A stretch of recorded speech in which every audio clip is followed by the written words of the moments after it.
Chapter 951. The Utterly Arrogant Leader. Exodus Tales. Exodus Tales. Translated by Zephazid. Edited by Aelrianth. The team arrived at a fortified mountain village with a breathtaking view. The place was right beside the sea, and the terrain mainly consisted of flights of steps along a hill. The beautiful little huts were built on the waist of the hill along a delicate, white path circling to the summit. Red sweetgrass was planted on both sides of the path, making the village as stunning as a fairy tale. There was the hill, the path, the sea, flowers, and the huts. "Shall we rest up here?" Jiang Xiaoshu was the first to suggest. "Didn't we just rest not long ago?" answered Ari Jiangtu. Nanyu gave Ari Jiangtu a stare. Meanwhile, the girls, Mu Tingjing, and Nanrong Ni agreed to the suggestion by raising their hands. From their glittering eyes, one could easily tell that they were enjoying the scenery, as it was something they could only see in their dreams. Even the sky and the clouds were more colorful than other places. Left with no choice, the others could only follow them into the village. The red sweet grass along the path was emitting a faint fragrance, covering the scent of nature on the hill. It felt relaxing walking on the path, as if a few more steps were going to bring them to a little hut made of cream, cake, strawberries, and fruits. "This place is surely a hidden gem. Who would have thought there existed a mystical village in a place like this?" exclaimed Mo Fan. He secretly took note of their location. It was a great option if he decided to live a shameless life with Xinxia away from the modern world. He could imagine that if they spent a few days here, their kids would soon be old enough to run errands for them. The team was about to enter the village when they saw a huge gate at the entrance and a little shed. Inside it was a woman wearing lots of ornaments. She took a glance at Mo Fan's group.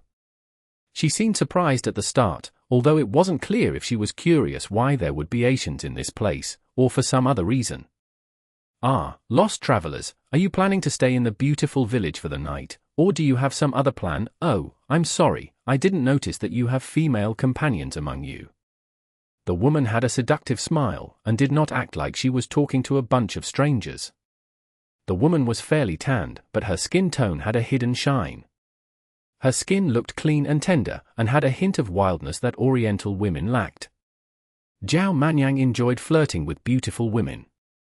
He immediately went forward to flirt with the woman wearing ornaments. However, the woman tactfully revealed to them that the village was actually holding a festival, and it did not welcome visitors during the festival. The girls felt it was a pity. Jiang Xiaoshu even said she was willing to wait until the festival ended, but the team obviously disagreed with her. They still had business to attend to. If they stopped every time they discovered a beautiful place, what was the meaning of going to Venice? How were they going to stand a chance in the World College Tournament? The team had no choice but to leave. Zhao Manyang continued to flirt with the woman, but the latter's expression showed a mature woman like her clearly had no interest in a young boy like Zhao Manyang. He felt his ego hurting. He immediately stood on the side that suggested to stay behind for a few days, hoping that he would be able to subdue the seductive and outgoing woman.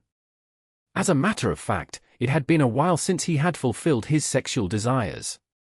Unfortunately, the team insisted on leaving. They continued to descend the mountain to find a nearby town before sunset to rest up for the night. "I'm quite interested in the festival. Why don't the rest of you go ahead first, and I'll just take a peek quickly. I'll catch up to you all before sunset," Mo Fan suddenly suggested. "Bring me along, I'll go with you too." Jiang Xiaoshu insisted on going with Mo Fan. Ai Jiangtu and Nanyu were speechless about the two. They just told them to be careful, and proceeded on their journey. "Damn it, I swear I'll subdue that woman before sunset," said Zhao Manyang. He decisively turned around and headed for the shed. The reason that Mo Fan wanted to go back to the village was very simple. It was because he had noticed the essence orb emitting a light, which was pointing at the village. Filling the orb would allow him to use the demon element. As such, he insisted on taking a look even if he was going against the rules of the village. However, Mo Fan was speechless when Jiang Xiaoshu insisted on coming too. He had no idea what the woman was up to. Was she really still infatuated with fairy tales, despite her age? Couldn't she be more realistic, like Zhao Manyang? Zhao Manyang went to flirt with the woman. Mo Fan and Jiang Xiaoshu took hold of the opportunity to sneak up the mountain. With their cultivation, even if the woman at the entrance was a magician, there was no way she would notice them sneaking in. They continued along the path of red sweet grass, and soon arrived at a village with clusters of huts. There are quite a lot of magicians here. It's a lot safer than the places we visited along the way. Is indeed a good place, exclaimed Jiang Xiaoshu. Along the way, Mo Fan and Jiang Xiaoshu discovered that every crossroad was stationed with a few magicians. Most of them were men. It was impossible to hear what they were talking about, but they kept hearing their wild laughter. These seemed to be concubine sweetgrass. Rumor said that they are nurtured with the tears of an imperial concubine from New Zealand. They can be used to create psychiatric drugs. They are quite expensive. No wonder this village seems to be richer than the ones we passed by, Jiang Xiaoshu murmured after identifying the sweet grass. Mo Fan did not really care what the plant was. He was more concerned about why a small village like this would have something that could fill the essence orb. Follow me closely, don't let them spot you. I don't want to be kicked out of the village, Mo Fan reminded her. Don't worry. Jiang Xiaoshu stuck closely to Mo Fan. Mo Fan summoned shadows to conceal him and Jiang Xiaoshu, allowing them to sneak into the village silently. The village had quite a lot of people. Everyone was outside their huts. The place was quite packed, with around 400 people. It seemed to be quite a big village. The crowd was standing in the open in the village. There was another bunch of people in red outfits and wearing lots of ornaments. Judging from their appearances, they were most likely magicians. Mo Fan scanned the place and counted around 50 people that were wearing red outfits and ornaments. On top of that, their cultivation was not weak. There were almost 80 of them if he included those guarding the path leading to the village. To think that a village of fewer than 500 people would have 80 magicians, the ratio of magicians to villagers did not make any sense. Most importantly, the magicians did not seem to be rookies. Their auras alone implied that they were all experienced magicians. Chief, you've misunderstood us, a man wearing a red beret shook his head, as if he was treated unjustly. Misunderstood? I don't want to talk to you anymore. Now that we are all under your control, the most valuable stuff we have in the village is the sweet grass. Take all of them if you can. The chief of the village was a middle-aged man in a black cloth gown. He had a stern look on his face. I, Shi am a very reasonable man. You can ask the people that used to be my prisoners if you don't trust me. They were never scared or uncomfortable with my actions. Most of them were actually grateful for how I insisted on keeping my promises. I told you, I'm no bad guy, I'm a businessman who's willing to make a deal with you. Your people, houses, lands, and sweetgrass are all mine now. By paying enough money, I'll bring my men and leave at once, the man who called himself Shi said calmly. Asshole, they are our belongings, since when are they yours? You've robbed our belongings, surrounded our village, and you dare to ask us to pay you money to get our own belongings back. Are you treating us like idiots? A spirited woman stepped out from the crowd and spat on Shi. Shi did not try and dodge it. He took out his handkerchief and wiped his chest off softly. He then placed the handkerchief with the woman's saliva on his nose and sniffed it, before saying with a grin, I can smell that you're a woman that hasn't been caressed by a man before. I have already told you my business plan, so it's up to you to decide if you will accept it. Of course, if you disrespect the leader of the Red Ornaments Guild again, I will have you taste the number of men you are only supposed to taste throughout your whole life in just a single night. The spirited woman immediately paled after hearing his words. A middle-aged man immediately stepped forward and placed himself between the woman and Shi. Shi continued to stare at the woman as he let out a hollow laugh. His laugh sent chills down the spines of the villagers. The villagers stood in the open, yet they could not stand against the leader of the Red Ornaments Guild, Shi. They were all panicking. Holy crap, they are a bunch of bandits, exclaimed Jiang Xiaoshu before Mo Fan could speak. They were hiding in a shrub below a tree. They had clearly witnessed everything that happened. The village was not holding a festival. They were being robbed by bandits. I've never seen anyone more shameless than him, cursed Mo-fan. Yeah, bandits usually leave after robbing a place, and sell the stolen goods when it's safer to do so, but not only did these people rob the village, they even demand the villagers they robbed buy their own belongings back. They didn't even need to sell the stolen goods, exclaimed Jiang Xiaoxiu. Speaking of which, didn't we see a lot of wanted posters in the towns and cities we passed by? Weren't they wanted posters for the Red Ornaments Guild? Mo-fan suddenly recalled something. Yeah, and the rewards aren't bad too. Mo-fan, calm down, there are too many of them. Jiang Xiaoxiu immediately advised against it when she realized what Mo-fan was thinking. Chapter 952. Asking for money from both sides. Exodus Tales. Exodus Tales. Translated by Zephazid. Edited by Aelrianth. Jiang Xiaoxiu's first instinct was to immediately call for backup. Jiangtu and the others were obviously not too far away. They could make it in time if they turned around now. The problem was, the villagers were being kept prisoners by the bandits. If the bandits used them as hostages, things would be rather tricky. Jiang Xiaoxiu tried using the communication device and was not surprised to discover that it was not working. There seemed to be some sort of device blocking the signal. We'll head down the mountain now and find a place with a signal, said Jiang Xiaoxiu. We won't make it in time, take a look yourself, Mo-fan said, pointing at the crowd. Shi Ji's men seemed to be running out of patience. They were staring at the young, energetic women among the villagers in excitement. The women in the villages seemed to be more attractive than those in other villages, perhaps because they were nurtured by the beautiful sweet grass.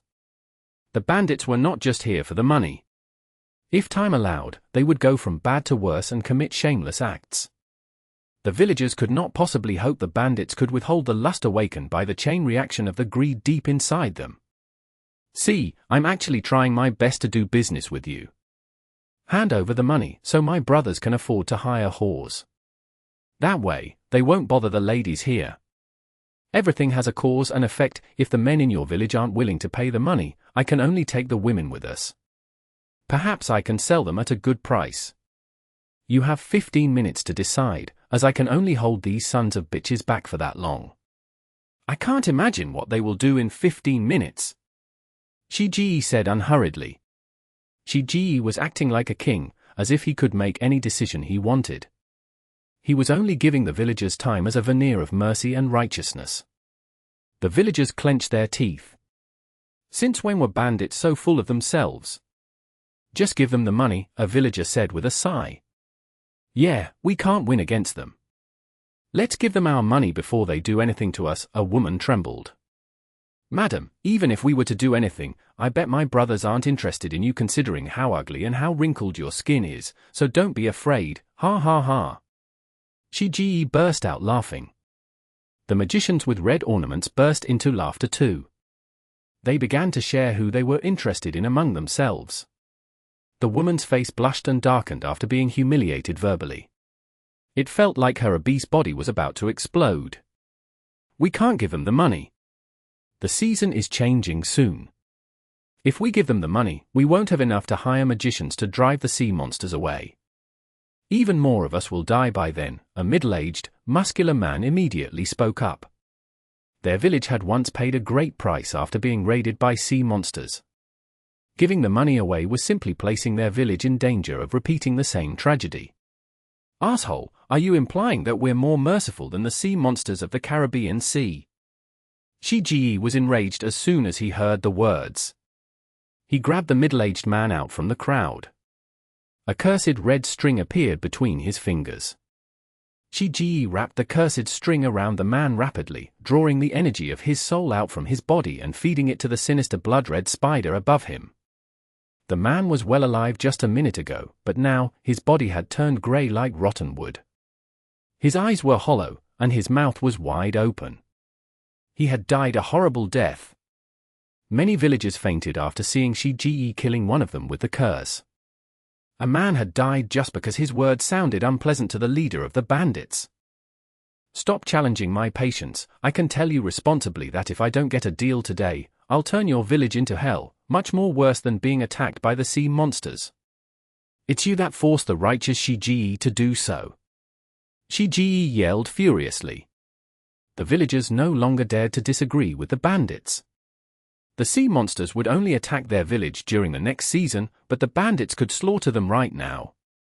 Humph, he really got on my nerves there. I'm regretting it now. You must now pay me double the price, said Shiji harumphed coldly.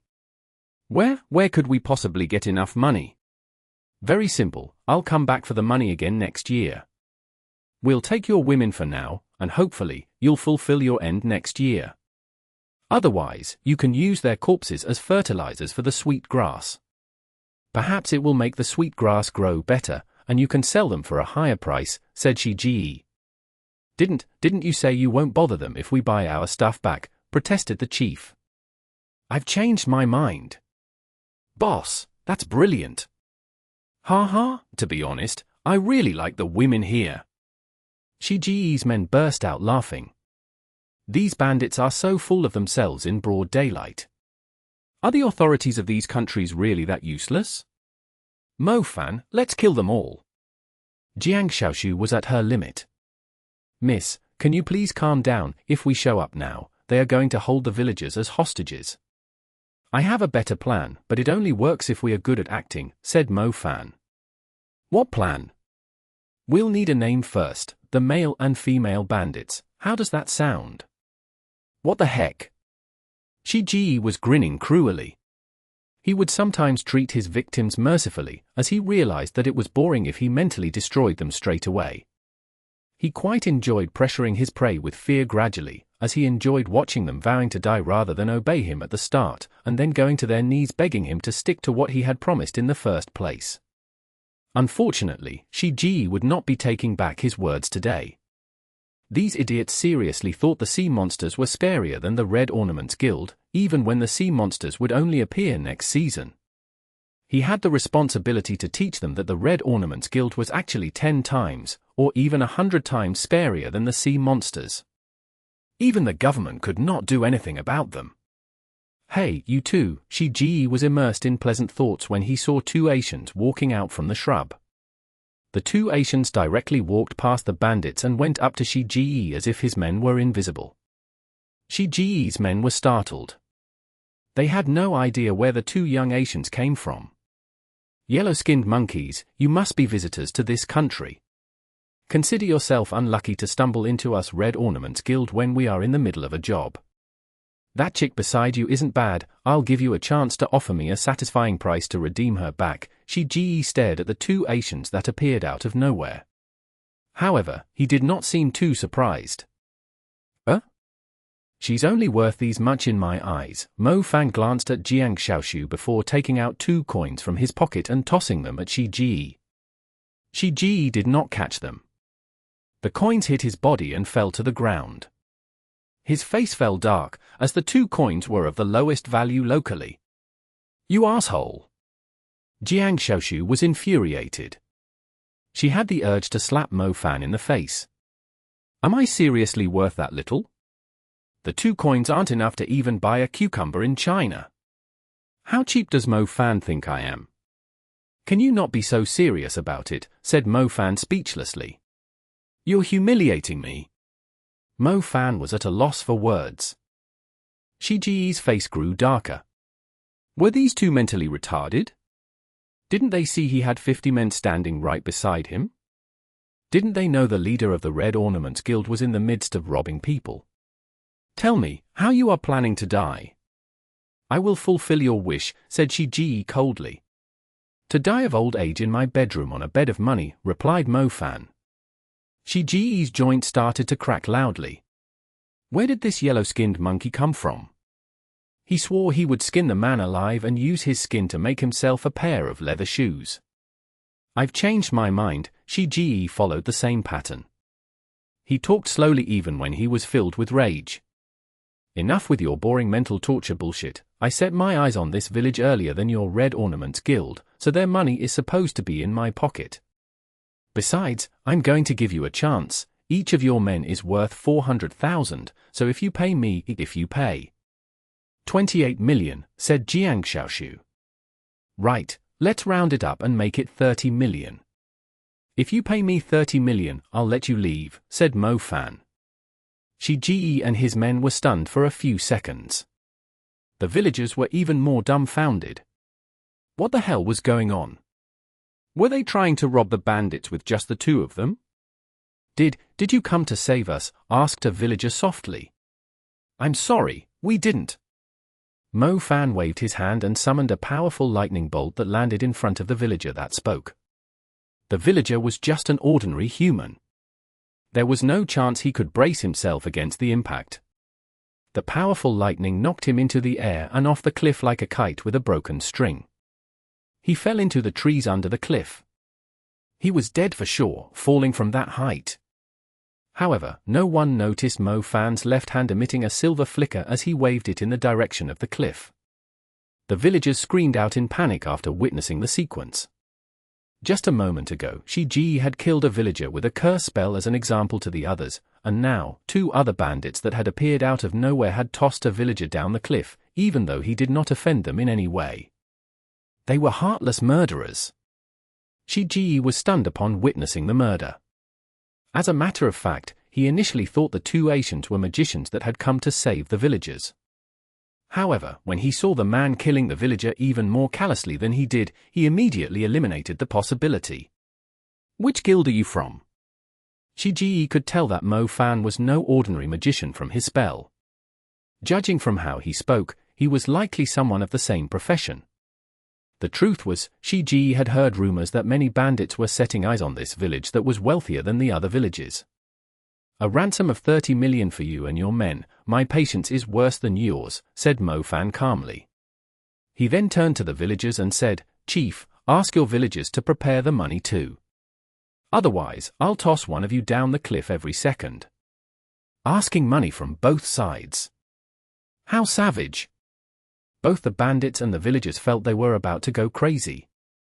The villagers were in a better spot, as being robbed once or twice would not make any difference. They only had so much money. Meanwhile, the magicians of the Red Ornaments Guild were losing their minds. What kind of crazy joke is this? It was usually them robbing other people along the Caribbean Sea. No one had ever dared to rob them. Chapter 953. I've changed my mind. Exodus Tales. Exodus Tales.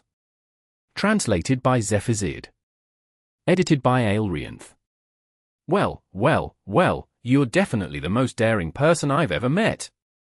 Shige burst out laughing, instead of being enraged.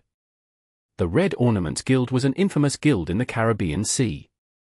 The officials of many countries had tried to annihilate them many times, but none of them succeeded.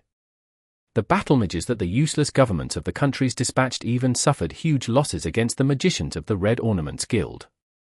As such, even the authorities would not dare to step on their toes, let alone other people. Many criminal organizations tried their best to avoid the Red Ornaments Guild, too. But today, their Red Ornaments Guild were being robbed. The news of this was most likely going to shake the entire Caribbean Sea. "Leader, I think the kid is just trying to act tough. I'll take care of him, and perhaps present him to the fatty. That guy is pretty fond of handsome Asian men. Ha ha ha," a magician with blazing red hair spoke up.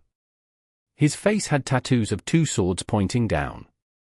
Mo Fan glanced at the man and saw him holding two flames in his hands, burning fiercely. Instead of swords pointing up, you actually have tattoos of swords pointing down. Just go somewhere else and play with your own balls. Mo Fan shot back mercilessly. He summoned a flame with a snap and tossed it into the chest of the red-haired magician. TL note, swords pointing downward, Xie Jian, has the same pronunciation as a term that is used to scold people cheap but lowly. The ordinary-looking fire landed on the man with a huge explosion. The red-haired magician could not even react in time. His chest was blasted open, and he fell heavily to the ground.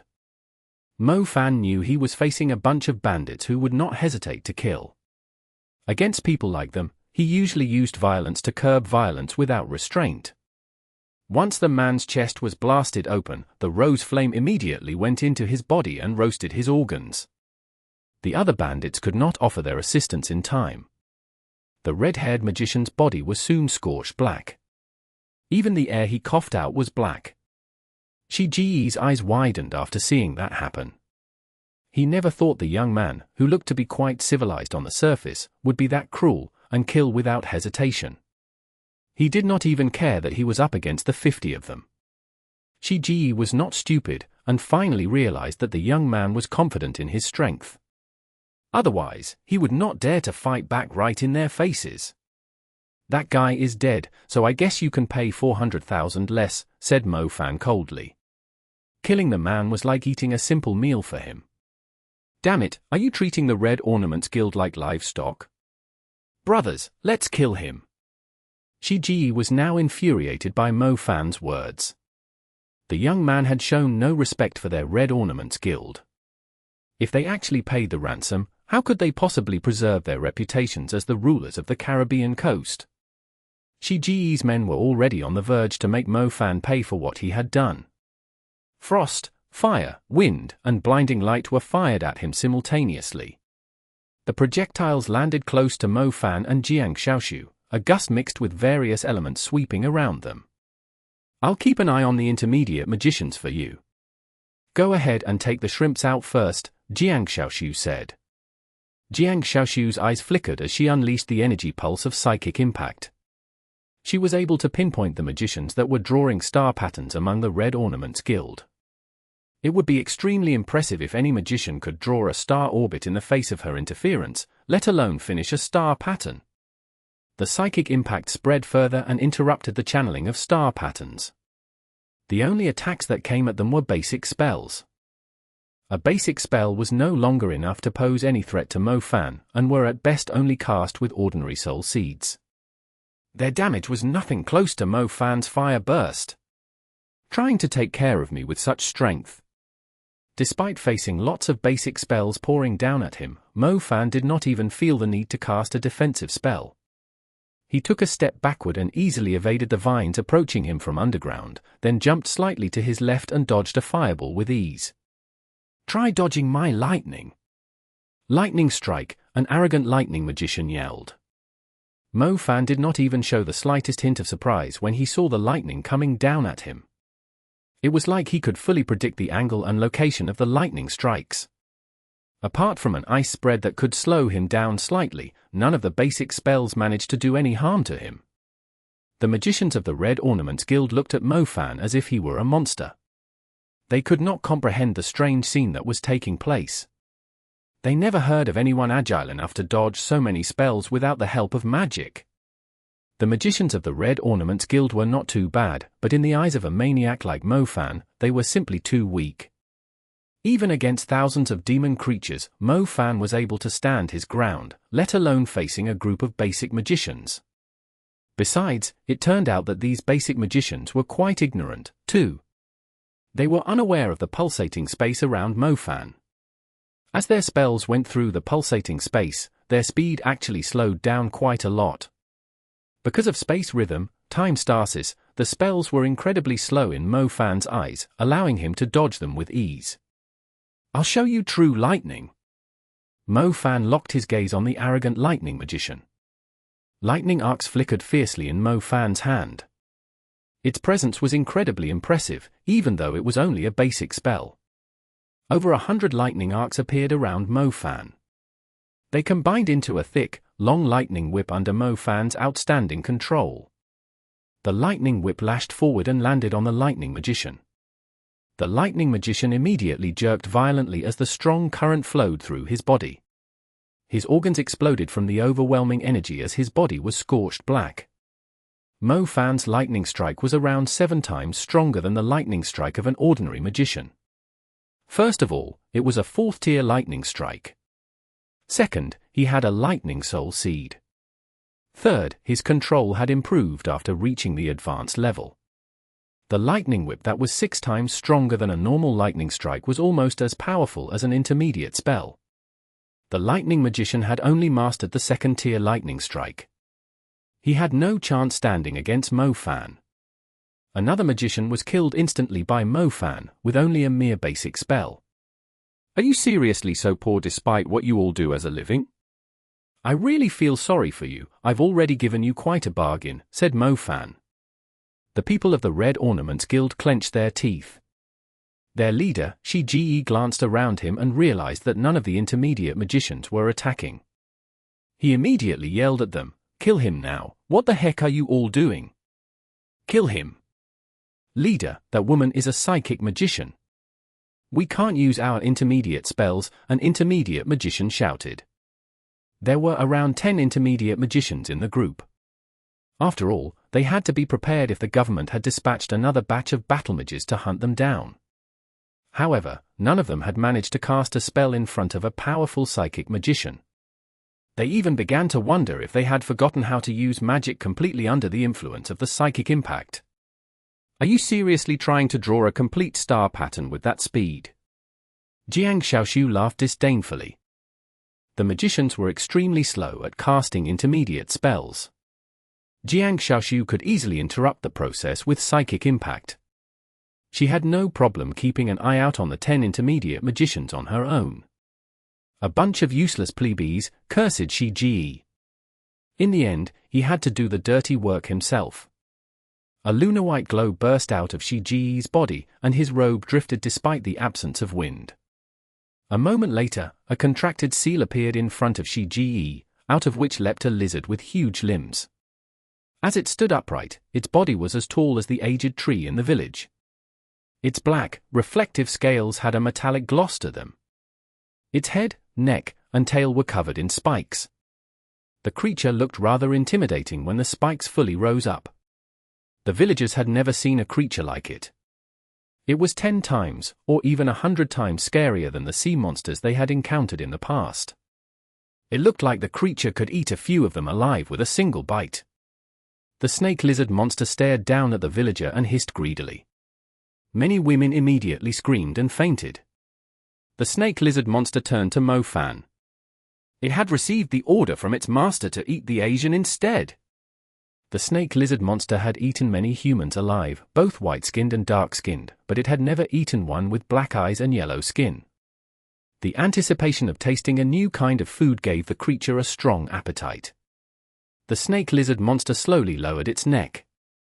"Piss off!" Mo Fan snapped imperiously, his voice containing a strong hint of deterrence. The space shuddered. A strong energy struck the head of the snake lizard monster, knocking its long head to the side, and almost broke its neck. The snake lizard monster turned its head back forcibly and uttered a furious roar at Mo Fan. It was obvious that the creature was about to spit out some poisonous liquid at Mo Fan.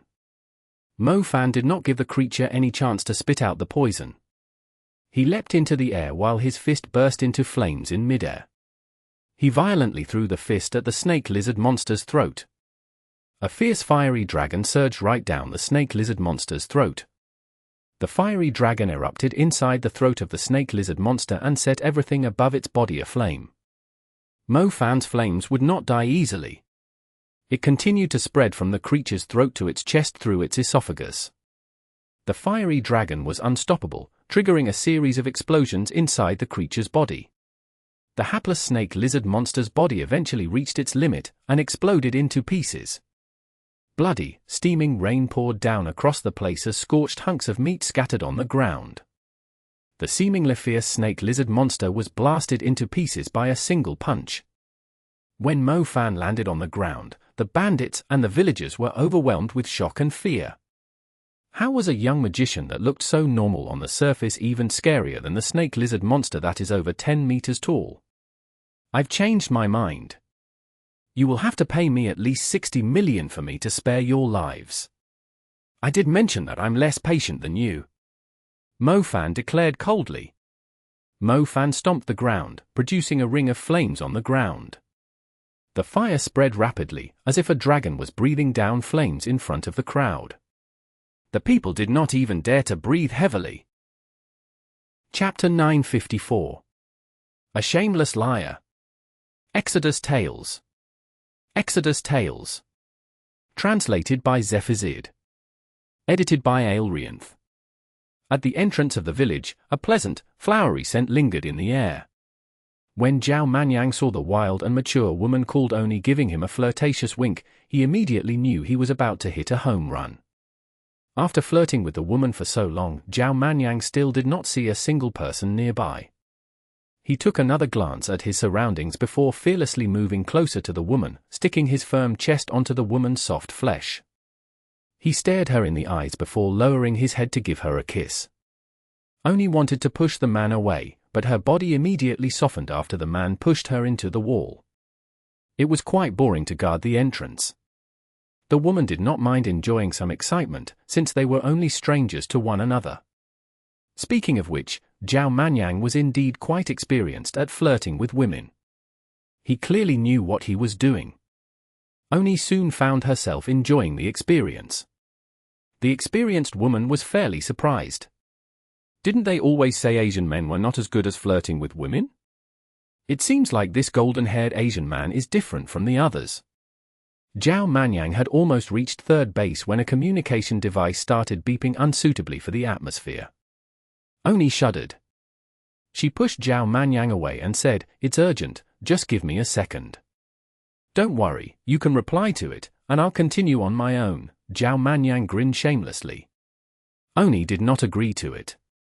The signal meant that something had happened in the village. "Oni, ask your men to come up here at once. We've got a huge problem," a man with a panicked voice cried out from the other end. "What's going on?" asked Oni grimly. We are being robbed," it was like the man was ashamed to say it. However, he was still forced to speak the truth. "Hey, what did you say?" Oni's eyes widened. "Anyway, our enemy is very strong. We need backup at once," said the man. The call ended. Oni stood there with a blank face for a few seconds. Zhao Manyang had heard it all, even though Oni was trying to hide the call from him. He said with a smile when he saw the worried look on the woman's face, "Seems like there are quite a lot of baddies around here, but don't worry, as I am here. Come, I'll go with you. I do want to see what kind of people they are, to dare rob a village in broad daylight." "Are you strong?" asked Oni with a side glance. "I can easily handle a bunch of bandits." "We'll talk later, come, we can't let the bandits get away." Zhao Manyang totally displayed his manliness. He activated the imprint in his soul with a thought. Golden wings immediately appeared on Zhao Manyang's back. They slowly extended with a metallic rasp. A moment later, the golden feathers formed a pair of wings. The glossy wings reflecting a golden light were incredibly spectacular. A man's wings were comparable to a luxury sports car. Oni's eyes immediately widened. She never thought the young man was a rich guy. Magical wings were a luxury good to most magicians. "Come up here," Zhao Manyang said with an evil grin. Zhao Manyang grabbed Oni in his arms before she could react, and soared into the sky. "How are you going to repay me after I help you deal with the bandits?" Zhao Manyang gave the woman a challenging grin. "Whatever you want." It was Oni's first time flying in the air. She seemed to be in a slight panic. The thrill was stimulating her hormones. If it wasn't for the urgent situation, she would not mind doing something with the man right now, regardless of where and when. "Mo Fan, the guards keeping an eye on the path up here are coming. Be careful, they are pretty strong," Jiang Xiaoshu said in a serious voice. "They are coming to give us more money, don't worry." Mo Fan was confident as usual. Eliminating enemies and protecting people were two different concepts. As long as Mo Fan was stronger than the enemy, he could easily crush them. However, if he was protecting a group of people, he had to be a lot stronger than the enemy to prevent them from doing anything recklessly. Mo Fan clearly knew he was not strong enough to take on a group of bandits while protecting 300 villagers. Besides, after what he had gone through in the calamity of the ancient capital, Mo Fan knew how troublesome it would be to protect a bunch of people that were freaking out. Even protecting 30 people would be troublesome, let alone protecting 300. His plan had worked out perfectly, by tricking the bandits into believing that he did not care about the villagers. Otherwise, with so many bandits around, he would not be able to guarantee the safety of every single villager. "This place has already become our territory. Do you seriously think you can take on all of us?" cried Shiji. His contracted beast was dead. It was the biggest trump card he had up his sleeves. He had the urge to eat the young magician alive, but there was nothing they could do to him. Shiji was actually trying to drag out the fight. He had to wait until the reinforcements arrived. "Leader, look above you," said a bandit. "I think it's Big Sister Oni." "Big Sis is here." The golden wings immediately attracted everyone's attention. Their female leader landed from the sky, accompanied by a handsome man with golden hair and a proud face. Wow, they have quite a lot of people, more than 300 of them. But don't worry, judging from their aura, they are just a bunch of plebeians. Zhao Manyang glanced at the villagers dressed in colorful clothes with a disdainful grin. He had no problem identifying the different groups of people. Those in red outfits and wearing red ornaments were obviously on Oni's side, implying that they were the villagers. Meanwhile, the 300 people who obviously looked like the bad guys were standing together. They were simply abusing their numbers to take over the village. Did they seriously think no one is serving justice in their society? Mo Fan and Jiang Xiaoshu stood still with wide open eyes. They were looking at Zhao Manyang the same way they would look at a retard. They were utterly impressed by Zhao Manyang's lack of intelligence when they were in the lightning storm in Peru. However, it seemed like the water in that idiot's mind was enough to fill up the Caribbean Sea. TL note, in Chinese slang, when someone describes a person's brain is filled with water, it means the person is an idiot. Hey, you two are here too. Why didn't you two enforce justice on behalf of the heavens and eliminate these bandits? Don't be scared just because they are winning in numbers. Zhao Manyang said in a surprised voice when he finally noticed Mo Fan and Jiang Xiaoshu. Mo Fan and Jiang Xiaoshu seriously did not feel like talking to their retarded teammate. You know them. Oni was startled. She somehow remembered that the two were from the same group of people that passed by the village recently. She had a vague impression of Jiang Xiaoshu. Yeah, we are buddies, the closest kind. With them here, I don't even need to do anything. Don't worry, we will protect the village for you. As for the bandits, we won't show them any mercy. Zhao Manyang glared at the 300 unarmed villagers. Jiang Xiaoshu slapped herself on the head. Holy cow, did the national team seriously not assess the candidates with some kind of intelligence test? Even if they did not conduct the test, couldn't they clarify that a mentally retarded person wasn't allowed to join the team? Zhao Manyang, what are you doing? Didn't I ask you to keep the men along the path busy? Why did you let them pass? I'm going to give you 1/10 of the pay less. Mo Fan said loudly. In order to prevent Zhao Manyang from ruining their disguise, Mo Fan immediately blackened Zhao Manyang's image, too. What pay? Zhao Manyang was confused. So that's how it is, Humph, I'm going to kill you. Oni snapped furiously. She was wondering why a man would come and flirt with her out of nowhere. It turned out that he was trying to buy some time for his friends and stop her men from providing backup. Oni was quick with her attack. A strong wind emerged under Zhao Manyang's feet without any sign. It turned into a tornado in a brief period of time and swept Zhao Manyang into the air. F***K me, what are you doing? I'm here to help. Zhao Manyang was stunned. He quickly cast rock barrier and altered its shape to resemble a tongue, blocking the majority of the tornado. Stop wasting time, take them out. Mo Fan knew he could not let the fight drag on further. He immediately took hold of the opportunity and started casting fire and lightning spells at the magicians of the Red Ornaments Guild like a Gatling gun. Mo Fan purposely relocated himself to prevent his spells from hurting the villagers. He slowly moved the fight toward the back of the village, allowing the villagers to escape during the chaotic situation. The people of the Red Ornaments Guild had no time to waste on the villagers. They were going to die if they did not take out Mo Fan and Jiang Xiaoshu. They would rather die than give their money away. Hey, the bandits are running away. Why are you attacking me? Yelled Zhao Manyang. Shut up, I'm going to kill you. Oni's heart burned furiously, as she felt like she had been tricked. She was so close to falling for the liar. It was such an insult. Take him down, I'm going to skin him alive. Oni gave the order. Her men immediately surrounded Zhao Manyang. Oni's men were a lot stronger compared to the initial group. Many of them were intermediate magicians. They immediately attacked Zhao Manyang with waves of destructive energy. Zhao Manyang quickly stacked up different defensive spells on himself in a panic. This kid has so many defensive spells.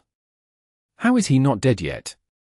Oni was even more infuriated when she realized that Zhao Manyang was unharmed after being blasted by waves of spells. How dare he try to trick her?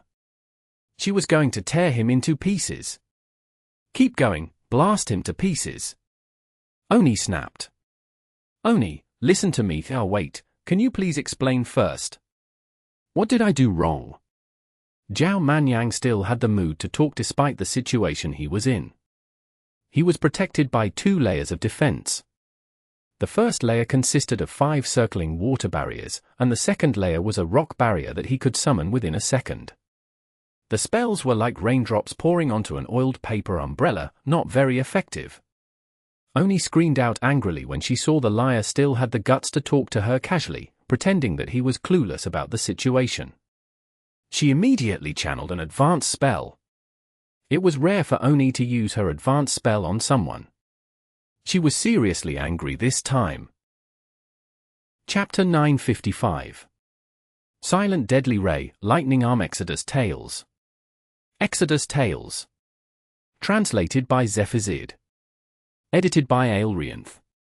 She's an advanced magician. Zhao Manyang might be in trouble, Jiang Xiaoxiu shouted to Mo Fan when she saw the female leader of the bandits constructing a star constellation. Don't worry, he will be fine. Mo Fan did not seem to be bothered. Zhao Manyang actually helped divert the bandits' attention, allowing him to take out the bandits of the Red Ornaments Guild more quickly. Oni had completed her star constellation. It was a destructive spell full of explosive energy. Even her men quickly backed away when the overwhelming energy appeared, as they were worried that they would be caught in it too. Zhao Manyang immediately focused when he realized that the woman was being utterly serious. A light star constellation similarly appeared around him. The golden star constellation attached to him as if he was wearing shining golden armor. Most light magicians would use the plummeting rays as an offensive spell, as the continuous light arrows could inflict serious damage to an enemy. However, Zhao Manyang's plummeting ray simply turned the light rays into glowing scales, wrapping every single part of his body tightly, like he was putting on a thick, golden chainmail. The whole village on the mountain trembled at the power of Oni's advanced spell, as if it was about to raze the place to the ground. However, Zhao Manyang was perfectly unharmed, standing in the middle of the destructive energy. The golden light surrounding him was driving Oni mad. What kind of magician is he? Is he made of defensive spells? Who would even use the plummeting rays as a defensive ability? Oni, I won't go easy on you if you keep going. Zhao Manyang was not a man without a temper. Kill him. Oni had no intention of talking reasonably, giving the order furiously. The magicians of the Red Ornaments Guild unwillingly obeyed the order. Even an advanced spell had failed to kill the guy. What difference could some intermediate magicians bring to the table? It was like casting a spell on a stinky, hard rock in the latrine pit. Zhao Manyang was not totally brainless, either. He gradually realized that Oni's group was the fishy side. It did not make sense that everyone in their group was a magician, as they would not be afraid of the 300 people who did not have any presence of magic on them. So they are the bandits, right? Zhao Manyang asked in a serious voice. Did you just realize now? Mo Fan snapped back. But what's with you robbing them? Zhao Manyang asked. Stop talking nonsense, just take them out if they are not willing to pay. Mo Fan snapped back again. If the bandits did not pay, their corpses would do. After all, the government had already put up wanted posters with handsome rewards. Mo Fan desperately needed money. Well, he was always short on funds. Silent Deadly Ray, Lightning Arm. Capture the leader and the gang will collapse. Mo Fan locked his gaze on the leader Shi Ji and finished his advanced lightning spell with lightning speed. He had to admit that Zhao Manyang was pretty good at aggroing the enemy. He would have had trouble finishing the advanced lightning spell if it wasn't for Zhao Manyang grabbing their attention. This time, Mo Fan did not rely on a lightning constellation scroll. He had constructed the enormous lightning star constellation by himself. 343 stars, 49 star orbits, 7 star patterns. The ring that Zhao Manyang brought him had indeed sped up the process of awakening the stars remarkably. The real advanced lightning spell was incredibly powerful. It did not have a sharp screech or the loud rumble of lightning strike or thunderbolt, but a silent and deadly glow appeared on Mo Fan. The destructive energy circled Mo Fan's right arm like a spring. A deep rumble was heard coming from his palm, followed by a deadly ray surging straight forward like the wrath of heaven. The bandits' leader, Shi Ji, was quite a cunning man, hiding behind his men. When he saw the deadly lightning bolt approaching him, he immediately dodged aside in a panic. A few of his closest subordinates were killed instantly by the lightning bolt that punctured their bodies and left a scorched hole behind. Do you think you can run away? The lightning on Mo Fan's arm did not dissipate. The previous stroke of lightning was not the complete advanced lightning spell. He touched his lightning arm with his other hand, and it was soon circled by the deadly lightning in the shape of a spring too. Lightning explosion! Mo Fan's arms fired 2 lightning bolts simultaneously.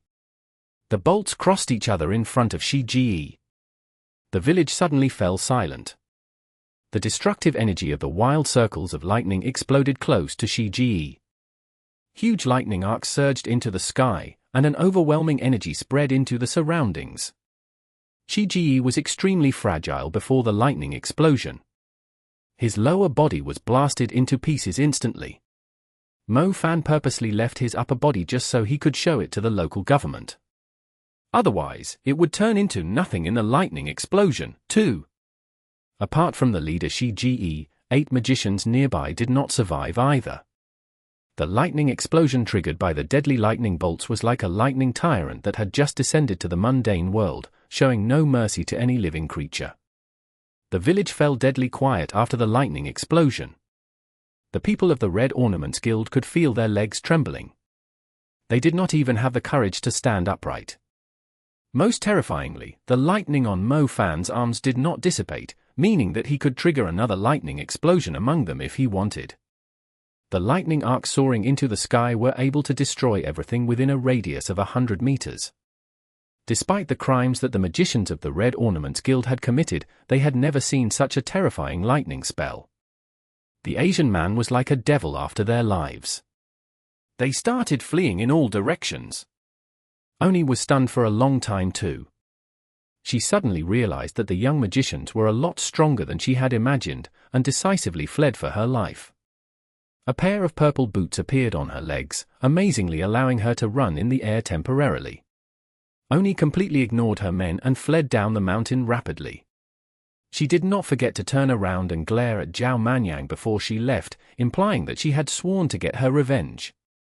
Mo Fan was not happy when the bandits started fleeing for their lives. He might have trouble stopping the advanced magician Oni, but the others would not be able to run away so easily. Maybe I shouldn't be inflicting fear on them. Jiang Xiaoshu felt like she had overdone it with her psychic spell. If the bandits kept running away, they would not be able to get their rewards. Well, as long as they managed to arrest some of them, Jiang Xiaoshu's eyes flickered as she cast mind control. Jiang Xiaoshu controlled an intermediate ice magician to cast Ice Lock and entrap his comrades with the ice chains. The members of the Red Ornaments Guild were on the verge of losing their minds. The terrifying Asian did not catch them, but they were dragged back to the execution ground by their own man. Jiang Xiaoshu did not kill the bandits.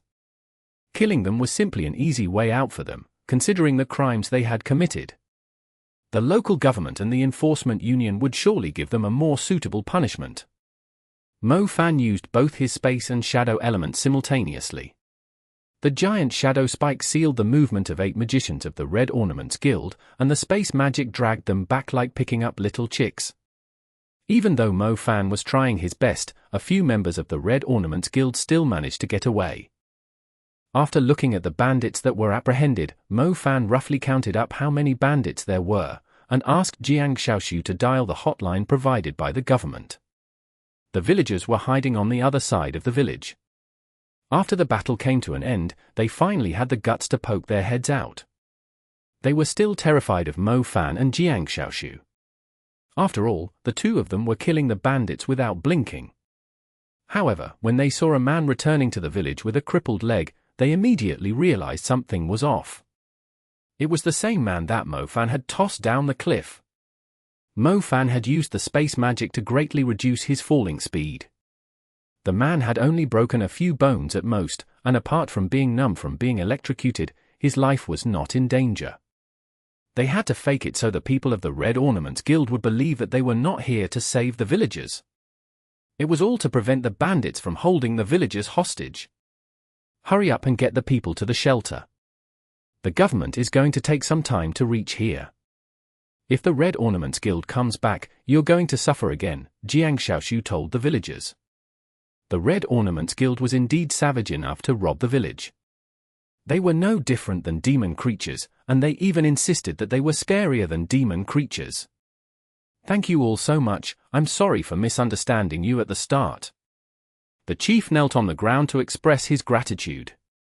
The villagers fell to the ground and bowed to Mo Fan and Jiang Xiaoshu gratefully.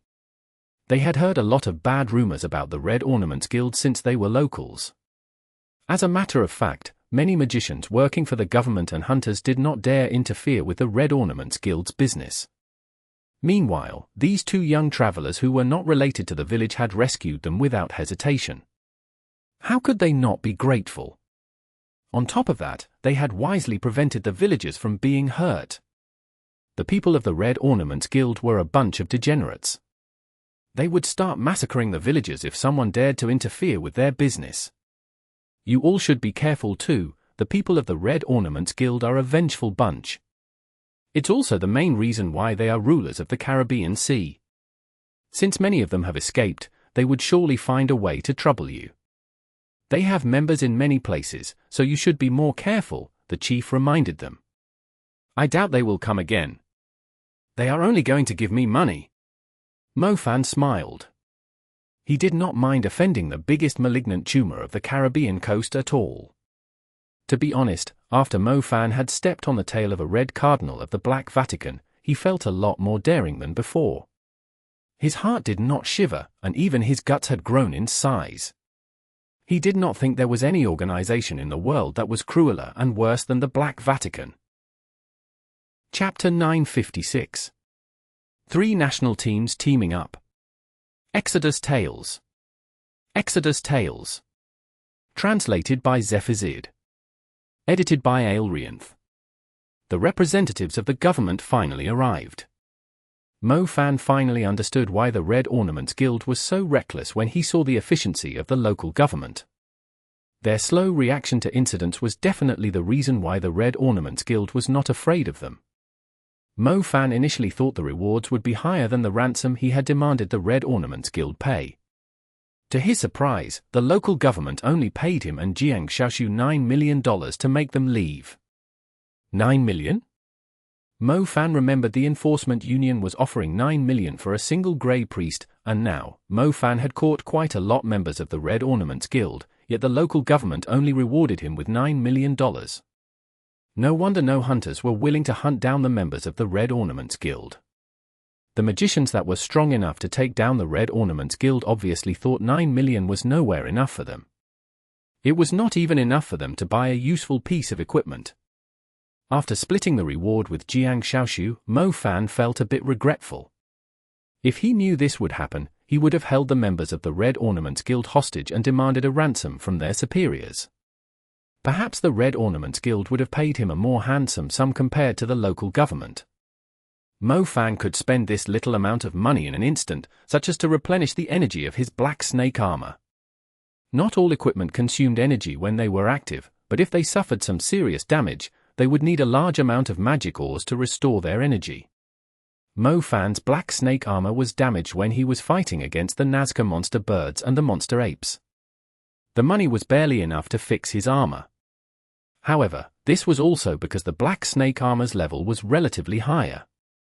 Any other equipment would not need so much energy to recover. Jiang Xiaoshu was feeling aggrieved, too.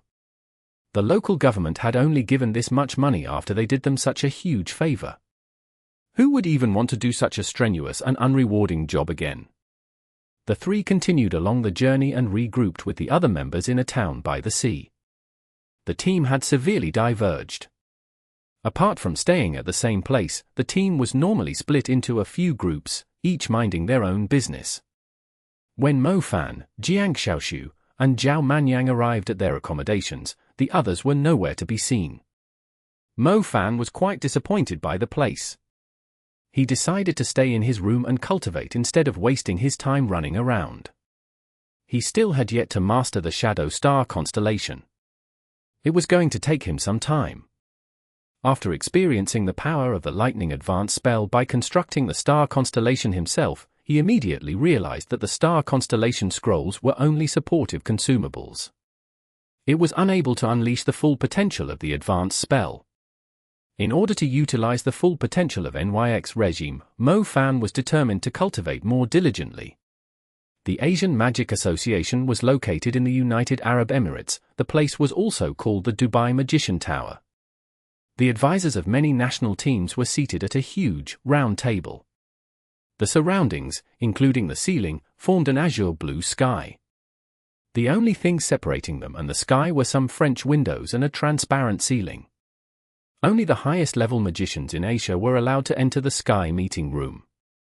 If someone sat at the entrance of the meeting room long enough, they might even have a chance to meet a forbidden magician. Feng Li and Song He, the two advisors from China, were currently seated at the table. The main seats were obviously occupied by the advisors of the United Arab Emirates, followed by the advisors of Japan, India, Korea, Thailand, and a few other Asian countries with a certain population. The Japanese advisor rose to his feet and said firmly, "From my point of view, our students' performance is on par with the Chinese team.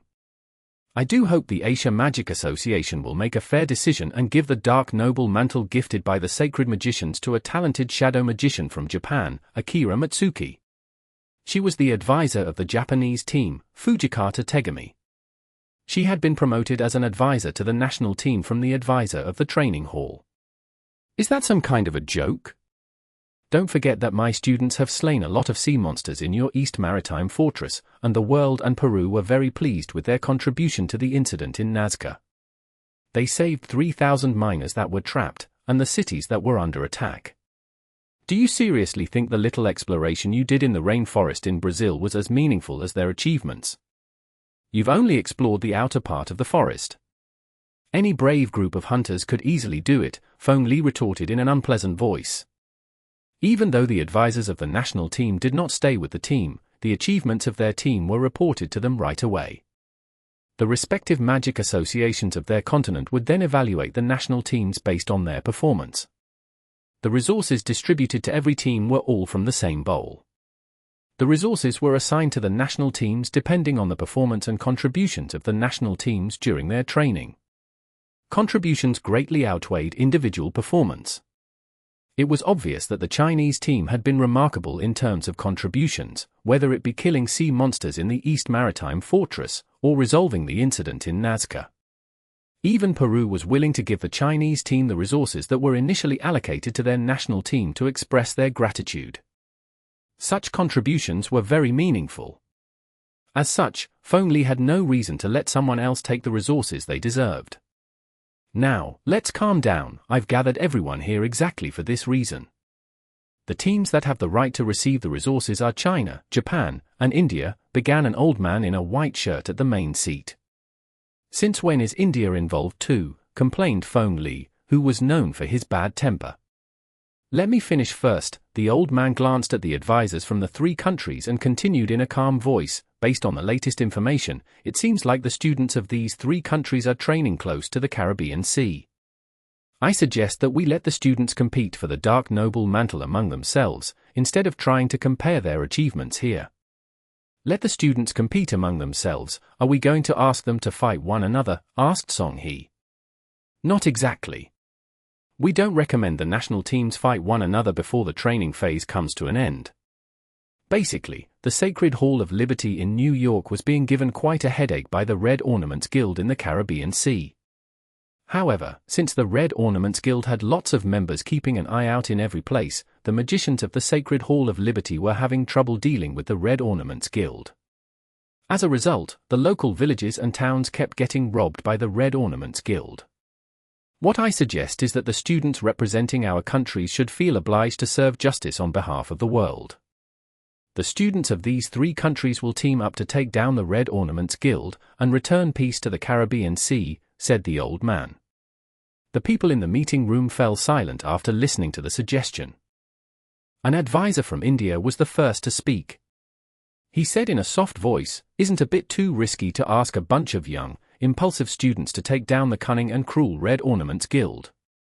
"Yes, they might even lose their lives," agreed a female evaluator. The Red Ornaments Guild was blacklisted by many magic associations of different continents. They had always had a bad reputation. Even some experienced magicians would have trouble winning against the corrupt magicians of the Red Ornaments Guild, let alone a bunch of students. The Red Ornaments Guild was going to play the students like a fiddle and murder them. "I don't mind, training isn't a child's play after all. Every magician should be prepared to face the risk of losing their life when they decided to become a magician. The harm that the Red Ornaments Guild do is greater than the sea monsters. I believe my students can take care of them," Feng Li proclaimed. "Humph, it's just a bunch of bandits full of bravado. Many among my students are more talented than the magicians of the Sacred Hall of Liberty. They won't have any problem taking down the bandits." Fujikata Tegami also agreed. She had no intention to back down. Meanwhile, the advisor of the Indian team had an unpleasant look. The other 2 countries were willing to take the risk. He would be embarrassing his team if he did not agree with the suggestion. However, the magicians of the Red Ornaments Guild were surely not as easy to deal with as everyone thought. If their students fell into the Red Ornaments Guild's hands, they basically had no chance of surviving. As a safety precaution, we've already contacted America's Sacred Hall of Liberty. They will send talented magicians to observe in the dark. They are hoping to uproot the Red Ornaments Guild, and if the students are in any kind of trouble, they will immediately lend a hand too. As long as they can provide assistance in time, the students shouldn't be in any kind of trouble, said the old man. That's good, that sounds better. The advisor of the Indian team looked relieved. Even though the magicians of the Sacred Hall of Liberty did not guarantee the safety of their students, it was better than letting the students dealing with the vicious bandits on their own. Then it's decided. Lancia, a town of the Caribbean Sea.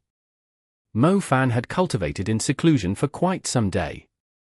He was curious about why the team had not departed yet. Weren't they told to reach Mexico as quickly as possible? Mo Fan left the room and bumped into Nainu, who was asking everyone to gather. His chest touched the woman's chest. Nainu was not particularly busty, something that the neutral-looking beauty lacked. However, if her bust was big, she would lose the unique attractiveness of her neutral look. You did it on purpose. Nainu was confident that Mo Fan had purposely bumped into her. What proof do you have to say that? Demanded Mo Fan. You're a space magician, how could you not know that I'm turning the corner? Snapped Nainu. You're a sound magician, so aren't you supposed to hear my footsteps? Maybe you're just trying to feel how masculine I am, teased Mo Fan. Nainu knew how oily-mouthed Mo Fan was. She simply glared at him, as she was too lazy to even argue with him. Let's talk business, our new mission has arrived, said Nainu. Doesn't that mean someone is going to be disqualified? Mo Fan asked excitedly. If someone on the team was being replaced, Mu Ningxue would be able to rejoin the team. Mo Fan had already inquired of the training hall. Mu Ningxue's strength skyrocketed after she returned from Tianshan Mountain. Many countries had lost at the Chinese training hall. Mu Ningxue was even given resources that were allocated to the members of the national team. It was like adding a pair of wings to a tiger.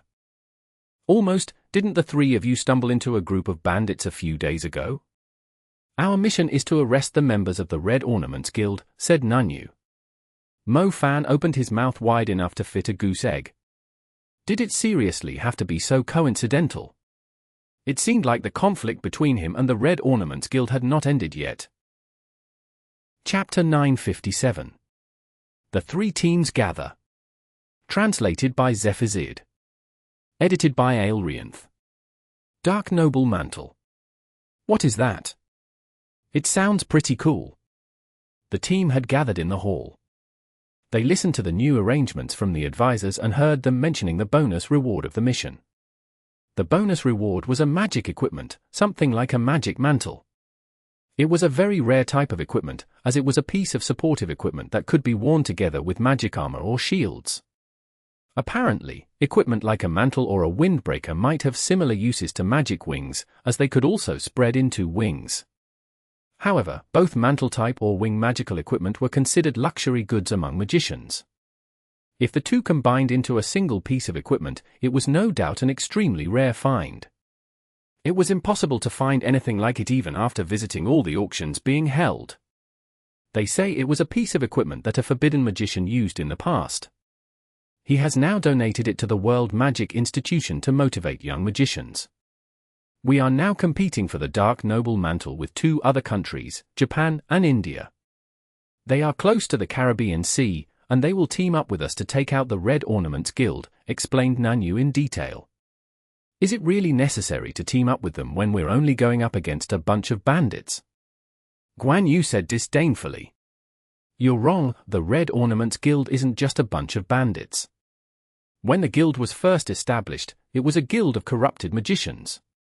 Its influence was comparable to a magic clan, with thousands of magicians under their lead. Their average strength is in the intermediate level, and they also have a lot of advanced magicians, too. They use the resources and money they steal to train new members, forming a complete family chain. Nanyu had already researched the Red Ornaments Guild. We fought them recently, their overall strength isn't weak, Jiang Xiaoshu stated seriously. It was obvious that the group led by Shi Ji and Oni was only a small branch of the Red Ornaments Guild. There must be someone even stronger supporting them behind the scenes. Otherwise, the governments of the nearby countries would not be so helpless against them. We'll wait here in Lansha Town. The Japanese and Indian teams are making their way here. We should see them fairly soon, said Nanyu. In the afternoon, the Japan and Indian teams arrived in Lansha Town. The group of 30 people decided to meet at Seagull Park. Since there were so many people, and not everyone was fluent in English, the teams only sent their representatives to discuss at a table. The others waited on the grass and walkway. It's B at most, said Zhao Manyang confidently. Maybe it's C. Mo Fan hesitated. B, trust me, if it's C, the shape should be a capital I. If it's B, and the bra is pushing them in to form the cleavage, the shape resembles a Y, stated the experienced Zhao Manyang. The two were sitting on a bench. They were bored, so they decided to identify the cup sizes of the girls instead. Their target was a female student from the Japanese team wearing an ocean blue sailor uniform with a short skirt. She was most likely a fan of cosplay. She was even wearing a pair of alluring stockings. If she wasn't standing in a national team, most people would simply assume her to be a girl with a hobby of dressing up in costumes. No one would think she was a powerful magician. A Japanese man in a hoodie suddenly walked toward Mo Fan and Zhao Manyang, speaking in a serious voice. You two, don't you think that I have no idea what you were talking about? It's not gentlemanlike to dishonor a woman verbally. He was talking in English, and the girl in the sailor uniform could understand him too.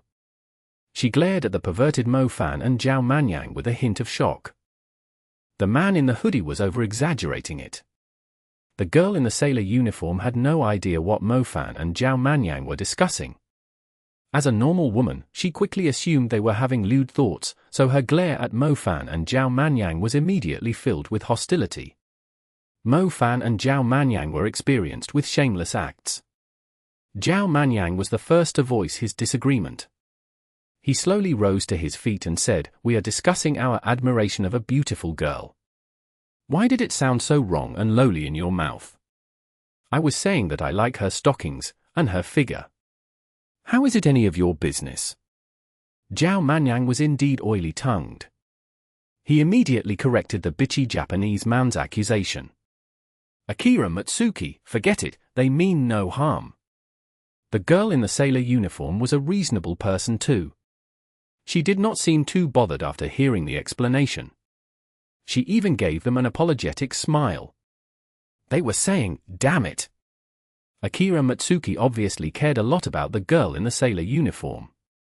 Even the slightest disrespect to her would infuriate him. Mo Fan and Zhao Manyang brazenly ignored the man's accusations. Akira Matsuki was having trouble explaining. He could only swallow his words and glare at the two. Meanwhile, Nanyu had reached an agreement with the representatives of the Japan and Indian teams. They proceeded to allocate the tasks. I'm really impressed by your ability to collect information. The information that can easily be obtained by searching Google wasn't of any value to us. Even though our advisors have asked us to work together, I have no intention of sharing our information with you, Showatani of the Japanese team said. Showatani was the representative of the Japanese team. The way he acted and spoke implied that he was most likely from the Japanese military. Which means you're already found where their nest is, asked Nanyu. Something like that. You Chinese and Indians only need to support us. I'll lead the team and complete the mission in no time. After that, we'll go our separate ways and meet again in Venice, said Showatani. If you do have some intel, we are more than willing to support you, said Nanyu. Fang Bingji of the Indian team nodded, too. TL note, not sure why the author gave an Indian a Chinese name. Maybe it's a Chinese from India. The biggest problem the teams currently faced was the fact that they did not know where to start. They had all been here for a short period of time, and the Red Ornaments Guild had always been cunning and good at hiding themselves. Even the Sacred Hall of Liberty was having trouble locating them. They would not be able to make a breakthrough anytime soon. However, the Japanese team seemed to have some intel, so the other two teams only needed to provide support to complete the mission. It would be a win-win situation for everyone. I'll make it clear first, since we're offering the important intel, the Dark Noble Mantle will be ours when we are done with the mission. Akira Matsuki immediately reminded the teams about the important condition. Nanyu and Ari Jiangtu exchanged glances with one another, before Nanyu said, if everything goes smoothly, and the intel is accurate, we won't mind you taking the reward. Are you sure about that? Are we going to give up on the bonus just like that? Li Kaifeng immediately challenged. Safety first, we're taking on the Red Ornaments Guild, they are a bunch of corrupt magicians that kill without blinking. It's more important to focus on completing the mission instead, said Ari Jiangtu. The Indian team was having the same thought. If the Japanese team had enough intel to guarantee they could complete the mission without casualties, why would they bother taking any extra risk? As for the Dark Noble Mantle, the Japanese team was offering their intel and coming up with the strategy. They were also willing to be the forward team, so it was reasonable for them to take the bonus. The advisors are going to scare the crap out of us if they know we didn't even compete for the Dark Noble Mantle, said Li Kaifeng. But I think nothing is more important than our safety. Besides, it's true that we didn't have any useful information, said Nanyu.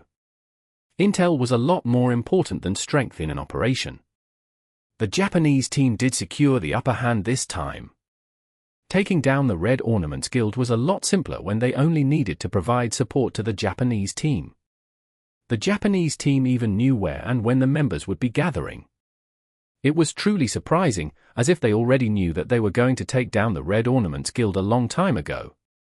The three teams went back to rest. They would set out at night. Nanyu and Ari Jiangtu remained silent on their way back. When they were close to their accommodation, Nanyu said, although it looks like the mission was only decided recently, it's obvious that the Japanese team knew the details way earlier than us. I bet even the advisors never thought this would be the case, said Ari Jiangtu. They had received the mission less than 2 days ago. If every team was given the mission at the same time, there was no way the Japanese team could acquire the intel in such a short period of time. The place and time the members of the Red Ornaments Guild were gathering was obviously kept confidential. Even the people of the Enforcement Union or Hunters would need years of investigation and infiltrating into the organization to learn the information. We'll tell the advisors about it, but but the Red Ornaments Guild is indeed unforgivable considering the crimes they have committed. We'll help the Japanese team take them out for now, said Ari Drangtu. Nunyu nodded. Something was fishy about the operation, but since their main goal was to eliminate a malignant tumor, they would place their doubts aside for now. The advisors would do them justice if the Japanese team was actually cheating. Since we're setting out at night, I'll go shopping around Lansha Town then, declared Jiang Xiaoshu. You seriously have to shop wherever you go, grumbled Mu Tinjing. Of course, it's easier to find rare loot in a place like this. Are you going too? Asked Jiang Xiaoshu. I'm planning to buy something too, said Mu Tinjing. The two girls soon left the team and headed for the town. When Zhao Manyang saw someone suggesting they visit the town, he raised his brows at Mo Fan and said, "Want to go take a look?" "No, I'm going to practice." Mo Fan rejected him immediately. "I found a strip club," Zhao Manyang told him. "Let's go." When Jiang Xiaoshu and Mu Tinjing were walking down the street, the former suddenly turned around and glanced into a long alleyway. "What's wrong?" Mu Tinjing was confused by Jiang Xiaoshu's strange reaction. "Nothing." The two continued along the street. Meanwhile, in the alleyway, a pair of eyes glittered cunningly. Chapter 958. SOS Signal. Translated by Zephazid. Edited by Aelrianth. "Big sis, I found the person you're looking for. She's with another woman," the owner of the eyes whispered into the communication device. "Find a way to lure her away." "Sure. But you're sure that you're not going to the general meeting?" "I don't think Master Casso is going to be pleased about it," replied the owner of the eyes. "It's a meeting between the higher-ups. I won't have the chance to say a single word there. Our first priority now is to hunt those 3 assholes that intervened with our job at Sweetgrass Village. I'm going to skin them alive and hang them on flagpoles. Otherwise, my reputation in the Caribbean Sea is ruined." Oni snapped. "You're right, perhaps Master Casso will get us a bigger territory this time," the owner of the eyes wondered in anticipation. "That's not what I hope for. If our guild is trying to go legit, it means we will have lots of restrictions. We can't kill, can't rob, our lives are going to be meaningless. What I enjoy isn't sitting on a pile of gold, but the thrill from killing and running away," replied Oni. "But the little ones don't want to live in fear anymore. After all, the Sacred Hall of Liberty has been watching us very closely," the owner of the eyes said. "There's that too. If Master Casso is in power, doesn't that mean Big Sis can do whatever you want? You can torture whoever you come upon, as long as you don't get caught by the people of the magic associations," the owner of the eyes mused aloud. Oh, that reminds me, the villagers of the Sweetgrass Village are a bunch of idiots, too. They actually escaped to a place that is going to become our territory soon to find shelter. Ha ha ha, when they realize I've become the new mayor of the town, and the guards are replaced by the people they caught, the expressions on their faces will be very amusing." Oni burst out laughing. At an inn in Lansha Town, Mo Fan and Zhao Manyang returned with sour faces. "Screw you, can you please learn the local language before making any call?" "That was a gay bar, not a strip club," cursed Mo Fan. The little boat of friendship was overturned instantly. Mo Fan was getting more impressed by Zhao Manyang's worrying intelligence. When Mo Fan recalled how a local rich boy had walked up to him and gave him a flirtatious smile on the dance floor, he could not find his words to describe his feelings. "I didn't expect it either, forget it, let's go back and practice," said Zhao Manyang helplessly. It was better to head back and meditate. They still had matters to attend to this night. The two were no longer in the mood to enjoy themselves after their utter disappointment. Time passed fairly quickly when they meditated. Mo Fan managed to connect another star orbit of the shadow element in the brief time he had. Constructing a star constellation made of 343 stars was a huge project, so even the slightest progress was a relief to Mo Fan. He had to thank Zhao Manyang for getting him the ring, and he was also grateful that the idiot had brought him to the wrong place in the afternoon. Otherwise, he would have wasted his whole afternoon. After dinner, the group gathered at the Seagull Garden. Nanyu counted the members and immediately noticed Jiang Xiaoshu was not around. She immediately used the communication device to contact Jiang Xiaoshu, hoping she would regroup with the team quickly. However, there was no response from the communication device. "Mu Tinjing, aren't you with Jiang Xiaoshu? Where is she?" asked Nanyu. "We split up on the street." "What, isn't she back yet?" asked Mu Tinjing. "I can't contact her through the communication device." Meanwhile, the Indian and Japanese teams had arrived. Showatani led the team and said impatiently, "Why is your member so undisciplined? We can't afford to be behind schedule." "I believe she must be in some kind of trouble," said Nanyu. Although Jiang Xiaoshu was acted indifferent and unfocused most of the time, she knew when to take things seriously still. The operation to take down the Red Ornaments Guild was no child's play. It was unlikely that she would be late. Most worryingly, her communication device was not working. "We don't have time to wait here. It's going to disrupt our plan," Akira Matsuki said. Mo Fan and Zhao Manyang both had a bad feeling. They exchanged glances with one another and had a feeling that Jiang Xiaoshu might be in trouble. "Nanyu, go with them first, we'll find Jiang Xiaoshu," Mo Fan said. Be careful." Mo Fan and Zhao Manyang did not follow the team. They were more worried about Jiang Xiaoshu's safety. Letting the people of the Red Ornaments Guild escape was the biggest mistake. These people were a vengeful bunch and had eyes across many places. If Jiang Xiaoshu did not regroup with the team, Zhao Manyang and Mo Fan both felt like she must have been targeted by the people of the Red Ornaments Guild. Jiang Xiaoshu was a psychic magician. She was more of a support on the team. However, if she was ambushed when she was alone, she would have trouble escaping. Luckily, Lansha town was not too big. According to Mu Tinjing, they did not split up for too long. They might still make it in time. "You head this way, and I'll head there." Mo Fan split up with Zhao Manyang and started searching along the main street in Lansha town. "Kone, are you an idiot? I asked you to draw the logo on our tires. Why are you drawing arrows on every billboard? Just let me know if you want to quit. Don't you think it's childish to get your revenge on the company like this?" a man in a suit scolded at a painter on the street. It was pretty loud. Even though Mo Fan did not understand the local language, he could not help but glance in its direction. "Arrows?" Mo Fan was intrigued. He took a closer look at the painter. The painter did not show any reaction when he was being scolded by the man in the suit. He continued to draw huge arrows on the billboards, as if he was delivering a message. Hollow eyes, strange behavior, and the presence of magic from him. "I got it. Nice one, Jiang Xiaoshu, what a smart move." Mo Fan realized. Under the arrows was the number 95. It obviously meant "save me" in Chinese. TL note, in Chinese, 9 is Ju and 5 is Wu. Together, Ju Wu sounds like Ju Wo, which means "save me" in Chinese. Jiang Xiaoshu must have noticed that she was in danger. She immediately cast a psychic spell to control the mind of a painter nearby, forcing him to draw the SOS signals along the main street. It was absolutely brilliant.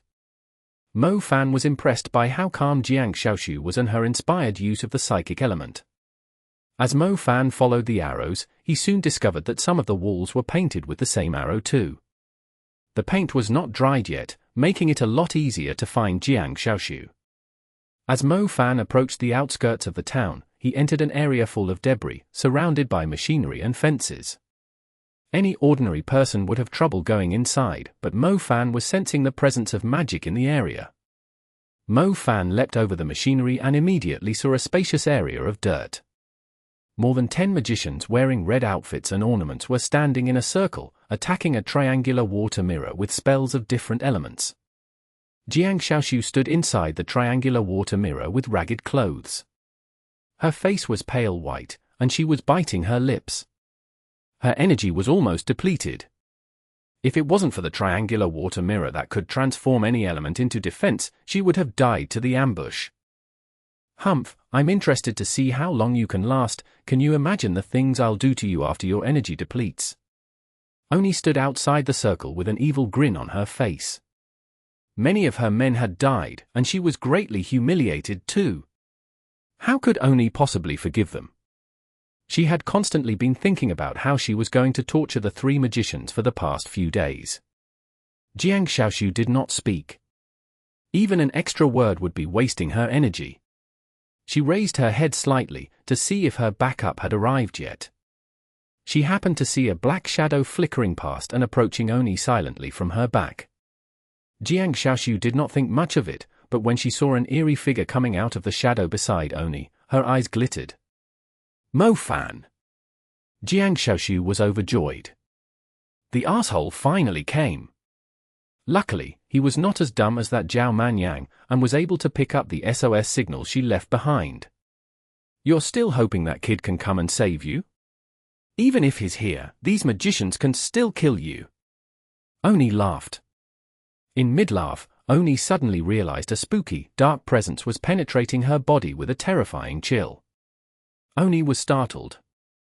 Her face turned pale as she immediately tried to dodge the attack.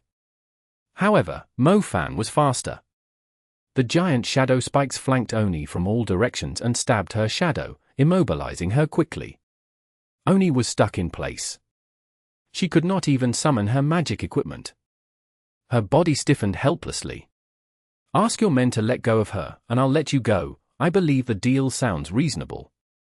Mo Fan's lips curled upward.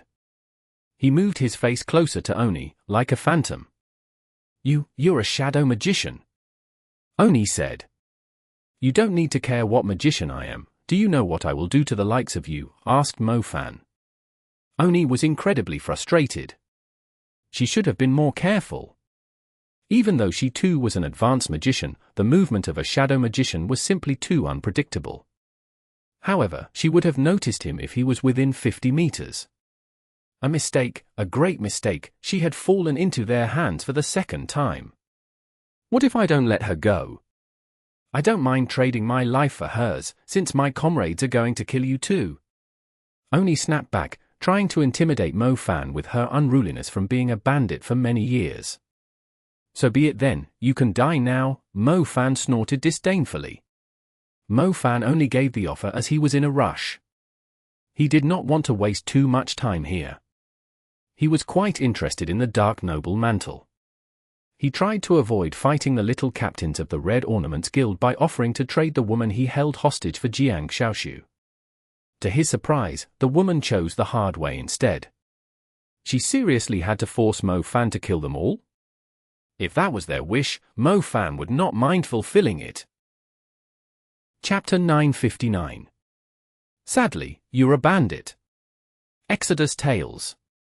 Exodus Tales. Translated by Zephizid. Edited by Aelrianth. Wait, we'll talk. Cold sweat started falling down Oni's face when she realized the man did not take the bait. Mo Fan was not in the mood to negotiate with her. He grabbed Oni's neck with the space element and slammed her into one of the magicians. The magician was channeling an intermediate fire spell. Jiang Xiaoshu's triangular water mirror was almost at its limit. If the fiery fist landed on it, it would definitely hurt Jiang Xiaoshu inside. Oni had become Mo Fan's weapon, ramming into the magician like a missile. Oni was sealed by Mo Fan's magic, preventing her from using her magic. She collided with the magician, and both of them rolled far into the distance. She almost felt her head split in two. Swift Star Wolf, come out! A lunar white gap appeared in front of Mo Fan, and a wolf-like creature with long fur leapt out of it. The Swift Star Wolf's tempware was wild as he immediately pounced on one of the pale-faced magicians closest to him. The Swift Star Wolf was a lot quicker than before. The magician did not even have the chance to cast a spell when the Swift Star Wolf tore his arm off and pressed him hard onto the ground. Sky Flame Funeral. Fierce flames poured down rapidly, covering the whole area. The place was set on fire and turned into a scorching ocean of flame in mere seconds. The magicians did not dare to stay inside Mo Fan's fire for too long. They started fleeing to the spots where the fire could not reach. After Mo Fan drove the magicians away, he immediately came over in front of Jiang Xiaoshu. Jerk, Why did you only come now? Jiang Xiaoxiu gave Mo Fan a stare, but her expression seemed to be hinting at something else. Anyone with lower intelligence wouldn't even notice the SOS signals you left behind, protested Mo Fan. I'm out of energy, protect me, Jiang Xiaoxiu demanded sulkily.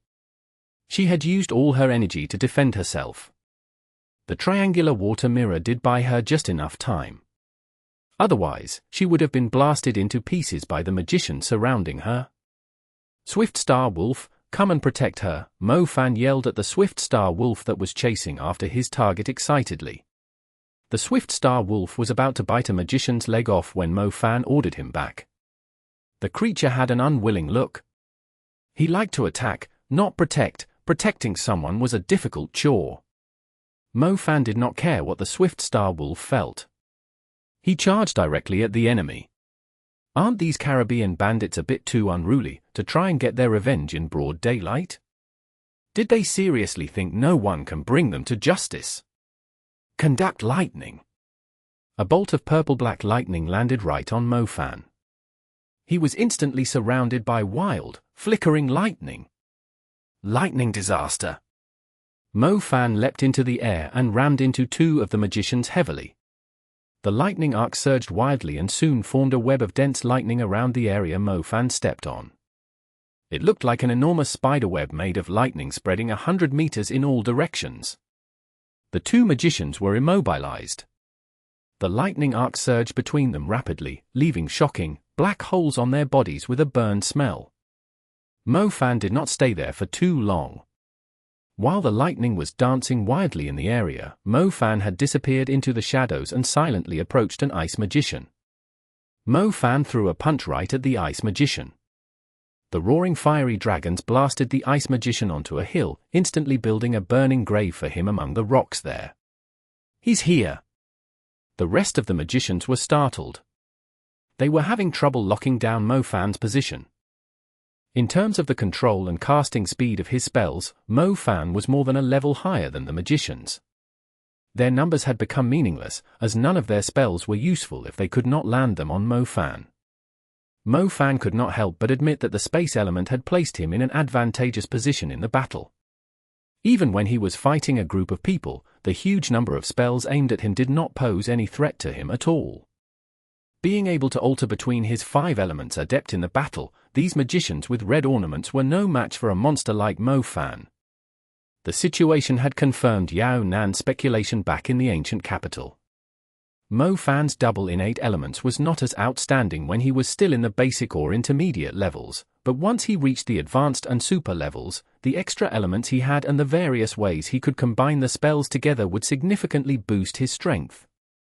The only advanced spell that Mo Fan could use adept was the Skyflame Funeral. He had yet to fully master the Silent Deadly Ray and the NYX regime to use in a chaotic battle. However, Mo Fan was already crushing a bunch of intermediate magicians like they were retards. A single person with 5 elements was a totally different concept from having a magician with 2 or 3 elements. Mo Fan, look out! Jiang Xiaoxiu noticed Oni was hiding in a corner channeling her advanced spell. She immediately warned Mo Fan. An advanced spell still posed a threat to Mo Fan. He immediately summoned the Black Snake armor without hesitation. However, as he was about to activate the armor, many golden scales suddenly descended from the sky and rapidly gathered around Mo Fan. The golden scales formed a shiny, golden armor before the Black Snake armor was activated, providing Mo Fan with perfect protection. Oni finally managed to finish her advanced spell. She was hoping that it could turn the tide around, but the spell ended up landing on the thick, golden armor. She immediately had an urge to vomit blood.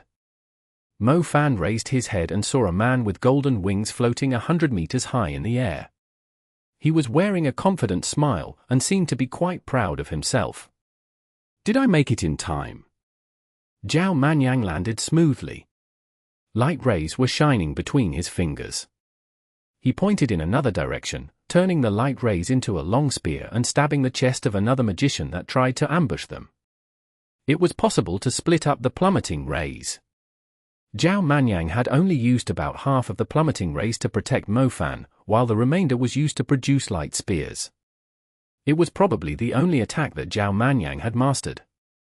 However, it was quite effective at taking down low-level magicians. Go deal with your mistress, the rest of them aren't worth much, I'll bury them all.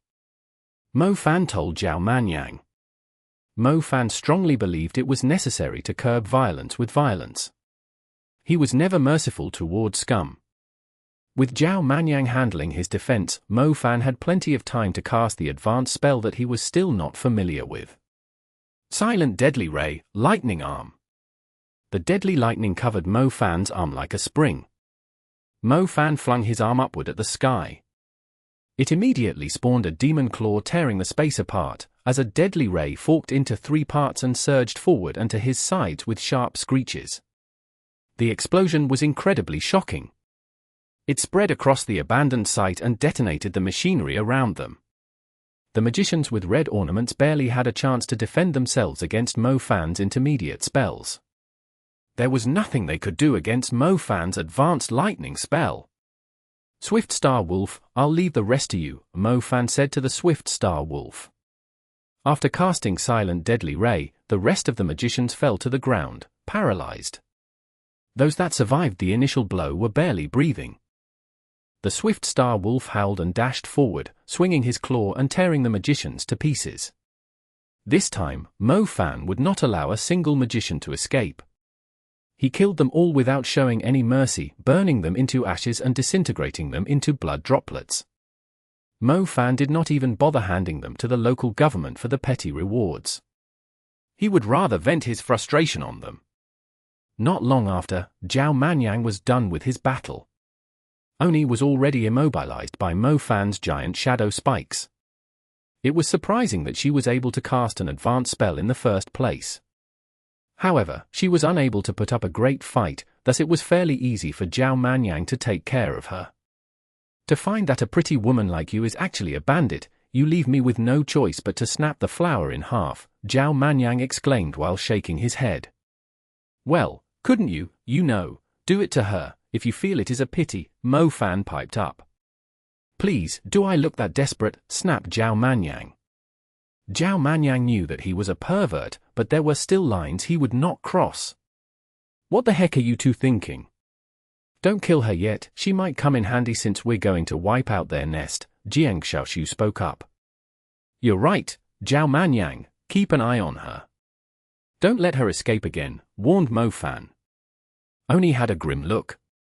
She was so frustrated that she felt like killing herself by biting her tongue. Unfortunately, Mo Fan had applied more giant shadow spikes to her. The 4th-tier giant shadow spike was able to seal every single joint in her body. She even had trouble blinking. Come, let's catch up with the team, Jiang Xiaoshu said. Look at you, are you sure you still want to go? I've eavesdropped on their conversation. The Red Ornaments Guild isn't as simple as we all thought. Anyway, we have to regroup with Ai Jiangtu and the others as quickly as possible, Jiang Xiaoshu declared solemnly. It's just a bunch of bandits, how much worse could it be?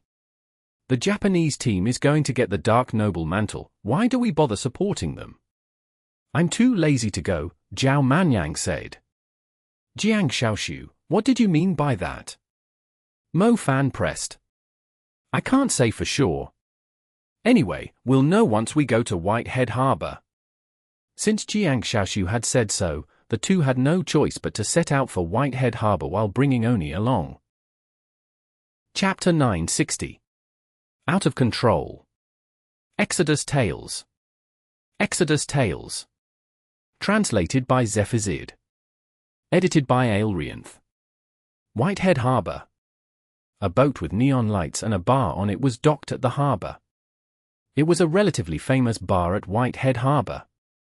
The people in nearby cities often came to gather there. On the deck was a table with 8 chairs.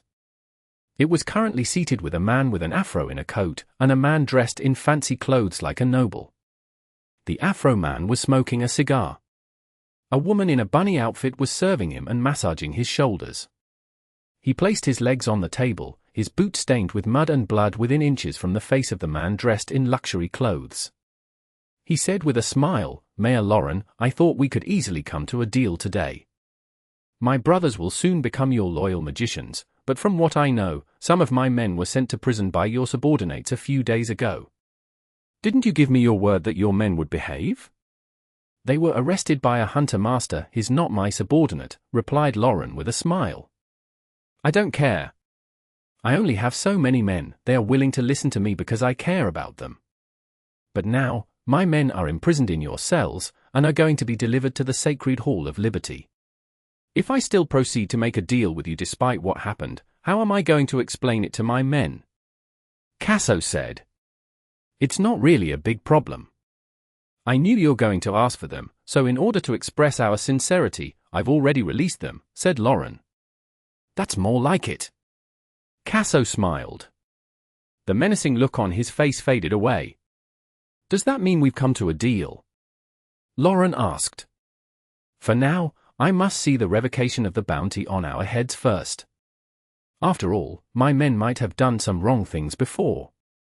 Without the revocation, the people of the Sacred Hall of Liberty and the Hunter Alliance will never stop troubling us. I don't want to see anyone bringing the heads of my men to you, demanding rewards, Casso demanded. The revocation won't come any time soon. That's fine, I have plenty of time to wait. Besides, we aren't really tired of what we used to do yet, Casso smiled back. Lauren's face turned pale. He said in a softened voice, Fine, I'll try my best to request it for you, but the next red tide is coming soon. Mayor, don't you worry about that. Since I'm now the general of Whitehead City, I won't let some little monsters disrupt the peace of our city, ha ha ha. Casso burst out laughing. Casso's laugh was still echoing in the air when a magician in a black outfit silently showed up beside Casso and whispered in his ears. Casso frowned. His gaze immediately sharpened and glared at Lauren as he snapped furiously, You better explain this. Explain? Explain what? Lauren asked with a confused face. If you're thinking of baiting me here with your lies to get rid of me, I can assure you that the cities you are in charge of will be flowing with blood soon. Casso promised in a heavy voice. Mayor Lauren was stunned. He immediately glanced at the assistant beside him. The woman seemed to have just received some news too. She quickly whispered into Mayor Lauren's ear. Mayor Lauren immediately came to a realization. He quickly donned a smile. It's truly a misunderstanding. We've known each other for many years. Do you seriously not understand what I think? I'll deal with them. You and your men can come on board first. You better take care of it. If I have to do it, it won't be so simple. I don't care where they are from. Casso said. He blew a long whistle, signaling the members of the Red Ornaments Guild to board the boat. The magicians of the Red Ornaments Guild obeyed Casso's quickly, boarding the boat in groups and did not dare to move without receiving an order from their boss. Mayor Lauren left the boat with a group of soldiers in dark blue uniforms. They headed for the shipyard. Defend this place, Mayor Lauren ordered. The battle mages in dark blue outfits immediately spread out and quickly sealed off the paths leading to the boat in a very efficient manner. Mayor Lauren stood there with a dark face. His glittering eyes were staring at a group of young magicians approaching the boat, breathing heavily. Stop right there. What do you think you're doing here? Snapped Mayor Lauren coldly. Showatani of the Japanese team was leading the young magicians. He noticed that the paths leading to the boat were guarded by soldiers in dark blue outfits. Showatani was puzzled. Did the local government obtain the information, and was planning to take down the Red Ornaments Guild too? We are following the Sacred Hall of Liberty's orders to annihilate the Red Ornaments Guild. Perhaps you have the same goal in mind too, asked Showatani. Humph, since when do they need a bunch of kids to do their jobs? Just go back to where you're from, this isn't a place for you. Lauren ordered. Showatani was startled. He glanced at the black floating bar. He believed his intel was accurate. He was confident that the people of the Red Ornaments Guild were right there on the huge boat. They could basically wipe out the Red Ornaments Guild if they could make their way to the boat. However, he never thought the local government would send soldiers to guard the place.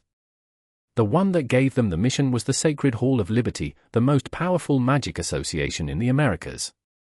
To avoid alerting the enemy, they did not even notify the local government. They were planning to tell the government once they were done with the operation. But now, the government was protecting the boat that was packed with the members of the Red Ornaments Guild, preventing them from carrying out their operation. That's quite a surprise, learning that the local government has a close relationship with a bunch of unforgivable criminals. Nunyu mocked as she easily guessed the truth. Mayor Lauren furrowed his brows. He was clearly displeased with the comment. "Sir, I believe you know who the people on the boat are. Please don't intervene in our mission," Showatani said. Mayor Lauren harumphed coldly, "I know who you are, but I'm warning you as the mayor of this city, the people on the boat have been recruited by Whitehead City as battle mages. They are loyal servants of Whitehead City. You have no right to disturb them." Recruit? What kind of joke is that? You've recruited a bunch of criminals that have been robbing your cities, towns, and villages. You better leave at once. Otherwise, I'll accuse you of interfering with public affairs. I won't go easy on you," Lauren declared firmly. "Mayor, you must be Mayor Lauren. Your actions are quite an eye-opener. Don't you think you're compromising to the Red Ornaments Guild? How disappointed will the victims and their families be when they realize what you've done?" The Japanese girl in the blue sailor outfit snapped angrily. "What do a bunch of students who live comfortably in an ivory tower know?" The mayor was infuriated. "Do you think the Sacred Hall of Liberty will agree with you?" Sacred Hall of Liberty? Don't even mention their name. If they really cared, they should have sent their magicians and annihilated the sea monsters in the Caribbean Sea.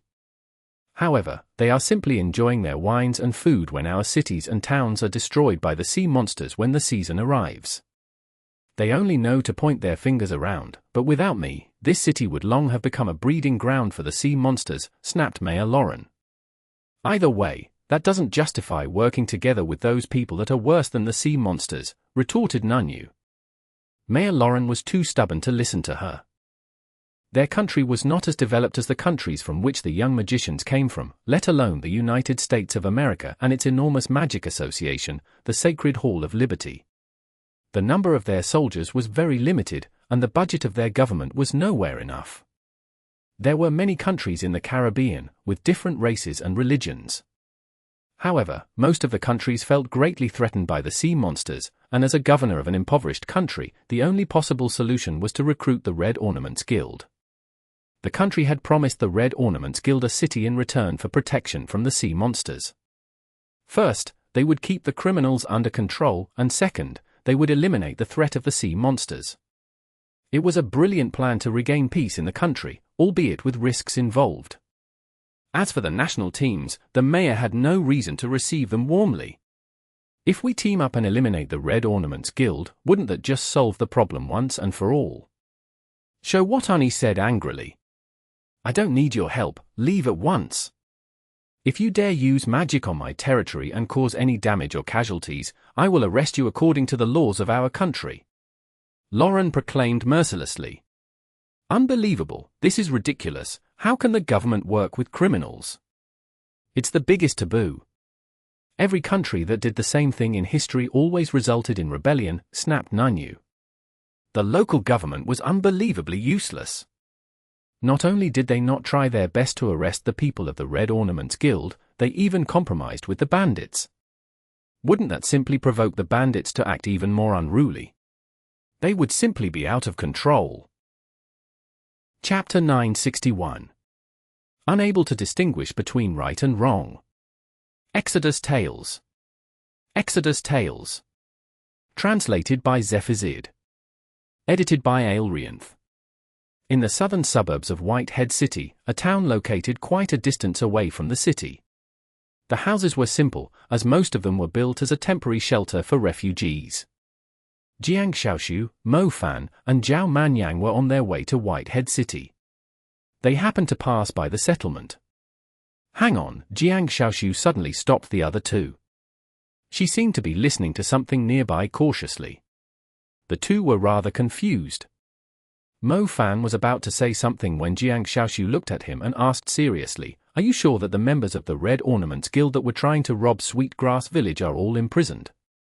"Yeah, do you seriously think I'm like the kind who would set them free?" Even though the money is little, we did catch them, Mo Fan said. Then why am I sensing a psychic trace nearby? Jiang Xiaoshu frowned. Back at Sweetgrass Village, Jiang Xiaoshu had tagged some of the bandits to prevent them from running away. In the end, Mo Fan managed to catch all those bandits and hand them over to the government. However, when they were passing by the town, Jiang Xiaoshu was surprised to sense a few of the psychic traces nearby. Maybe they were temporarily imprisoned here, Mo Fan said. Jiang Xiaoshu pointed at the town that was dimly lit and said, "It doesn't seem like it, they are moving around rapidly like they have been set free, should be that place." Speaking of which, didn't they arrange the villagers of Sweetgrass Village to stay here? Zhao Manyang pointed at the town as a thought crossed his mind. Zhao Manyang was in charge of escorting the villagers to the town. After all, the Red Ornaments Guild was pretty active in this area. Without the protection of the government, the villagers were afraid that the Red Ornaments Guild would return to get their revenge, so they did not stay at their village. Even Jiang Xiaoshu was attacked in Lansha town, let alone the unarmed villagers. Wait, what? Why are those scum that we caught here in this town where the villagers are at, said Mo Fan. Let's go take a look, Jiang Xiaoshu said worriedly. If it weren't for the psychic traces, Jiang Xiaoshu would not even notice the bandits were here. The three immediately went to the town after having a bad feeling. In the settlement, the already dim streets were basically pitch black as the street lamps had been broken. Even if someone happened to pass by, they would not notice there were people living here. There was no protection, not even fences. The conditions were actually worse than Sweetgrass Village. A few of the magicians in military uniforms had already fled for their lives. They were no match for the Red Ornaments Guild when they were under attack. The soldiers even had the urge to take off their uniforms. Leader, did we overdo it? So many people died. Didn't Boss Casso warn us to behave, since he's still trying to reach a deal with the government? Will what we did here make the boss unhappy? A magician with a red nose ring said. Boss Casso only reminded us not to place him in a difficult position. We just need to place some scales, claws, and corpses of sea monsters here. Isn't what happened fairly obvious? Do you think the soldiers are going to overlook these obvious clues and come and investigate us? Replied the leader, Luo Ling. Ha ha, how brilliant, yeah, there wasn't any protection here. It's very likely sea monsters would attack the town. Sigh, such a hassle. In the past, we could leave our ornaments behind so the people of the Caribbean Sea would know that it's our doing, but now, we have to cover our acts just like those hypocritical governors. The man with a nose ring burst out laughing. A strong tide surged across the place with a loud noise, forming a rapid-flowing current surrounding the town that stopped people from coming in or leaving. Traces of blood were everywhere on the ground. More than 10 villagers were lying still, their bodies full of wounds from being tortured. The chief knelt on the sand, his face almost buried into it. His legs were numb, and the blood vessels in his brain were swelling from facing down for too long. However, he did not dare to rise to his feet or raise his head. He knew that if he looked into the man's eyes, they would not leave a single person alive. The other villagers were doing the same thing, kneeling on the ground and digging their faces down, like prisoners about to be executed. They were all trembling in fear. Old man, didn't expect this, did you? Ha ha ha. The magician with a nose ring stepped on the back of the chief's head and burst into laughter. Did you think running here is going to save you? For your amusement, Whitehead City is soon going to be our territory. We almost died laughing when we learned that you came here to seek refuge. Please, just let us go, take whatever you want, just spare our lives. We're nothing but a bunch of farmers, the chief struggled to speak. And we are no murderers either, there's no point killing you all. We are only here to teach you that the righteous hunters aren't going to save you. Offending us is actually the worst thing you did. I assume you know what you should say if anyone asks, the magician asked with a smile. Yes, they were killed by sea monsters, the sea monsters attacked the village, the chief answered, trembling. Make sure the others hear you, too, the magician said. The chief slowly turned around. His face was covered by mud and blood. He even had trouble opening his eyes. He looked at the villagers with their heads buried into the ground. He had no choice but to swallow the grudge and anger he was feeling and said, Do you all understand? They were killed by sea monsters. Yes, we do. It was the sea monsters that killed them. Luo Ling wore a satisfied smile and said, Your sweetgrass village is pretty valuable. Lately, the sweetgrass is being sold at quite a high price in other places. We'll let you go if you obey us and just keep planting the sweetgrass. Whitehead City will soon be under our control. If you don't obey us, you'll end up like them. Obey us, and you'll be safe. Yes, sure. Outside the boundary set up by the spell-rolling wave, Mo Fan, Zhao Manyang, and Jiang Xiaoshu were infuriated upon realizing what had happened. The magician with a nose ring. Mo Fan clearly remembered handing him over to the government. He was told that these bandits would be delivered to the Enforcement Union or the Sacred Hall of Liberty and be punished according to their crimes. How did they show up here and pick on the villagers again? Mo Fan was so furious that he was breathing fire. He did not care how many people the enemy had and how strong they were. He turned himself into a bolt of purple-black lightning. After crossing the boundary, Mo Fan swept across the night sky and landed in front of the magician with a nose ring. The wild lightning spread to the surroundings and formed a shocking lightning web attacking the bandits. The group of bandits was not very big. There were just over 10 of them in total, and the strongest among them, Luo Ling, was only an intermediate magician. Mo Fan lifted Luo Ling up like he was picking up a chick and slammed him hard into the ground.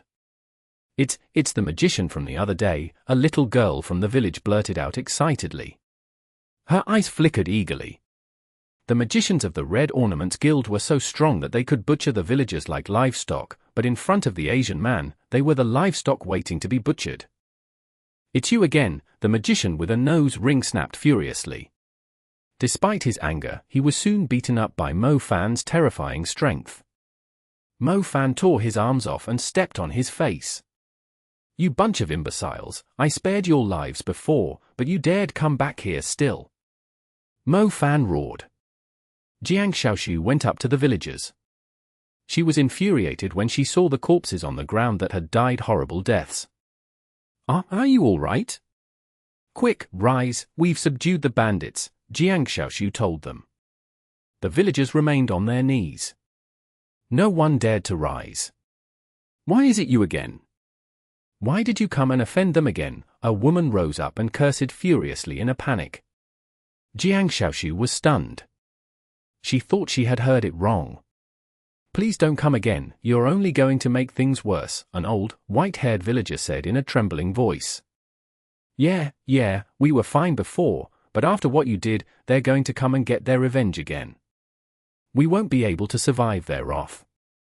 The villagers did recognize Mo Fan and Jiang Xiaoshu, but instead of expressing their gratitude like last time, they were actually blaming them. Jiang Xiaoshu was quite dumbfounded. We have come here to save you, protested Jiang Xiaoshu. Save? How are you going to save us? Just stop getting in their way. They have magic, and are too strong for us. You aren't scared of them because you can easily beat them, but how about us? Once you leave and they can't find you, they will just vent their anger on us. Will you only stop when everyone in our village is tortured to death? The old villager replied as she rose to her feet. So you're saying we've done something wrong instead? Jiang Xiaoshu uttered a self-mocking laugh. Jiang Xiaoshu was already infuriated by the Red Ornaments Guild's deeds, yet she felt like her lungs were going to explode after seeing the villagers' reactions. Jiang Xiaoshu had almost died to the Red Ornaments Guild when they tried to get their revenge in Lansha Town, because she had saved the villagers. It was surprising how dumb humans could be when they were overwhelmed by fear and a sense of uselessness. They could not even distinguish between right and wrong. The villagers thought the bandits of the Red Ornaments Guild were being merciful to them, while their rescuers had come to harm them. Chapter 962. I just want to kill them. Exodus Tales. Exodus Tales. Translated by Zephizid. Edited by Aelrianth. I have to be honest, it's hard being a good person. Just look at me, I never wanted to be a good person. These people should just die, get raped, or get tortured, or get trampled to the ground like slaves. They deserve it. Whatever happens to them is none of my business, declared Zhao Manyang. Jiang Xiaoxiu learned something new. She never knew a place or a country could be this petty. She wanted to help, but they were beyond rescue. Mo Fan had seen people that were much worse. After all, when there were millions of victims in a situation like the Calamity of ancient capital, it was possible to find all kinds of people. As such, Mo Fan was not really surprised by the villagers' reactions. That being said, Mo Fan strongly believed in one thing: it was unwise to think that a criminal would suddenly become merciful and stop harming people. Scum like them that were corrupted and stunk to the bones would only become even worse. Their only goal was to obtain a greater pleasure from conquering weaklings, thus the situation would only worsen if the villagers kept compromising. Mo Fan was no saint, and he had no obligation to teach the villagers the reality. They could only understand the truth after experiencing it themselves and realizing how idiotic their decision was. They would regret it all when they paid a greater price in the future. To Mo Fan, it was none of his business. Besides, he was mainly displeased by how scornful these members of the Red Ornaments Guild were. If he did not trample them to death, he would be sulking the whole day. Who cared if the villagers were grateful or disgusted? It was their own business. Mo Fan never expected his soul to transcend after receiving their gratitude. After all, if they actually showed some respect to him, he would not mind uprooting the entire Red Ornaments Guild. He could easily do it. If the villager rose to their feet and told him firmly that they wanted the Red Ornaments Guild to be punished according to their crimes, Mo Fan would not mind going straight to their nest and killing their boss. But if they wanted to kneel, just let them kneel and acknowledge the people of the Red Ornaments Guild as their daddies. Let them enjoy it. They were adults. They should be responsible for the words they said and the decisions they made. Aren't you angry? Jiang Xiaoxiu looked at Mo Fan with a confused face. Why should I be angry? I have saved a lot more people before. I don't really care about them, Mo Fan said. Jiang Xiaoxiu was rather amused by Mo Fan's words.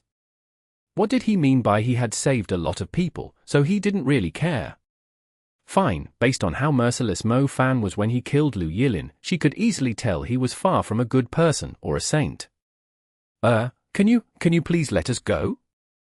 How dare those assholes not show any respect to advanced magicians like you? Let us go, and we'll punish them, and teach them how to be grateful. The face of the magician with a nose ring was covered in blood, but he still tried to force a smile. That's none of your concern.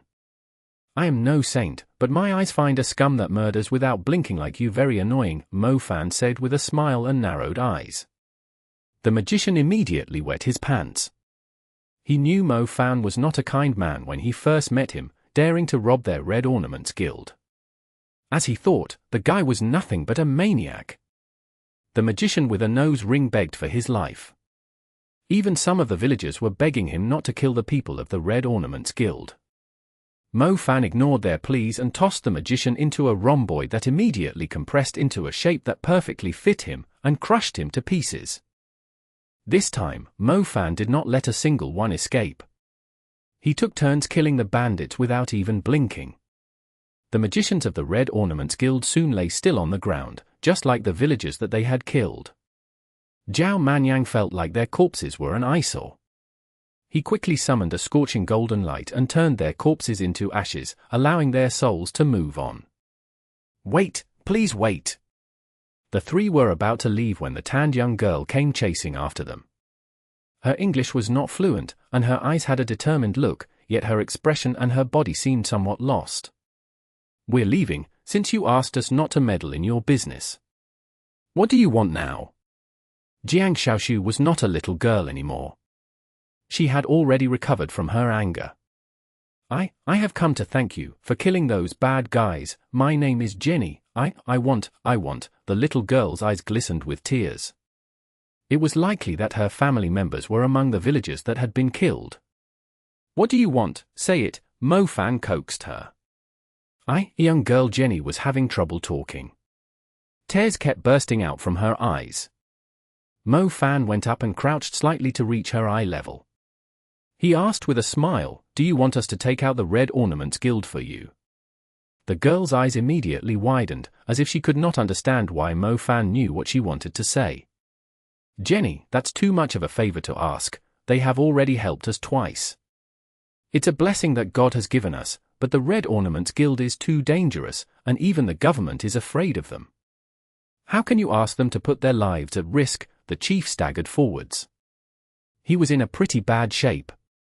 Indeed, there's no way we can do it for you, considering what your people have said to us, said Zhao Manyang. The god of ocean wants us to suffer, thus we have no choice but to accept it. I apologize on behalf of the people that have lost their minds in fear. No matter what the fate of our village is, we are grateful that you saved our lives. The chief was a rational man. He spoke sincerely to Mo Fan, Zhao Manyang, and Jiang Xiaoshu. The young girl Jenny was still looking at Mo Fan with tearful eyes, as he was the strongest person that she had ever met. He was able to beat the crap out of the bandits. But that's not what you are thinking. Mo Fan asked with the same smile. My villagers said bad things to you, and the Red Ornaments Guild is indeed terrifying. I guess I'm asking too much from you, Jenny said. You just need to answer me, did you seriously mean what you said? Mo Fan repeated. Jenny looked into Mo Fan's dark brown eyes. It felt like she could see the determination and confidence in the big brother's heart, the same look she saw from her father when he was lying in a pool of blood. Yes. Tears burst out from Jenny's eyes again, as if all the sorrow and anger in her heart had burst out like the water pouring out from a broken dam.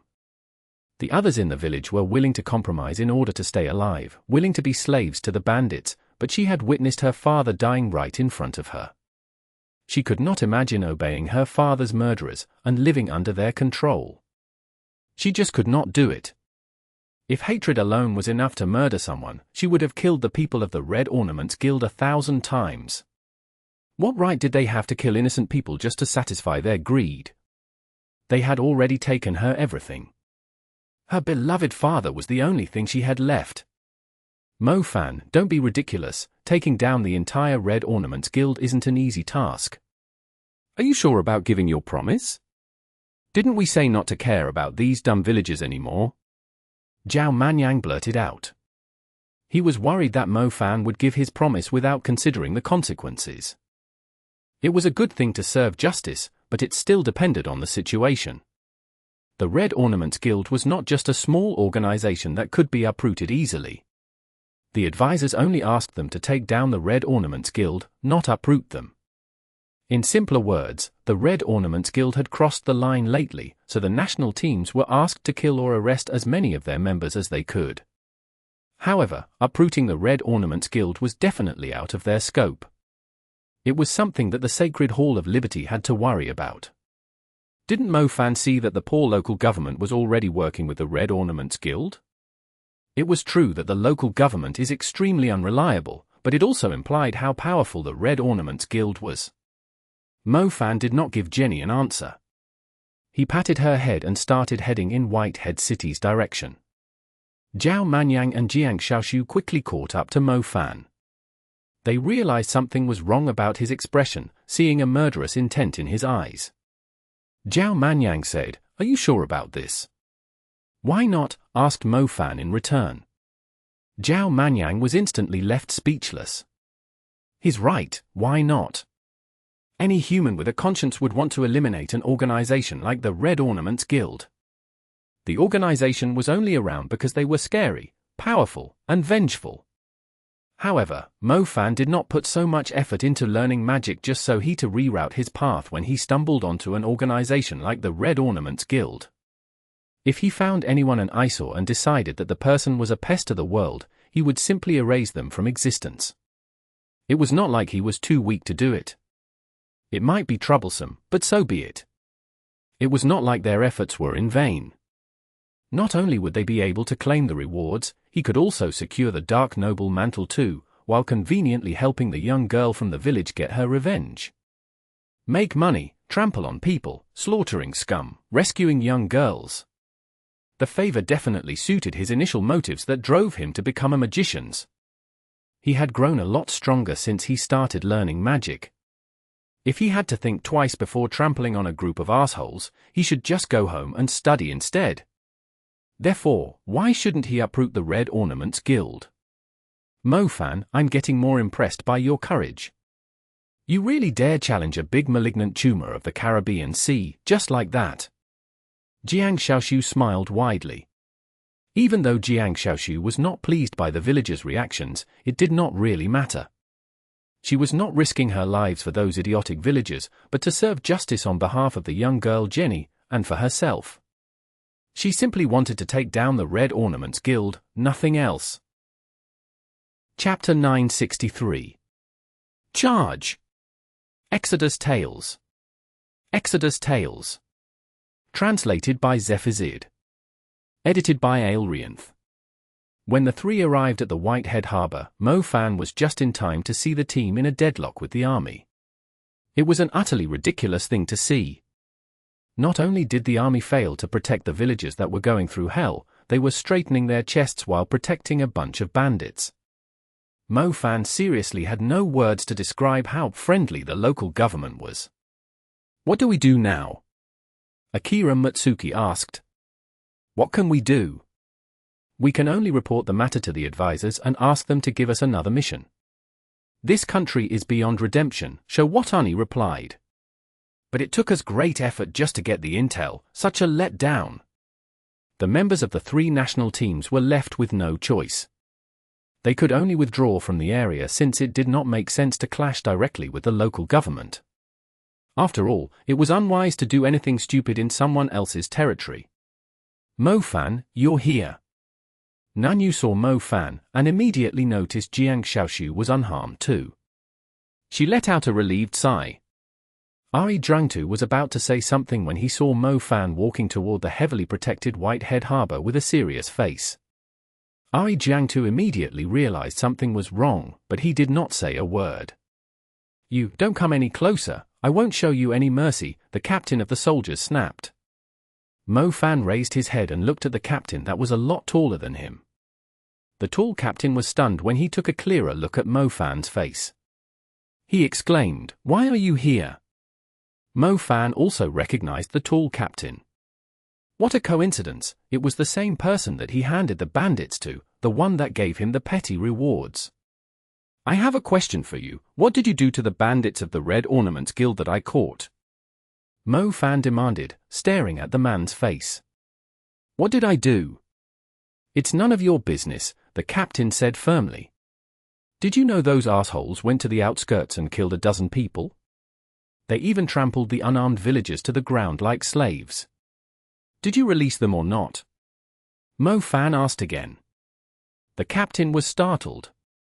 Mo-fan could easily tell he was panicking just by looking at his expression. The captain tried to hold his ground and exclaimed in a loud voice, "So what if I released them? This isn't somewhere you're supposed to be. Leave at once, or I'll arrest you." When Mo-fan saw the man talking back arrogantly without showing any empathy to the villagers, he could feel flames bursting from his chest. Aren't you even ashamed to say that? Mo-fan's fist burst into flames, and he threw it at the tall captain. Mo-fan was now able to cast intermediate spells in an instant. It took the captain by surprise. He barely cast a water barrier to protect himself, but the basic spell was almost non-existent against Mo-fan's fire element. The fierce and fiery dragon knocked the captain into the air. The scorching flames filled with Mo-fan's anger quickly burned him to ashes. The ashes fell down before the soldiers. Everyone, including Mayor Lauren, was dumbfounded. They could not believe the young man had just killed the captain right in front of everyone. The few remains of the captain were scorched black. The heat was still lingering in the air, with fierce flames burning in Mo-fan's eyes. His action completely shocked the national teams and the soldiers. The whole place fell deadly silent, and it took them quite a while to collect their thoughts. Don't you F***King think you're not a jerk just because you're wearing a uniform? Mo-fan glared at the scorched corpse. His murderous aura froze the other soldiers in their spots. Mayor Lauren's face was twitching in anger. How bold of him, daring to kill his soldiers right in front of him. Did he have any respect for the laws? You dare kill my soldier, I swear I'm going to arrest you, snapped Lauren furiously. Mo Fan glanced at the mayor and said disdainfully, I'm going to walk past you and find every single member of the Red Ornaments Guild on that boat. I'm going to kill them all. If any of you want to stop me, just go ahead and try it. A bunch of useless pricks in uniforms. Why don't you wear some red clothes and ornaments instead, since they suit your identity better? Damn it, don't you think you can do whatever you want just because you're an advanced magician? I'm going to behead you here at the Whitehead Harbor. Mayor Lauren totally lost his cool. At his order, the soldiers immediately spread out and surrounded Mo Fan. There were quite a lot of soldiers around. They stood in lines with magical auras rising from their bodies. The air nearby had gathered under the control of the wind element. Zhao Manyang and Jiang Xiaoshu immediately jumped up next to Mo Fan. It was obvious that they were going to take on the useless government together with Mo Fan. Idiots, what are your men doing, clashing with the government like that? Show what any cursed. Are the members of the Chinese team out of their minds? Don't they know they are going to be punished if they stirred troubles in someone else's territory? Tell them to stop, quick! The Indian team was afraid of stirring up troubles too. It was unwise to challenge the local government's army. What an idiot, something is seriously wrong with Mo Fan's head, snapped Zhu Jiming furiously. Could he not drag the whole team down with him if he wanted to die? He had just killed a soldier from the government's army. Did he seriously not know the word death? Ai Jiangtu and Nanyu exchanged glances with one another. They both walked forward silently and stood between Mo Fan and the soldiers. They were both soldiers of China. The blood of justice in their bones was stronger than Mo Fan's. If they could not distinguish who was right and wrong, they had no right to be soldiers. As Mo Fan had mentioned, instead of saying that the government had recruited the Red Ornaments Guild, it made more sense to say the government had actually joined the Red Ornaments Guild instead. So the two of you can't stand it any longer either. Jiang Xiaoshu smiled when she saw Nanyu and Ari Jiangtu joining the fight. We'll keep the government army at bay, but try to go easy on them too. We don't want to overcomplicate things. Go and take out the Red Ornaments Guild, Ari Jiangtu advised them. It did not matter if Mo Fan had killed a soldier, since the man was a serious problem, setting dangerous criminals free like that. It would still be acceptable even if Mo Fan was brought to the International Court of Justice, but if Mo Fan continued to slaughter the government army, things would get really serious. The fight was inevitable. It was impossible for Mo Fan to withhold his anger. The truth was, they also had the urge to kill all the soldiers when they realized how ridiculous they were. However, it was necessary to consider the overall situation. Ai Jiangtu was trying his best to send Mo Fan to the Red Ornaments Guild to prevent him from clashing too much with the government army. All right, thanks. Mo Fan nodded at Ari Jiangtu and Nanyu. Mo Fan knew what they were thinking. Even though he was quite unruly with his methods, he did understand it was unwise to cause unnecessary troubles. I do agree they are ridiculous, the Japanese girl in the sailor outfit said. Yeah, to think that he would kill the soldier. Akira Matsuki said. I was saying that the government army is being ridiculous. The Red Ornaments Guild must be punished, the Japanese girl said. Akira Matsuki was left speechless. Showatani frowned. He immediately realized something was not right when he saw the Chinese team trying to help the three clear a path into the Whitehead Harbor. I can't stand these idiots either, count me in. A gentle-looking man from the Japanese team suddenly joined the fight. How can you count me out for something like this?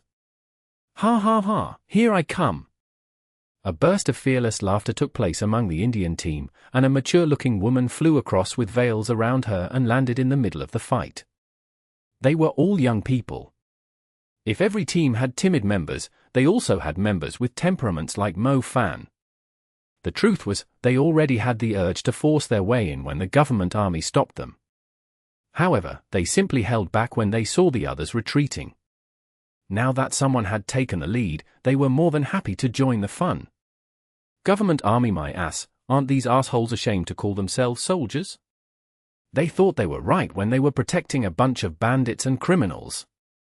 We can't let China take the lead, stay here and keep the soldiers under control. We'll head to the boat. I have no intention to be involved in this mess, damn it, which asshole tried to attack me with ice lock, are you tired of living? A wind magician of the Japanese team was trying to stay out of trouble. However, he immediately turned into a savage beast and rushed to the front when he was attacked. As the fight broke out, the members of the Indian, Chinese, and Japanese teams who did not want to be involved were forced to join the fight too, mainly because the government army was clueless about the situation. They assumed everyone was on Mo Fan's side, and since someone had taken the lead, the others were surely going to cause them trouble. The national teams were already annoyed by the government army's smug attitude. Since the soldiers had attacked them first, it was not their fault fighting in self-defense. In the end, only the person taking the lead was fully responsible for what happened. Anyway, it was time to teach these useless soldiers a lesson. Knight Rakshasa, clear a path for us. Jiang Shaoshu immediately asked Jiang Yu's impressive contracted beast. Ahead of them, a petite dark figure moved around swiftly. Each time it landed, a soldier would fall to the ground. Seriously, why am I always in trouble when I'm with you? Zhao Manyang was maintaining a defensive shield, tanking all the attacks from the soldiers by himself. Despite complaining, Zhao Manyang continued to follow Mo Fan and Jiang Shaoshu. For some reason, he was actually quite excited. Chapter 964. Battling against Casso. Exodus Tales. Exodus Tales. Translated by Zephizid. Edited by Aelrianth. On the deck, Casso, who was wearing a huge coat, stood close to the rails. He burst out laughing when he saw the government army fighting the people that had come to take them out. Ha ha ha, look at them, just look at them, they started fighting one another instead, ha ha ha. Casso laughed widely. The other members of the Red Ornaments Guild were laughing too. Years ago, they were on the run like rats in the street, hiding from the government army, hunters, and the Sacred Hall of Liberty. But now, they were drinking stouts on the deck of a boat, watching the government army like they were putting up a show. Boss, the sea monsters that attack the Whitehead City every season are pretty strong, are we seriously going to fight them? A fatty with a huge belly asked. Fight the sea monsters? Not a chance. We'll leave once we plunder enough money from this city. Does that stupid Lauren seriously think I care about being a general? With money, we can go to a better place. We can build a city, a kingdom, a place where even the assholes of the Sacred Hall of Liberty won't dare to come. Casso burst out laughing. Boss, that's brilliant. All hail the boss. The shipyard? Stop them at once, yelled Lauren furiously.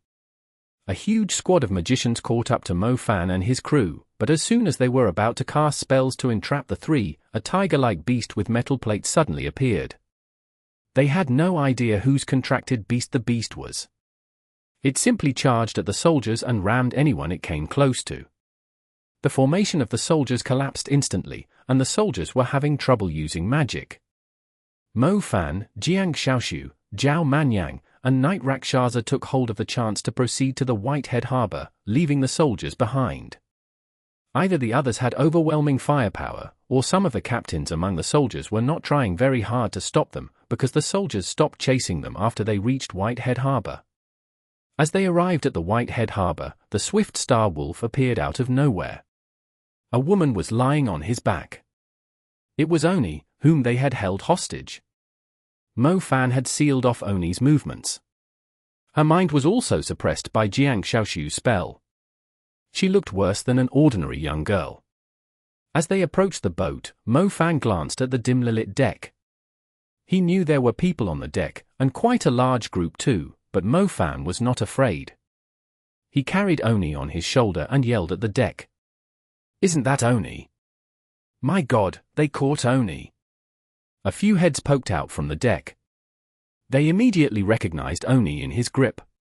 Oni was an advanced magician. Even though she was relatively weak among the advanced magicians of the Red Ornaments Guild, she did have a certain status in the organization. Besides, she was a fairly good-looking woman among the bandits, who were mostly men. Many of the members were her die-hard fans. When the magicians of the Red Ornaments Guild saw Oni was caught, they immediately went enraged. "Casso, save me!" Oni screamed at the deck. A bulky silhouette in a huge coat appeared on the deck. His sharp eyes slowly moved into the light and glanced down at them coldly. Zhao Manyang and Jiang Xiaoshu's hearts skipped a beat. It seemed like the cultivation of the man on the deck was a lot stronger than theirs. Otherwise, why were they feeling such great pressure from him? "Kid, let her go, and I won't be fussy about what you've done. I can also promise you that my men won't trouble you anymore." It was obvious that Casso cared a lot about Oni when he personally asked Mo Fan to let her go. "Your men won't trouble me, since none of you are going to leave this place alive today." Mo Fan was completely fearless. "That's some high-sounding statement, my Red Ornaments Guild." Casso had yet to finish his sentence when Mo Fan suddenly used the space element to snap Oni's neck right in front of the members of the Red Ornaments Guild. Oni was not prepared to die. She initially thought Mo Fan was trying to negotiate with Casso. Even her last scream was incredibly brief, filled with a hint of disbelief. Oni's eyes showed their whites as her head fell sideways. It looked like her neck was going to fall to the ground at any second. Casso almost vomited blood in the midst of his sentence. Such arrogance! As the president of the Red Ornaments Guild, he was used to having people fear and respect him. Only he was allowed to display his arrogance, but to his surprise, this young magician dared to snap his trusted subordinate's neck before he even finished his sentence. "I'm not in the mood to listen to your bullshit. Come down here, I'll beat you into minced meat." Mo Fan tossed Oni into the sea. "Feel free to fish up her corpse." "Mo Fan, didn't you say she might come in handy? Is that seriously what you meant?" Zhao Manyang could not help but murmur. It was incredibly cruel. Zhao Manyang had to admit that he was unable to force himself to kill a good-looking woman, despite the crimes she had committed and the number of people she had killed. But Mo Fan was different. As soon as she was on bad terms with him, she did not even say a word, but Mo Fan decided to snap her neck out of nowhere. He only kept her alive to demonstrate his resolve to the bandits of the Red Ornaments Guild. "How insane! I'm going to snap your neck too." Casso was infuriated. He uttered a roar and jumped down from the deck. Soon, lots of red figures had jumped down from the boat. They were all wearing red outfits and ornaments. They did not look like devils and monsters, but their murderous aura was enough to mess up the sea breezes. "Damn it, they have taken the lead. Let's engage." Akira Matsuki and Sho Watani of the Japanese team had shown up. The mature woman of the Indian team arrived with a few other members, too. They went straight for the boat and immediately attacked the members of the Red Ornaments Guild. The people of the Red Ornaments Guild started fighting against the Indian and Japanese teams before Mo Fan and Casso started their fight. Elemental energy and ripples surged across the place, turning the whole place messy. "He's all yours. I'll handle that one over there."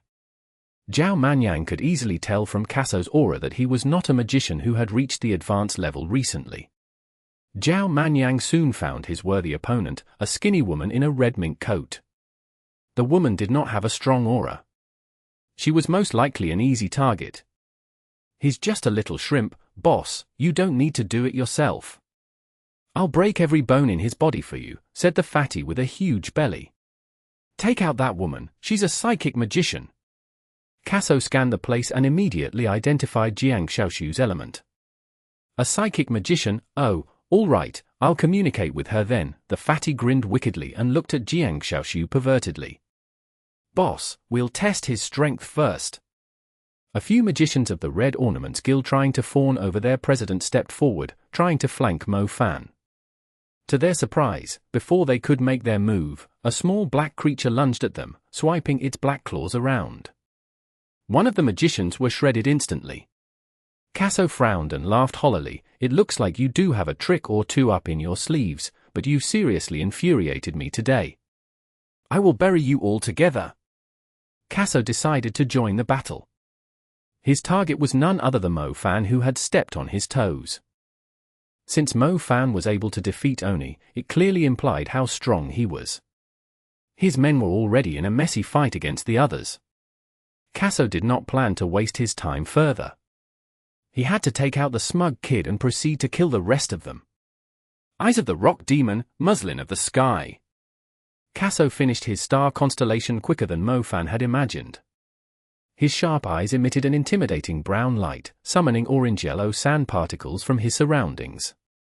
The sand particles might look tiny, but when they stacked together, they were able to turn into any kind of weapon, similar to the spell plummeting rays.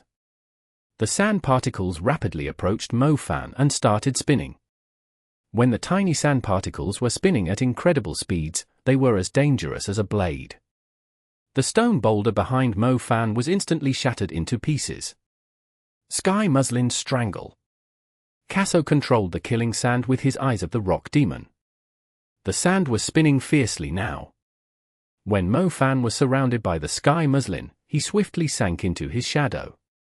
It quickly split into 4 and fled in different directions. The abilities of Mo Fan's shadow element had improved significantly when he was awakening his stars. Mo Fan's shadow could now split into 4 when he cast Fleeing Shadow, similar to Councilman Luo Mion's shadow element in the past. Casso had trouble distinguishing between the shadows. He had no choice but to split the killing sand into 4 parts and chase after the shadows. The sky muslin's strength was dependent on the number of sand particles, and was greatly weakened after splitting into 4.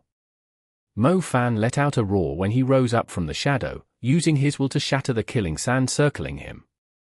Petrify. Casso was able to cast different spells adept. As his brown eyes flickered, the plank that he was standing on was soon dyed grey, like a layer of hard concrete. It rapidly spread 100 meters away from the plank. Conduct lightning. A bolt of purple-black lightning burst out of Mo Fan's body as he transformed into a lightning bolt, dashing across the grey area and charging at Casso. He continued to release lightning into the air, forming a giant lightning web flying at Casso. Chapter 965. Meat Armor, Poison Flesh. Exodus Tales. Exodus Tales. Translated by Zephazid. Edited by Aelrianth. Dense lightning scattered across the place. Strong currents flowed back and forth around Casso and struck him continuously. However, Casso did not bother dodging the lightning. The sand particles lingering in the air swiftly gathered around him and turned into a sand shield in the shape of an egg, warding him from the lightning. The lightning soon lost its effects, unable to penetrate the sand shield. Inside the shield, Casso stomped the ground heavily. The effects of the spell Petrify started spreading rapidly once again. Mo Fan immediately activated the Blood Tabi when he found himself in a disadvantageous position. The Petrify effect spread quickly and immediately turned everything within 100 meters into hard, stiff rock. It was right behind Mo Fan's ankle. If he was just a bit slower, his leg would have turned into stone. Where are you running to now? Casso's eyes glittered with a brown light. The ray of light flew at Mo Fan. He immediately summoned the departing nether shield as he realized that something did not feel right. As soon as the metallic departing nether shield appeared, it was instantly turned into stone after coming into contact with the light ray. It fell to the ground and broke into pieces. Mo Fan was shocked by how outstanding Casso's earth element was. He was able to use the power of Petrify freely. Petrify! Casso fired the brown ray from his eyes once again. Mo Fan quickly rolled to the side to dodge it. The wooden barrier behind him immediately turned into a brittle stony substance, and would break with the softest touch. If this is all you have, your death is near. Casso's face twisted suddenly. His skin was transforming. Mo Fan could see a blue, blood-colored mist circling Casso's body. The outline of his body gradually turned faint as the mist thickened. Poison element. Mo Fan could sense a dangerous aura lunging at him when he looked at Casso. Casso waved his arms. The huge coat he was wearing suddenly tore into pieces. The blue, blood-colored poison became a strong wind blowing in all directions. I already said that none of you are going to leave this place alive. Casso's face started twitching. It felt like his muscles were about to burst out of his skin. His face was undergoing a weird transformation. His muscles were now green and kept growing. Not long after, his upper body was covered in thick, sturdy muscles. His skin was green like a toad, with lumps all over his body. His other body parts were transforming too. The sight of it reminded Mo Fan of Fang Xiaoli when her body was occupied by the sudden death poison queen. He's applying the advanced poison spell to his own body. Jiang Xiaoxiu gasped when she saw the transformation. Using his own body as the host for the poison element and turning himself into a monster using the blood of demon creatures.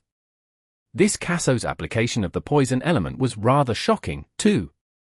Did I surprise you? With such a perfect transformation, killing you is like stepping on a few cockroaches. Casso chuckled with a spooky grin on his face. Meteorite fist. Mo Fan's fist erupted in flames. The fiery dragons from his fist pounced at the transformed Casso. Casso stood there with the same grin on his face. The fiery dragons rammed into Casso, but the sturdy skin and strong muscles from the transformation were like a blue-red meat armor. Mo Fan's meteorite fist only left a tiny scorched mark on him. It totally caught Mo Fan by surprise. As he was immersed in astonishment, Casso's eerie face suddenly drew closer. How quick! Were the only words Mo Fan could think of.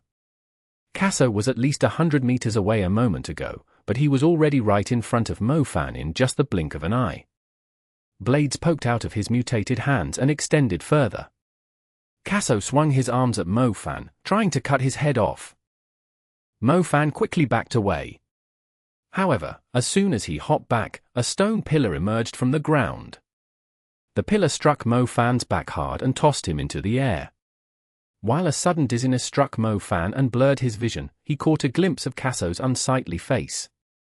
The guy continued to chase after him, aiming the blades on his arm at Mo Fan's chest. Black snake armor. Mo Fan activated the mark. The runes of the black snake armor swiftly appeared on his chest in a spiraling motion to protect the spot where the attack was about to land on.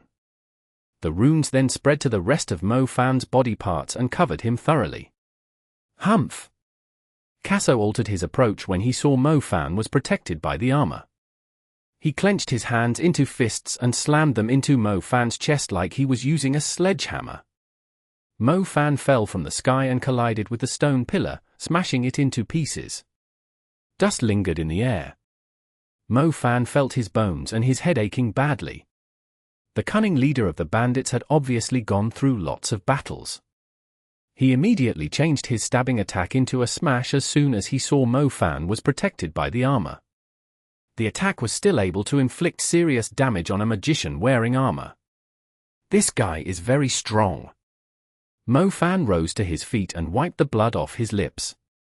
Even though he was also an advanced magician, the strength he displayed was nothing Oni compared to what Oni was showing. After a few rounds, not only did Mo Fan fail to deal any damage to him, he had suffered quite a number of injuries himself.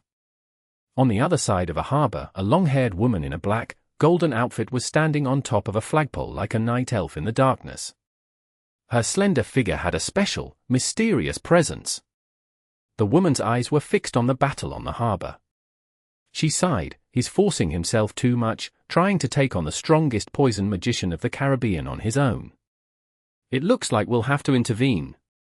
Otherwise, that young man is going to be in danger. Even 5 of him aren't enough to defeat Casso, a man's voice answered from her comm. I know, but Casso is going to escape again, spoke up a woman with curly hair in black clothes. We can't help it, we were hoping that the 3 national teams could keep the Red Ornaments Guild busy for us, but it looks like most of them were getting tangled with the government army. We have to hurry, we can't let Casso kill them all. Alright, I'll go with him. The woman in the black gold outfit was about to glide down when she suddenly saw the young man fighting Casso alone engulfed in strong flames. Even she subconsciously gasped when she felt the powerful aura from this far away. She looked at the flames, and the young man engulfed in scorching fire in bewilderment. Hang on, it looks like he can still fight, the woman exclaimed. The woman was from the Sacred Hall of Liberty, a Sacred Hall magician. She and her crew did not dare to engage recklessly, as Casso was incredibly cunning. As soon as he sensed their presence, he would release poison and flee for his life. They were determined to uproot the Red Ornaments Guild once and for all. If the national teams could pressure Casso further, they would have a better chance of arresting Casso. The young man from China had already managed to force Casso to use his poison armor. This young man is quite impressive, let's wait a little longer, the male Sacred Hall magician advised. The woman in the black golden outfit had a pair of light blue, amber-like eyes. They were attractive and brilliant, and were fixed on the young man. You're not the only one that can transform. Meteorite Fist. Burning wings appeared on Mo Fan's back, turning him into a missile engulfed in flames.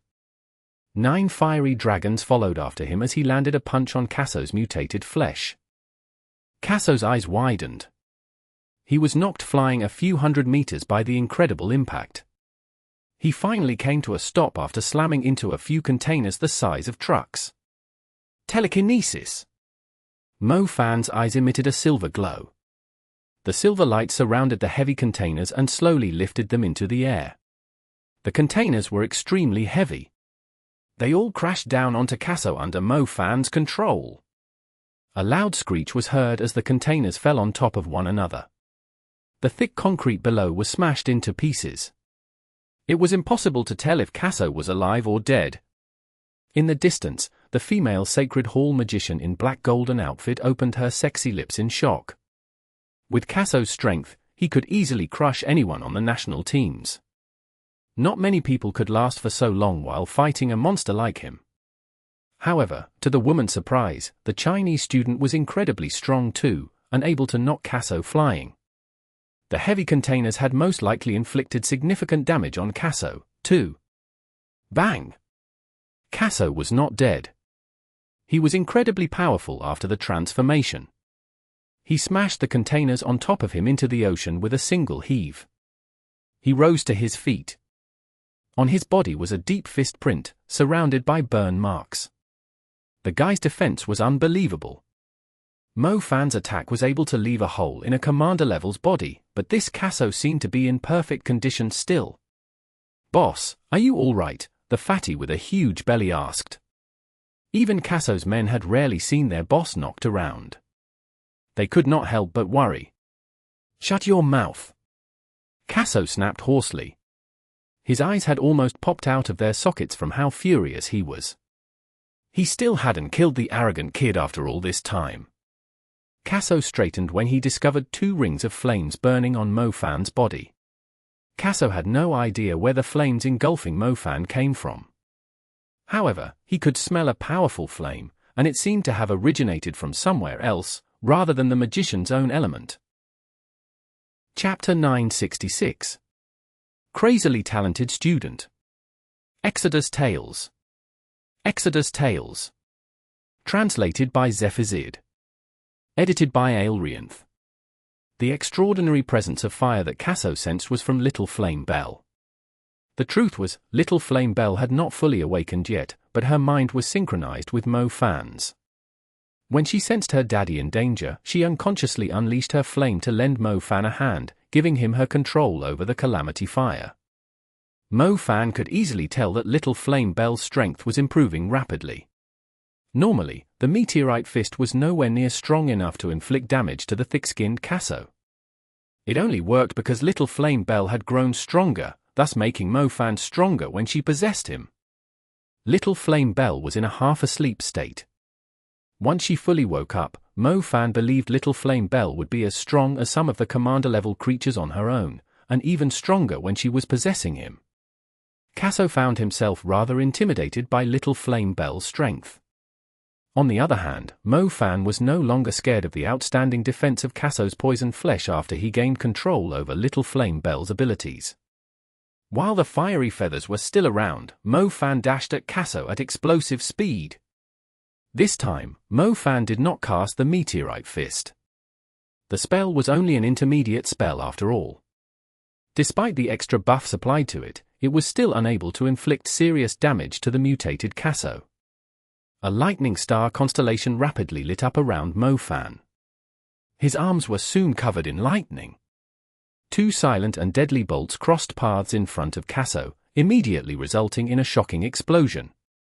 The purple-black lightning arc soared into the sky and spread across the area. After Casso was knocked into the air by the lightning bolt, the arcs continued to whip his body fiercely. Casso let out a furious roar in the sky. He immediately controlled the sky veil nearby.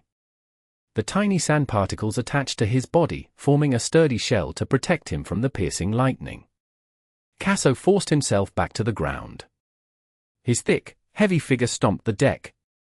The whole boat was leaning forward from his weight. Mo Fan immediately chased after Casso and stood on a taller pole on the boat. His body was engulfed in raging flames. Mo Fan had turned into a scorching sun shining down upon Casso standing on the deck. Rock hammer! Casso stood still, turning the sand particles in the air into a 20-meter-long giant hammer. He swung it at Mo Fan using the might of his mutated flesh, knocking Mo Fan into the sea. Mo Fan tried to move sideways. A fireball with a diameter of almost 5 meters slammed into the water like a meteorite, stirring a huge wave with scorching flames and dyeing the surroundings red. Die! Casso jumped down from the deck. The blades around his elbow slashed at Mo Fan fiercely. The icy blade swept past the surface of the sea, slicing the water apart. The water close to the harbor was relatively deep. Mo Fan's fire was greatly weakened by the water. He had no choice but to withdraw temporarily. He quickly glided along the surface of the ocean with fleeing shadow. Casso immediately chased after him. The guy had perfectly mastered the sky veil. He was able to form rock bridges in the sky, sprinting along them through the air. The bridge connected with the ground. Casso cast Earthwave to speed him up further. He caught up to Mo Fan and hurled him heavily at the front of the boat. Mo Fan was smashed into the boat by the monster.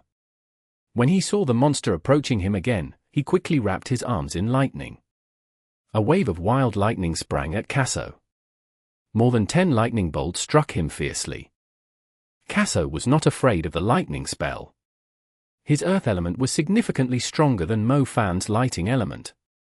Every time Mo Fan tried to cast lightning on him, he was able to wrap his skin with a thick layer of sky veil and prevent the lightning from landing on his armor. Piss off! Mo Fan switched his hand when he discovered that his lightning was not working. He immediately threw his left fist, abruptly engulfed in flames, at Casso's face. The punch took Casso by surprise. He was having trouble counting the number of elements the kid had. Fiery dragons lunged forward and knocked Casso away from the boat. He fell into the water in a huge gout of flames. Before Mo Fan could catch his breath, Casso jumped out from the water and landed on the now broken deck. He pursued Mo Fan relentlessly while swinging his blades wildly. Flame sword! Mo Fan was infuriated. The man thought he was the only one with weapons? After the flame sword took form, Mo Fan swung the 10-meter-plus burning sword forward with great strength. However, to Mo Fan's surprise, the flame sword he summoned this time was not the kind that had to move quickly to unleash all its energy. Mo Fan could feel the flame sword in his hand was extremely stable, like an actual, giant sword engulfed in flames. It would not disappear in just a short period of time. Mo Fan was overjoyed. It seemed like the improvement to Little Flame Belle's strength had also improved her abilities. The duration of Flame Sword was a lot longer now. The blades on Casso's elbows were less than a meter long, but Mo Fan's Flame Sword had now reached 15 meters. Mo Fan had to use both his hands and the space element to swing it. The Flame Sword in Mo Fan's hand did not resemble a sword, it actually looked more like a thick rod. Casso was immediately knocked flying by Mo Fan's sword when he tried to get closer. Mo Fan immediately followed it up with a slash down. The flames lunged forward, the blazing red fire seemed to be never-ending. It was obvious that Casso was afraid of the 15-meter-long giant flame sword. He no longer dared to charge at Mo Fan fearlessly. He withdrew a long distance away, planning to use Petrify to secure himself an advantage. NYX regime. This time, Mo Fan did not give the guy any chance to cast his advanced spell. Instead, he decisively established his formation of darkness. NYX regime had a wide coverage area. Even Casso needed some time to escape from it. The pitch-black darkness was like a maze, greatly hindering the effects of his eyes of the rock demon. After all, the effects of Petrify had to rely on the light emitted by the eyes to spread. He could not even see Mo Fan, so he had no chance to cast Petrify on him. Mo Fan was still holding the flame sword. He was able to move as rapidly as a phantom in the NYX regime with fleeing shadow. For shadows, each with a silhouette of the Calamity fire and rose flame charged at Casso from 4 different directions. Casso glanced around him in awe. He was having trouble identifying the real Mo Fan among the shadows. At the same time, when Mo Fan was attacking with flame sword under the effects of fleeing shadow, he had no idea it would summon 3 other mirror images to duplicate his attack. He knew NYX regime was able to strengthen the effects of shadow spells significantly, but he never thought it would be this insane. When the scorching heat of flame sword arrived before Casso, the man finally realized which Mo Fan was the real one, since the heat and the aura of the flame sword were the strongest. However, he did not have enough time to react. The flames of the flame sword rolled forward and split in half as the sword slashed forward. Casso wrapped his arms around his head to brace himself, but he was still knocked flying by the impact. The flame sword surged across the deck in the direction of the sea. Casso let out a cry of agony and fell into the debris of the containers. The scorching Calamity fire and rose flame continued to burn him. The flames had already penetrated his meat armor. The Sacred Hall mags hiding in the dark were stunned after witnessing the spectacular move. Where did this crazily talented student come from? Did he seriously injure Casso, who was basically unstoppable in the Caribbean Sea, by himself? So strong, is that guy really a student? Even the male mage blurted out subconsciously.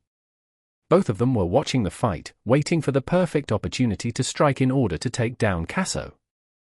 The longer Mo Fan could last in the fight, the better their chances were. They were slowly approaching the area, but Casso was simply too preoccupied with the fight with Mo Fan to notice them. To their surprise, the student had managed to force Casso into a pinch. He had almost broken through the outstanding defense of Casso's mutated form. It was not something an ordinary student could achieve.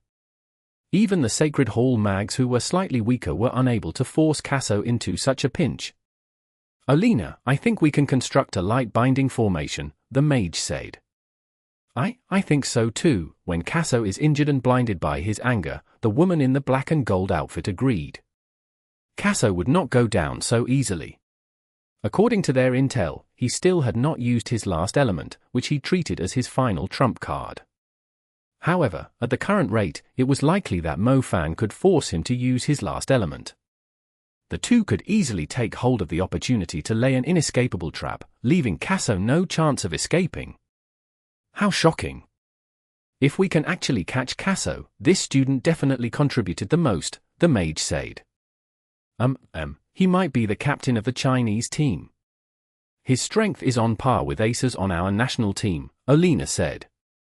Mo Fan was clearly unaware of the existence of the 2 cunning Sacred Hall mags that were secretly laying down a formation behind the scenes.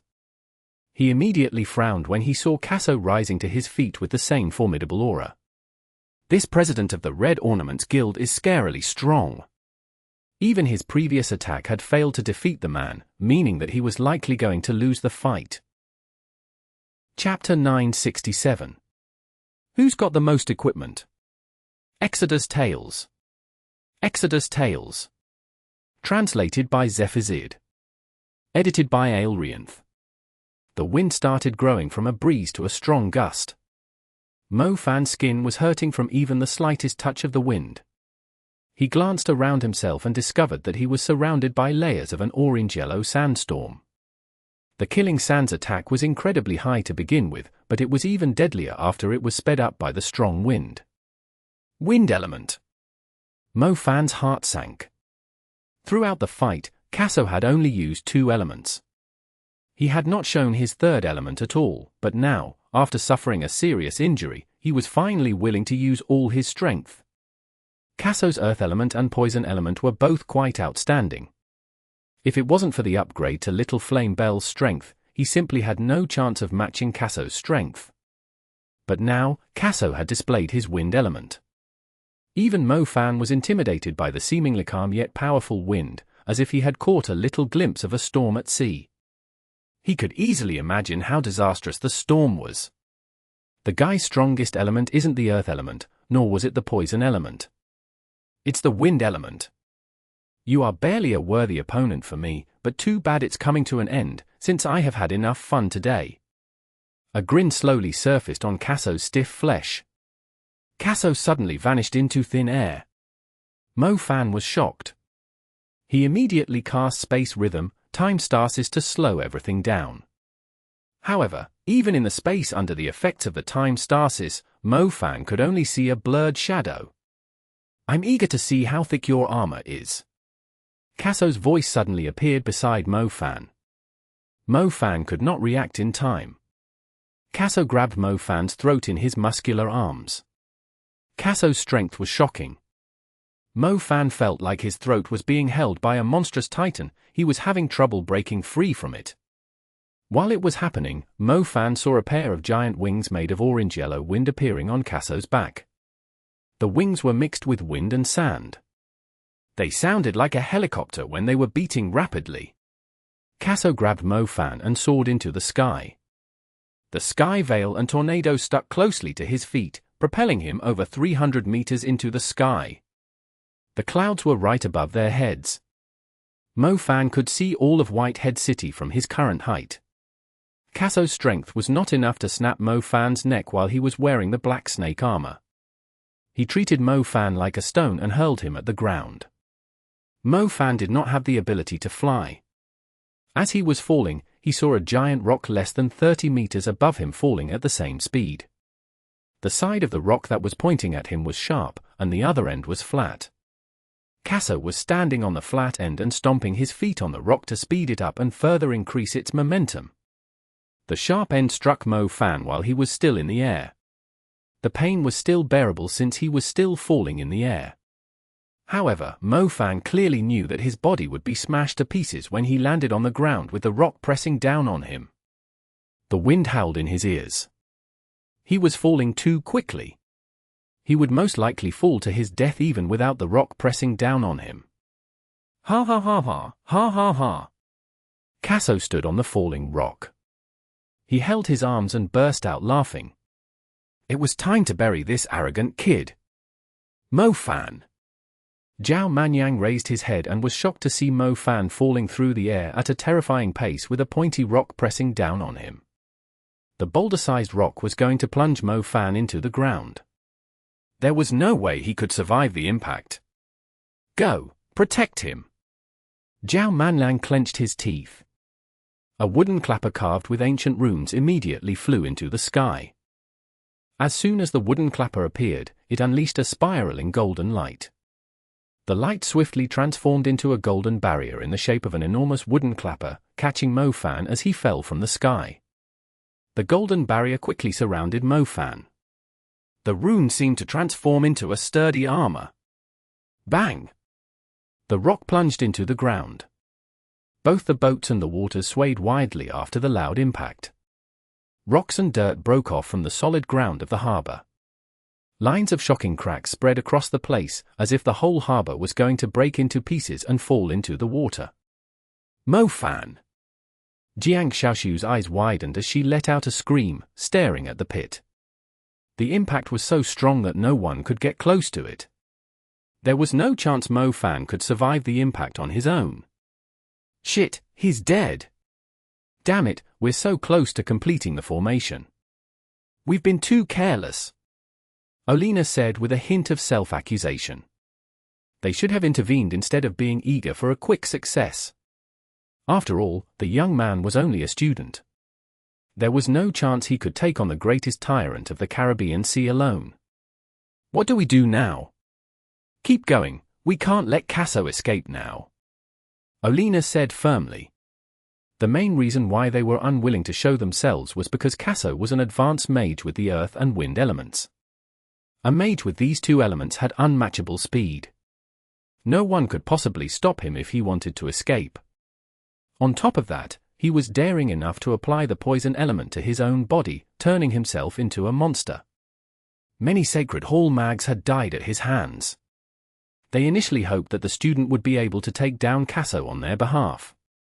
Who knew that Casso would kill the student straight away when they were busy constructing the light binding formation? They did not even have time to save him. "Mo Fan, don't you King die, cursed Zhao Manyang." Didn't he warn Mo Fan not to meddle in someone else's business? Why didn't Mo Fan take his advice seriously? Didn't he know how strong the Red Ornaments Guild was? That Casso had 3 elements in the advanced level. Even everyone teaming up would still have had trouble defeating him. Do you seriously have the time to care about others? How ridiculous, the dark-skinned, female bandit uttered a hollow laugh. Without that thing, your defense isn't impressive. An icy glow flickered on the female bandit's hand. A spear made of ice appeared in her hands before thrusting fiercely at Zhao Manyang's rock barrier. As soon as the ice spear made contact with the rock barrier, it turned into ice instantly. The spear then broke the rock barrier into pieces that scattered across the ground. A magic spear! Zhao Manyang immediately regretted his decision. The spear came up to him and performed a dance of death around him. The spear soon left lots of cuts and blood on his body after he lost his defense. There were now at least 10 bleeding cuts on Zhao Manyang's body. He initially thought he had chosen someone he could easily defeat. To his surprise, the dark-skinned woman was incredibly strong. Zhao Manyang was no longer able to hold his ground without the wooden clapper that doubled the effects of his defensive spells. A competition of magic equipment? Humph! Not many people in this world have more magic equipment than I do. Zhao Manyang was too stubborn to admit his defeat. He immediately summoned his magic boots and Deathstrike magic equipment. Both pieces of magic equipment were of the light element. The light encapsulating Zhao Manyang's figure immediately overwhelmed the icy spear in the woman's hands. "There's more!" Zhao Manyang spread his arms. Golden feathers appeared gradually and formed a pair of glowing, golden wings. Zhao Manyang had summoned 3 pieces of magic equipment within an instant, and judging from their auras, each piece was more or less a luxury good. The female bandit was startled. Leaving the Deathstrike magic equipment and the magic boots aside, it was still absolutely ridiculous that the man would own magic wings at his age. Even all the loot that the female bandit had scavenged over many years were not enough to buy her magic wings. Zhao Manyang was still fully kitted out with magic equipment, even without the wooden clapper. The others might laugh at Zhao Manyang for having the weakest cultivation on the team, but no one could possibly own a better set of equipment than him. Blessing of the Fountain Ring! Zhao Manyang did not stop after summoning the 3 pieces of magic equipment. The middle finger of his right hand started glowing, as the seemingly ordinary blue ring suddenly emitted a sacred glow. Water barrier! The circulating water barrier revolved around Zhao Manyang. A few more water barriers appeared under the effects of the ring's sacred light. Zhao Manyang was only able to apply 4 or 5 stacks of water barrier normally, but with the help of the ring, the number almost doubled. He now had around 8 layers of water barrier circling him endlessly. Fierce rolling wave! The effects of the ring were able to strengthen every water spell Zhao Manyang had. The ordinary rolling wave had now turned into a surging tide, lunging at the female bandit like a beast. The woman nimbly jumped onto a boat to find some cover. Zhao Manyang flew onto the rolling tide and fired a golden crescent forward with his Deathstrike magic equipment. The slash was utterly shocking, cutting through prow of the boat with ease. The woman was forced to summon her magic armor, yet even with its protection, the slash still sliced her arm off. Blood started pouring out from the cut unendingly. "Serves you right!" Zhao Manyang uttered sarcastically, staring at the woman whose lips had gone pale. The woman trembled in anger. She had never seen a mage as rich as the man before her. He had just used 4 pieces of magic equipment in one breath, and it seemed like he still had more on standby, including his necklace, his bracelet, and the other 3 rings on his other hand. With a series of bone-cracking sounds, Mo fan out from the debris and rose to his feet. His black snake armor had turned into scrap. Not a single spot of his skin was unmarred. Pain, he was in extreme pain. The burning sensation felt like he had been set on fire. Luckily, his demon element had come in handy. His body was actually several times stronger than ordinary mags. That being said, he was glad that Zhao Manyang had tossed the wooden clapper at him. Otherwise, he would have been unable to survive the impact with only the black snake armor and his sturdy flesh. He's still alive. Casso exclaimed in astonishment as he stared at Mo fan with wide-open eyes. Is this guy's body made of steel? Even with 2 layers of protection, the impact was more than enough to shatter every bone inside the body of an advanced mage. Meanwhile, the guy only looked like he was suffering from serious injuries, but none of them were life-threatening. Chapter 968. I want half of it. Exodus Tales. Exodus Tales. Translated by Zephazid. Edited by Aelrianth. One could possibly refer to the demon element as the most useless element. Even after awakening its nebula, or galaxy, it did not provide Mo fan with any useful spells. The only benefit it had was strengthening Mo fan's flesh to a certain level, granting him tenacity and boosting his vitality. After rising to his feet, Mo fan's eyes were firmly fixed on Casso. The rose flame and calamity fire were ignited on his body once again, combining into rings of flame spreading out in circles. You're seriously the most resilient young man I have ever seen. However, you will need to train another 10 years to stand a chance against me. Casso stepped forward. His legs, still covered in meat armor, bent forward slightly, like a bow on the verge of firing an arrow. Bang! The ground cracked as Casso beat his wings rapidly and charged forward. Mo fan leapt backward to increase the distance between him and his enemy. However, Mo fan's speed was simply too slow compared to Casso's. The man had already caught up before Mo fan landed on the ground. Casso's hands swelled as the sand spun down and attached to them. His fists and arms were suddenly huge and filled with power. The giant fists went right at Mo fan fiercely. Mo fan happened to land in the shadow of the boat. He quickly vanished into the shadow before splitting into 4 and moving in different directions. Casso's giant rock fist swung through the air and hit nothing. His eyes followed the 4 shadows, trying to identify the real Mo fan. However, sharp spikes suddenly appeared from the darkness and stabbed Casso in the legs. How many elements does this kid even have? Casso's legs were paralyzed by the spikes, immobilizing him temporarily. He had no choice but to give up on the chase and focus on breaking free from the giant shadow spikes. Otherwise, his movement would not be the only thing sealed off. Casso gathered his focus. He had just broken free from the shadow element when a bolt of lightning flashed under his feet.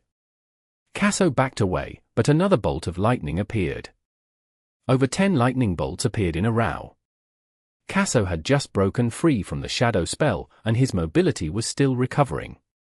In the end, he was struck by the 7th bolt of lightning. Mo fan knew Casso was being protected by the sky veil at all times, and the lightning was unable to penetrate through his defense. Instead of trying to break through the defense with the lightning strike, he was using it to knock Casso back instead. A mere little trick. I thought you were going to give me a surprise after you managed to climb back up. Casso burst out laughing. It's true that I've run out of moves. How about this? I'll fix Oni's head back, and it's clear between us. You can continue to live your life as a pirate, and I'll mind my own business. Sound good? Mo fan said. Casso studied Mo fan. The young man was fully covered in wounds and bruises. Without a surprise, the man might have broken 30 of his bones from the fall. He was really curious where the kid was getting his courage from, provoking him under the circumstances. What do you think? Casso slowly displayed the blades from his elbows. This time, he swore he would put an end to the kid's life. His men were not able to hold on for much longer. Casso was worried that too many of them had sacrificed their lives. May I ask, How did you apply the poison element to your own body and turn yourself into a monster? I bet the process must be somewhat painful. Mo Fan added. Jiang Xiaoxiu was speechless when she realized that Mo Fan was still talking to Casso.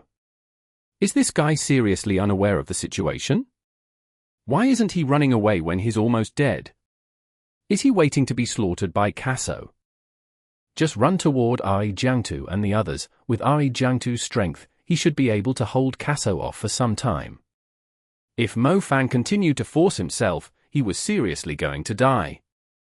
Jiang Xiaoxiu was unable to lend Mo Fan a hand.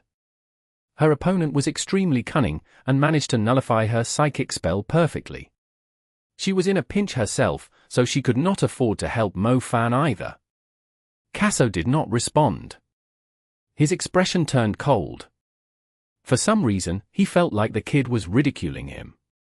However, Casso was being hesitant, too. This kid who could set himself on fire was truly abnormal. It was better not to let his guard down. Are those your final words? Casso said. I can't trick him any longer. How long are you two going to wait? Mo Fan suddenly yelled. The two Sacred Hall mags hiding in the dark were startled by his shout. How did he know? Casso was stunned, too. He immediately focused to observe his surroundings and sensed a dangerous aura coming from several weird light dots spreading quickly in the distance. The light dots scattered around Casso, forming a light-binding formation. The experienced Casso immediately realized something was not right. Damn it! Casso was both furious and panicking. He had focused too much on the fight. After all, the injuries he had suffered were not light. He could not tell if his enemy still had a trump card up in his sleeves. As such, Casso was totally unaware that he was being trapped within a light formation. Casso was pretty quick with his reaction. The wings on his back beat fiercely, thrusting him towards the sky. Black and gold rays descended from the sky in lines and formed a cage looming over him. The man almost rammed into the light bars of the cage. Casso immediately fell to the ground after discovering the area above him was sealed off. His legs exerted incredible strength as he fled toward the sea. Another wall of light appeared in the direction that Casso was trying to escape to. Casso did not give up. He tried to escape in other directions, but the walls continued to appear above him, below him, and in all four directions. The walls formed a perfect cage, entrapping Casso inside it. Boss! Boss is trapped! Casso's men immediately rushed toward the cage upon seeing this. They desperately tried to free Casso from the cage. Casso was in a frenzy himself, ramming into the walls with his mutated flesh fiercely. However, Mo Fan had actually broken most of his meat armor in the fight previously. He suffered great pain from the scorching light when he rammed into the walls. The light was able to burn his body right through his broken meat armor.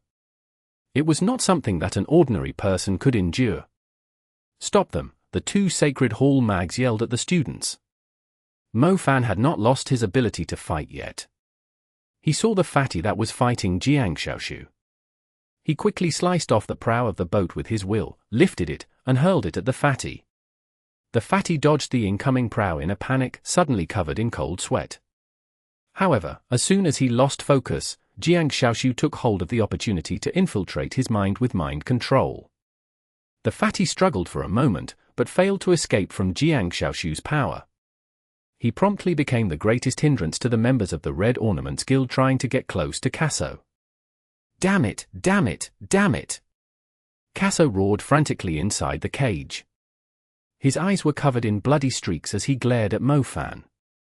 Casso had not had any idea there were two Sacred Hall mags hiding in the dark. He was so regretful that he was unable to take care of a young mage in his 20s despite putting in such strenuous efforts. He was even more regretful that he had fallen into the trap set up by the Sacred Hall mags after being too careless. The light cage would only become sturdier as time passed, unless his men were able to kill the two that had constructed it. However, the mags that had shown up at the harbor were incredibly strong, each person surprisingly an advanced mage. Some of them even managed to crush his men one-sidedly. Casso was suddenly overwhelmed by a sense of helplessness. Normally, he could easily force his way out of the light cage with his poisoned flesh. However, he had been fighting for too long, and was injured, too. The light would simply burn him to ashes before he could break free from it. "Shameless," yelled Casso furiously. Wasn't it supposed to be a one-on-one duel? How could he ask the two Sacred Hall mags for help? He had been so close to killing him. Likewise, remember to clean your ass and be prepared to stay in prison for the rest of your life, Mo Fan smirked. Even though his face was covered in blood, his smile was exceedingly charming. The truth was, Mo Fan only realized someone was laying out the light formation when he was looking down from the sky after Casso tossed him into the air. It was not hard to notice the light dots, but since Casso was standing on top of the rock pressing down on him, the rock had actually prevented him from seeing them. When Mo Fan saw the points of light, he immediately linked them to the Sacred Hall mags. The advisors did mention that a few Sacred Hall mags would be assisting them from behind the scenes. They would be there to guarantee their safety while waiting for the perfect time to take down the president of the Red Ornaments Guild. The truth was, Mo Fan was already at his limit when he crawled out from the debris. The injuries he suffered were simply too serious. He would have died if it wasn't for the demon element. He was simply trying to buy the Sacred Hall mags as much time as he could. "Well done," the Sacred Hall mage could not help but call out. Casso was unable to run away this time. The two Sacred Hall mags were overjoyed, as they could finally go back and report that their mission was completed. They had been wandering between different countries to take down the Red Ornaments Guild, and were criticized by their superiors many times for their poor performance. Olina looked at Mo Fan. Her faint blue eyes were glittering. It was all thanks to this Chinese student. She was immediately curious about and interested in Mo Fan. Not many advanced mags were able to take on Casso like he did. Once, an inexperienced Sacred Hall mage even died a horrible death at Casso's hands. It was very impressive that a student was able to accomplish such a remarkable achievement. However, before Olina could compliment him, her expression sank immediately after hearing a single sentence from Mo Fan. "Hey, I want at least half the reward." Chapter 969. More monstrous than a monster. Exodus Tales. Exodus Tales. Translated by Zephizid. Edited by Aelrianth. Mayor Lauren hurried over. He was astonished when he witnessed the scene before him. In his eyes, the students of the national teams were basically going to get themselves killed by going to the boat. The Red Ornaments Guild was a bunch of savage and cruel mags. With the number of advanced mags they had, they could easily wipe out the group of students. However, what he saw was Casso trapped inside a cage of light, covered in wounds and bruises with a defeated look.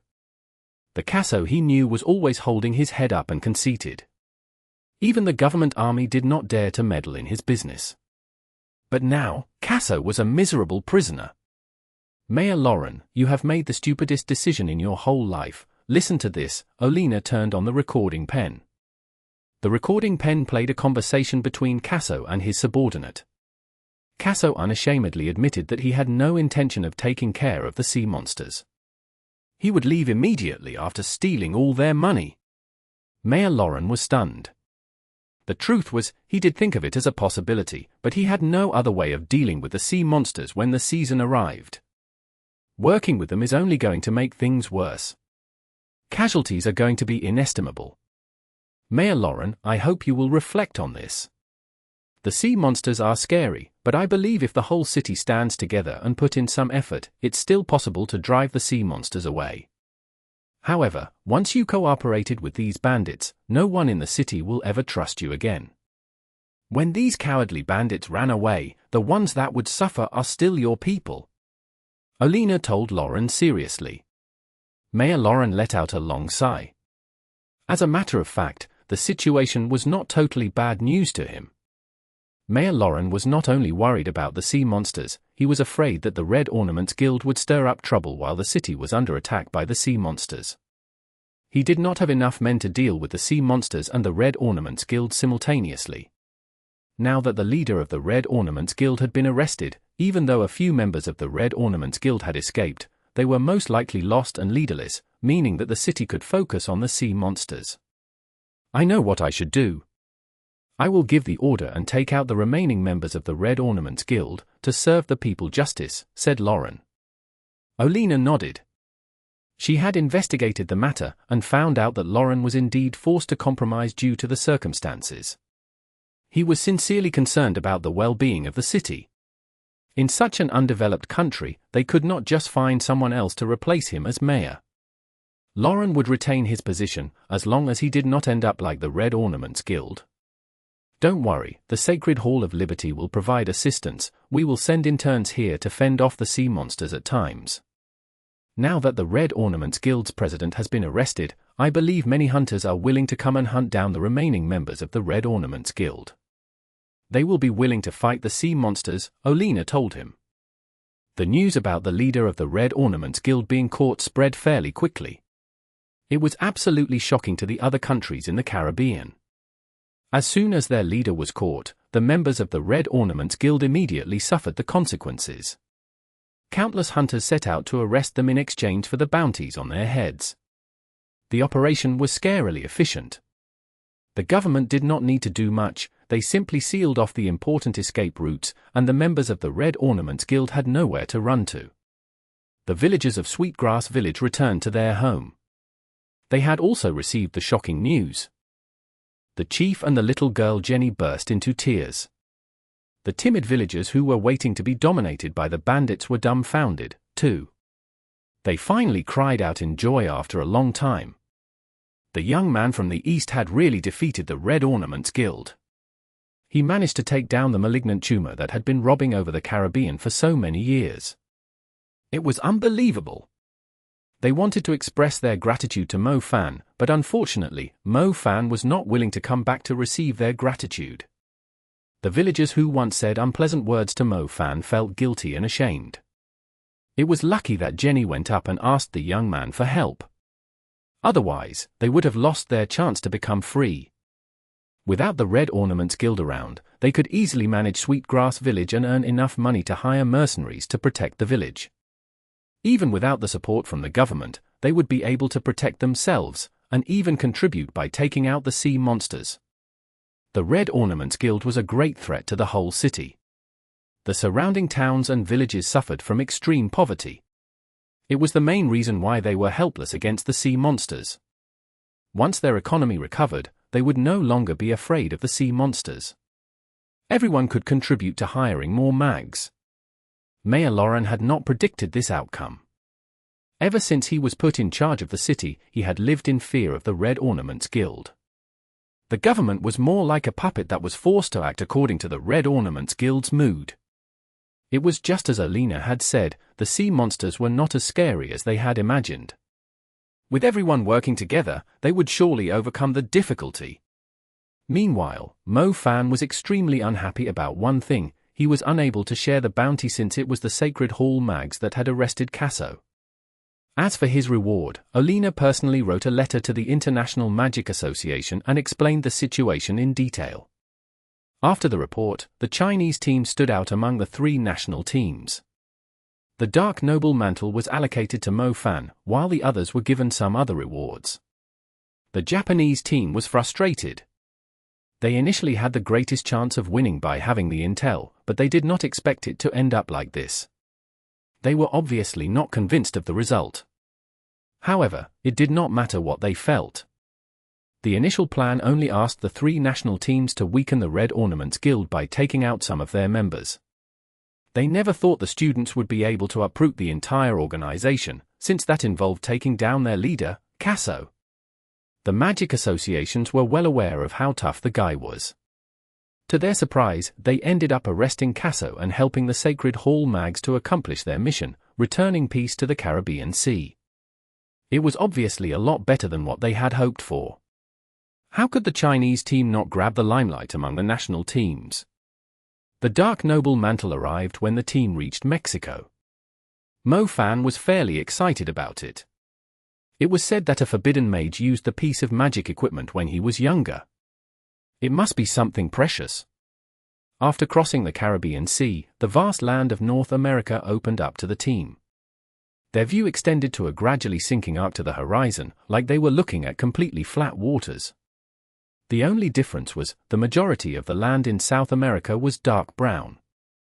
Mo-fan, why were you interested in Sweetgrass Village back then? Did you realize something was strange about Oni? Jiang Xiaoshu asked when the thought suddenly crossed her mind. I initially thought I could find something I'm looking for there, but I realized that it wasn't, answered Mo-fan. Mo-fan only went to the village because the essence orb was glowing. In the end, the essence orb was reacting because of an old tree in the village, but it did not contain any absorbable energy. Mo-fan got all excited for nothing. How mysterious! Speaking of which, now that we've completed the mission, it means that someone in the team will be disqualified. Zhao Manyang, are you the one? Jiang Xiaoshu looked at Zhao Manyang curiously. Are you kidding me? I'm definitely not the weakest on the team. Zhao Manyang straightened his chest and said, that wooden clapper did make you a lot stronger. I barely survived thanks to it, Mo-fan agreed. The wooden clapper was extremely powerful. Its most intuitive use as the yellow runes that were able to double the strength of Zhao Manyang's defensive spells. Not many advanced spells were able to penetrate Zhao Manyang's defense without outstanding damage. If you aren't the one being disqualified, who's it going to be then? Jiang Xiaoshu pondered.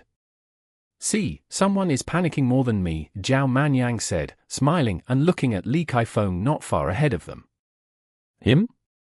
But I thought he's fine still. He's in a similar spot to Guan Yu, but Guan Yu has an outstanding weapon. Li Kaifeng doesn't have that advantage, so I think he's most likely the one that will be disqualified. I heard Li Kaifeng has a powerful background, but his own strength is important, too, Zhao Manyang judged. After arriving in Mexico, the team rested at Bangasha City. As they made their way to Mexico's training hall, the advisors would meet with the team with a new member, and they would disqualify a member on the current team. No one knew who the person would be. Mo-fan was not worried at all. He had the least chance of being disqualified from the team. He was the greatest contributor in the competition between the three national teams, and he was a lot stronger than the average members on the team. He was fairly excited, mainly because he would be seeing Mu Ningxue soon. After arriving in Bangasha City, Mu Ningxue sent him a text telling him that she was on the plane flying to North America with the advisors. When Mo-fan remembered Mu Ningxue's cold, unapproachable face, elegant as a painting, her outstanding bust, her alluring legs under sexy stockings, he immediately stiffened. His days without his first wife had been rather lonely. Duels? The advisors want us to fight one another. The members of the national team received the news when they were resting at the inn. Since the members were equivalently strong this time, it was quite difficult to make the decision, so the advisors simply came up with the easiest way possible, by letting the members duel one another. However, only 6 members needed to take part in the duels. Mo-fan was not on the list, so it was none of his business. Besides, even if he was on the list, anyone that drew Mo-fan as their opponent would immediately forfeit the duel. There were 2 people that the members of the team were unwilling to stumble into as their opponent. The first one was Ari Drangtu, and the other one was Mo-fan. There was no way they could beat them, especially after how Mo-fan had fought against Casso. The only comment everyone had for him was that he was more monstrous than a monster. Chapter 970. The person that was awakened in Tianshan Mountain. Exodus Tales. Exodus Tales. Translated by Zephizid. Edited by Aelrianth. Here is your dark noble mantle. You did great, but don't be so reckless and hurt the government soldiers again, do you understand? Feng Li told Mo-fan seriously, particularly emphasizing the second half of the sentence. Why do I feel like you have no idea how to compliment a person? Couldn't you leave out the second half? Mo-fan replied. Don't you talk back to me, snapped Feng Li. Mu Ningxue shrugged. He did not waste his time further with the bad-tempered advisor. He soon fixed his eyes on Mu Ningxue. Mu Ningxue was dressed in blue today. The trip to Tianshan Mountain seemed to have paid off a lot. Even her aura was a lot purer, like a lotus blossoming quietly at the top of a mountain. Leaving her temperament aside, the main point was, her dress was actually wrapping her bust tightly. Mo Fan felt like he was going to faint when he saw her firm, bouncy boobs under the dress. He could play with them all day. Mo Fan's eyes were inches away from Mu Ningxue's chest. He was completely unaware of her darkening expression. Why is there such a shameless man in this world? Couldn't he be more like a gentleman? Even if he was not ashamed at all, she still felt extremely awkward in the situation. You managed to rejoin the team, that's very impressive. Mu Tingying glanced at Mu Ningxue, her insincere tone brimming with jealousy. Her actual words were supposed to be, "A blue dress? Do you really think you're a saint? Bitch!" After grumbling inside, Mu Tingying soon found most men's attention was fixed on Mu Ningxue. She was utterly frustrated. Did she trade her body in exchange for a chance to return to the national team? If not, how was it possible for her to come back? There was no way she could catch up to the rest of the team without the support of an enormous background. Let's proceed with the duels. The two advisors did not like to waste any time. They would be gone as soon as they were done with their job. Mo Fan seriously did not understand why the national team needed the advisors. They were merely barking orders at them. Mo Fan initially wanted to watch the duels, but Mu Ningxue said she had something to tell him. The two left the place. Bangasha City was pretty ordinary. It resembled an old cowboy town in North America, with Western-style bars in almost every corner. The wind was dusty and strong. Mu Ningxue led Mo Fan to a deserted street. Mo Fan was rather confused about what Mu Ningxue wanted to discuss with him, that she had to come all the way here. Perhaps she had finally realized that it was meaningless to maintain their current relationship that was full of ambiguities with him. It was better to make it clear and take off, and take the relationship seriously, and fall deeply in love with one another. "I have something important to tell you," Mu Ningxue said with a serious look. Mo Fan nodded. He did not look excited at all, because every time he was excited about something, it would all be for nothing. "I stumbled upon something at Tianshan Mountain, and I think it might be related to someone you know," Mu Ningxue said. "Oh man, not again." Mo Fan looked utterly helpless. Whenever he was excited, it was all for nothing, but even when he was calm for nothing, either. Why couldn't the scene just develop in the direction he wanted? What's with that? Mu Ningxue was confused. "Nothing, I thought you were going to confess your love to me," Mo Fan replied honestly. "You're retarded. Tell me about it, Tianshan Mountain is so far away. I don't think I have any friends there, did you mistake me for someone else?" Mo Fan went back to the topic. "Do you know Qin Yue?" Mu Ningxue asked. "I don't think so, hang on a second. I think I've heard the name before." The name suddenly sounded rather familiar to Mo Fan. However, he just could not remember who the person was after thinking a while. He knew he had never seen the person before. He only the name from someone that had mentioned it briefly. Tianshan Mountain.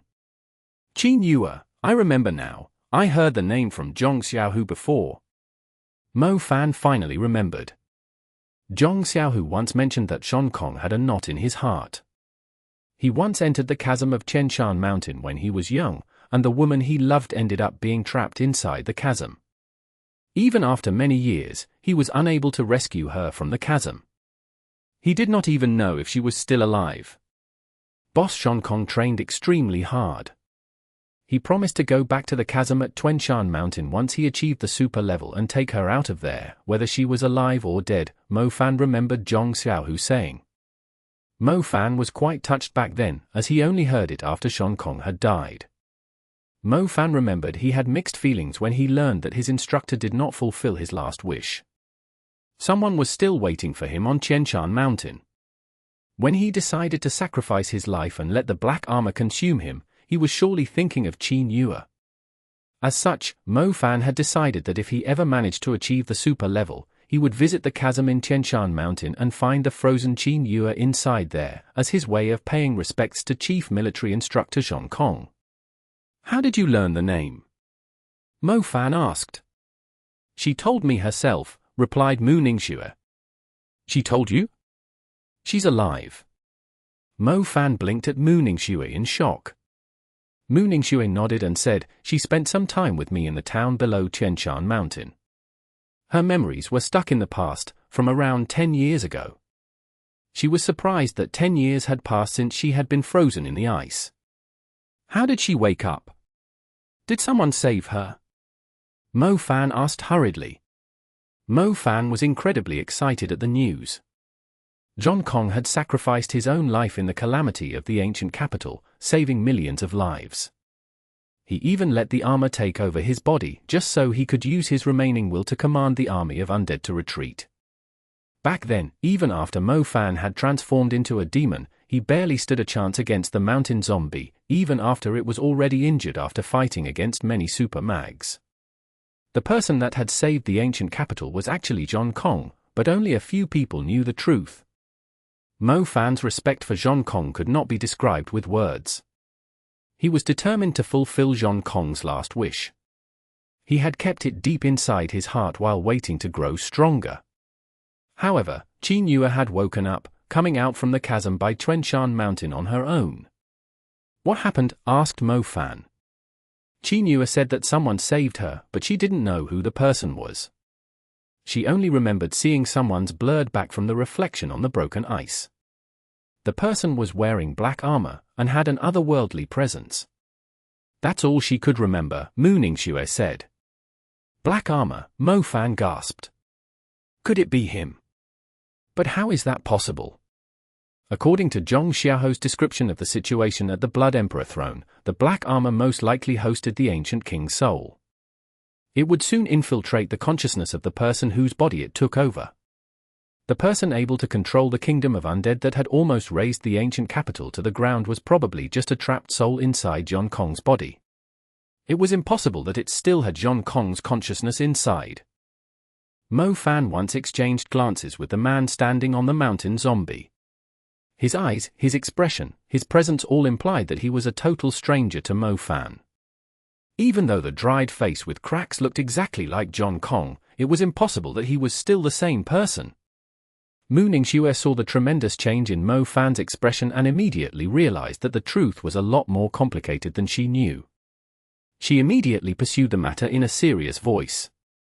After all, Qin Yue was quite close to her now.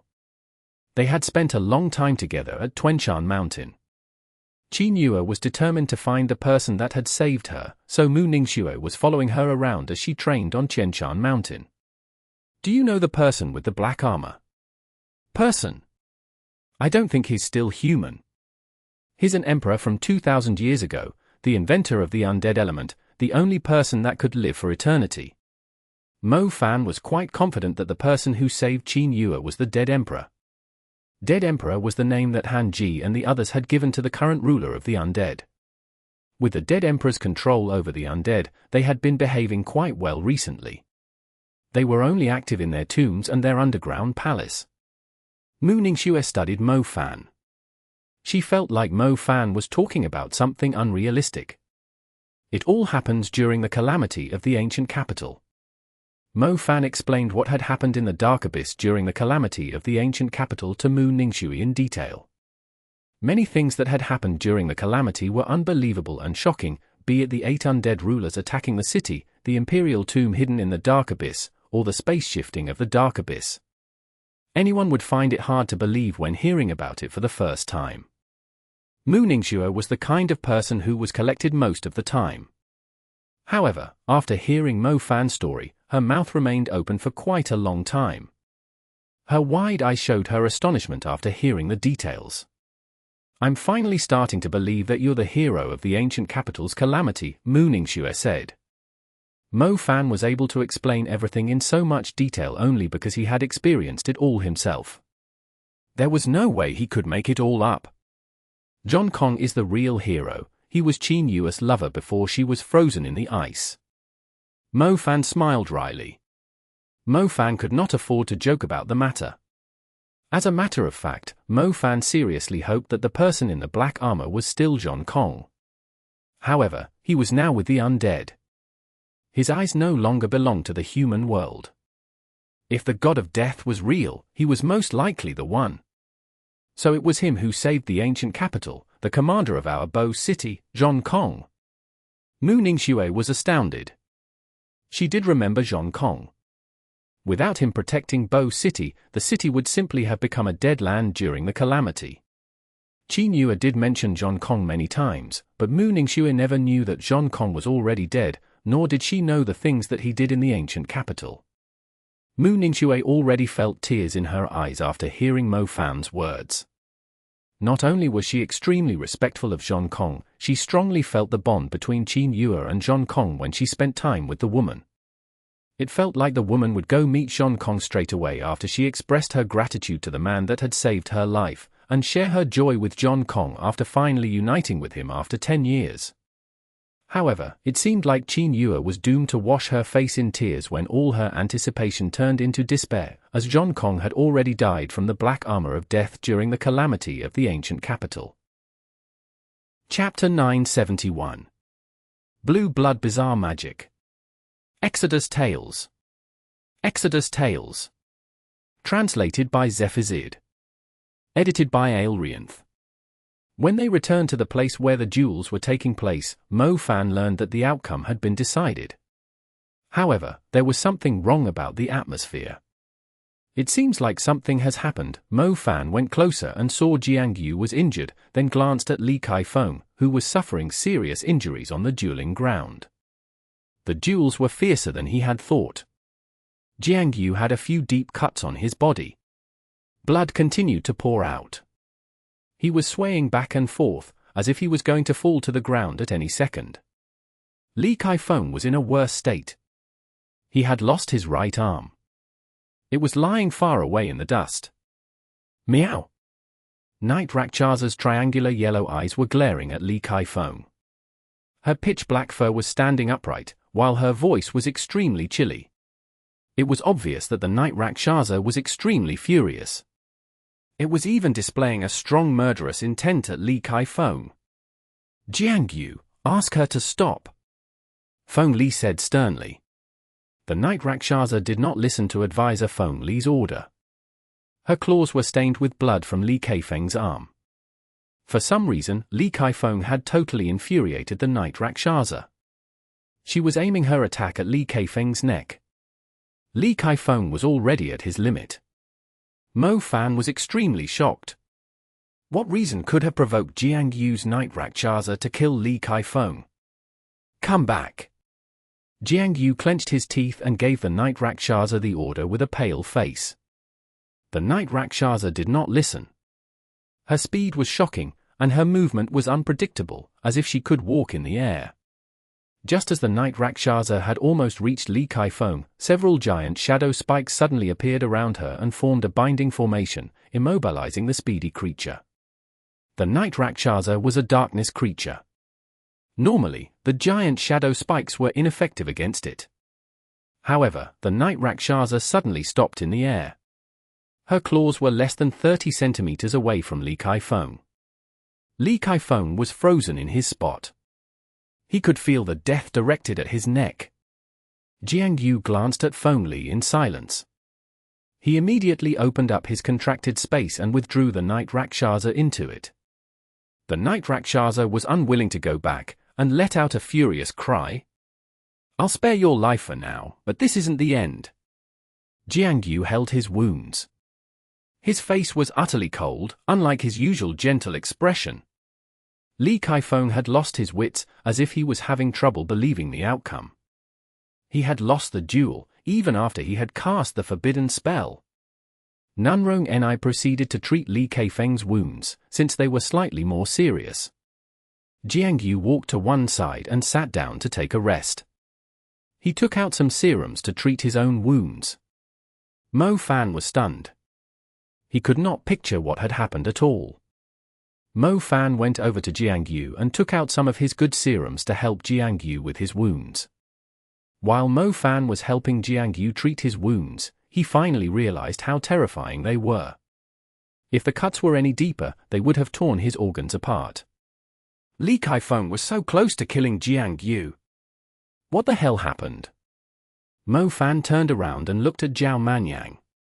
Li Kaifeng used a forbidden spell. No one knew he practiced a spell that has been strictly forbidden by the magic associations of the 5 continents. Zhao Manyang hissed.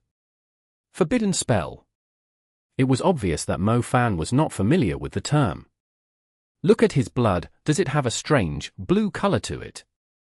Zhao Manyang pointed at Li Kaifeng, whose blood was pouring out on the dueling ground. Mo Fan took a closer look and discovered that the blood did indeed have a hint of blue, like some kind of blue ink. It's the blue blood bizarre magic. It's able to draw a huge amount of energy from the caster to multiply the power of their spells. It's difficult to control how much energy is being drawn and how many times the damage of the spells is amplified. In addition to that, the process of learning it is quite inhumane, so the magic associations have listed it as a forbidden spell. In the early days, there was an organization called the Profound Mana Association. Its members practiced the spell and ended up killing lots of people. Since then, the organization has been blacklisted by the world, said Zhao Manyang. Forbidden spells and forbidden curses were 2 different things. Forbidden spells were unorthodox magic with uncontrollable power that could harm the caster or other people when practicing it. Magic continued to evolve, and the spells of many elements were not necessarily the same as they had been in the very beginning. People had been exploring, searching for new elements and new power, just to give humanity a better chance of survival in this world full of dangers. These new elements usually had to go through long periods of experimentation, testing, and validation before they were officially listed as orthodox magic. As for other new magics, everyone was forbidden to use them apart from the people conducting experiments with them. Blue blood bizarre magic was an example of the forbidden spells. It was an ability obtained from the most dangerous azure blue sea monsters, able to directly amplify the power of a mage spells. However, the process of learning it was said to be rather sadistic. On top of that, the difficulty of controlling its power and the harm inflicted to oneself when using it were the main reasons it was prohibited. The spell that Li Kaifeng had used in the duel was the blue blood bizarre magic. He had obviously violated the rules, and had almost killed Jiang Yu when using it, hence why the Knight Rakshasa was so infuriated. The World College Tournament strictly forbade any forbidden spells. If anyone was discovered using them, the team would be disqualified, and would receive serious punishment. Li Kaifeng had obviously crossed the line by using the blue blood bizarre art just to win the duel. Luckily, it did not result in anything too serious. After all, even though the blue blood bizarre magic was listed as a forbidden spell, it was not regarded as an evil spell. Even evil spells were further classified into different groups. For example, the magic that the Black Vatican used to turn living humans into dark beast monsters and cursed beasts was one of the worst evil spells, despised by the entire world. We aren't going to disqualify anyone from the team just by looking at the results of the duels. After all, someone forcibly disqualified a member recently in the wild. But, Li Kaifeng, what you did has really disappointed us, Song He sighed. Li Kaifeng was the son of the president of the Education Union. He obviously had a bright future ahead of him. It was not necessary for him to rely on the forbidden spell just to win a duel. I'm sorry, advisor, I didn't want to leave the team. I really want to take part in the tournament in Venice, Li Kaifeng apologized. We aren't the one you should apologize to, Dean Song, he said. Li Kaifeng finally calmed down. He glanced at Jiang Yu, who was treating his wounds. He slowly rose to his feet and walked toward Jiang Yu. Your injuries, Nanrong Ni was trying to tell him that his wounds were not healed yet, but Li Kaifeng continued to walk toward Jiang Yu. I'm sorry, I was too desperate to win the duel. It's my first time using the spell, so I didn't know it would go out of true control so easily. I hope you understand that I only wanted to win. I never wanted to do any harm to you. I swear, I won't touch anything like it again in my life. Li Kaifeng bent forward and apologized sincerely to Jiang Yu. Jiang Yu looked at him with a cold expression. Li Kaifeng maintained the same posture, as if he would stay there until Jiang Yu was willing to forgive him. Forget it, I didn't control my contracted beast, and she almost killed you, Jiang Yu said in the end. Jiang Yu was relatively easygoing on the team. He had never gotten into a fight with anyone on the team.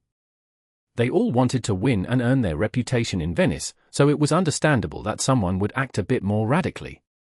Thank you for your understanding. Li Kaifeng held his bleeding stump and went back to Nunrong Ni's side.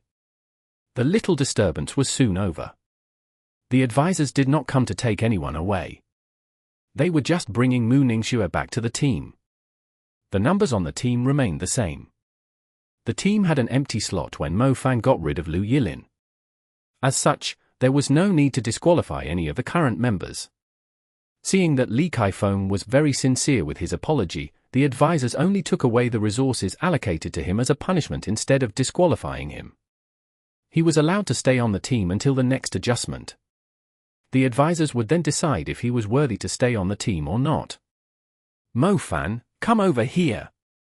Feng Li was wearing an unpleasant look after what Li Kaifeng had done. Mo Fan's brain started to buzz. He had a feeling that he was in trouble. Advisor, Mo Fan obediently showed up. Don't you think I can forgive you just because of the impressive deeds you've done in the past? Why didn't you let us handle Lu Yilin instead? Do you seriously think we'll go easy on him just because of his background? You piece of shit, do I look like that kind of a person? I would still put him in jail for plotting against his teammate even if he was the son of heaven. Feng Li scolded the crap out of Mo Fan. Mo Fan subconsciously moved further away with an innocent look.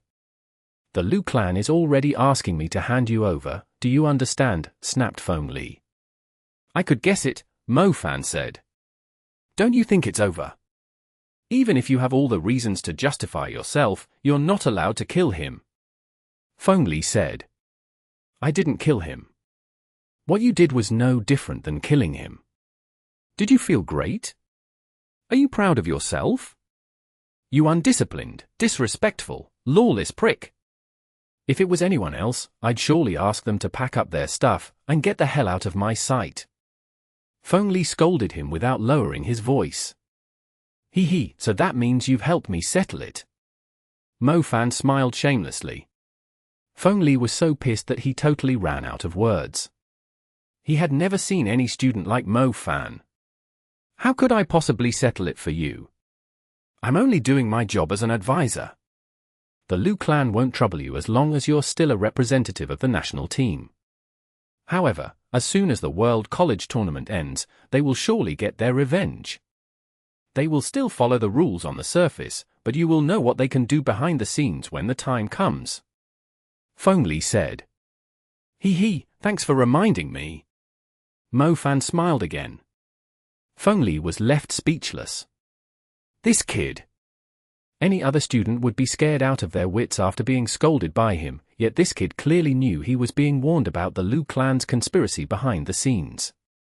That being said, the Lu clan did not dare to act too recklessly, as Mo Fan was still in the right.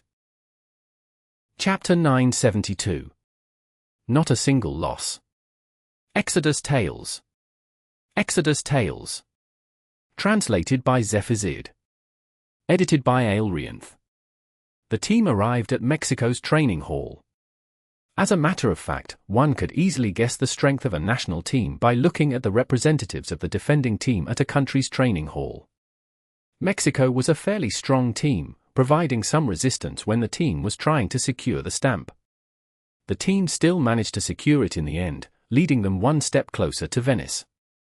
After Mexico, their next destination was the United States of America.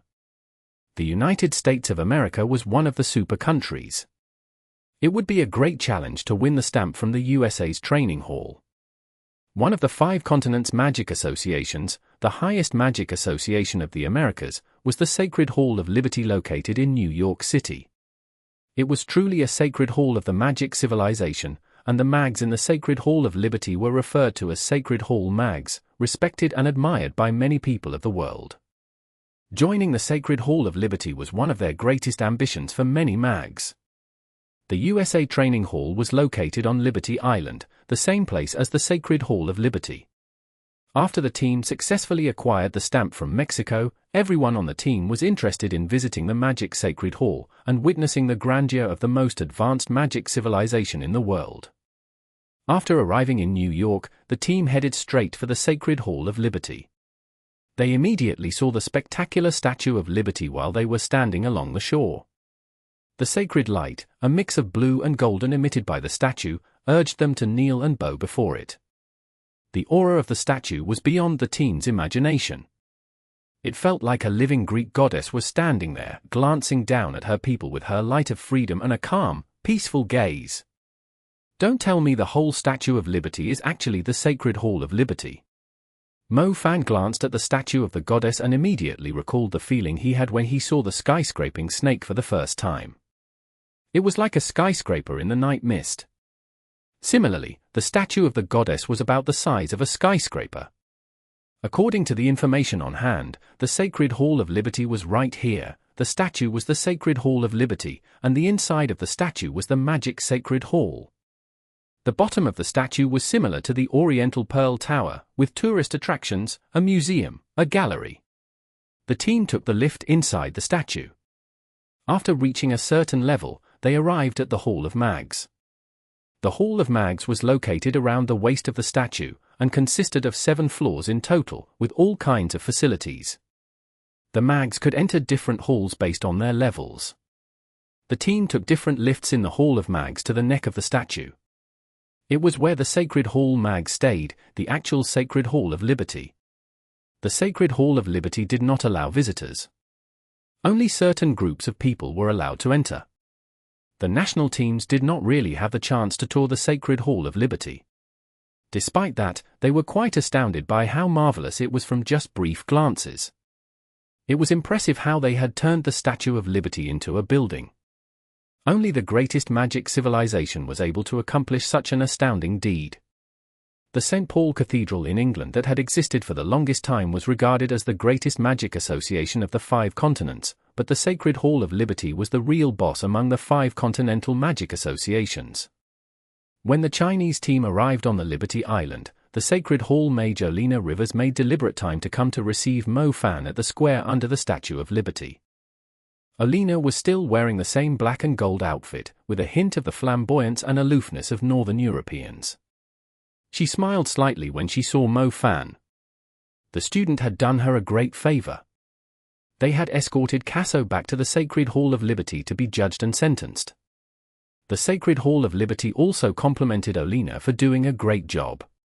"I'll bring you to the training hall." Strictly speaking, I was half an instructor there, too, Olina volunteered. "Sure, why don't you ask your students to go easy on us considering how much of a favor you owed me?" Mo Fan smiled.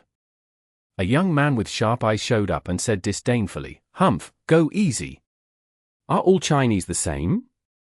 Trying to enter through the back door with their connections. "He's my brother, Fred, a representative of the training hall." "You guys can be friends," Olina smiled apologetically. She introduced the young man with long brown hair in a friendly manner. Just like Olina, her brother Fred had light blue, amber-like eyes. Even though his facial features were not even half as handsome as Mo Fan, many Chinese girls would surely be fascinated by his eyes. "Even though you two are brother and sister, the difference between you is pretty big, in terms of politeness and courtesy." Mo Fan fearlessly returned the favor when he saw how arrogant Fred was. "To be honest, I'm usually like him too. I'm not always polite to strangers," Olina admitted. "Does that mean I'm special?" Mo Fan raised his brows. His eyes had a flirtatious look in them. Fred could not stand it any longer. The man was flirting with his sister right in front of him. Did he want to die? Their mother was no longer around. The relationship between him and his sister was rather complicated. Even though he was not over-reliant on his sister, he still could not bear a man he was not fond of trying to win his sister's affection. In Fred's eyes, Mo Fan was clearly a great eyesore, especially his slacking temperament and the way he dressed, and that sallow, uncaring face. Most hilariously, he was asking the representatives of their training hall to go easy on them. "Listen up, there's no way our training hall is going to go easy on you noobs. Taking down the Red Ornaments Guild and challenging our training hall are 2 different things. There's no way we will give our stamp to an unskilled bunch. It's a disgrace to our stamp." Fred swore furiously to Mo Fan. Mo Fan glanced at Olina when he saw how Fred was overreacting. Olina seemed to be used to it, and remained silent. Mo Fan chuckled and said, "Your brother gets jealous really easily." "Yeah, I bet he wants me to stay single for the rest of my life, so I can always take care of him," Olina giggled. Fred was immediately infuriated and embarrassed by their words. Even though what they said was actually his thinking, it was humiliating that a man in his 20s was still dependent on his sister. In America, if a kid after the age of 6 kept mentioning what their mothers told them, they would be laughed at and humiliated by their classmates. Fred's gaze sharpened as he stared at Mo Fan. Even though he was not saying anything, Mo Fan could easily read the man's thoughts. "You're dead if you fight me in the duels." When they first entered the USA training hall, the observant Jiang Xiaoshu immediately saw a huge wall covered by the flags of different countries. Besides the flags were different dates, with a giant cross after each of them. "What's this?" Jiang Xiaoshu asked. "It's the countries that challenged us," Olina explained calmly. "Does the cross mean they have failed?" "Are you kidding me? The whole wall is filled with crosses. Doesn't that mean the team is on a long winning streak?" Zhao Manyang exclaimed. USA's training hall was obviously stronger than countries that were above average. The team suddenly felt a strong pressure from the USA's training hall. "Keep flipping the pages, there are all crosses too," Fred said proudly. The eyes of the team almost fell out from widening too much in astonishment. Zhao Manyang started scrolling through the pages in disbelief. He flipped the pages up and saw many countries had come to challenge the training hall, yet none of them had a green tick. "Not a single country has won after so long, that's unbelievable," Jiang Yu exclaimed. Not a single team had won against USA's training hall, meaning that the team defending the training hall did not have a single loss. The team at the training hall were only substitutes for the national team, so it was shocking that so many national teams had lost to them. It immediately increased the pressure on the shoulders of the already nervous Chinese team. Speaking of which, I understand why these countries have a cross on them, since they all failed the challenge, but why is there a cross at the very end, behind today's date, and our country's flag, too, said Jiang Xiaoshu. Fred lowered his head and smiled. Perhaps the captain knew you guys were coming, so he immediately filled in the date and the result so he wouldn't need to do it again later. The captain is the kind of person that gets angry if you waste even 5 seconds of his time. Aren't you guys a bit too full of yourselves? Jiang Yu wondered aloud. Fred shrugged and said, "You can simply look at the list. So many countries that are stronger than yours have failed to win the stamp. Do you seriously think you have a chance? It's not about the result, but the fact that you've drawn a cross before the duels is extremely disrespectful." Nanyu said. "Respect? Only strong teams deserve to be respected, don't you agree? Oh, I almost forgot, your country likes being humble. I'm sorry, our people have trouble learning how to be humble, since it's totally unnecessary," Fred shot back. Olina did not comment on it. Everyone on the team defending the USA's training hall was the same. After all, only those that were extremely talented in this powerful country were chosen to represent the training hall. Chapter 973. Little Flame Belle is awake. Exodus Tales. Exodus Tales. Translated by Zephizid. Edited by Aelrianth. How infuriating! The proud Mu Tingjing was the first to express her frustration.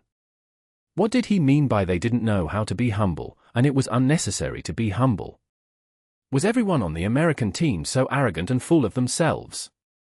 The rest of the team remained silent. It was indeed difficult to win the stamp from the USA's training hall. They had briefly scanned through the list. Many countries on it were ranked higher than China, yet they still lost the challenge here. It clearly implied how strong the American team was. Olina brought everyone to the American representatives. There were 8 of them. A handsome man with a bandana covering his head was fairly outstanding, not because of his appearance, but because he was scolding his teammates loudly. "That's our captain, Roberts," Fred pointed out for them. Roberts stopped exhorting his team and turned around. He scanned the Chinese team and said, let's not waste any time further. Shall we start at once?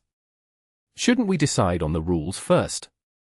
Nanyu felt like this captain was a bit too impatient.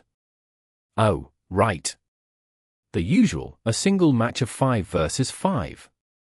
Roberts asked. Nanyu discussed it with the others. They agreed a team battle was more favorable for them. Captain Roberts immediately proceeded to choose their representatives. Olena's brother Fred volunteered to join the duel and purposely gave Mo-Fan a provoking look. Your brother really wants to fight me, Mo-Fan commented when he noticed Fred's challenging gaze. I don't think he can take you on, Olena said honestly. Olena had watched Mo-Fan take on the leader of the Red Ornaments Guild, Casso. The strength he had displayed was incredibly shocking. Olena knew how strong her brother was, there was no way he could beat a maniac like Mo-Fan. Olena's words instantly infuriated Fred, who snapped, I could easily have arrested those bandits myself. I don't think he's any stronger than me. Stop talking nonsense and come up here, so I can show you my strength. Mo-Fan smiled.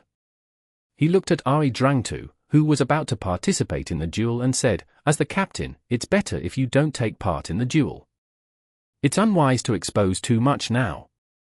Ari Drangtu was tempted to join the duel since they were up against a strong opponent. However, if the captain of their team had to join the fight against a team of substitutes, wouldn't that imply they were not worthy to take on the USA's national team during the World College Tournament in Venice? Ari Drangtu should not participate in the duel. He had to conceal his strength for now. We didn't take the badge in Peru. If we lose another badge here, it might affect our chance of making it to the finals. I must join the fight, just in case, Ari Drangtu said seriously. As a matter of fact, Ari Drangtu was displeased by how proud the American team was. Didn't they say they had never tasted defeat? He would not mind letting them try it today. Stop fighting over the spot, both of you will take part in the duel. We must take the badge from them, Nanyu said. Nanyu would not believe they would still lose the duel when both Mo-Fan and Ari Drangtu were representing them. That works too. We'll go, we still need 3 more people, Ari Drangtu said. I'll go, Mu Tingying said. Mu Tingying was eager to show off her talent since Mu Ningxue had rejoined the team. She volunteered right away as she was worried that Mu Ningxue would grab the limelight again. Defeating a team that had never lost before was something she could boast about too.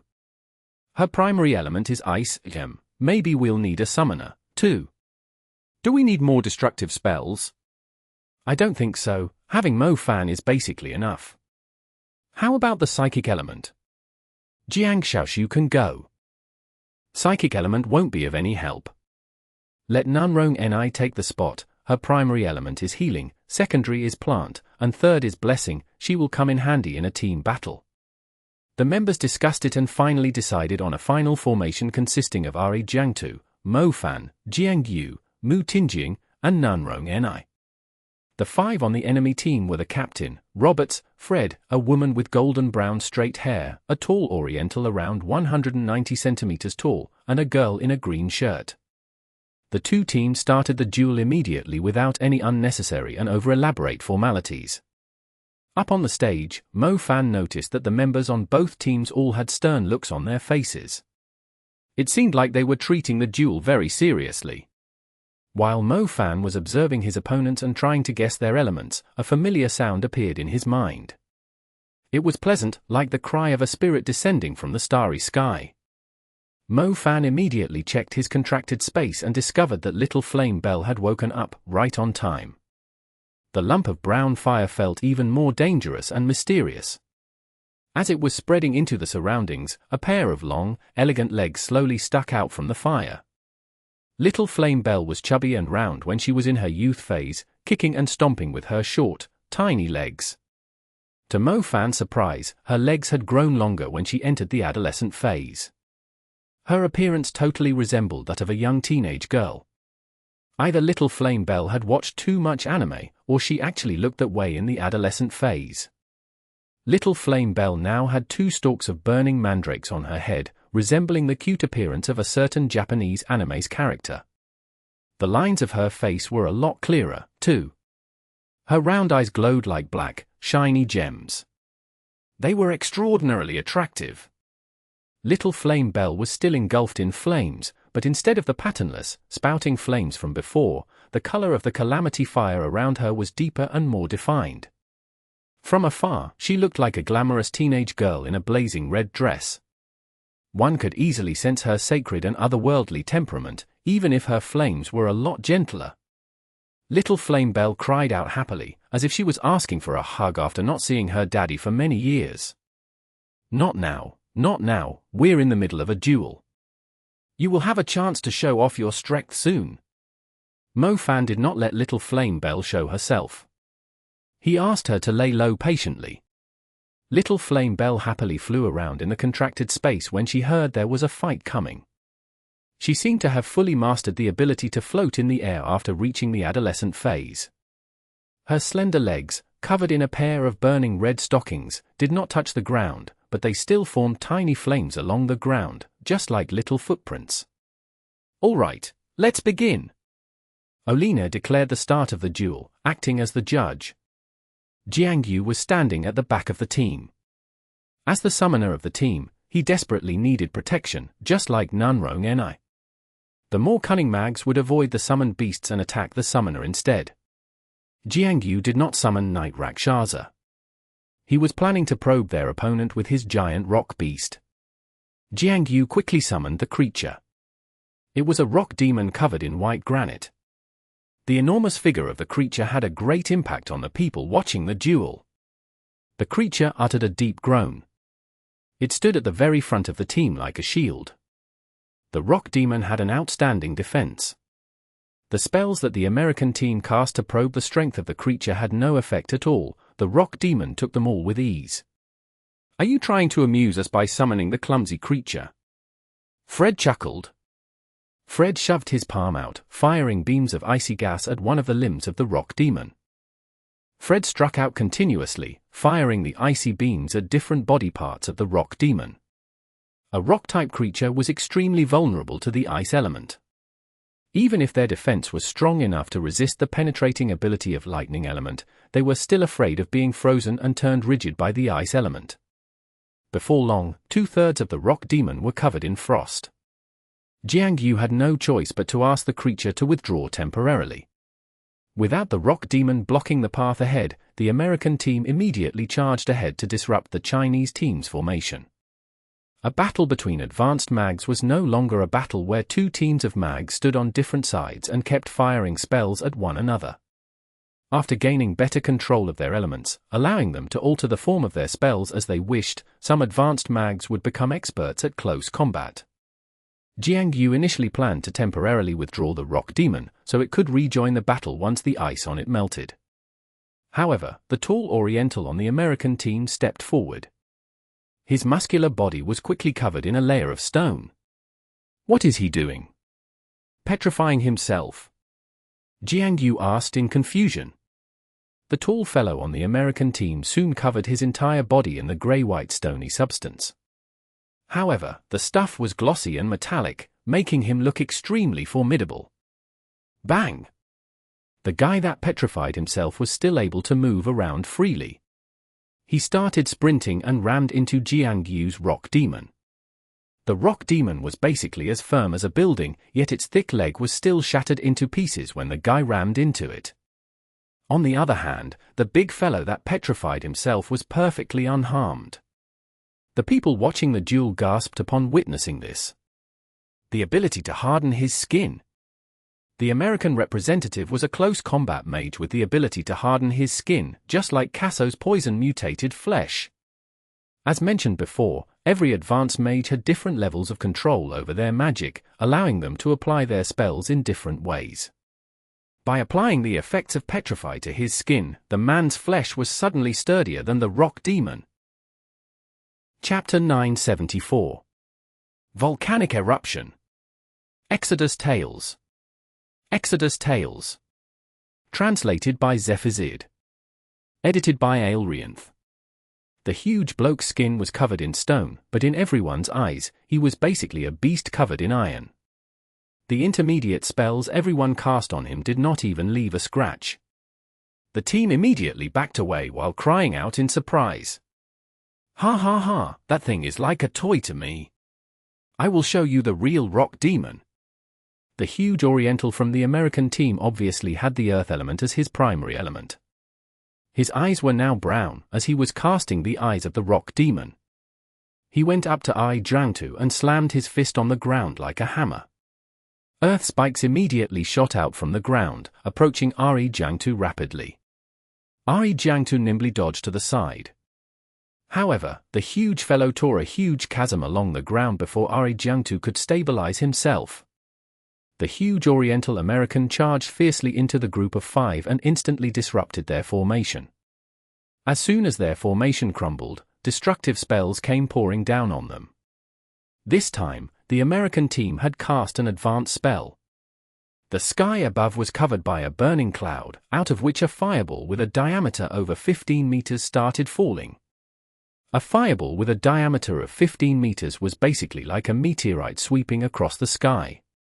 The overwhelming force of the diving flame set the area within 200 meters nearby on fire, forming a fiery ocean. "Can anyone take care of that Iron Man?" "I'll handle the flames," Mu Tingjing called out. "I'll do it, I'll use softness to conquer strength," Nanrong Ni answered. Nanrong Ni's secondary element was plant. The vines of the plant element were fairly effective against anything that was sturdy. "Mo Fan, show them what you have.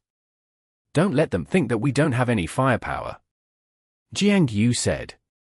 "I'll need your Night Rakshasa to harass them. Otherwise, they can easily nullify my spells with their defensive spells, regardless of how many spells I have," Mo Fan replied. Skyflame Funeral was too easily shut down by Water Curtain. Mo Fan had to see if there were any advanced water magicians on the enemy team. Otherwise, the spectacular fireballs of the Skyflame Funeral would simply be stopped by a layer of Water Curtain without achieving anything. "Really? Are you seriously asking a summoner to be the forward?" Jiang Yu replied unpleasantly. However, considering the circumstances, Jiang Yu obediently summoned his contracted beast. The petite Black Knight Rakshasa slowly appeared from the lunar white star formation. Her fine fur disguised her as a harmless, adorable little creature, but those who witnessed her true strength knew how savage and fierce the creature was. "You still have other summoned beasts?" "Ha ha ha, I'm going to die from laughing too much. Does anyone have a ball of wool? Quick, toss it at her so she can play around with it." Fred burst out laughing. He was starting to be impressed by the Chinese representatives. Why would anyone have such a little creature as their contracted beast? Don't tell me their summoner actually has a little girl's heart. Meow, Tilda the Night Rakshasa was naturally adorable, with a hint of iciness to her temperament. After noticing that someone was laughing at her, the Night Rakshasa immediately vanished with a sudden flicker. The outline of a cat vaguely appeared along the ground. It was on the left, on the right, and even on their heads or by their feet. "Such a nimble creature!" Captain Roberts exclaimed. Fred was startled too. He immediately focused and tried to anticipate the movement of the swift, black shadow. He waved his hand, firing a frostbolt at his target. Unfortunately, the only thing that the spell froze was a blurred image left behind by Night Rakshasa's rapid movements. Fred started producing ice chains. His chains had spikes all across them, like moving thistles. The ice chains flew through the air and chased after the Night Rakshasa. Night Rakshasa's footwork was like dancing on the edge of an ice blade. She wove nimbly through the thistles of ice. "Don't drop your guard." Roberts immediately reminded his team after noticing something. Even though the Night Rakshasa did not have the outstanding might of the huge bloke, her ability to carry out sneak attacks and mobility were outstanding. The 5 representatives of the American team had to be on their toes at all times. "I'll give them a punch for now." When Mo Fan saw Night Rakshasa was perfectly fulfilling her role, he slammed his fist into the ground under his feet fiercely. Scorching lava entered the ground from Mo Fan's fist. Red lines extended through the ground like veins in the direction of the American team. The line soon emerged from the ground and turned into 9 burning dragon pillars, flames rolling fiercely and tongues of fire dancing in the air. Mo Fan raised his right hand, which was instantly wrapped by lightning. Thunderbolts surged forward in a straight line. The Americans had just dealt with the fiery pillars, and now they were feeling uneasy after being caught in the lightning. Both the lightning and fire were only the entrees, the real move was coming up. Little Flame Belle, give them something big, since they are somewhat in a mess now. Mo Fan exclaimed. Mo Fan was actually not in the mood to attack today. Since he had not mastered the advanced spells yet, his damage was still weaker than Little Flame Belle in the adolescent phase. Mo Fan summoned out Little Flame Belle after noticing the enemy team was in quite a mess. Little Flame Belle floated beside Mo Fan. Her figure was slender and soft, like she was boneless. She caught the scent of fire in the air and raised her head. The blazing heat left by the 15-meter-wide fireball lingered in the air. Little Flame Belle opened her mouth and swallowed it all into her lungs. Ni-ing! Little Flame Belle uttered a long cry and spat out even stronger flames, which actually propelled her backwards. The flames spread through the air above the American team, and suddenly grew into something enormous. The flames were like pieces of rock stacking up into a blazing red volcano in just a few seconds. The magnificent volcano loomed over the American team, sending a chill down their spines. Bang! The volcano swelled, and then abruptly exploded. Scorching lava and huge fireballs started pouring down with black ashes, scattering across the place. It was exactly the same as an erupting volcano. The American team was able to maintain their formation initially. However, when they saw the erupting volcano, they immediately fled for their lives miserably. They initially thought the spell only looked fierce on the surface. To their surprise, the fireballs pouring down at them were bigger and denser than those produced by a single casting of Skyflame Funeral. Most terrifyingly, the fireballs were followed up by scorching lava. It was so hot that the golden-haired Mage had to summon her armor immediately to protect her. Mo Fan is going wild again, Zhao Manyang exclaimed. The others inhaled deeply after witnessing the spectacular sight. The terrifying volcano seemed to be stronger than the advanced fire spell they saw quite often. Little Flame Belle had been asleep for some time. She had finally woken up today with an extremely bad temper. Happily, she had the perfect opportunity to vent all her anger. As such, she completely turned into an unstoppable, fiery little demoness. Before the flames of the erupting volcano had even calmed down, the blazing red Sailor Moon fanatic reached out her hand and blew across her palm. Her flaming breath proceeded to land on the ground and take the shape of a wolf. Little Flame Belle continued to blow, and produce more than 10 magic wolves in one go. They looked very similar to Little Flame Belle's Uncle Wolf, or maybe Little Flame Belle was actually referring to the appearance of the Swift Star Wolf to create her soldiers. The fiery wolves stood in a line. Even the word spectacular was not enough to describe the sight. As the Flame Belle Sailor Moon pointed her forward, the fiery magic wolves tensed and charged forward. The wind swept the flames and altered their shapes, like the fur of actual wolves drifting in the wind. The magic wolves looked cool and imperious. Fred, Roberts, and their teammates were stunned by the sight. The erupting volcano had been quite shocking. They had only managed to survive it by helping one another out. They were planning to return the favor with a counterattack just so the Chinese team would experience what they had gone through, but the fiery wolves were already charging at them with a presence comparable to the erupting volcano. The wolves howled and chased after the 4 Americans. Somehow, the proud, arrogant Mags were all fleeing for their lives miserably again. Damn it, they had 2 summoners on their team. Fred, you have to take out one of them right now, Robert ordered, clenching his teeth. Roberts did not dare underestimate the Chinese team further. Both the Black Cat Demon and the Fiery Demoness resembling a teenage girl were almost as strong as commander-level creatures. The latter was most likely an actual commander-level creature. With their team's strength, they would not have trouble taking on a commander-level creature if they worked together. However, even if they left the 2 summoners out, there were still 3 other candidates on the Chinese team, and they were not weak, either. It's quite a surprise how strong their contracted beasts are. Just hold on for now, I'll deal with their summoners together with our Iron Man, Fred said. The huge bloke who was trapped inside Nanrong Ni's plant magic noticed that his team was in great trouble. He immediately locked his gaze on Mo Fan and Jiang Yu. If both of their primary elements were summoning, it was likely that they were not particularly strong themselves. As such, it was easier to defeat them than trying to defeat their summoned beasts. Fred, do it the old-fashioned way. Let's take out the summoners as quickly as possible, the huge fellow, Lucky Wang, shouted out. Not a problem. Fred answered. He was extremely fast. It turned out that his primary element was not ice, but wind. He sprinted quickly along the wind track and eventually rose into the air as a pair of wings took shape on his back. The wind wings of the wind element. Fred flew in the sky and synchronized his attack with Big Lucky Wang to flank their target simultaneously. Their first target was Jiang Yu, who was hiding in the back. Chapter 975. One Against Many. Exodus Tales. Exodus Tales. Translated by Zephizid. Edited by Aelrianth.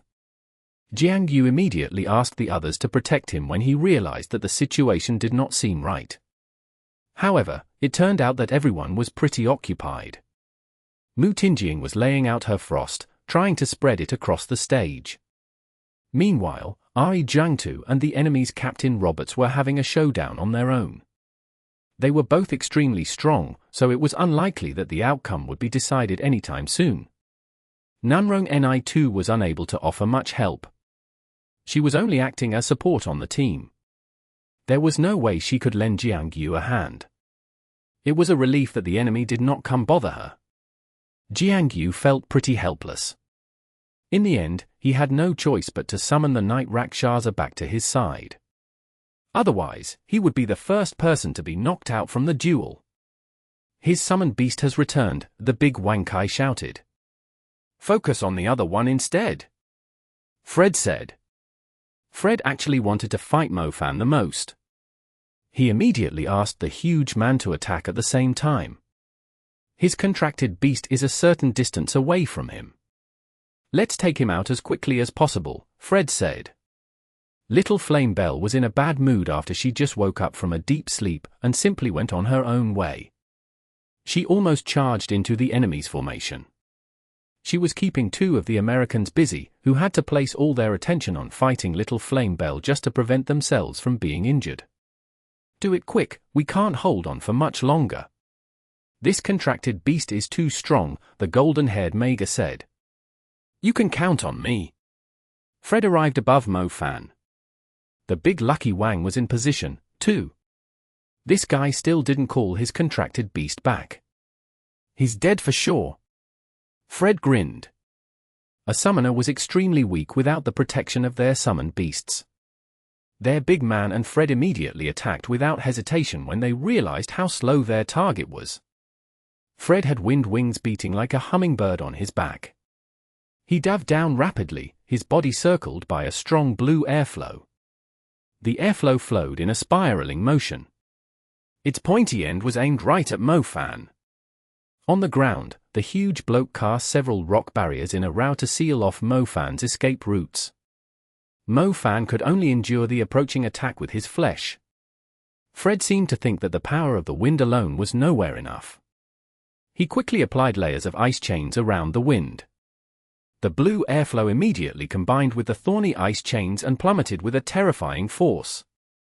Impressive teamwork.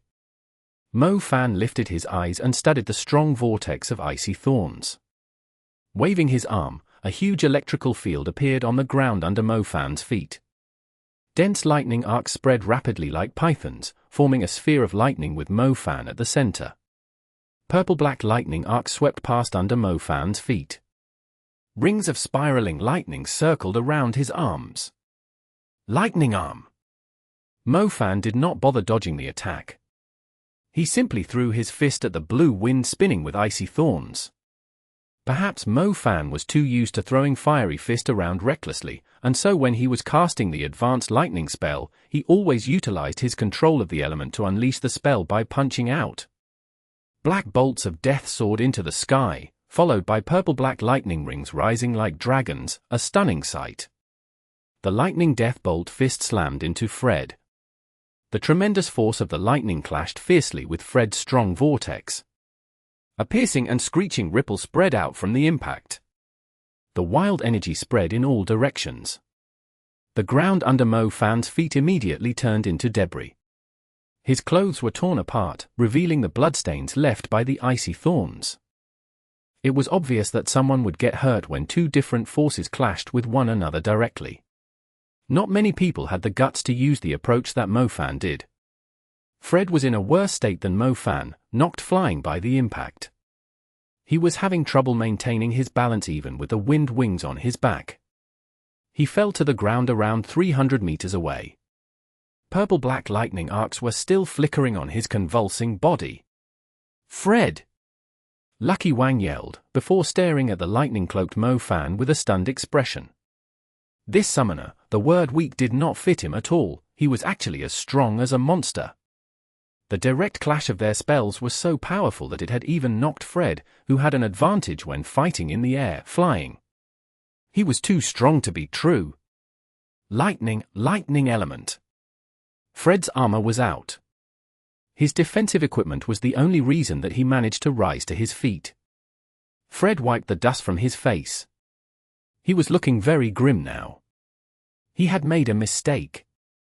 Normally, a summoner needed a huge amount of resources to nurture their summoned beasts. After all, a powerful summoned beast basically allowed the summoner to take on demon creatures of the same level. For example, if a summoner in the advanced level was able to nurture their contracted beast to the advanced level, they would easily crush anyone at the same level. After all, it would usually take a whole team of advanced magicians to take on a commander-level creature. Mo Fan's fiery summoned beast was ridiculously strong. Even its simplest fire magic was enough to force his teammates to flee for their lives. Therefore, Fred had assumed Mo Fan had invested everything he had on the summoned beast.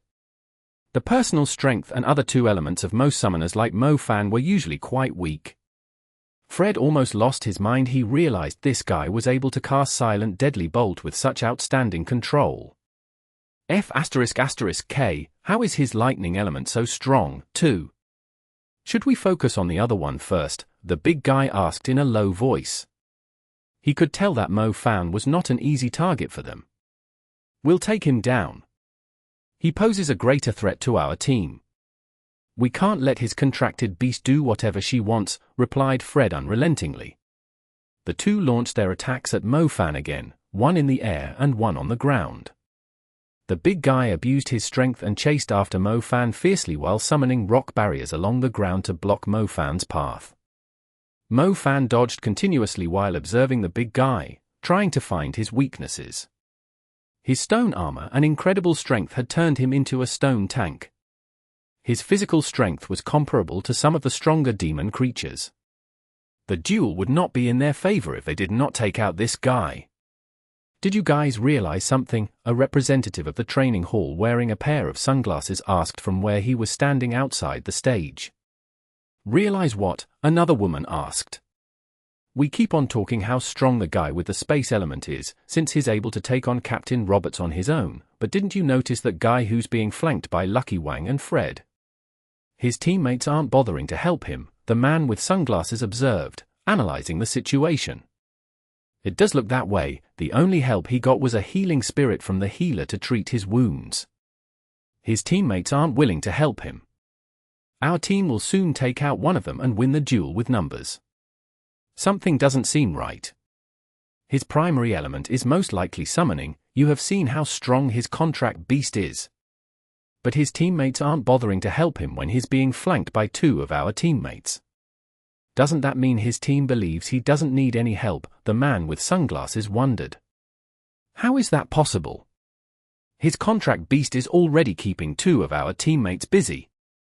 Up on the stage, Jiang Yu, Nanrong Ni, and Mu Tinjing indeed had no intention of lending Mo Fan a hand.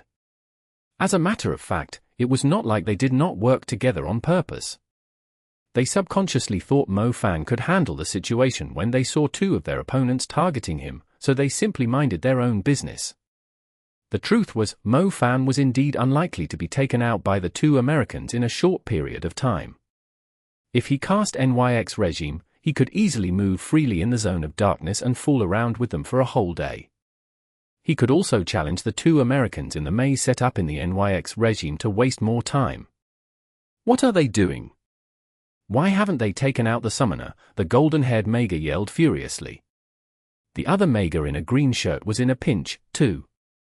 She did not have time to speak at all. Where did such a strong little fire-type creature come from? Even the simplest move from her was equivalent to an advanced fire spell. The two Mage had water and light as their primary elements respectively, yet they were unable to hold their ground against the endless flames pouring down on them. With a loud rumble, another fireball over 30 meters wide appeared. What scared the two Mage the most was that the enormous fireball was still expanding, as if the little fiery demoness was blowing air into a balloon to make it bigger. How could they possibly stop it? The two Mage fled for their lives, not daring to stand still. Meanwhile, Nunrong Ni and Mu Tingjing were finally done with their setup. They were both preparing a huge spell without any burden since Mo Fan was keeping their opponents busy. Both the ice element or plant element needed some time for their magic to accumulate. When the plant element spread across the stage, the roots, magic vines, and demon tree hands would simply be everywhere. The ice element needed time for the frost to stack up, allowing the ice mage to freeze their enemies quicker. The two Mage of the American team were just about to run away when they were trapped by Mu Tingjing and Nunrong Ni's spells. Icy glacier and magic vines sprouted up and surrounded them like a cage, making it impossible for them to escape the blast area of the little fiery demoness fireball. Chapter 976. They only learn when they are beaten up. They only learn when they are beaten up. Exodus Tales. Exodus Tales. Translated by Zephizid. Edited by Aelrianth. With a loud crash, the flames of the giant fireball surged across the stage. The scorching heat crashed into the barrier and shook it hard, as if it was going to break into pieces at any second. What were you two doing? Captain Robert snapped furiously. Roberts immediately put the blame on Lucky Wang and Fred when he saw the two Mage on the team injured. They had failed to take out a single person after so long, they were simply being fooled around with like monkeys. Fred was discomfited. He did not expect it to come to this. Why were the other elements of a mage with the summoning element as his primary element so strong? Should we take out the other summoner instead? Lucky Wang suggested. They could not do anything to Mo Fan. Even when the two of them were flanking him, they were unable to figure out his weaknesses. At this rate, two of their teammates would be knocked out first. Damn it, let's take him out first. Fred finally gave up under the pressure. He immediately switched targets and attacked Jiang Yu instead. After the two left, Mo Fan slowly snuck closer to Ari Jiangtu and Roberts. Mo Fan noticed that Roberts was only able to match Ari Jiangtu because the latter was not using his full strength. It was only a duel against the team defending the training hall. If their captain exposed too much of his true strength, it would place them in an unfavorable position at Venice. Telekinesis. Mo Fan hid by some of the earthen walls that were strewn around. His eyes emitted a silver flicker at the same time as Ari Jiangtu was using the space element. The force went straight at Robert's back. The man was totally unaware of the attack from a different source flanking him from behind. His confident step to the side suddenly pushed him straight into Ari Jiangtu's spell. Robert immediately panicked. He tried to recover, but he was promptly caught in Ari Jiangtu's gravity space. The silver rhomboid applied great pressure to Roberts. It felt like he was chained to a few iron balls, making it extremely difficult for him to move. Demon Torture. Ari Jiangtu was even quicker at casting advanced spells now. The evil silhouette of a devil suddenly appeared behind Roberts. Roberts felt cold sweat pouring down his face as a sharp pain spread throughout his body. When he turned around, he was shocked to see the cursed devil tearing at his soul. "You've lost!" Ari Jiangtu told him firmly.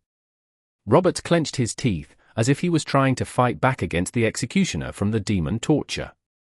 However, his face only turned paler as the pain he experienced grew stronger.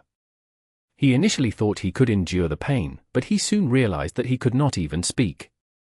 He would never be able to forget the pain he felt when his soul was being tortured. Only those with a strong mind were able to withstand it. Ari Jiangtu knew Roberts would suffer unrecoverable injuries if he continued. He murmured a chant and called off the demon torture curse. Roberts was totally soaked in sweat, and his eyes were bloodshot. He was mentally exhausted. His face had a blank expression, like someone who had yet to fully wake up from a nightmare. Some time later, Roberts finally lifted his gaze. The look in his eyes had slightly recovered. "You've won," he said with a contorted expression, and slowly left the stage. Roberts knew Ari Jiangtu had gone easy on him. If the demon torture had kept going just a little longer, he would have been in huge trouble. His cultivation would be affected, too. The curse element mainly targeted a person's soul. The damage dealt to a person's soul or mind was the hardest to recover from. Robert willingly admitted his defeat after he witnessed Ari Jiangtu's strength. "You didn't need to help me. I finally found a worthy opponent that could help me with my warm-up." Ari Jiangtu glanced at Mo Fan in dissatisfaction. Mo Fan was speechless. He replied seriously, "It's supposed to be a team battle. Can you stop being arrogant for once? Let's hurry up and take out the rest of them so we can get the badge." "I'll leave the rest to you all." Ari Jiangtu had no intention of continuing after defeating Roberts. If he continued to fight, the rest of the American team would only last for a few minutes longer. "I guess I'll rest too," Mo Fan replied with a shrug. Little Flame Belle was keeping two of the Americans busy on her own. If Mo Fan joined the fight, the American team would be overwhelmed with despair. That being said, the 5 members of the American team were indeed very strong. They were easily as strong as the national teams of some other countries. However, they were too proud and arrogant at the start, and were showing off their winning streak, too. They had managed to provoke both Mo Fan and Ari Jiangtu into taking part in the duel. The truth was, the Chinese team only needed to send either Mo Fan or Ari Jiangtu with 4 other teammates to defeat the American team. The outcome was too predictable when the two monsters teamed up. Little Flame Belle was basically taking on 2 of the Americans throughout the whole duel. She was still chasing after the golden-haired woman and the girl in a green shirt. Her commander-level strength had left the American team in awe. After Lucky Wang and Fred finally knocked Jiang Yu off the stage with their ineffective teamwork, the American team was basically too exhausted to continue the duel. After all, their captain was already defeated. The 2 girls were being bullied by the fiery demoness. The 2 men were unable to make any difference, as the Chinese team was still ahead in numbers. "Didn't I tell you? It's unnecessary to let them both take part in the duel. We also learned how strong Jiang Yu was the other day," Zhao Manyang chuckled after seeing how one-sided the duel was. "Mo Fan's contracted beast is just too strong. The American team is out of luck too, to stumble into us just after Mo Fan's contracted beast woke up. Yeah, she was in control of the whole fight even when she was fighting 2 people at the same time. Speaking of which, isn't Mo Fan able to merge with his contracted beast? Doesn't that mean?" Everyone's eyes widened upon hearing this. That's right, wouldn't Mo Fan turn into a fiery god of battle when the Flame Belle possessed him? He wouldn't have a problem taking on some of the stronger national teams, let alone the team of substitutes defending the training halls. It looks like we'll be able to get a good result this year. I think so too. We aren't sure yet. I heard the other countries have crazily talented people too. They are all able to take on several people of their age simultaneously. Alina clearly saw how the duel would turn out as the judge. She let out a smile and said to her brother Fred, "Come down, it's meaningless to struggle any further. You're no match for them, just train harder." Alina's tone implied that she never thought the American team was going to win the duel. A student that could fight Casso alone was basically enough to defeat the whole American team. Only their national team had someone that could match Mo Fan's strength. Fred was unwilling to accept his defeat. Their team had remained undefeated for so long, yet they were defeated so easily today. He did admit that the national teams that had challenged them so far were not particularly strong. It was only a matter of time until they were defeated by a strong country.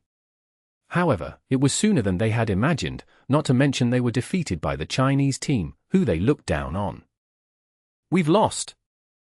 We will fix the result on the page, and we apologize for our arrogance.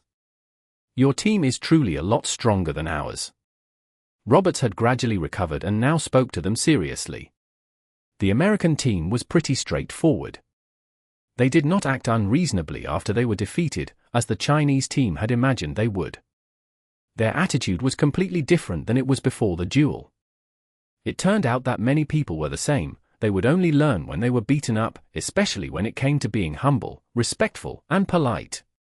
Roberts could not help but be humble, since he had already found out how immeasurable Ri Jiangtu's strength was during their duel. The man was able to fully control their duel without using his full strength. Roberts had a similar feeling when he was fighting against the incredibly strong representatives of their national team. That alone was enough to impress Roberts, yet it turned out there was another maniac on the Chinese team, apart from Ri Jiangtu. Apparently, the person was able to take on the leader of the Red Ornaments Guild, Casso, on his own.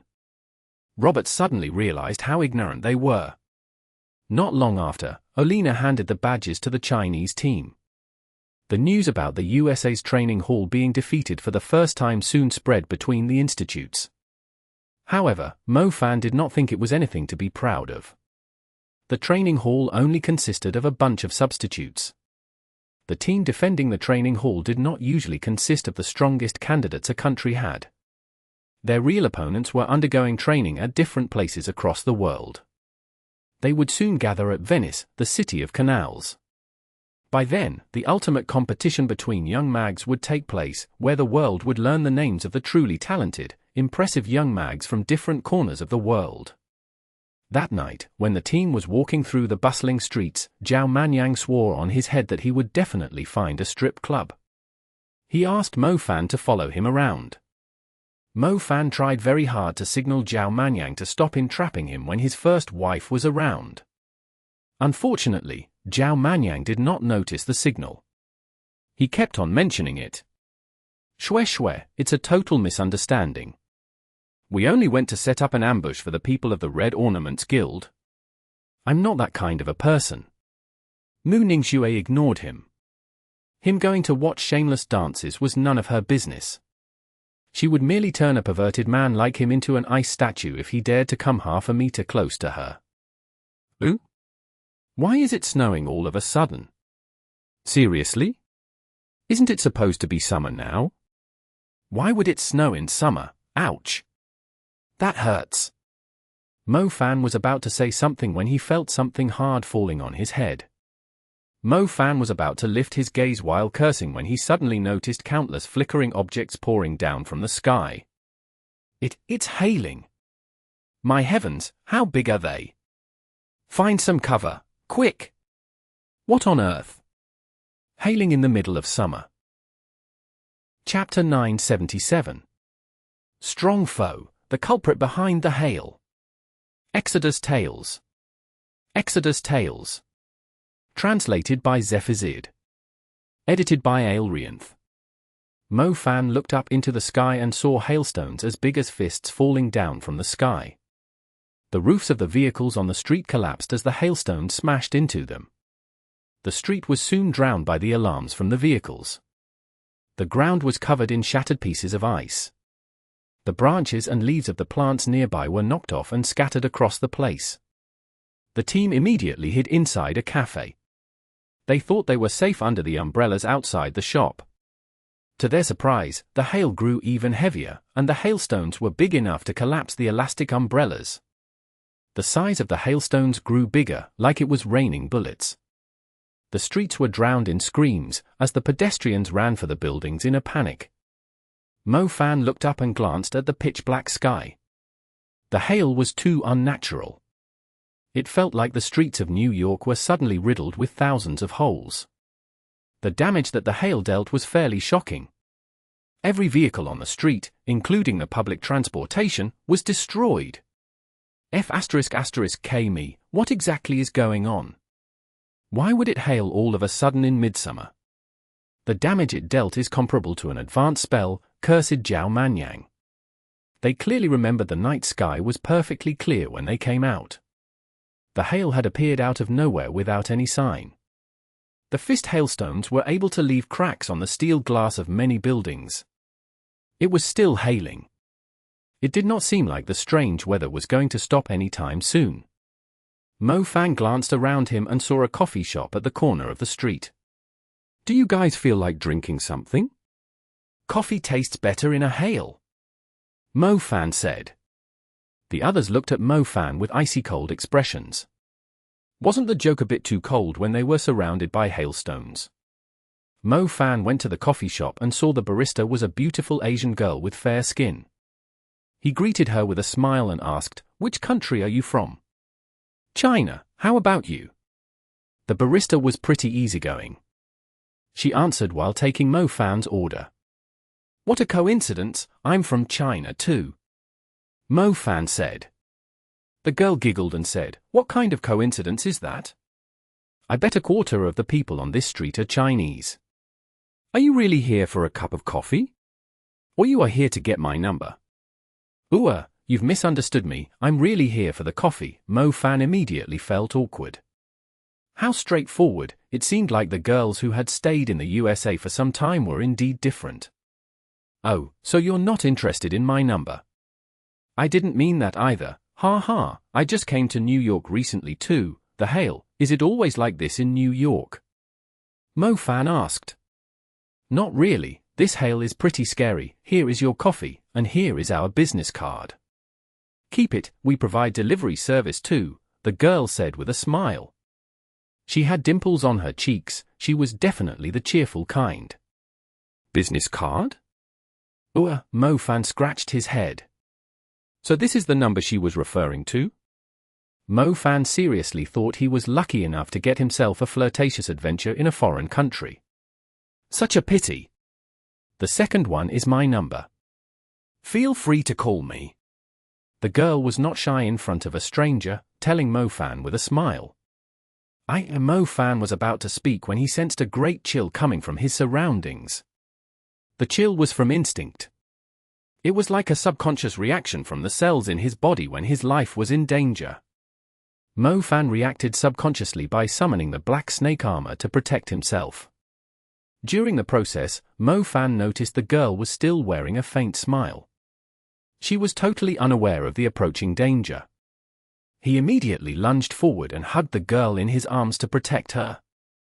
A dozen long cones of ice came spearing in from different directions. Their tips were all aimed at the same target, who was none other than Mo Fan. The power of the icicles was shocking. They were so fast that it was impossible to see them. The icicles stabbed Mo Fan. Despite the outstanding protection of the black snake armor, the icicles still managed to penetrate it. 5 icicles were stuck in Mo Fan's back. He was clenching his teeth in pain. The icicles had appeared very suddenly. If Mo Fan had more time to react, the black snake armor could have fully set up its defense, and he would not have found himself in such a terrible position. Mo Fan! The others immediately noticed Mo Fan's situation. They quickly rushed to his side. The little coffee shop was smashed to pieces. Mo Fan fell to the ground with a few icicles stabbed in his back. Fresh blood was pouring out from the black snake armor. TSK, it's quite a surprise that you're still alive," a man wearing a blue hoodie called out mockingly while walking through the hail. The dense hailstones were smashing down heavily onto the street, yet the man seemed perfectly fine. Not a single hailstone had landed on him. Mo Fan rose to his feet from the debris of the coffee shop. He was still hugging the petite Chinese girl. However, his heart skipped a beat when he saw her covered in blood. Mo Fan tried very hard to protect her. Unfortunately, one of the icicles still flew past his shoulder and stabbed the girl in her chest. Her fresh blood had dyed her entire white shirt red in a shocking manner. The Chinese girl's eyes widened in pain with a blank expression. She had no idea what had happened or why her body felt so light all of a sudden. Still trying to protect someone else when you're having trouble protecting yourself? Don't be sad, I'll send you to join her soon, the man in a blue hoodie said in a strange voice. It was obvious that he had come for Mo Fan. The man was incredibly strong. He was able to execute his attack without alerting Mo Fan, and the icicles were strong enough to penetrate Mo Fan's black snake armor. Who are you? How dare you try to kill someone on the streets? Zhao Manyang came and cursed, pointing at the man. The rest of the team had arrived too, but the man in a blue hoodie did not seem bothered by their intrusion. He waved his hand, summoning a spinning, icy aura around himself. Huge hailstones the size of basketballs started pouring down heavily in the area the team was standing in. Even mags were unable to withstand the damage inflicted by the hailstones. They left huge impacts on the ground after smashing into it. It's none of your business. It's a personal matter between Mo Fan and I. Leave if you don't want to die too. The man was utterly arrogant, as if the team of advanced magicians was unable to pose any threat to him. His ice element is very strong, Mu Ningxue said grimly. Mu Ningxue was an expert with the ice element, yet she felt like her control of the ice element was overridden by the man's presence. The ice element nearby was all gathering toward him, and was fully under his control. He's from the Black Vatican, Mu Ningxue stated. Blue hoodie, savage approach, and holding a grudge against Mo Fan. Mu Ningxue could only think of the Black Vatican matching that criteria. Mu Ningxue knew Mo Fan had successfully caught the attention of a Red Cardinal of the Black Vatican at the ranches. The people of the Black Vatican must have learned of Mo Fan's whereabouts when the news about the defeat of the USA's training hall was made public. However, Mu Ningxue was surprised that the people of the Black Vatican were daring enough to attack Mo Fan on the streets of New York City. They were showing no respect to one of the 5 continental magic associations located in New York, the Sacred Hall of Liberty. He's very strong, but he can't stay around for too long. We'll hold him off together until the Sacred Hall mags arrive, Mu Ningxue said. Mu Ningxue did not leave. She forcibly unleashed her domain, attempting to regain control over the ice element nearby. Otherwise, the effects of her ice spells would decrease significantly. However, even after Mu Ningxue laid out her domain, she realized that she was unable to grab the attention of the ice elements. The fierce hailstones pouring upon the place were made from the Blue Deacon's domain, which was a lot stronger than Mu Ningxue's domain. Don't be so eager to die, just take it slowly, the Blue Deacon laughed. It sounded like the cry of a bat. The Blue Deacon walked through the hail and waved his hands, summoning ice spikes from the ground.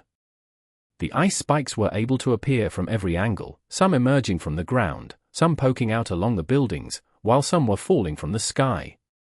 The ice spikes covered the place, turning it into a forest of icy spikes immediately. The team had trouble moving without getting rid of the spikes first. Should I make it denser? The Blue Deacon mocked them. His eyes emitted a terrifying, icy white flicker with a thought. More smaller spikes grew out from the forest of icy spikes, spikes upon spikes, tearing at the members of the team like rows of fangs. The team was trapped inside the forest of spikes. Zhao Manyan's defensive spells barely created enough space to keep everyone safe. However, the area within a few hundred meters was fully covered in ice. They could not even see where Mo Fan was, and it would take them some time just to break through the thick layers of ice. Meteorite fist! Mo Fan's heart burned with anger. He threw a punch forward, summoning a fiery dragon tearing the ice along the path into pieces. It was heading straight for the arrogant Blue Deacon. Mo Fan was angry, mad at how cruel the Black Vatican was. The man did not even hesitate to harm an innocent person. To his relief, the girl did not die immediately. The icicle froze the wound and significantly slowed down her blood loss.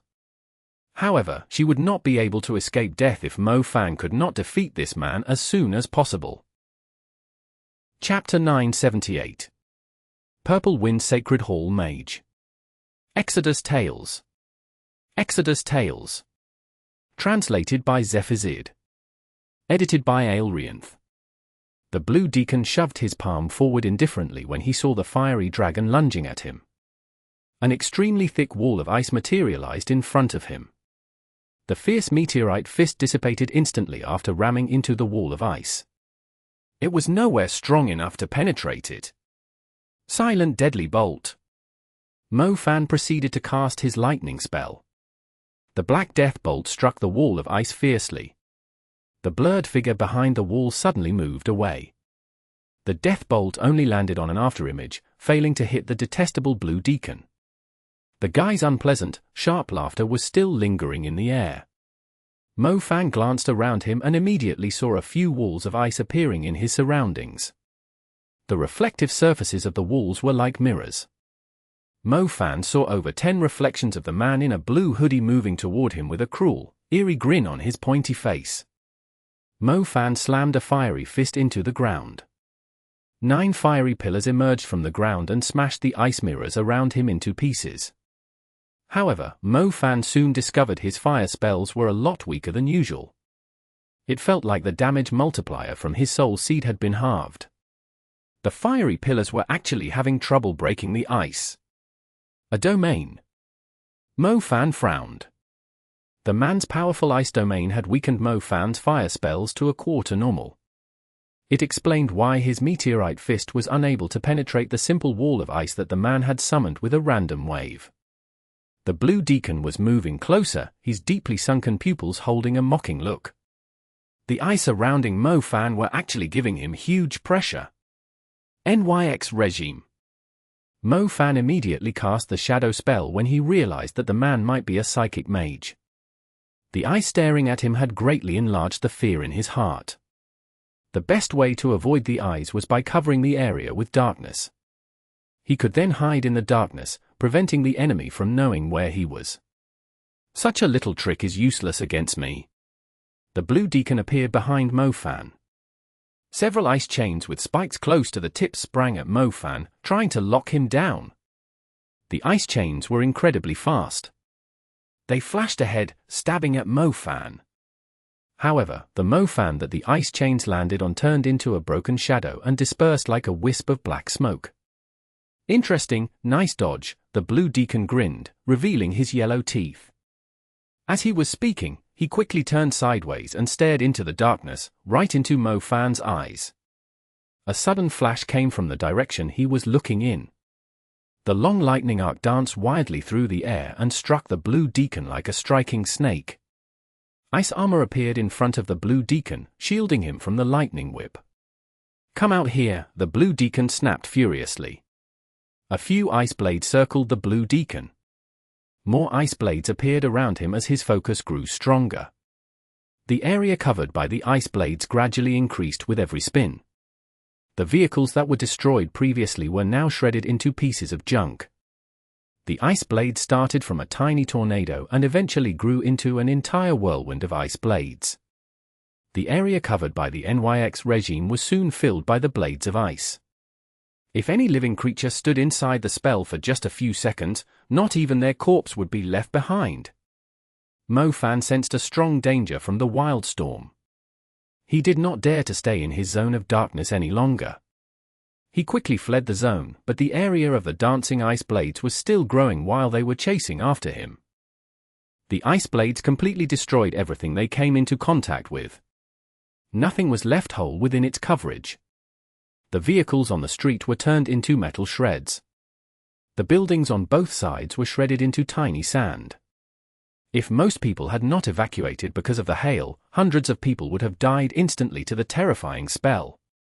Mo Fan used both the blood tabi and fleeing shadow to barely escape the grasp of the ice blades. Mo Fan turned around, and was surprised to see that the whole street had disappeared. All that was left was dust and broken pieces. He could not help but gasp. This blue deacon that came to take his life was incredibly scary. "Mo Fan, let's run. We don't stand a chance against him," Zhao Manyang yelled. The man was simply too strong for them. The advanced mags had no clue how to help him out.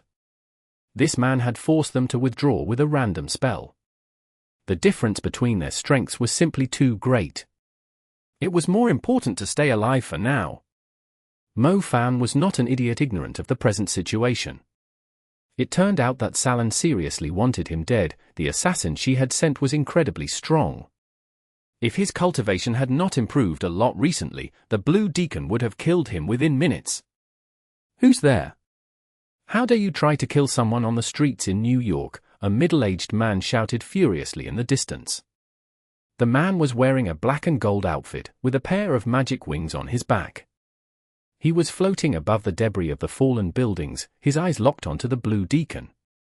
A black and gold outfit, the symbolic colors of the Sacred Hall Mags. Jiao Manyang, Jiang Xiaoshu, Jiang Yu, and the others were relieved when they saw the Sacred Hall Mage appearing in time. If the Sacred Hall Mage had arrived just a bit later, the entire team could not possibly survive. The Ice Mage was just too terrifying. "Such a busybody, die," the Blue Deacon uttered disdainfully. His eyes emitted a strange glow, forming a spiritual wave. He fired at the Sacred Hall Mage in the distance. The Sacred Hall Mage was astounded. He was just about to react when his mind fell into chaos, preventing him from casting the simplest spell. The Blue Deacon raised his hand. A block of giant ice the size of a hill came falling down onto the Sacred Hall Mage from the hail. The enormous ice was the size of a building. The Sacred Hall Mage had no chance of resisting it if it simply fell onto his head like that. Telekinesis! In the nick of time, Mo Fan grabbed the Sacred Hall Mage and dragged the dumbfounded man away. With a huge crash, the ice slammed into the ground and drove in more than 10 meters deep, leaving countless cracks down the long street. It took the Sacred Hall Mage a long time to recover from his astonishment. He shivered in fear when he saw the terrifying sight behind him. If the space element force had not hauled him away, he would be buried deep in the ground by now. He did not expect the person bringing chaos to the street would be so strong. A purple gust approached from an alleyway on the other side and stopped in front of Mo Fan. Mo Fan glanced at the person's clothes. He was also dressed in a black and gold outfit. He seemed to be a wind mage with a purple wind seed. Judging from his aura, he was a lot stronger than the mage who almost died just a moment ago. "It's your first time patrolling the area as an intern, and you've already stumbled into such a strong enemy. I'll handle it, just take care of the innocent people," the Sacred Hall Mage with the purple wind ordered. Saying that, the purple wind Sacred Hall Mage stepped forward and fixed his eyes on the Blue Deacon. The purple wind continued to circle him. It looked disordered at first glance, but it was gradually growing stronger. The wind from each loop was pushing the winds from the previous revolution. More tracks began to appear, with clearer outlines. Purple wind domain, humph, the Blue Deacon harumphed coldly. The Sacred Hall Mags had arrived a lot quicker than he expected, especially the guy who was able to control the purple wind. It was not like the Blue Deacon was scared of the slightly reputable Sacred Hall Mage, but considering he was currently in the Sacred Hall of Liberty's territory, if a super mage happened to pass by the area, he would have trouble leaving this place in one piece. "I don't feel too good, since I haven't killed anyone today. Next time, I'll make up for the joy I've missed out on today." The Blue Deacon did not seem worried at all. The purple wind had surrounded him, but huge hailstones started pouring down from the sky suddenly. The hailstones were falling densely. The Blue Deacon's outline gradually turned faint. The purple wind Sacred Hall Mage was just about to launch his attack, but the Blue Deacon had already disappeared. The hail stopped at once as the temperature slowly recovered. The purple wind mage glanced around him. When he confirmed that the man had left, he took out a communication device and mumbled softly into it. He needed to report the incident to the Sacred Hall of Liberty immediately. The street was heavily damaged, and the number of people that were injured remained unknown. "Advisor, why didn't you stop him?" the Sacred Hall Mage with magic wings asked. "I couldn't." The purple wind Sacred Hall Mage turned around and looked at Mo Fan, who was covered in blood. It was obvious that the attacker was here for the young man. To the purple wind Mage's surprise, despite the attacker's great strength and domain, he had failed to kill the young man quickly enough. It implied that the young man was quite talented. "Are you a member of the Chinese national team?" the purple wind Mage asked. Mo Fan nodded. I watched your fight at the training hall this afternoon. Who was that guy? Why did he want you dead? The purple-winged mage asked. The Black Vatican. Unfortunately, I'm starting to become too much of a trouble to them. Let's discuss it later. Can you hurry up and get her to the hospital? Mo Fan asked when he saw that both of them had the ability to fly. You are seriously injured too. I'm fine. Mo Fan's body was special. Injuries of this level were nowhere enough to threaten his life. The Sacred Hall Mags will investigate the matter. However, I believe that guy will find another chance to attack you again. Be careful, the purple-winged Sacred Hall Mage warned him. If he dares to show up less than 5 kilometers away from the Sacred Hall of Liberty, I believe it's useless no matter how careful I am, Mo Fan answered fatalistically. Chapter 979. The Executioner. Exodus Tales. Exodus Tales. Translated by Zephazid. Edited by Aelrianth. That guy is an executioner of the Black Vatican. He's extremely strong, and most of them are arrogant and lawless. There is no assassination or murder that they won't do. These guys are pretty scary, Olena told Mo Fan. It was Mo Fan's first time hearing about the executioners. The blue deacons that he had stumbled into before were nowhere as strong as that man. Most of them only hid in the dark, plotting great schemes against defenseless people. If they sent an executioner for you, they must be really keen to take you out, the purple-winged mage said. Either way, it's best for you to stay at the Sacred Hall of Liberty for now. The executioners are unpredictable, and are good at disguising themselves. Once, an executioner of the Black Vatican managed to murder someone in the National Magic Association and snuck away unharmed. If you don't want to die at such a young age, you should only leave after we've investigated the matter, Olena told Mo Fan seriously. Their superiors of the Sacred Hall of Liberty were infuriated too. The Black Vatican was bold enough to stir up troubles in their city.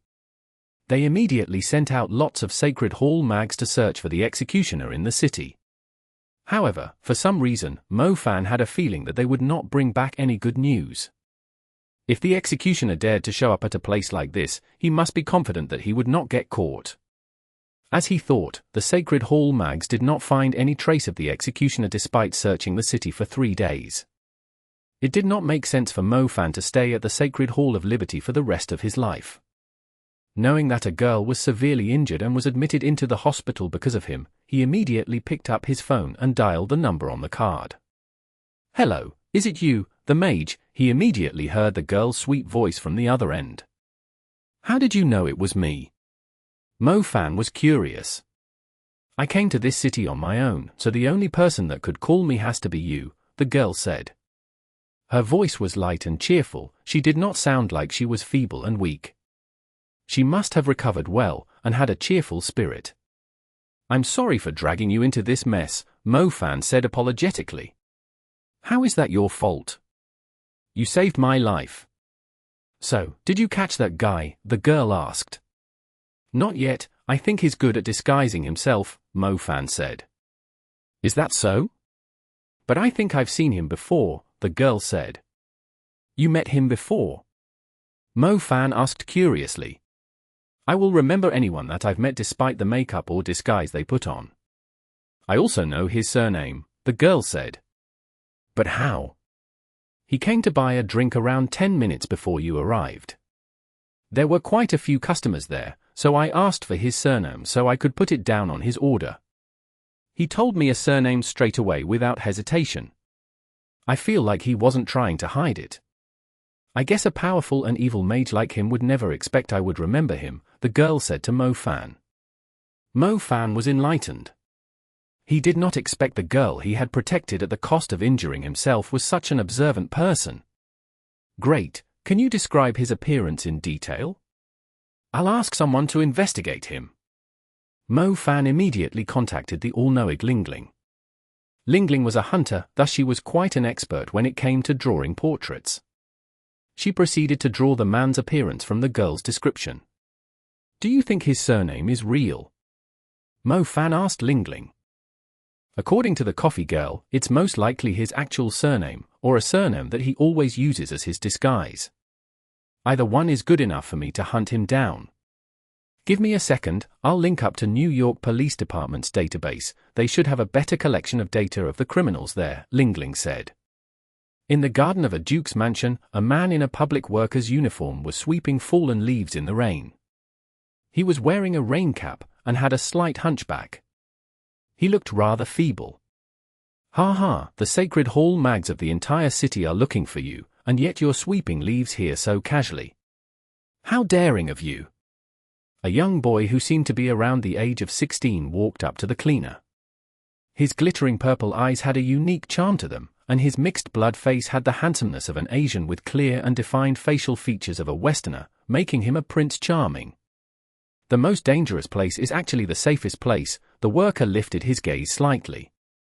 His sharp jaw was pointing at the purple-eyed young boy. You did well, the purple-eyed young boy grinned. It hasn't been this exciting for a long time. I remember my last encounter with the Sacred Hall mags was around 12 years ago. I feel like they are as useless as they were during the past 10 years, the cleaner said.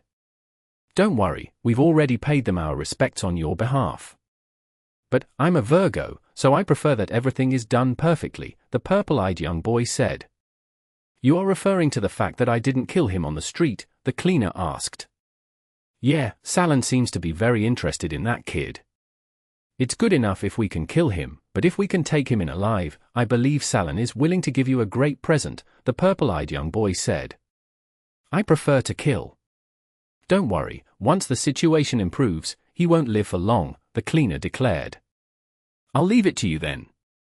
Executioner, we'll be leaving tonight. Please express my gratitude to Salon for the favor 12 years ago, the cleaner said. I will. In the meeting room of the Sacred Hall of Liberty, 10 Sacred Hall mags were seated at the table. Their eyes were staring at the enlarged face projected onto the screen. This is bullshit, the Sacred Hall mage seated at the leading spot rose to his feet furiously. It's what I've learned from my investigation. You can choose to believe it or not, but what you think is none of my business, Mo Fan said. Olena sat in the middle of the table. She also found the result hard to believe. The man that Mo Fan found from his investigation was quite shocking, as he was a Sacred Hall mage dismissed around 10 years ago. The man was called Philip. He had joined the Sacred Hall of Liberty around 20 years ago. He was an ice mage, but because of a mistake he made, he was expelled by the Sacred Hall of Liberty, and had since disappeared. The man's appearance and surname fit Lingling's investigation perfectly. Most importantly, he had mastered the ice domain a long time ago, and the effects of his domain was in summoning hailstones across the area 500 meters across. If it wasn't for this characteristic, Mo Fan would not dare to reveal his findings to the Sacred Hall of Liberty. After all, it was extremely humiliating that the executioner of the Black Vatican was once a Sacred Hall mage. Their sacred code and vows to never betray the organization were nothing but pure bullshit now. Captain, I actually wanted to tell you a few days ago, but since I didn't get a clear look at the man's face, I didn't want to accuse him falsely. The executioner indeed looks like Philip, and he seemed to recognize me, too. He left as soon as I arrived, the purple-winged mage said in a deep voice. There were aged Sacred Hall mags on the table who had been in the organization for more than 12 years. Their faces fell dark when Philip's name was mentioned, as if they did not want to remember him again for the rest of their lives. Humph, if it's really him, we can't possibly let him escape. How dare he join the Black Vatican?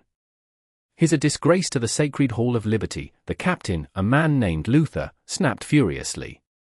The question is, how are we going to find him? I'm afraid it's going to be really tricky. Philip is an expert at carrying out undercover missions. He's able to disrupt anyone's vision with his psychic element, and he's great at tricking people's minds, too.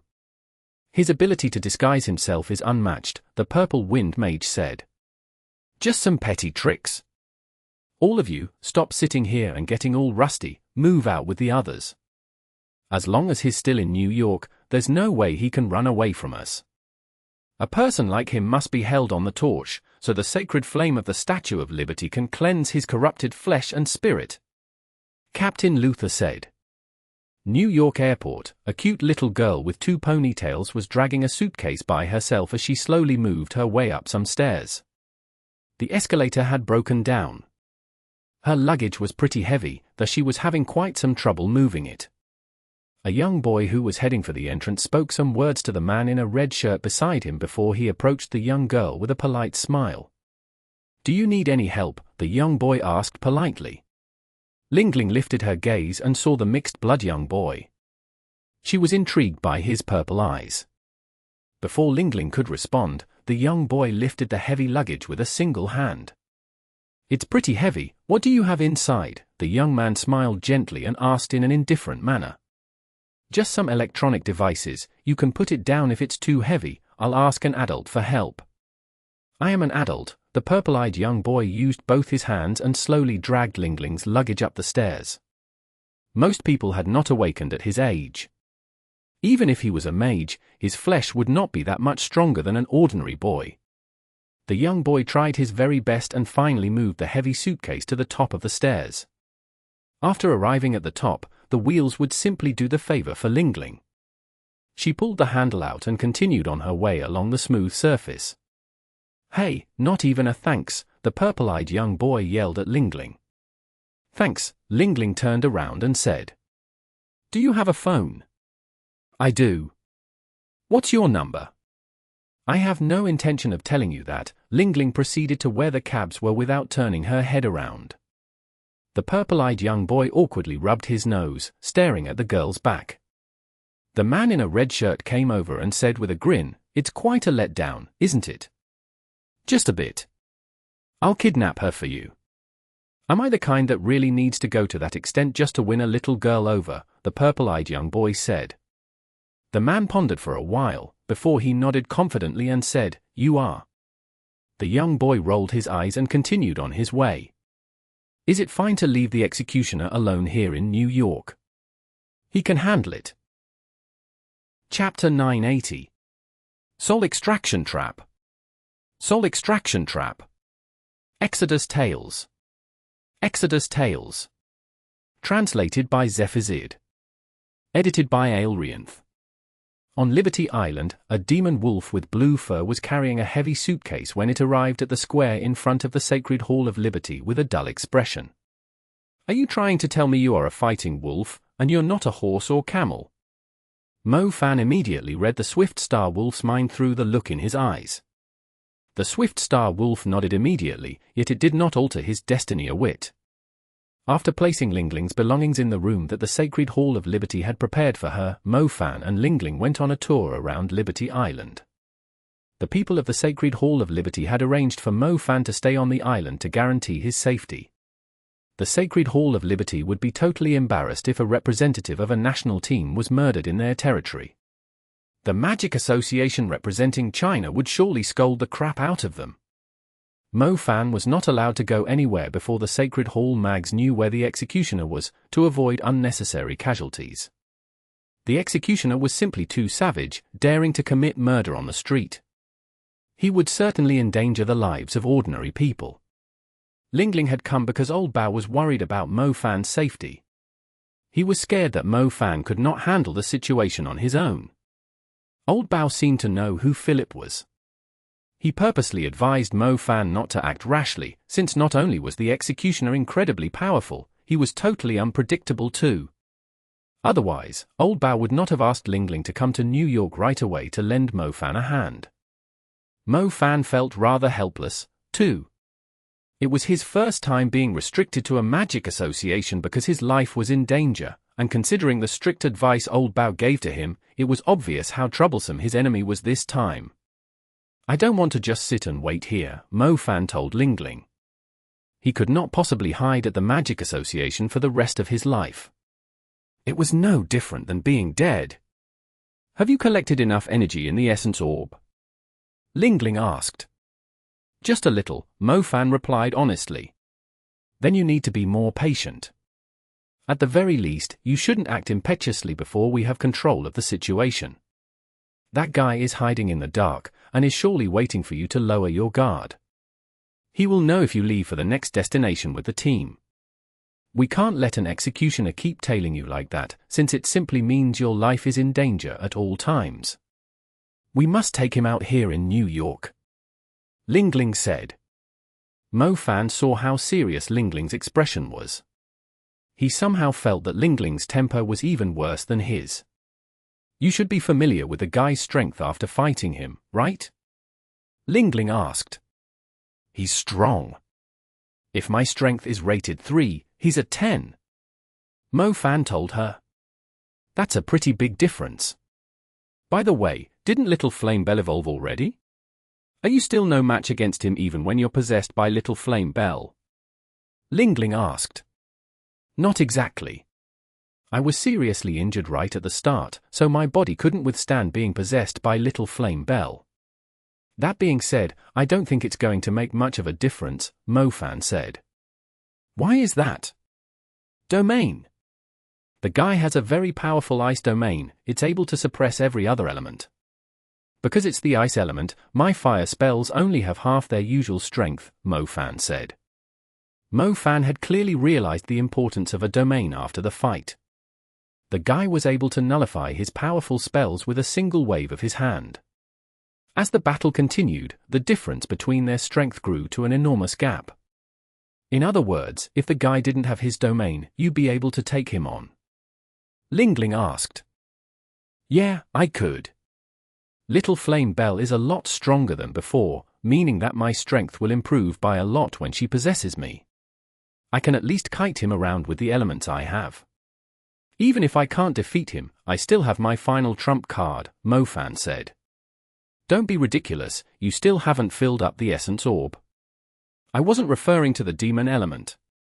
I still have a third of the time liquid left, it's enough to transform Little Flame Belle into Flame Belle Empress. Her domain alone could melt the guy's ice domain, said Mo Fan. Mo Fan indeed had some trump cards in his hands, which was also the reason why he was not too worried that an executioner was trying to assassinate him. Mo Fan had only agreed to stay here mainly because he did not want to involve innocent people in the mess. The Black Vatican was a heartless bunch. They would not hesitate to harm bystanders to achieve their goals, but Mo Fan was different. The Chinese girl was dragged into the mess when she was only doing her job. Luckily, the girl was a lot stronger mentally than ordinary people. If it was someone else, they might have given up on their way to the hospital. The effects of the time liquid will surely be a lot weaker since you've just used the time liquid recently. It's a rare find, are you sure you're going to waste it like that? Ling Ling said. It's only a last resort. If there's another way to take out the guy, of course I'll keep the time liquid, Mo Fan agreed. The time liquid was able to transform Little Flame Belle into her mature phase temporarily. It was definitely Mo Fan's greatest trump card, beside his demon element. Little Flame Belle was as strong as a super mage in her adult phase. Meanwhile, the executioner still had not reached the super level. It felt like an overkill if he had to use the time liquid. Our biggest problem is his ice domain. It's too much of an advantage for him.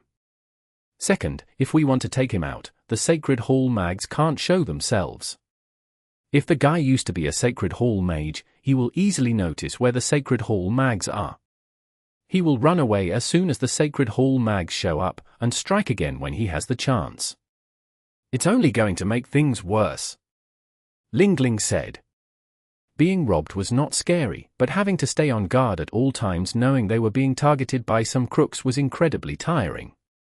It was a great torture having to stay alert at all times. As such, Ling Ling was right that they had to deal with the executioner of the Black Vatican here in New York. It was unlikely that the Black Vatican had an endless supply of powerful magicians. By taking out the executioner, Mo Fan would be safe for a while. I might be able to take care of his domain, Mu Ningxue broke in while the two were discussing things.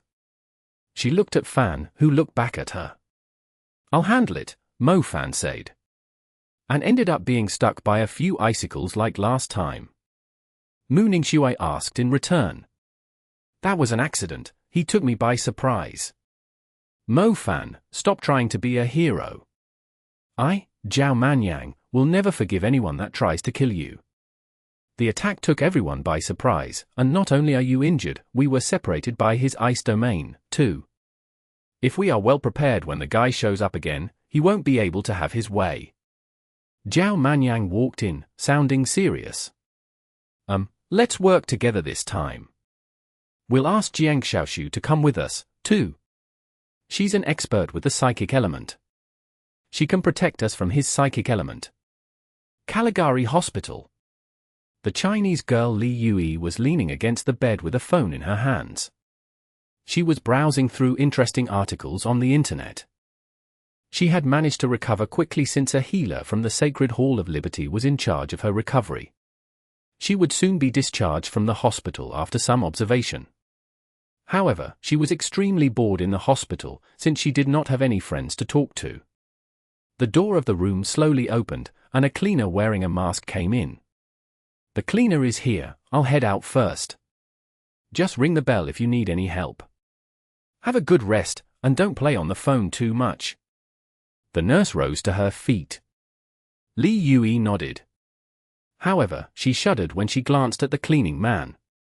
Since the age of 15, Li Yui's memory and ability to recognize people were quite outstanding. She clearly remembered every person she met, even when she only saw their eyes before. She could only see the eyes and half the nose of the cleaner that walked in, yet she still managed to recognize him. He was the guy that was trying to kill Mo Fan on the street. She was extremely sure about it. Li Yui tried to alert the nurse, but she decided against it when she remembered the man was a powerful mage. She was afraid that he would kill her instantly, and she might even place the nurse in danger. Uncle, you're early today. The room is pretty clean, you won't need to do much cleaning. Li Yui lowered her head. She pretended to be talking to the cleaner casually while pressing on her phone. Sure, the cleaner groaned. He looked back at the nurse and confirmed that she had left the room. Can you do me a favor and grab something from the bathroom? I should be the one asking for a favor. Can you move your fingers and call the kid that barely survived the other day? Can you please ask him to pay you a visit? The cleaner took off his mask, revealing his sharp face. Meanwhile, his eyes emitted a strange flicker that penetrated the girl's mind like two swords. Li Yui was stunned instantly. A few seconds later, her face went blank. All right, Li Yui started dialing the number on her phone with her fingers and a blurred consciousness. Executioner Philip grinned. He knew that kid would have given the girl his contact number. He could easily use the girl to lure the kid out. The people of the Sacred Hall would never expect that he was already setting up a trap in the hospital. Even if they were following the kid around closely, if he was quick enough, the kid had no chance of surviving. Philip was never worried about the ordinary Sacred Hall mags. Hello, are you there? Mo Fan.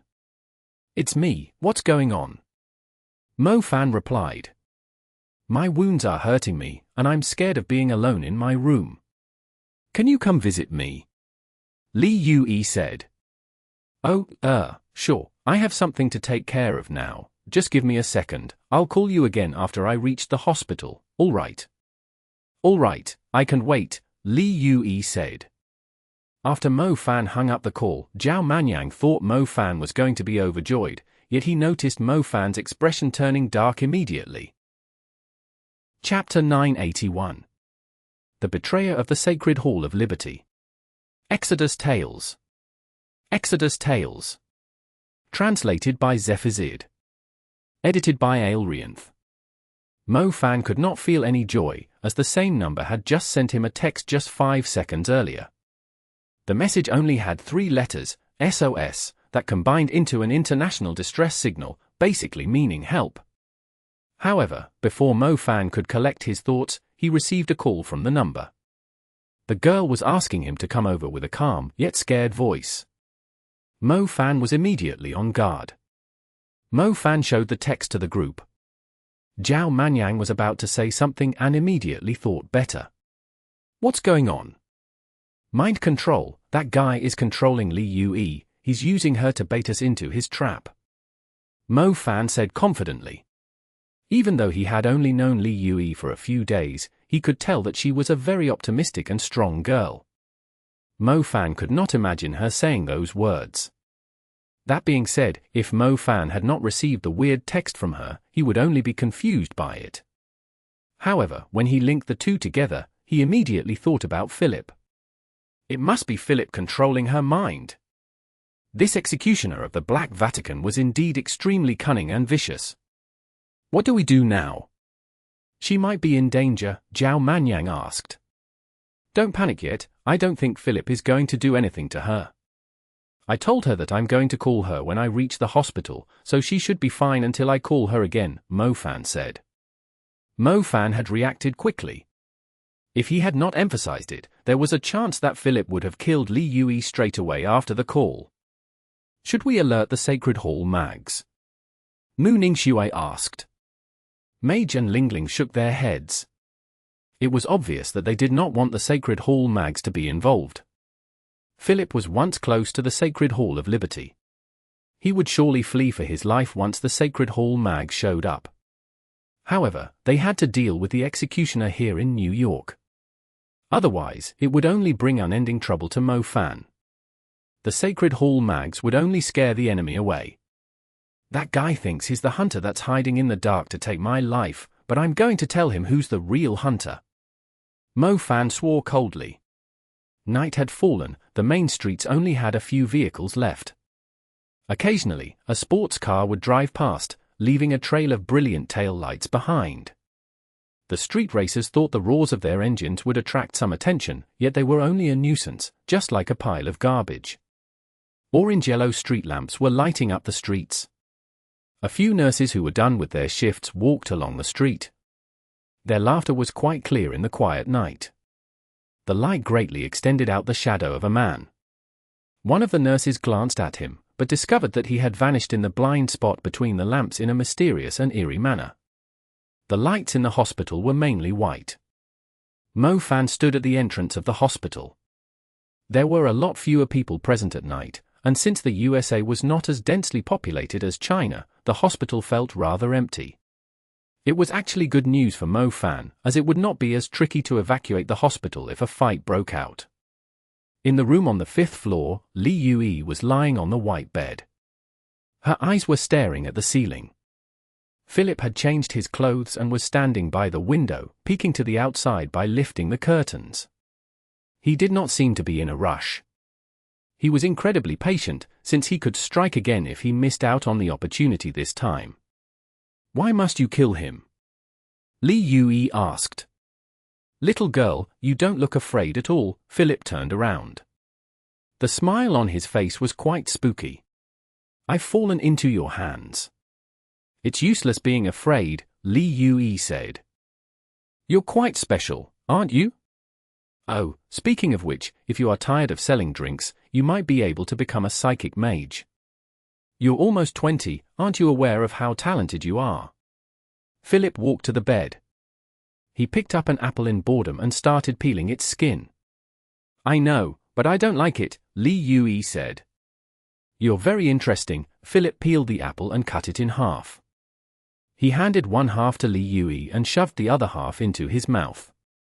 Li Yui ate the apple without showing any worry. I didn't have a grudge against the kid. I'm only following an order. He has offended someone that he never should have offended, Philip admitted casually. Who is it? Li Yui asked.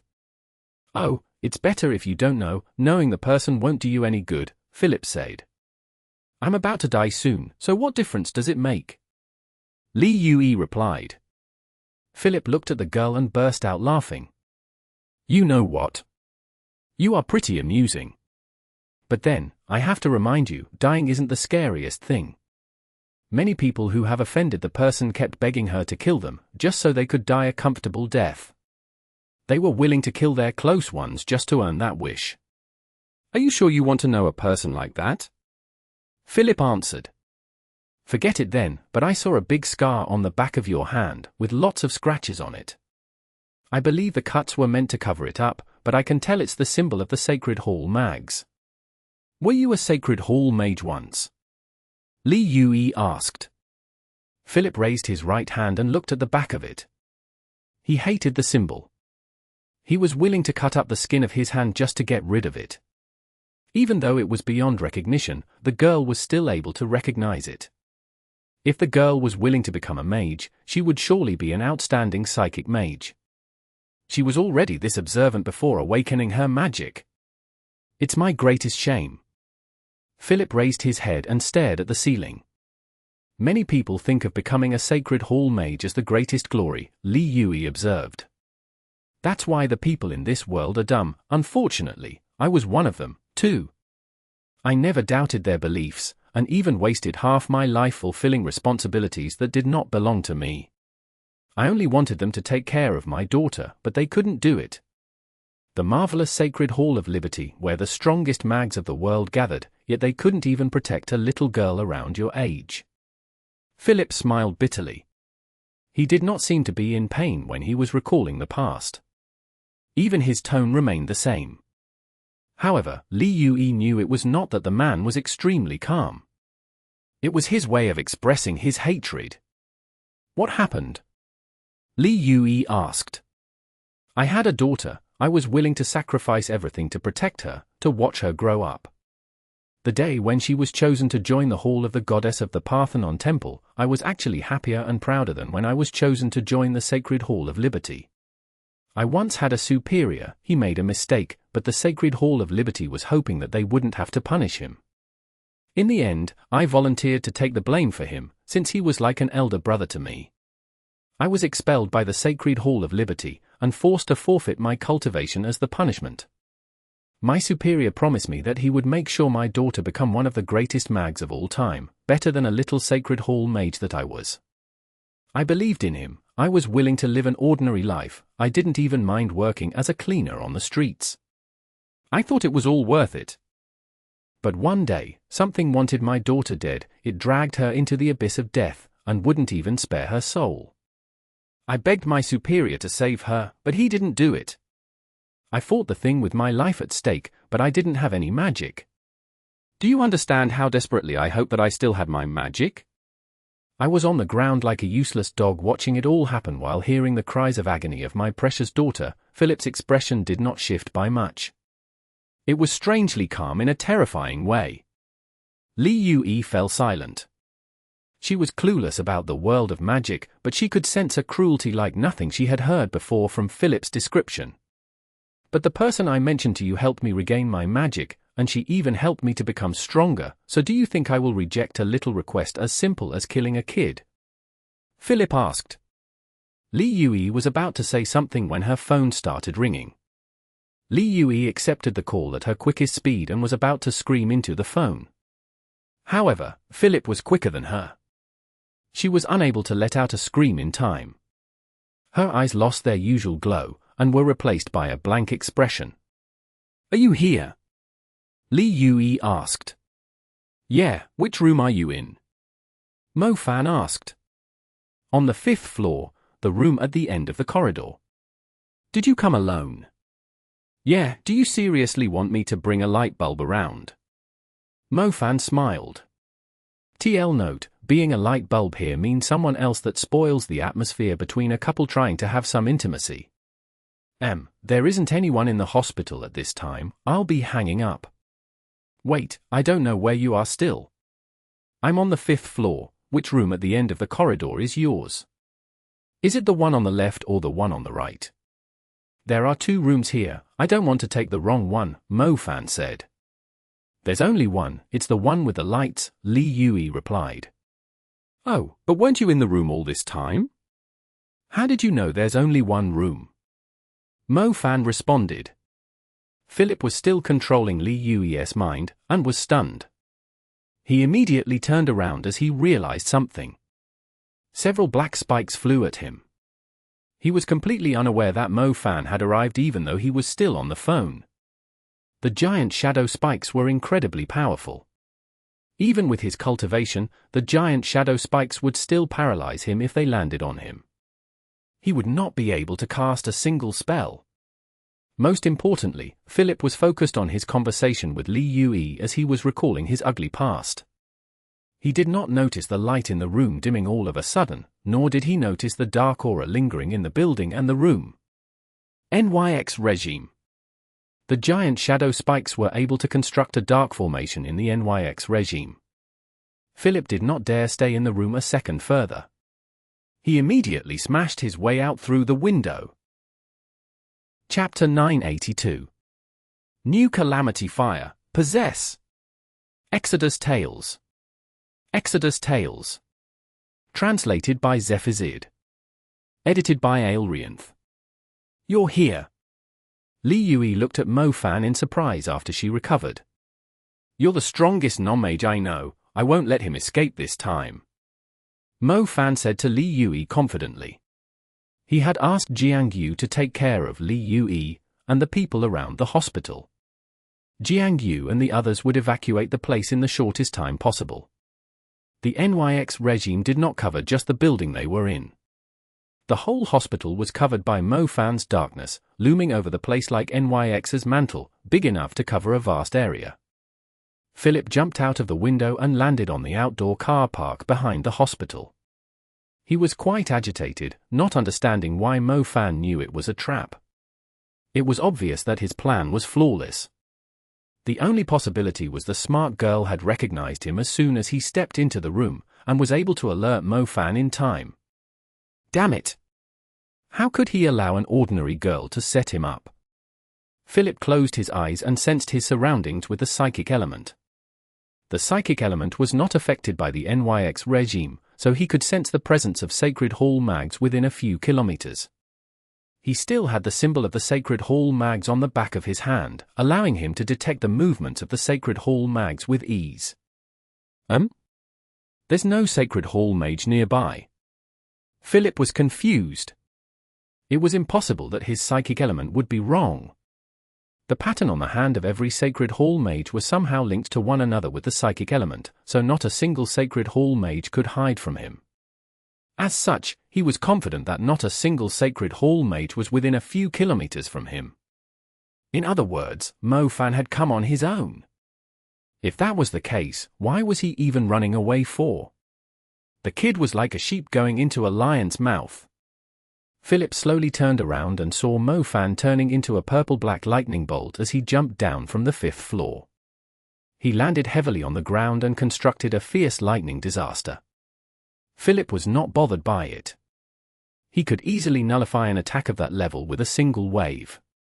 He grinned at Mo Fan. I was almost tricked by you. There isn't a single Sacred Hall mage nearby. Are you surprised? I know the movements of the Sacred Hall mags better than anyone else. I've come to take your life. Mo Fan said. Ha ha ha, don't you forget, I was chasing you around like a stray dog just a few days ago. You would have been a corpse by now if the Sacred Hall mags hadn't made it in time. Philip burst out laughing. He had no reason to leave if it was only Mo Fan here. Do you really think you're strong? Mo Fan said. At least I don't think I'll have any trouble killing you. Actually, I'm quite curious, how did you arrive at the hospital without me knowing? And how did you manage to lay down the NYX regime without alerting me? You must have some impressive shadow-type equipment on you. Once I kill you, I'll tear it off from your soul. Even if it's damaged, I believe it's still quite precious, replied Philip savagely. Mo Fan indeed had a piece of shadow-type equipment on him. It was the Dark Noble mantle he had only received not long ago after defeating the Red Ornaments Guild. The Dark Noble mantle had a passive ability. It was able to conceal its wearer's presence, preventing anyone from detecting Mo Fan's aura even when their cultivation was a lot stronger. Similarly, the NYX regime was laid out with the help of the Dark Noble mantle, too. Otherwise, Philip would have immediately noticed the slightest presence of the shadow element as soon as it pervaded the hospital. The Dark Noble mantle was truly a treasure, and it was only Mo Fan's first time using it. Unfortunately, your little dark formation isn't going to make much of a difference. It's time to show you what a real domain can do. Philip burst out laughing. The temperature of the surroundings dropped rapidly. The wind blowing at them was starting to have some icy frost in it, as the ice element within 10 kilometers started to gather toward him. He closed his eyes, trying to use his ice domain to drive Mo Fan's NYX regime away. However, Philip soon noticed that something was not right. The ice elements in the area had been depleted. There was not much of the ice element nearby, as if someone had drawn them away in advance to prevent his domain from being established. Normally, his hailstones could easily smash the hospital into debris in less than 5 seconds, and the streets would also be covered in thick layers of ice. However, even after 10 seconds, apart from the frost floating in the air, nothing happened. Philip was infuriated. He immediately unleashed his psychic element and soon noticed an ice mage drawing all the ice magic to her on a building not far away from the hospital. Philip was quite familiar with that person's aura. She seemed to be the silver-haired woman that was with Mofan during the first attack. However, her cultivation was simply too weak to alter the tide of the battle. Damn it, she managed to secure the upper hand, he cursed. It was obvious that the woman had drawn all the ice elements within 10 kilometers to her. The NYX regime must have sealed off his senses, too. Otherwise, he would easily have noticed that the ice magic was being drawn away from the hospital. Do you really think you stand a chance with these petty tricks? How naive. Even without my domain, I can still kill you easily. Philip snapped coldly. Despite what Philip said, he did not give up trying to lay down his domain. The woman's cultivation was clearly weaker than his, which meant that his domain was stronger and was able to draw in the ice element from further away. He could still establish a dominating domain of hailstones, but it might take him a long time. Mofan was well aware of the situation too.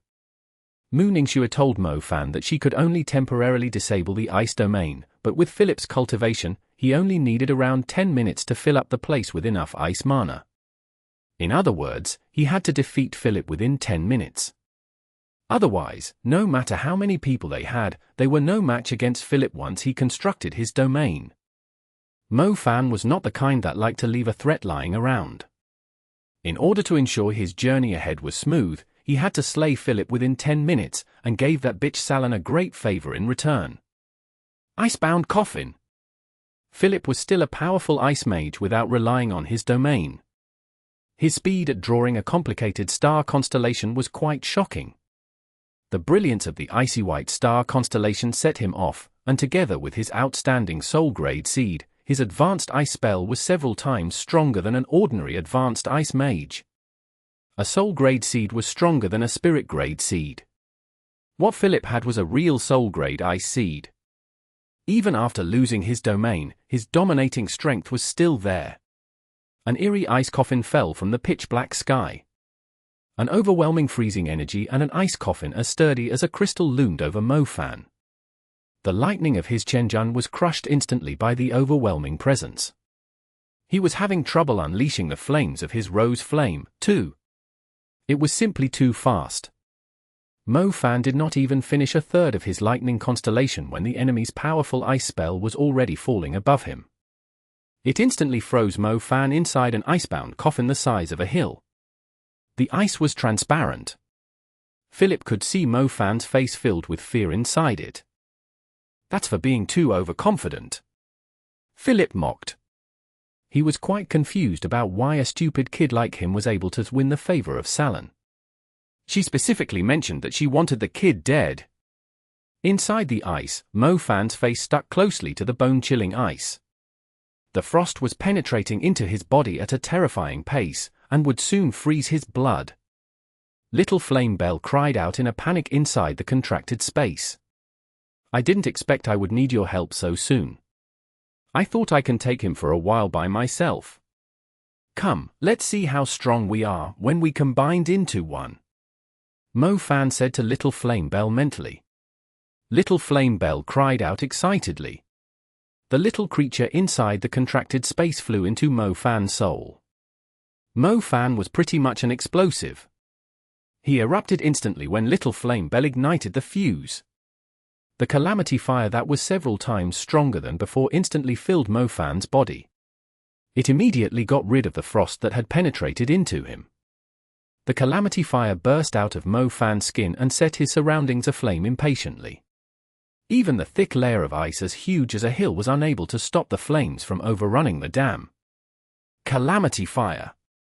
Mo Fan remembered the first time he saw the dark brown flames at the North Burning Valley, how the tide of flames was surging at him from the horizon like the apocalypse, burning everything into ashes.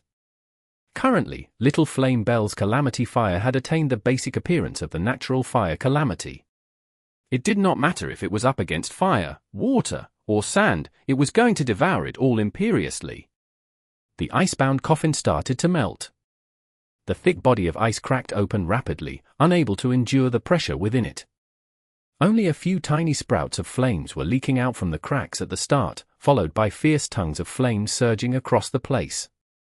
A few seconds later, the whole icebound coffin was burning fiercely, and Mo Fan, right in the center, was engulfed in unstoppable, brown flames. Fiery fangs swept around him. His skin was perfectly refined with lava. A pair of glowing, crimson-red eyes. The flames engulfing him were unstoppable even when they were surrounded in ice. It was like Mo Fan had put on a battle armor refined by the natural fire of the heavens and earth. His temperament completely differed from any other mage, every inch of his body was covered in an intimidating, explosive aura. Chapter 983. Thousand Feathers Fiery Phoenix. Exodus Tales. Exodus Tales. Translated by Zephizid. Edited by Aelrianth. Isn't this? Philip was astounded, staring at Mo Fan, who had transformed into a fiery demon. It was rare to see anyone in his current state, unless his control of the fire element had reached an extremely outstanding level. Philip took a closer look and sensed a different life form from Mo Fan. An elemental summon beast with the ability to possess the summoner. Philip realized. His face immediately turned cold. The flames engulfing Mo Fan had smashed the ice around him into pieces. The strong flames immediately spread out and took the shape of bright, blazing red feathers. The feathers formed a pair of wings. The flames jetting out from the wings thrust Mo Fan forward. A meteorite fist brimming with strength swept across the darkness and took the shape of a fiery dragon, ramming into Philip's body. Philip was planning to back away, but Mo Fan's speed was simply too shocking. Philip had to use both hands to reactively summon several hills of ice before himself. The ice hills were almost as tall as the 5-story hospital. Their thickness when stacked together was as wide as a building. However, when the meteorite fist slammed into the ice hills, they instantly turned into white smoke and dispersed. The shockwave from the punch knocked Philip flying. Philip landed on an empty street. He quickly stabilized himself as he fixed his eyes on Mo Fan.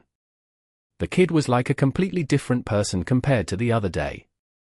Philip did admit that he had slightly underestimated Mo Fan's strength. Even so, the kid still did not stand a chance against him. Ice Phoenix! At Philip's shout, countless tiny ice crystals combined into an ice phoenix with clear edges above him.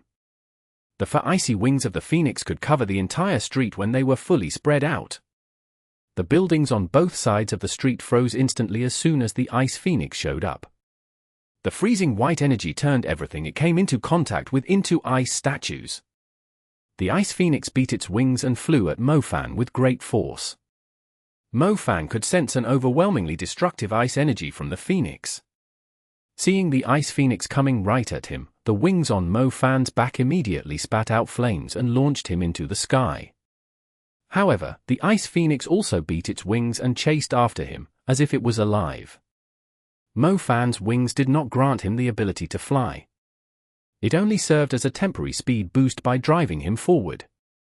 When he saw the ice phoenix flying away from the street and rising into the sky, he immediately gathered the flames on him to protect himself with the Calamity fire and the rose flame. Bang! The ice phoenix broke into pieces when it caught up to Mo Fan. The white ice element was spreading in an arc across the night sky. Countless icicles scattered across the sky. It looked like a giant cloud of ice looming over the residential area, reflecting the colorful neon lights of the city in sparkles. Mo Fan was currently at the center of the cloud of icicles. His imperious flames barely prevented the icicles from penetrating his body. However, he was currently in a pinch, like he had fallen into a lake of ice. The icicles would crush him into pieces if he tried to move around. Break, break, break! Mo Fan threw his fists around, smashing the icicles surrounding him. The broken pieces fell from the sky and turned into water before they reached the streets and houses below. Finally, Mo Fan managed to break a huge hole in the cloud of ice. The melted ice started pouring down at the streets like a waterfall. Mo Fan escaped from the icicles and landed on the roof of a burger shop. He immediately sensed icicles flying at him from all directions before he could warm himself back up. Each of the icicles was around 6 meters long and was sharp as a blade, sealing off every possible escape route he had. Mo Fan quickly unleashed the scorching flames in his body upon seeing this. A blazing pillar of flame rose into the sky. The icicles melted instantly after colliding with Mo Fan's fiery pillar. It was so hot that even the cloud of ice in the sky was slowly turning into water vapor. Still trying to use magic, Mo Fan glanced at Philip and shoved his palm at him. A huge billboard from a building nearby fell right on Philip's head. Philip raised his head. The billboard was almost as heavy as a car, falling while dragging its wires along and triggering sparks. He was forced to stop channeling a spell and dodge to the side. Rise! With a thought, Mo Fan uprooted the street lamps along the street and lifted them into the air, turning them into his weapons. As Mo Fan pointed his finger, the lamps all flew at Philip fiercely.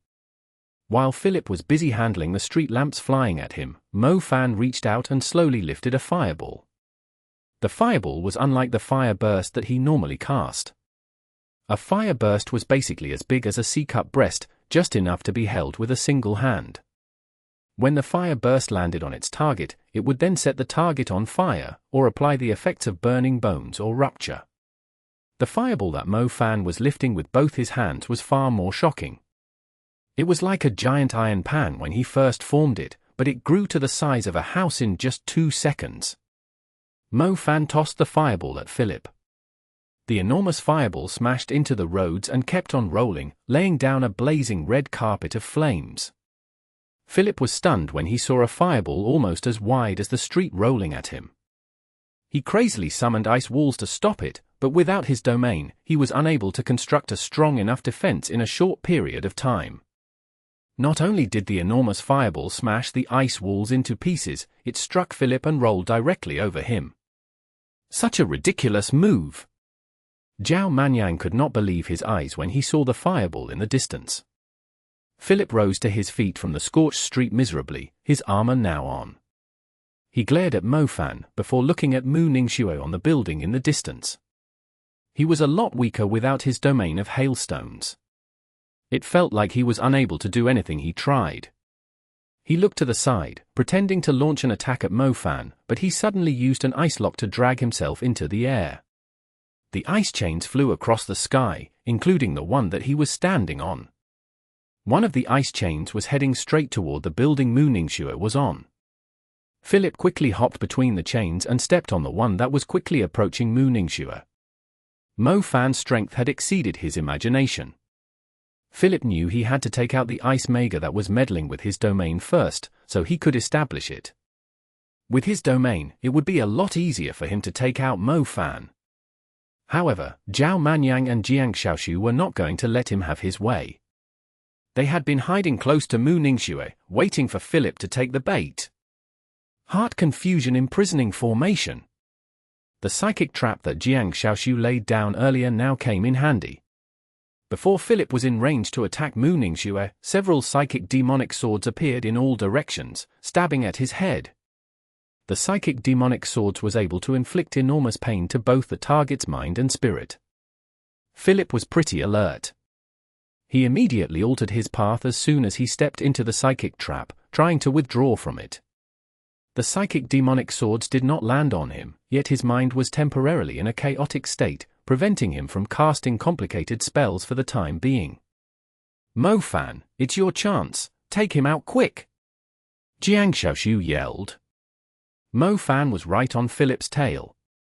He was able to match Philip's speed, especially with the help of the fiery feathers driving him forward like a rocket. He instantly sprang forward like a missile. Meteorite fist. Flames surged across the air.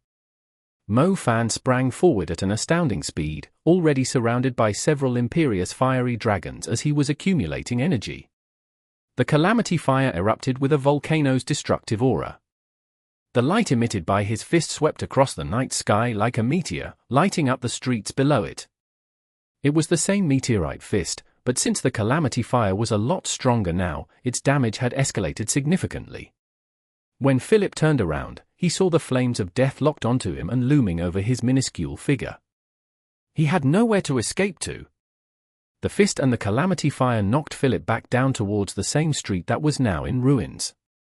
While he was still arcing through the air, the fiery feathers on Mo Fan's back started disintegrating. 1,000 feathers fiery phoenix. The fiery wings spread into thousands of fiery feathers, lighting up the space around Mo Fan like stars, a domineering halo of flames. The guy had attacked Mo Fan with an ice phoenix, so now Mo Fan returned the favor with a fire phoenix. Unlike in the past, the feathers did not fly to the target and explode in waves. They actually combined into a fiery phoenix in mid-flight. The creature beat its wings and set the night sky on fire. The 1,000 feathers fiery phoenix followed Philip closely and crashed into him as he landed on the ground. A stunning mushroom cloud rose into the sky. The whole place was dyed red by the overwhelming energy. How strong! Zhao Manyang, who was merely around to give morale support and protect Mu Ningxue, was stunned. The meteorite fist, surrounded by its fiery dragons, and the 1,000 feathers fiery phoenix were both utterly spectacular. Not only were Mo Fan's fire spells extremely cool visually, their destructive power was enough to make many experienced advanced mags feel ashamed. Little Flame Belle's transformation had allowed Mo Fan's fire element to evolve completely. Chapter 984. Killing two birds with one stone. Exodus Tales. Exodus Tales. Translated by Zephazid. Edited by Aelrianth. In a giant pit along the scorched ground. Mo Fan was quite experienced when it came to avoiding unnecessary expenses. Just in case he had to compensate people for the loss, Mo Fan purposely knocked Philip into a fairly spacious area. Otherwise, half of the shops on the street would have instantly turned to ashes. Inside the burning pit, Philip was covered in festering boils, with lots of blood pouring from his mouth. He struggled to his feet. All that was left of his magic armor was broken pieces dangling from his body. It could no longer give him any protection. Right before the attack struck him, he had gathered all his ice magic to form a thick ice armor to protect himself. Otherwise, he would have evaporated instantly before the overwhelming heat of the 1,000 feathers fiery phoenix. Philip wiped the blood from his lips. He was trembling in anger. He finally knew why Salin had specifically asked him to take out the kid. Not only was he the strongest young mage he had ever seen, both his natural innate talent of having extra elements and his unique fire elemental spirit and its ability to possess him were extremely impressive. If Philip was at the same age as Mo Fan, the young man could easily crush him to death. You should be proud that you're able to leave me in this state. Unfortunately, you won't be able to kill me yet. Philip burst out laughing. Are you going to run away? Mo Fan mocked. Next time, I'll surely take your life. Philip had no intention to fight Mo Fan further. You said the same thing last time, Mo Fan replied indifferently. Philip's furious eyes flickered murderously. However, without his domain, he had no chance of killing Mo Fan. These young mags had set him up this time, he had only ended up like this because he had stepped into their trap. However, once his domain recovered, he could easily kill these brats. Philip turned around and fled for his life. He was not afraid of Mo Fan chasing after him, as his domain would soon recover. Mo Fan would simply get himself killed if he actually decided to chase after him. Philip quickly escaped to another street. He turned around and saw Mo Fan tailing him, yet he was not following too close behind. Luckily, the Sacred Hall mags did not show up. Philip let out a relieved sigh. Mo Fan was not his greatest worry. Even without his domain, Mo Fan would still have trouble killing him. As long as the Sacred Hall mags were not here, no one could possibly stop him from escaping. just a little longer, he would soon reclaim his domain. It was Philip's greatest concern now. He had started to regret underestimating Mo Fan. It was unwise to continue with the fight after he realized they had set up a trap for him.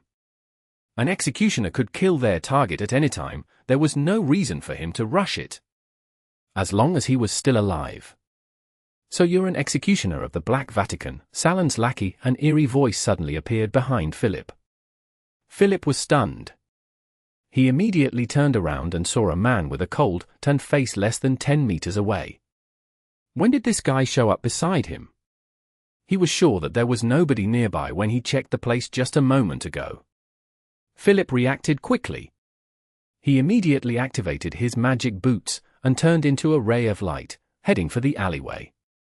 The light sprinted quickly in the alleyway and turned the corner at lightning speed.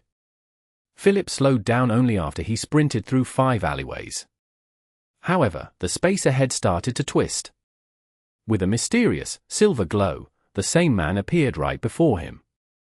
His eyes were staring at Philip with fury and hatred. Philip was stunned. The man felt somewhat familiar, he seemed to be one of the members of the Chinese national team. Philip did investigate the team prior to this, and the man seemed to be their captain. The guy was not around when he had first ambushed Mo Fan. However, in Philip's eyes, no one on the national team could possibly stop him from killing Mo Fan.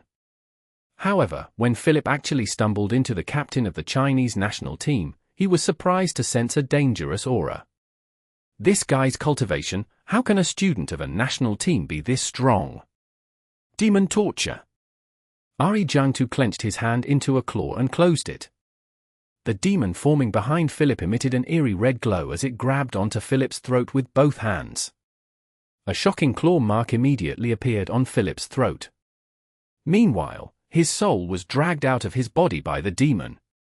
"We don't need the help of the Sacred Hall mags to take you out."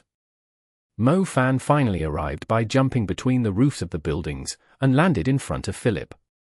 Ai Jiangtu had been waiting for the already injured Philip for a long time. The man had no chance of escaping once he was struck by the curse spell. Did he seriously think he could run away from a space mage who could blink? Go ahead and run as fast as you can. A space mage could smoke a cigarette right until its end and still have no trouble catching up to him. Should we deal with him on our own or hand him to the Sacred Hall mags? Mo Fan asked. Let's hand him over to the Sacred Hall mags. There's something you have to know, Ari Jiangtu said. Let me go. Let me go. Philip cried out in agony as the two were chatting. The demon torture kept tearing at him. Even though there were no visible wounds on him, his soul was already covered in bruises and scars. As a matter of fact, when they learned the guy was once a Sacred Hall mage, Ling Ling immediately proposed asking for someone's help, someone who wasn't a Sacred Hall mage. If the guy dared to commit murder on the street, it was obvious that he was not afraid of the Sacred Hall mags. Therefore, Mo Fan decided to ask Ari Jiangtu for help. Ari Jiangtu did not make his move at the start. The truth was, even if both Mo Fan and Ari Jiangtu teamed up, they could easily defeat Philip as long as he did not have his domain. However, they were worried that Philip would flee immediately after realizing that he was at a disadvantage. Since they were determined to take out the executioner here in New York, they could not afford to let him run away. Ari Jiangtu had been watching in the dark, waiting to strike at the perfect time to take Philip down. Philip was too focused on detecting the presence of the Sacred Hall mags, assuming they were the only ones that could pose a threat to him. To his surprise, Ari Jiangtu's strength was comparable to some of the Sacred Hall mags, and Mo Fan had asked him to lend a hand, just in case. Ari Jiangtu was from the Chinese army. The others, who were not close to Mo Fan, would hesitate to meddle in affairs related to the Black Vatican, but Ari Jiangtu would never forgive the Black Vatican. The Chinese army had sworn to uproot the Black Vatican ever since the calamity of the ancient capital. Keep it going, don't let him have a chance to summon his domain. Otherwise, even with the whole team here, we won't be able to stop him from running away, Mo Fan reminded Ari Jiangtu. Ari Jiangtu nodded. He glanced at the street that was now full of debris and said, I think you'll need to pay a lot of money for that. I'm guessing I've done the Sacred Hall mags a huge favor. I assume they will be willing to pay for the damages. Mo Fan shrugged indifferently. Zhao Manyang and Jiang Yu had evacuated the streets before the fight took place. They were not in trouble as long as there were no casualties. They might not be forgiven if they failed to arrest the evil mage that was attempting to murder someone on the street. Jiang glanced at Philip and saw the heavily damaged symbol on the back of his right hand. He said, even though we managed to arrest this executioner, the Black Vatican still got away with it. Got away? With what? Mo Fan was confused. Philip was only bait. Bait? Mo Fan was even more confused. If anyone was the bait, wouldn't it be him? He had been strutting across the world, provoking the people of the Black Vatican to come trouble him. That being said, he had still managed to take out every member of the Black Vatican that he stumbled into. Do you really think the Black Vatican is stupid enough to commit murder on the street, considering how cunning they are? Jiang chided him. I was pretty confused by that too, Mo Fan admitted. With the Black Vatican style, Mo Fan thought they would only strike when he was alone at a remote place. Not only would it be easier to kill him, they could easily run away, even if they failed the attempt. Meanwhile, Philip's attempt was strangely arrogant. He had decided to attack Mo Fan less than 5 kilometers away from the Sacred Hall of Liberty. Wouldn't that allow the Sacred Hall of Liberty to send reinforcements right away? It was too risky, even if Philip was well aware of their presence. Doesn't that mean they weren't actually trying to kill me? Mo Fan asked when he realized something was fishy. They were serious about killing you, but it was only one of their goals, or I should say, it's only something they wanted to do conveniently. On the same night Philip attempted to kill you on the street, someone stole a forbidden object from the Sacred Hall of Liberty, Jiang explained. Mo Fan frowned. He glanced at Philip, who had fallen to the ground feebly after the extreme torture. This guy was only a diversion. Mo Fan asked. The real culprit has already left New York with the forbidden object. They purposely made a great fuss when attempting to kill you just so Philip could distract them, allowing his accomplice to steal the forbidden object from the Sacred Hall of Liberty. Killing you was one of their goals too. They were trying to kill 2 birds with 1 stone. The Sacred Hall of Liberty just realized it not long ago, Jiang informed him. Mo Fan's heart sank. That bitch Salon is indeed detestable, especially with how cunning she is. Mo Fan initially planned to send her the executioner's corpse as a huge gift, yet it turned out that Salon had played the Sacred Hall of Liberty like a fiddle. They pretended they were plotting to kill him to get revenge, yet their real goal was to steal the forbidden object from the Sacred Hall of Liberty. What was it that they stole? Is it important? Mo Fan asked. I only know that much. The Sacred Hall of Liberty is reluctant to declare it to the public. Anyway, we still managed to arrest Philip, so it's not a worst-case scenario. Let's hand Philip over to the Sacred Hall of Liberty. Hopefully, they can retrieve the stolen object through him, Jiang said. Mo Fan agreed. Jiang smiled when he saw the grim look on Mo Fan's face. Speaking of which, you have grown a lot stronger. I bet the Black Vatican never thought your strength would improve so quickly. I'm pretty sure they are at a loss about what level of executioner they should send after you. I did hope they would be sending a red cardinal after me, Mo Fan replied. If they really have to send a red cardinal after you, the Black Vatican won't be far away from being uprooted, Jiang mused. There was no way Salon would show herself, even though her strength greatly exceeded Mo Fan's. She knew that if she actually showed up, Mo Fan would transform into a demon without hesitation, and kill her right away. Chapter 985.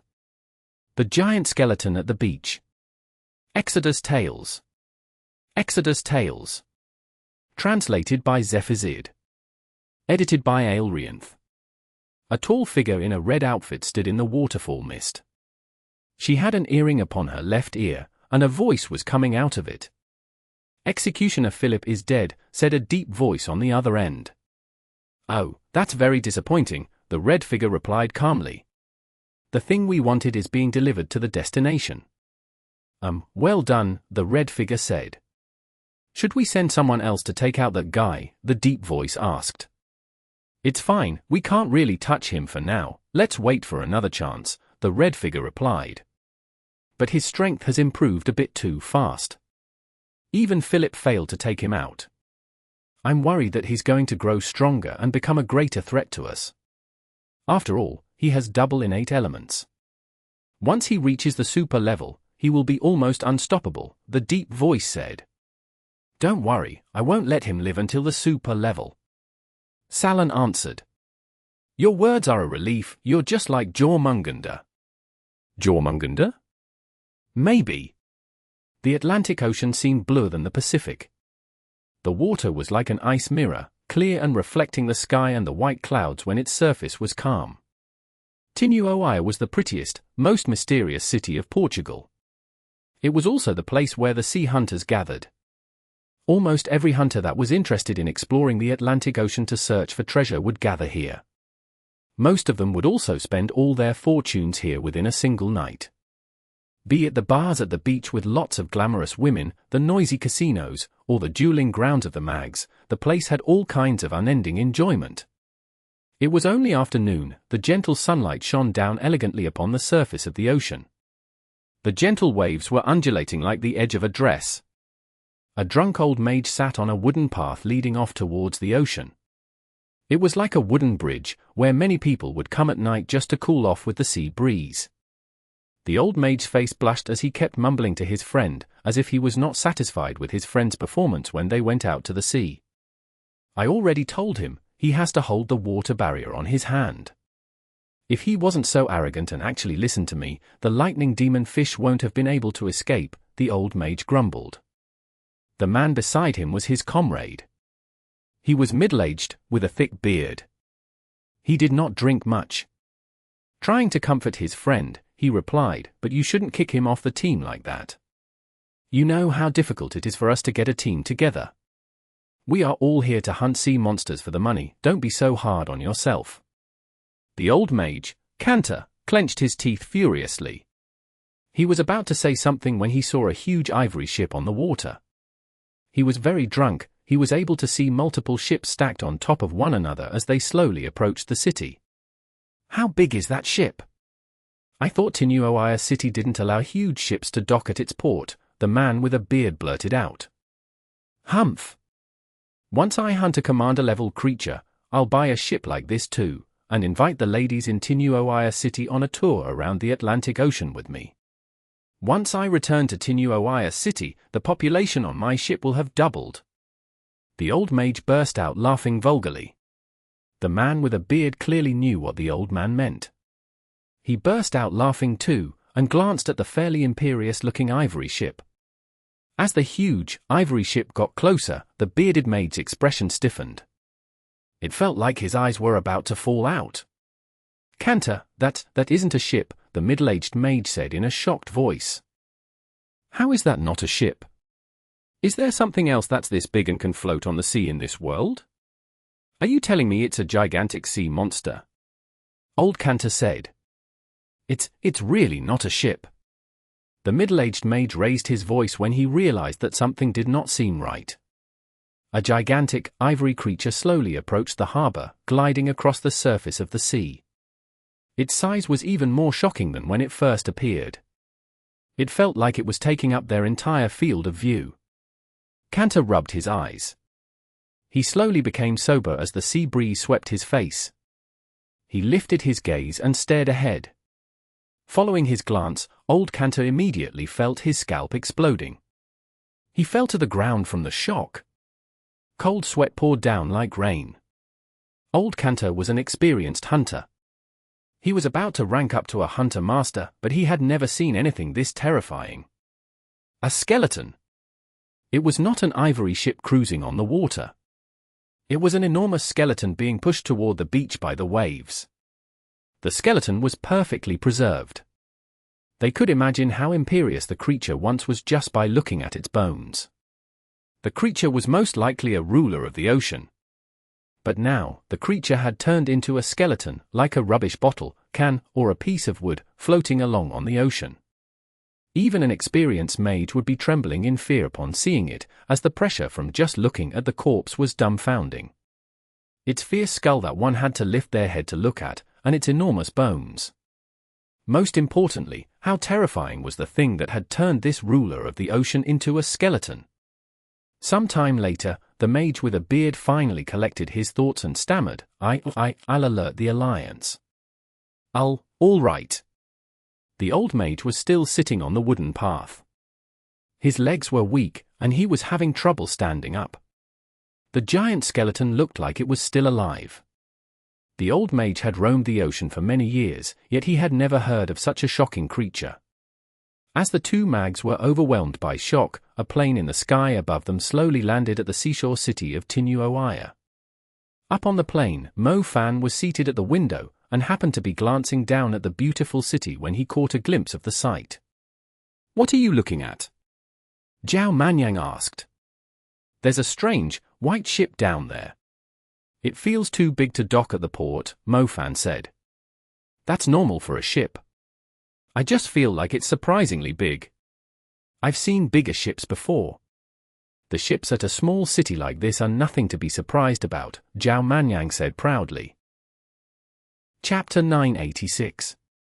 The Return of the Drowning Curse. Exodus Tales. Exodus Tales. Translated by Zephizid. Edited by Aelrianth. As the sea breeze swept past, the people could vaguely capture a strange scent from the giant skeleton lingering around the harbor. The harbor was currently crowded with people who had never seen anything like this. All kinds of scary rumors were spreading rapidly among the people, most likely going to spread throughout the streets of Tinuoia city in no time. It's actually big, like, very big." Zhao Manyang swallowed with wide eyes. They had already thought the white thing did not fit well in the little harbor when they were glancing down from the plane. However, when they actually landed, they realized how shocking the skeleton was when they arrived at the scene. How did a creature of this level end up like this? The skeleton is well preserved, yet not a single drop of blood or the smallest piece of flesh remains, let alone its organs. Nanyu wondered. "Jiang Yu, go and see what creature is it," Mo Fan asked seriously, nudged the demon creature expert. Zhao Manyang was left speechless. He exclaimed, "Aren't you asking too much from him? It's most likely a coastal mammoth. Its head and upper body resemble an ancient mammoth, but its lower body is like a whale. It normally resides deep in the ocean. It doesn't like to bother humans, but many ferocious sea demons prefer to avoid this imperious creature, too. This thing has to eat more than 10 sea monsters in a day to obtain enough energy for its body to function properly, and most of the time, it can swallow the sea monsters with a single bite. They also have another nickname: ship destroyers.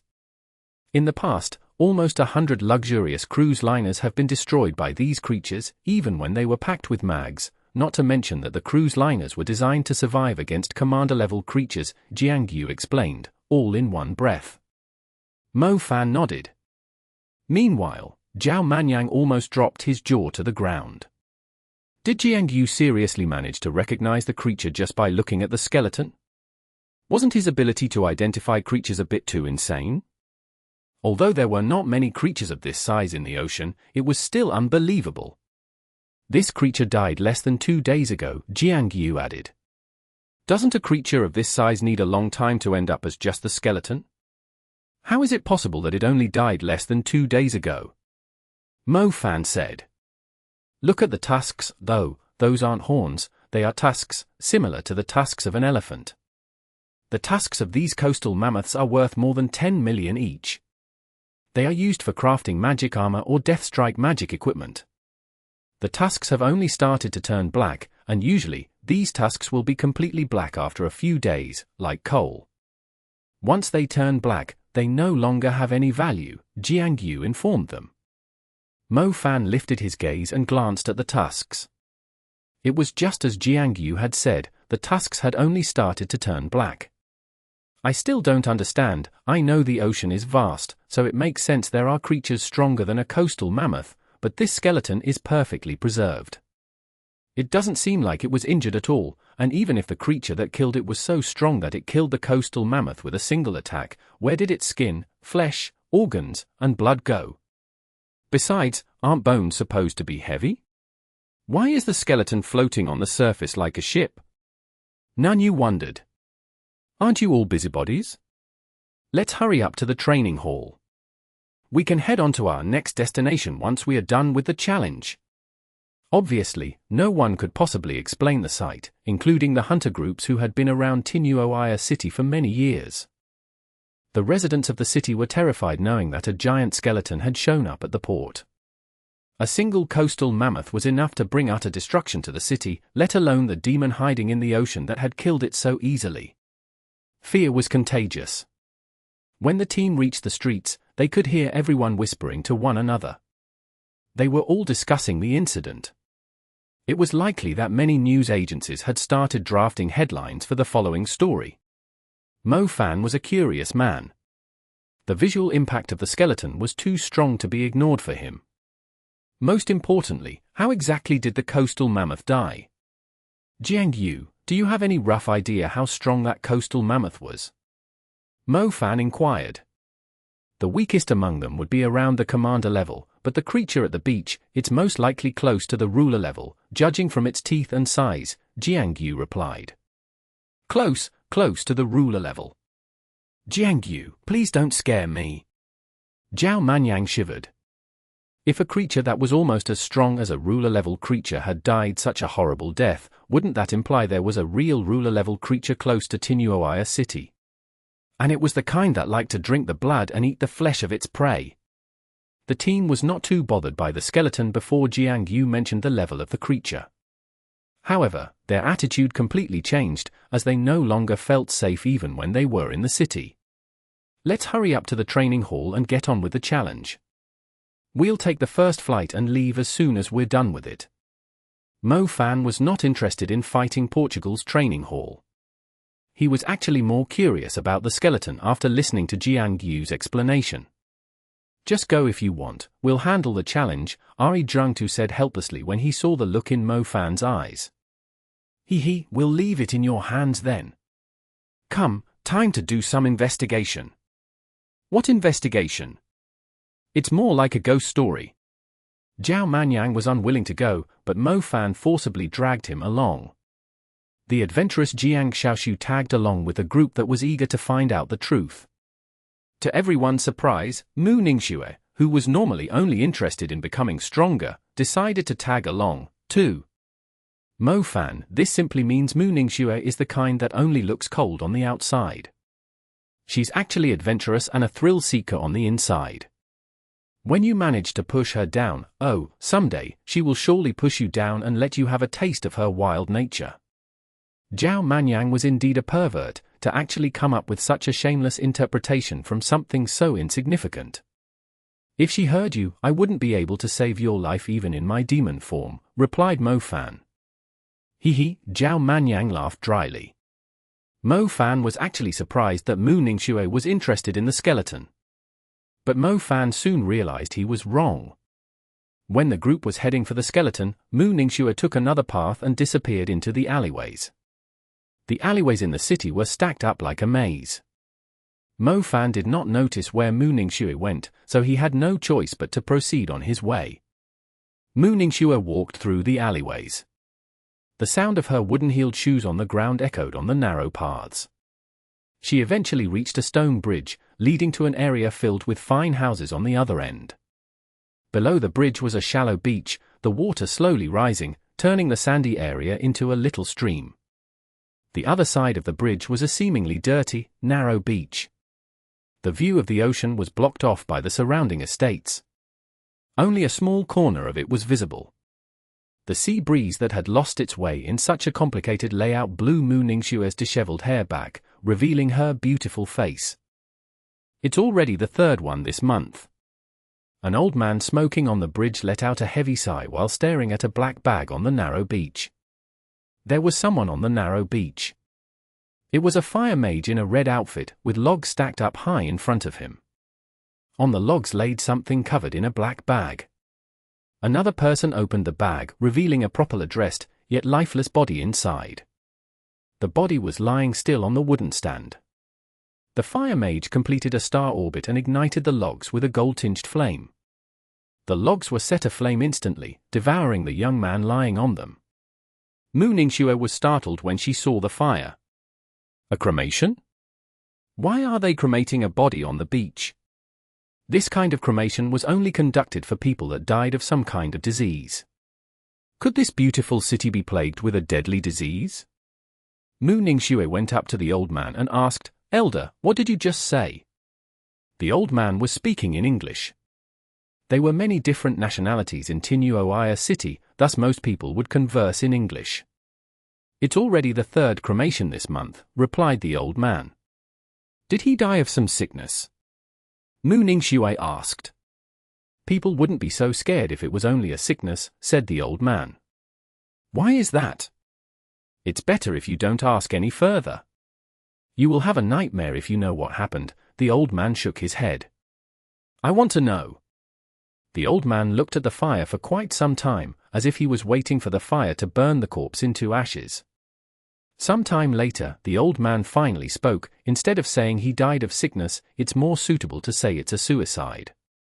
"No, that's not it, it's a curse, because every single one of them was running crazily to the water and drowned themselves in it." Mu Ningxue frowned and asked seriously, "Did you see it?" "Yeah, I saw it. If I was to count every incident that I saw, there aren't just 3 of them." Mu Ningxue's heart sank instantly.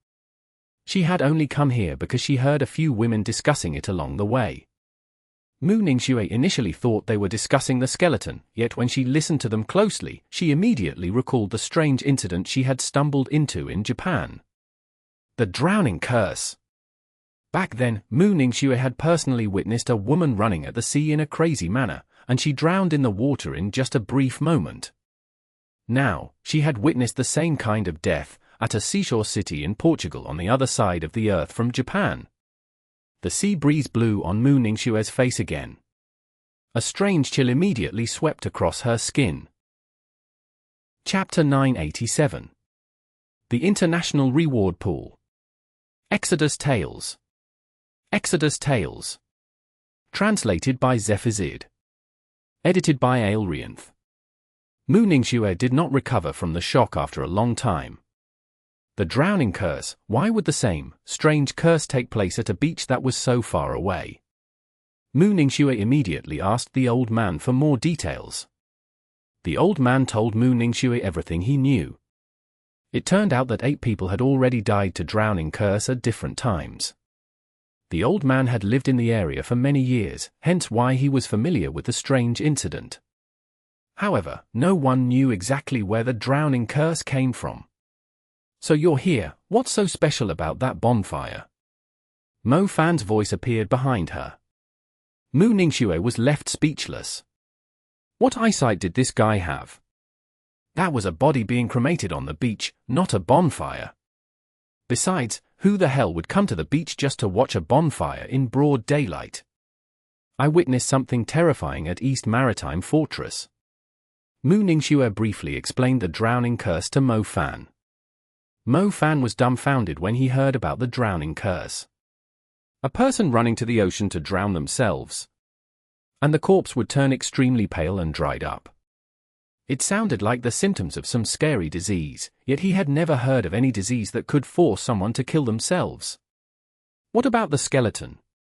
Did you learn something new? It was unlikely they could figure out the reason behind the drowning curse now. Mu Ningxue switched the topic to the skeleton. As a matter of fact, the sudden appearance of the skeleton was actually a lot scarier than the drowning curse. The creature's bone marrow is all gone. The bones were huge, but the insides were empty, Mo Fan told her. The group finally realized why the skeleton was able to float on the surface of the ocean. The bones were hollow and empty, thus they were not as heavy as the team initially thought. The Hunter Union had sent someone to investigate the matter. However, it was hard to tell if they could learn anything useful. "I want to learn the truth," Mu Ningxue said. Likewise, such a huge skeleton, the flesh, blood, and bone marrow were all gone. "I wonder what actually happened," Mo Fan said. I was referring to the drowning curse, Mu Ningxue said seriously. Mo Fan felt his balls aching. Did Mu Ningxue's thoughts always jump around like this? All right, perhaps Mu Ningxue's mind was occupied with the drowning curse, since it was her second time stumbling into it. Thinking about it, if something so terrifying happened at the East Maritime Fortress, and was now happening on the other side of the planet, the drowning curse was surely far more serious than it seemed before. I'll help you, I'm a hunter master after all, Mo Fan said. Mu Ningxue did not reject Mo Fan's offer. For some reason, Mu Ningxue's instincts were telling her that there was more to the drowning curse than met the eye. Mu Ningxue did not want to see another corpse showing up at the beach. It was true that Mo Fan was a hunter master, but he still had to ask the experienced and knowledgeable Lingling for help most of the time. Lingling was still in New York. She was probably busy with something that old Bao asked her to do. Mo Fan returned to the inn and found a computer connected to the internet. He briefly described the drowning curse to Lingling, hoping that she had some information about it. Lingling had access to a huge database that contained the records of most strange incidents that happened across the world. Lingling's eyes immediately glittered when she heard about the drowning curse. "Where are you guys?" Lingling asked. "Tinuoia City in Portugal." "Don't tell me you're thinking of coming over?" Mo Fan replied. "Why can't I? Anything is better than going back to school," Lingling answered. Since Mo Fan had started traveling around the world, Lingling felt like she was going to rot at the Magic City. There were no incidents, no missions, no chance of using her brain. She felt like she was going to collapse at any second. She had enough of the boring days. She had to find something that a hunter was supposed to do. "Mo Fan, I've investigated it, and I have good news for you," Lingling immediately responded, as efficient as usual. "Good news." Mu Ningxue felt Lingling's description was unfitting. How could any good news be related to a drowning curse that was driving people to commit suicide? About the drowning curse. The World Hunter Union is actually offering a reward for anyone that can solve the mystery of the drowning curse. It turns out that many places across the world have had similar incidents, Lingling explained. So the World Hunter Union already knew about it, meaning that it's not just a mere coincidence. The good news you mentioned, are you saying that we can try solving the mystery for the reward? Mo Fan asked. Mo Fan realized that he was still not strong enough after stumbling into Executioner Philip. Philip managed to dominate him with his domain alone. He was only a kid waving his fists around wildly in front of Philip. Mo Fan was worried that he would find himself in a similar situation if he stumbled into a mage with a powerful domain again. His fire, lightning, and shadow elements had all reached the advanced level. His summoning element had improved significantly after Little Flame Belle's growth. It should be fairly close to reaching the advanced level. As such, Mo Fan needed to secure himself another galaxy vein. On top of that, Mo Fan felt like he was lacking something important too. He desperately needed a domain. Having a domain actually made a lot of difference. Normally, a normal soul grade seed was priced around 200 to 300 million. A soul grade seed around this price was at least twice as strong as a spirit grade seed, and different soul grade seeds would also enhance the mage spell with different special effects. As for a soul grade seed with a domain, the price was absolutely insane. According to Zhao Manyan's description, most soul grade seeds with a domain cost at least 600 million when they were auctioned off. Mo Fan had used most of his savings feeding Little Flame Belle with soul seeds. A fire spirit grade seed was at least 10 million, and it was only enough to feed Little Flame Belle a few meals. As such, Mo Fan was living in poverty. He really missed the days when Lingling could feed him a great job, just so he had a glimpse of hope at buying a soul grade seed with a domain one day. "You just have to tell me how much the reward is," Mo Fan prodded her. "It's not a fixed amount." "Do you know what a reward pool is?" Lingling asked him. "Nope, what's a reward pool?" "You should know what a jackpot is, right? It's a lottery that keeps stacking up until someone eventually wins it. Similarly, there is a reward pool for certain jobs too, especially those that are requested by people across the world. The World Hunter Union combines the rewards together. They don't give the money back when someone fails to complete the job, but they put it into a pool instead. The reward continues to accumulate in the pool. Ling Ling trailed off knowingly. Mo Fan's eyes glittered upon hearing this. A reward pool, there actually existed something so wonderful in the world. Mo Fan could imagine himself having a swim in a pool of gold coins. Mu Ningxue was speechless when she saw how excited Mo Fan was all of a sudden. She was only eager to solve the mystery to do a kind deed, as she did not want anyone to die to the strange curse. To her surprise, there was already a reward pool for it. More importantly, it seemed like Mo Fan had completely forgotten that he was still a student on the national team after learning about the reward pool. How big is the pool now? Mo Fan asked impatiently. There were 1,325 requests across the world to solve the mystery of the drowning curse. Most of them were submitted by the families of the victims, while some are from the local governments, associations, experimental labs, or charities. The sum is now 345,700,000. Oh, someone has just contributed to the pool. It is now 350 million. I've bought a ticket, I'll be there tonight, Ling Ling informed him. Ling Ling did not show any expression during the video call, yet considering how fast she was packing her stuff, she was just as excited as Mo Fan. Mu Ningxue had no idea if she should be laughing or crying, watching the two hunters who were like birds of a feather. Anyway, at least they were doing the world a good deed. Hopefully, they could solve the mystery of the drowning curse, so that no one would die such a horrible death again. Mo Fan, if we can solve the drowning curse, we will be 4-star hunter masters. We'll be given more privileges to access useful information, and to accept jobs with greater rewards. Ling Ling did not forget to mention before hanging up the call. Ha ha, at this rate, we'll soon become senior hunters. Mo Fan burst out laughing. Senior hunters were highly respected in society. Mo Fan knew Ling Ling was aiming to become a senior hunter all along, while he was aiming to earn money by completing the jobs as a hunter. He believed they would both achieve their goals eventually. Ling Ling was incredibly proactive. She was on a flight to Tinuoia City before the sun had fallen. While Ling Ling was on the flight, she had already prepared the information about the drowning curse.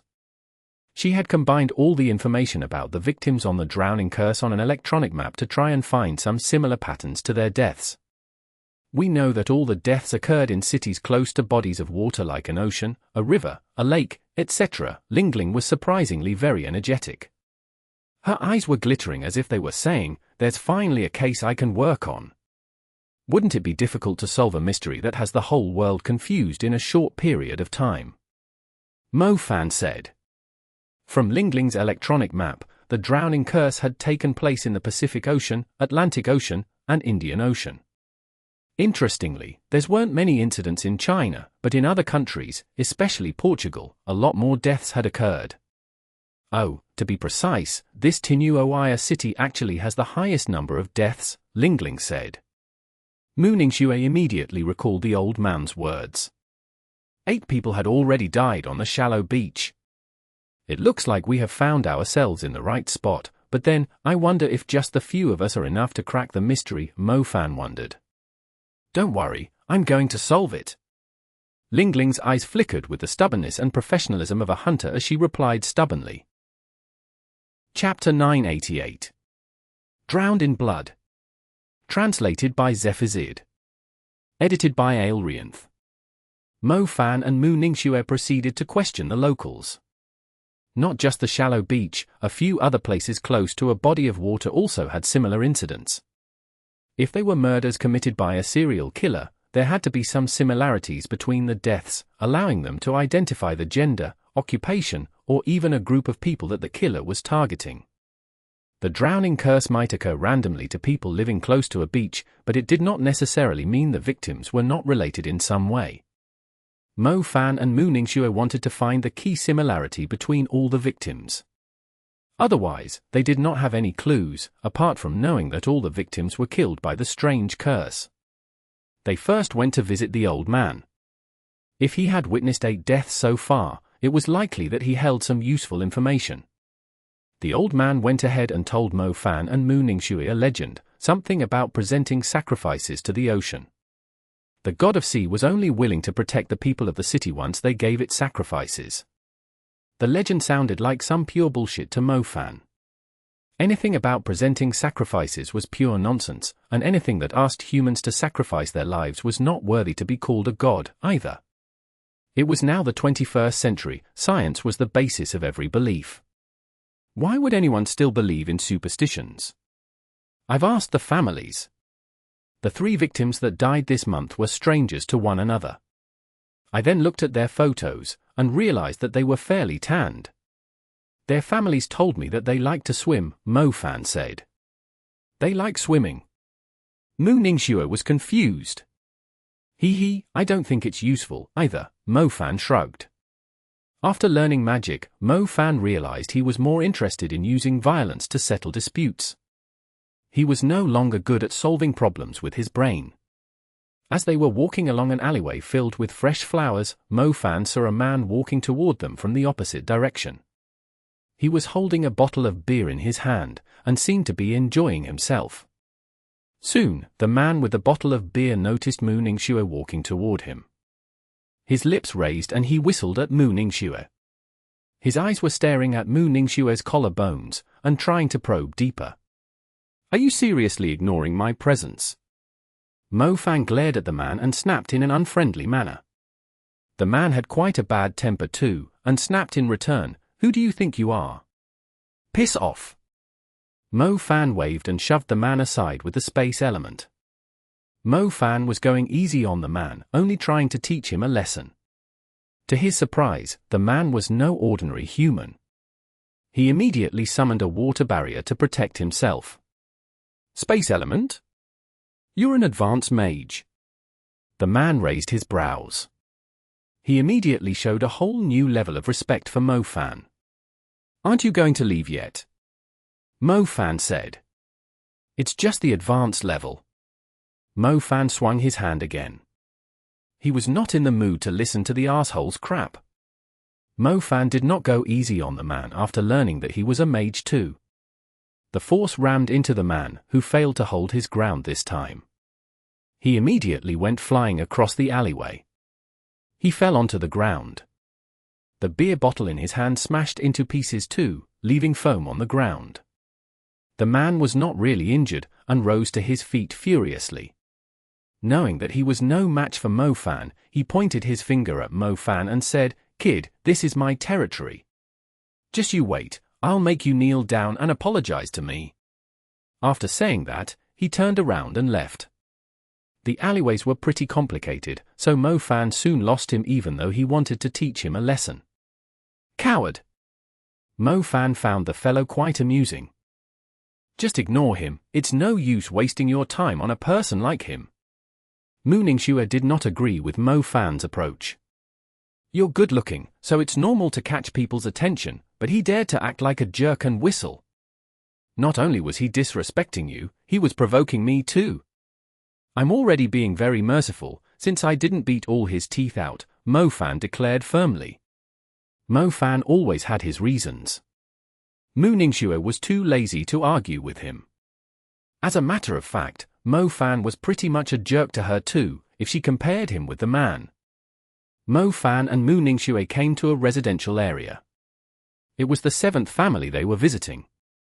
If the only similarity between the victims was they liked to swim, Mo Fan suddenly felt like it was better to go back to the inn and take a nap. As they arrived at the place and walked past the little garden full of wisterias, Mo Fan suddenly picked up a foul smell. Mu Ningxue smelled it too, and immediately covered her nose. She was confused why the nice-looking garden would have such an unpleasant smell. Anyone home? Mo Fan walked into the house and pushed the wooden door open. Anyone? The whole place stinks. Mo Fan yelled. There was still no response. Mo Fan and Mu Ningxue exchanged glances. Mo Fan quickened his pace and entered the living room. Hey, what are you two doing? Asshole, you dare come to my house?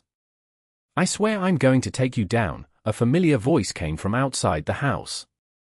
Mo Fan and Mu Ningxue turned around and saw the same water mage they had stumbled into before. This was his place? Mo Fan and Mu Ningxue were speechless. How small is this world? This is your house? Mo Fan asked. Of course, don't be ridiculous.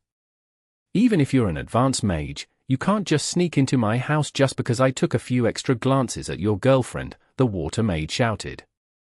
Something absolutely stinks in your house, don't you smell it? Mo Fan asked. The water mage took a deep breath and immediately started coughing. He was so focused on Mo Fan and Mu Ningxue that he had simply ignored the smell. Why does it stink so much? The water mage said. You should ask yourself that. I think it's coming from this big room. Mo Fan pointed at a locked room. The room was locked from the outside. Even the gaps were sealed with nails. It did not look normal to Mo Fan, as the door would only be sealed to trap someone inside the room. The man was startled, and his face immediately turned pale. He quickly took out a key and unlocked the room. As soon as the door flung open, a disgusting smell burst out from it. The three immediately held their breaths. Knock, knock, the man screamed as he rushed into the room. Mo Fan followed after him, but he was stunned as soon as the disgusting sight filled his eyes. The man was dumbfounded too. He fell to the ground feebly. Mu Ningxue quickly turned around, as she did not dare to look at it further. Mo Fan had seen horrible things before, but even he felt uncomfortable after seeing the sight in the room. There was a man in the room. He had been tied up, most likely by the water mage they had stumbled into. However, the man inside the room was dead. His wrist was sliced open, and lots of blood had poured out into an iron pot. The man had shoved his face into the pot and drowned himself in the blood. It was difficult to tell if the man had died from losing too much blood or drowning. Either way, his body was pale and dried up, the same symptoms shown by the victims of the drowning curse. The man cried for a long time. It seemed the man called Nork was his younger brother. To make things even worse, the person that had died to the drowning curse 3 months ago in this household was his elder brother. In other words, 2 members of his family had died to the drowning curse. Tell us what you know. I believe you have a stronger urge than anyone else to find the real cause of their death. Mo Fan brought the man some bottles of beers to help him calm down. The man emptied 2 bottles of beer in an instant. It was obvious that he was having trouble accepting the truth. Nork likes to surf. I didn't let him go, so he was grabbing and scratching me like he had gone insane. I thought he was out of his mind, so I locked him up in the room. I didn't come home last night. I planned to lock him up for a day hoping that he would come to his senses. I didn't expect him to drown himself in his own blood. What did I do wrong? Bobby cried. I don't think it has anything to do with me, but it's indeed strange that 2 members of your family died to the drowning curse. Even though people across the world have died to it, I can't believe it's a coincidence that it has happened to the same household twice. Did your elder brother and Nork go to some place together? Or did they recently do something together or eat the same thing? Mo Fan asked seriously. They were always together. I'm a mage, so I barely come home. I spend most of my time at the Magic Association. My elder brother always take Nork with him, but I'm not too sure where they went, said Bobby. Bobby was grieving and struggling to speak properly. Mo Fan did not feel like asking him more questions, either. He had no choice but to wait for the man to calm down, so he could try and get some useful information from him. Mo Fan and Mu Ningxue went to the side. They could see the shock and uneasiness in each other's eyes. This is really scary, Mu Ningxue said softly. Yeah, I think this Nork was affected by the drowning curse, too. Normally, he would have run to the ocean and drowned himself, but he was locked in the room by Bobby, making it impossible for him to find any body of water. In the end, he managed to complete the drowning ritual with his own blood. It's not as simple as a disease, it's like some kind of mental torture, or brainwashing, Mo Fan said. But what could it be that it's able to person to drown himself in his own blood? Mu Ningxue said. I've already notified Lingling. Let's keep the place as it is. I believe we might be able to find some useful clues here, Mo Fan said seriously. Mo Fan was initially interested in the drowning curse because of the reward pool, but after witnessing the terrifying death, he was no longer at ease. Where the hell did this curse come from? It was absolutely terrifying. Chapter 989. The Jellyfish Evil Maggot. Exodus Tales. Exodus Tales. Translated by Zephazid. Edited by Aelrianth. It did not take Lingling long to arrive. When Bobby saw a little girl coming into the house, he quickly rose to his feet and said, "Little girl, don't come in here, it's too scary." Lingling continued on her way, her eyes displaying intelligence unfitting her age, staring right at the gory scene. She went closer and felt the blood in the pot with her fingertips, before lifting Nork's head to inspect it closely. Bobby was stunned. He stared at Lingling with a blank face, and it took him quite a while to recover. "Don't tell the cops or the Magic Association yet, we won't be able to find what we want if they come," Lingling said. "I've used the space element to quarantine this place, it will stop the smell from leaking out too," Mo Fan complied. "What's this?" Lingling pointed at some strange-looking thing stuck to the pot and asked curiously. "No idea, it looks like dander," Mo Fan said. Lingling cautiously collected the dander stuck to the pot into a vacuum bag so she could experiment on it. "Find a skilled pathologist and let him dissect the body," said Lingling. Dissect. Bobby immediately began to reject. This was his younger brother. How could he let them dissect his corpse? He had to give him a proper burial. If you think a proper burial is more meaningful than finding the true cause of his death, or the real culprit behind it, you can ask the Magic Association to send someone over now. Those bunch of idiots will only tell you that it's safer to cremate him, Lingling said firmly. Bobby did not expect to hear such words from a little girl. He looked at Lingling with a blank face. "If you want to know what killed your brothers, just like we do, then just do as she said," Mo Fan patted Bobby's shoulder and told him earnestly. Bobby was a rational person. He nodded to give his consent and let Lingling take care of the body. While Lingling and the pathologist were dissecting the body inside the house, Mo Fan and Bobby sat in the garden, each holding an iced bottle of stout beer, taking sips at times. They did not look like they had just gotten into a fight not long ago. "How did you take care of your elder brother's corpse? Did you burn it?" Mo Fan asked.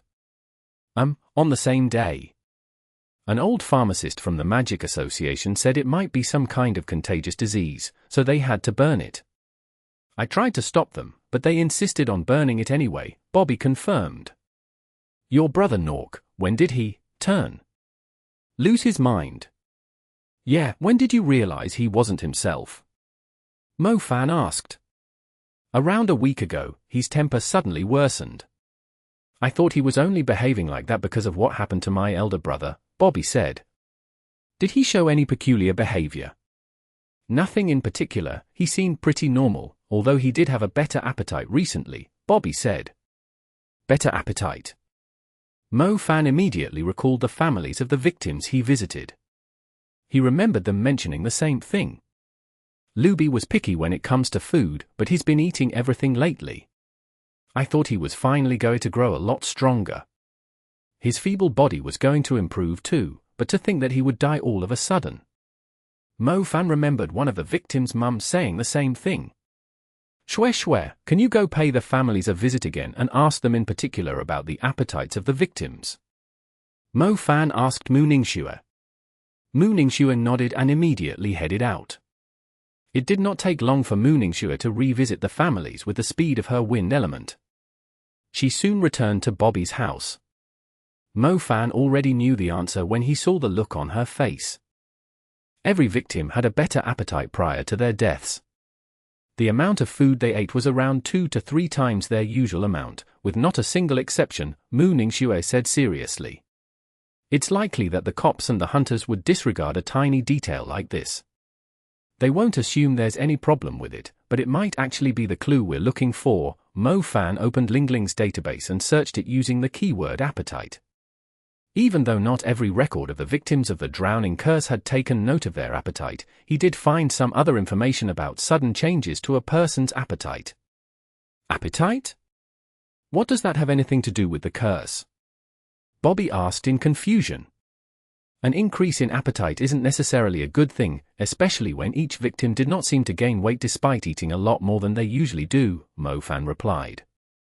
While they were discussing the victims' appetites, Lingling walked out of the house. She looked at the three sitting in the garden with glittering eyes. "We found something," Lingling said. "So did we." Mo-Fan immediately told Lingling how every victim had a sudden increase in appetite before they died. Lingling pondered for a while before sharing her discovery. Nork's body is extremely feeble, like a person who hasn't eaten for more than 10 days. He only looks normal on the outside. The inside of his body is actually swelling because of taking in too much water. That's impossible!" Bobby screamed. Nork had clearly eaten a lot. How was it possible that his body was like an empty shell only full of water? That didn't make any sense. "I can feel my head hurting," Mo-Fan smiled wryly. He simply could not find any possibility to explain it. The victims were starving when they ate more than they usually did. It was simply impossible, no matter how fast a person's metabolism was. "I think we've found some clues," Lingling said. She went into the house and returned with the pot filled with blood. Mooningshue and Mo-Fan were confused. Why did she bring the pot of blood out? Lingling asked Mo-Fan to hold onto a filtration net. Mo-Fan did as she asked and held out the net. Lingling started pouring the blood through the net. The viscid blood flowed through the tiny gaps of the filtration net.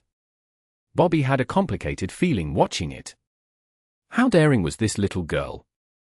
Even a mage like him was frightened by the gory sight, but the little girl seemed perfectly normal. The blood continued to fall through the net. Mo-Fan almost wanted to ask questions when he suddenly saw something wriggling in the net. It looked like a blood clot, but it was soft and squishy, as if it could pass through the net with a little push. "What's that?" Mo-Fan asked, pointing at the blood clot. "Don't touch it, it's very fragile. It will die as soon as it leaves a body of liquid," Lingling warned him. Mo-Fan immediately took back his finger. Mooningshue and Bobby went up to take a closer look. "Go get some water," Lingling said. She poured the quickly retrieved water onto the wriggling blood clot to wash the crimson off it. To their surprise, after the viscid blood was washed off, the wriggling blood clot totally vanished, as if it had melted. "Where did it go?" Mo-Fan asked in astonishment. "It's still there, look closely," Lingling said. Mo-Fan lowered his head and took a closer look. He finally discovered a completely transparent, tiny maggot at the same spot where the blood clot was in the filtration net. The thing was soft like a jellyfish, but more transparent than it. It was almost invisible to the naked eye. It had the shape of a maggot, and was slightly bigger than a thumb. "I've never seen anything like it," Mooningshue admitted. Mooningshue was considered the knowledgeable sort, yet it was her first time seeing the creature. Most importantly, why was it in the blood clot? Did that mean everyone that died to the drowning curse had this transparent maggot in their blood? It's understandable if you haven't seen it before. This is only the larval form of the creature. They can only grow into their true form by taking in enough water from the ocean, Lingling told them. What true form? It's hard to say. The scariest thing about these jellyfish evil maggots is that their eggs are like an embryo that can attach to any living creature, allowing them to take their host's form, Lingling said. Are you saying that this thing can grow into any creature? Like, if it attaches to a scarlet demon, it will turn into a scarlet demon, and if it attaches to a sea monster, it will turn into a sea monster. Mo-Fan exclaimed. Something like that. It's also my first time seeing a living jellyfish evil maggot. I can finally conduct some experiments on it tonight. Lingling said, her eyes glowing in excitement. But how about the drowning curse? Mooningshue asked. Didn't I already say it? This jellyfish evil maggot can take the form of any living creature, including humans. Lingling said. Mo-Fan and Mooningshue were stunned. Didn't that sound extremely terrifying? Bobby snapped furiously after hearing the conclusion. What did you say? My brothers were actually transformed maggots like these. Impossible. That's impossible. It's only a speculation for now. I'll need to investigate it further, Lingling said. But that's crazy, to think that every victim of the drowning curse was actually a maggot like this. How could a tiny, transparent maggot transform into a human and be able to speak and move like one? Mo Fan thought Lingling was exaggerating. Even he was having a hard time believing it. Speaking of which, I heard that an enormous skeleton showed up at the beach not long ago. Lingling asked. That did happen, Mo Fan confirmed. Hopefully, it's not the doing of these creatures. Otherwise, this city is most likely in big trouble, Lingling said grimly. Chapter 990. The Cause of the Drowning Curse. Exodus Tales. Exodus Tales. Translated by Zephizid. Edited by Aelrianth. Lingling took the jellyfish evil maggot back. Late that night, Lingling summoned Mo Fan, Mu Ningxue, and Bobby to the beach. She was holding a tiny tablet on her hand. It was showing a blinking red dot right in the center. What are you doing? Bobby saw Lingling opening a box and placing the transparent jellyfish evil maggot into the ocean. The jellyfish evil maggot was barely visible to the naked eye when it was placed on a person's hand. However, when it was placed in water, it blended in perfectly. The reason why no one discovered any trace of poison, parasite, or curse from the victims of the drowning curse was because these jellyfish evil maggots were no longer detectable in the water. Lingling said. You mean that every victim of the drowning curse actually had maggots like this in their bodies? They were under its control, which drove the victims to drown themselves in the ocean, allowing the maggots to leave their hosts and escape into the ocean. Mo Fan asked for clarity. Exactly.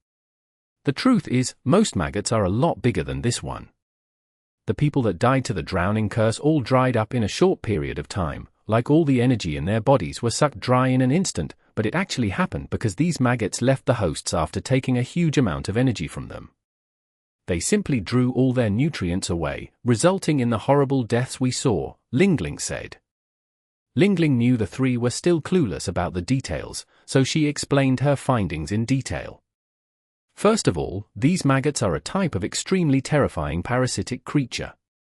They normally reside in seawater, and are as tiny as plankton, meaning that they can enter a living creature's body easily through their mouth, nose, or ears. Actually, in the early days, these maggots were unable to live inside human bodies, but since a few decades ago, they started to evolve into something that can use human bodies as their hosts. These maggots will enter a person's body and attach themselves close to the stomach, drawing in the nutrients and food of their host crazily. As such, the people that were under the drowning curse had a greater appetite, since they were not only trying to provide energy for themselves, they had to feed the maggots in their embryo form inside their bodies.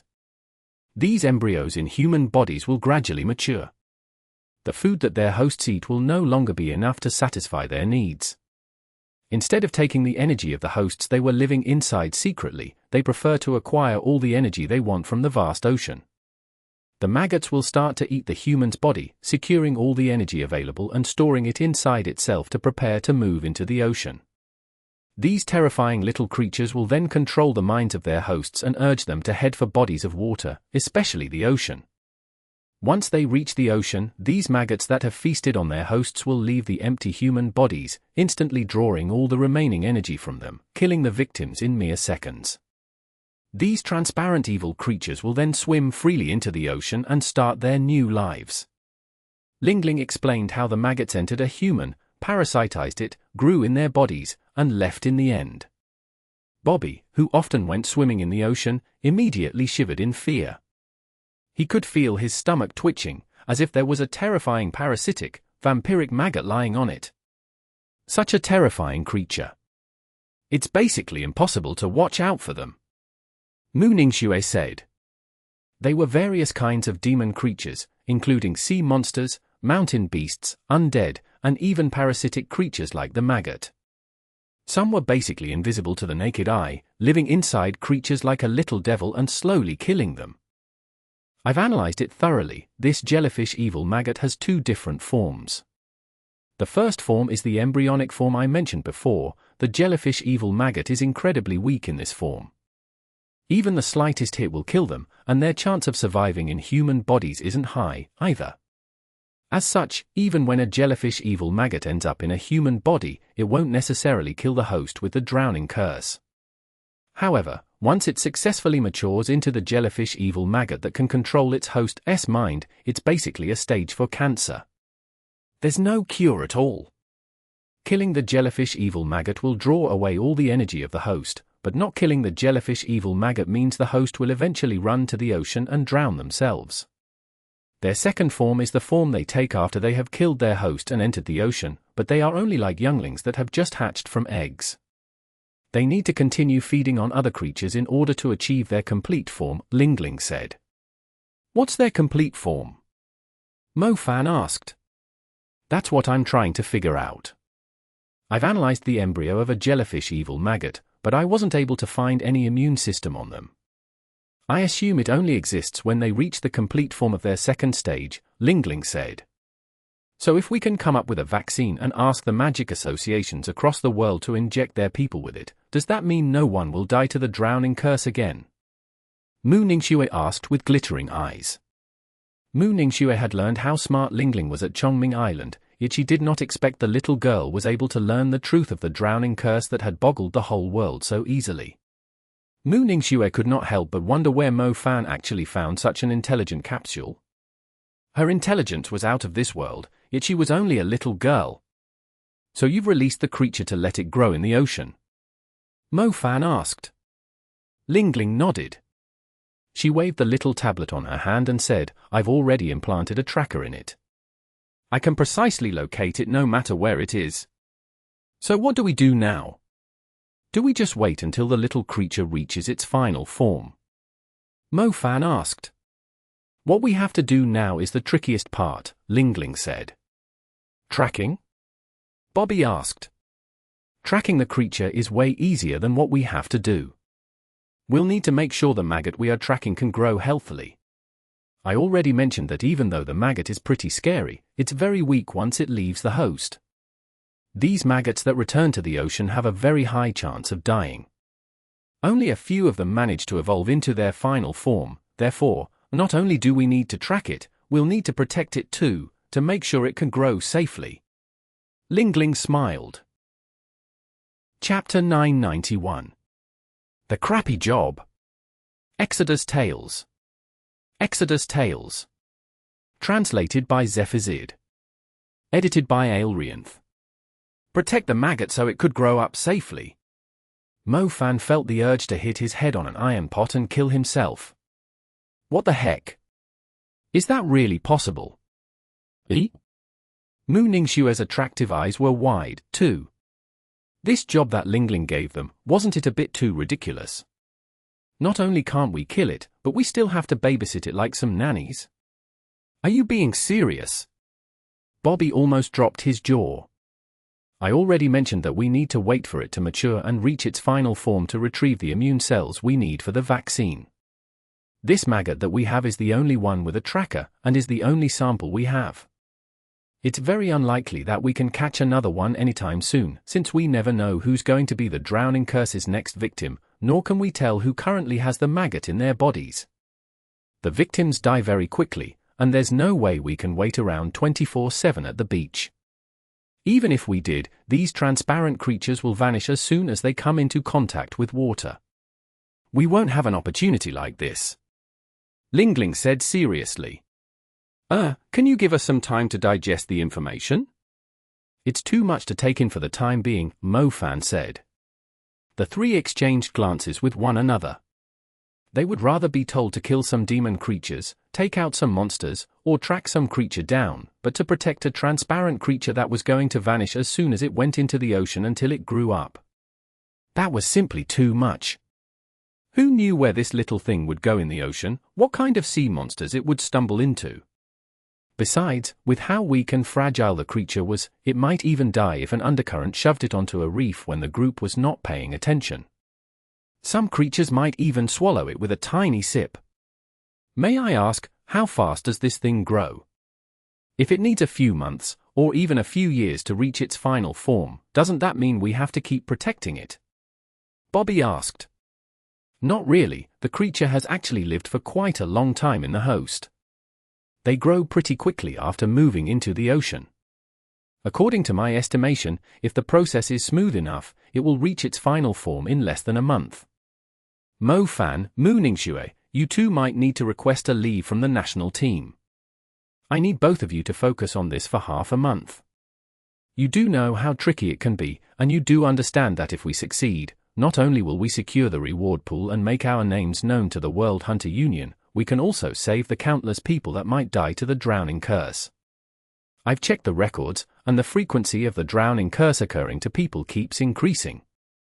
It's important to take out these maggots that are able to live in human bodies.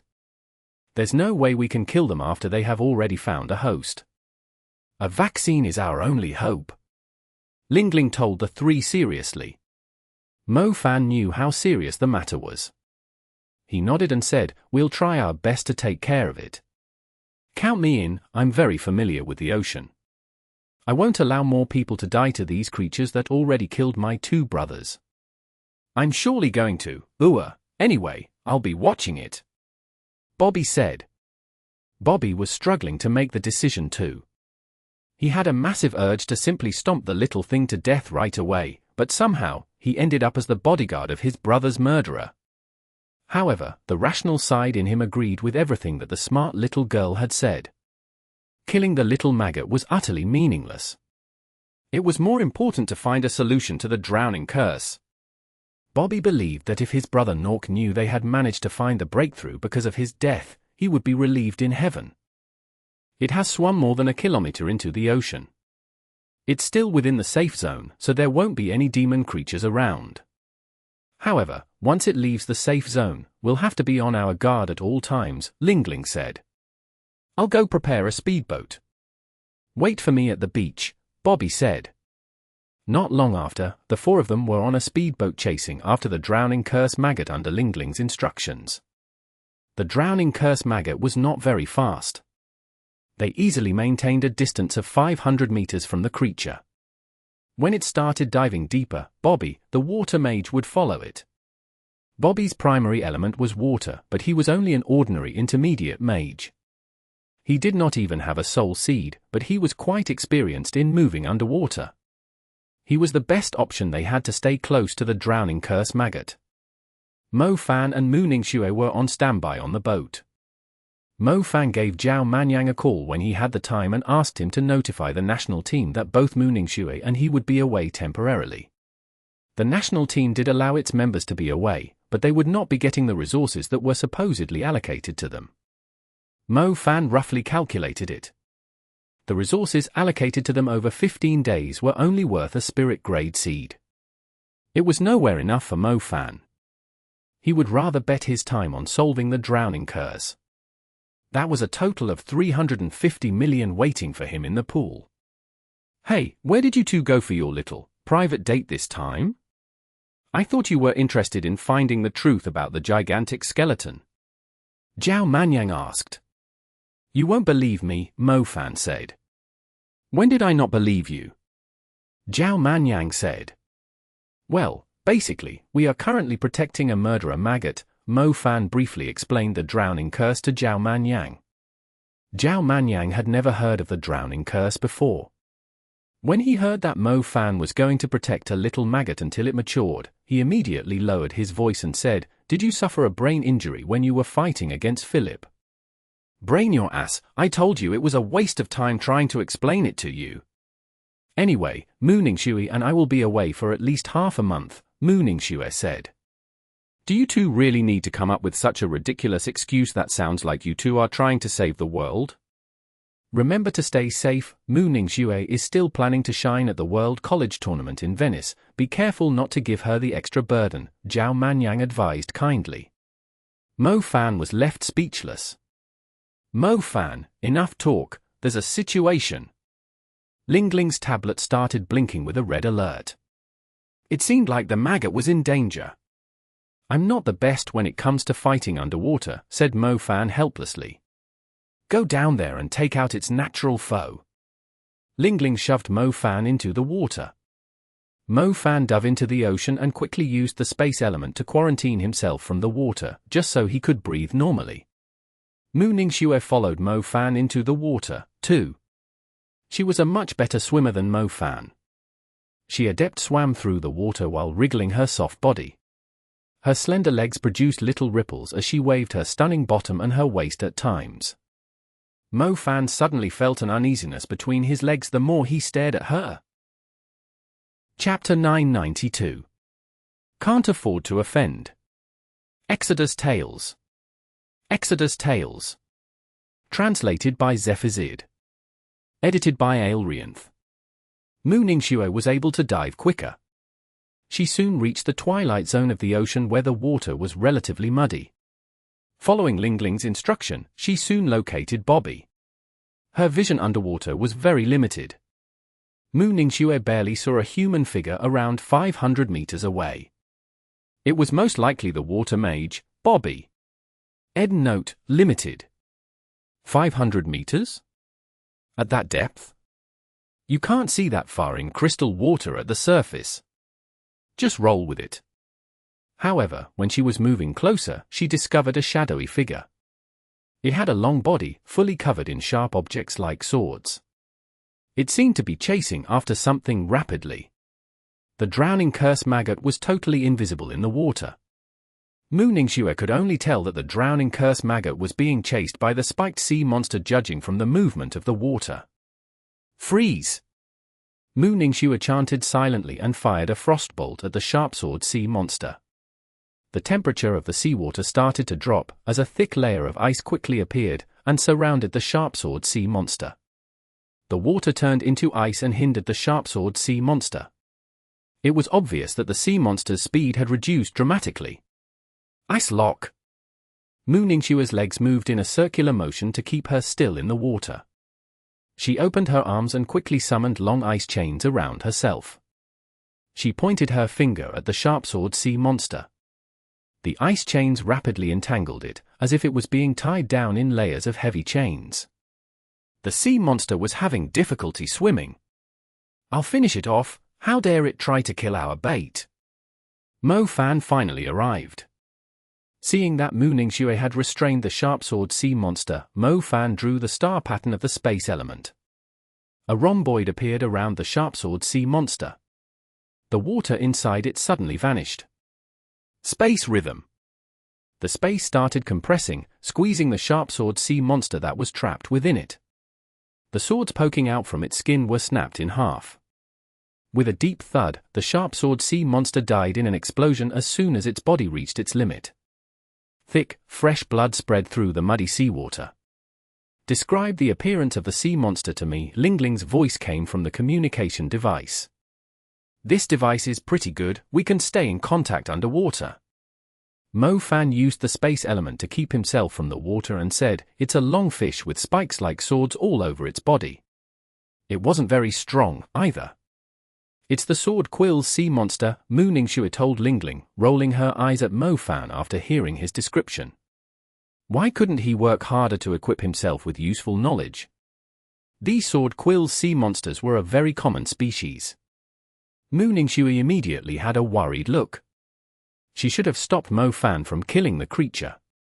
Don't the sword quills sea monsters usually stay in their colonies? Don't tell me you've made a mess out of it. Lingling said. A mess? Mo Fan glanced at the blood that was diluting slowly in the seawater and chuckled. It wasn't too bad. Wait, did you just say they usually stay in colonies? Guys, please take a look around you, Bobby said in a trembling voice. The muddy water started to stir up as similar shadowy figures appeared in their surroundings. There were only a few circling the area hesitantly, but not long after, more shadowy figures suddenly showed up. There was soon a whole school of them. You idiot, the entire colony is going to gather once they pick up the scent of their kind. Come back to the boat, now. Ling yelled into the communication device. Mo Fan had paid the price for not studying hard enough. He didn't dare argue with Ling. He was about to tell Mu Ningxue and Bobby to leave when he realized the two were already heading for the surface. The two were much better swimmers than Mo Fan. He quickly spread his limbs and dug his way up. "Hey, wait for me, help me out." Mo Fan would be unruffled if he was still on land. However, his fighting capacity significantly weakened underwater. He immediately panicked when he saw the sword quill sea monsters rapidly gathering around him. "Back off!" Mo Fan used his thoughts to keep the creatures away by pushing the water around him. 5 sword quill sea monsters that were approaching Mo Fan from different directions were knocked flying instantly, colliding into others that were gradually getting closer to him. However, the number of sword quill sea monsters was quite shocking, and they were extremely quick when moving around in the water. Mo Fan only saw countless shadowy figures stabbing at him like swords. He had nowhere to run to. The seawater around him was stirred up greatly. Mo Fan almost lost his balance. The only element that would work effectively underwater was his lightning. Mo Fan unleashed the lightning saved up in his body to paralyze the sword quill sea monster trying to get closer to him. The lightning was conducted imperiously through the water. Mo Fan gradually expanded the electric field of the lightning strike to a lightning disaster. The lightning disaster was like a giant, glowing web in the water, and the sword quill sea monsters immediately ended up as fish caught in a net. They were struggling fiercely as their bodies were scorched by the lightning. Mo Fan was about to assert control over the situation when he discovered an enormous shadow approaching him from below. Mo Fan lowered his gaze and saw a huge, black hole appearing in the cloudy seawater.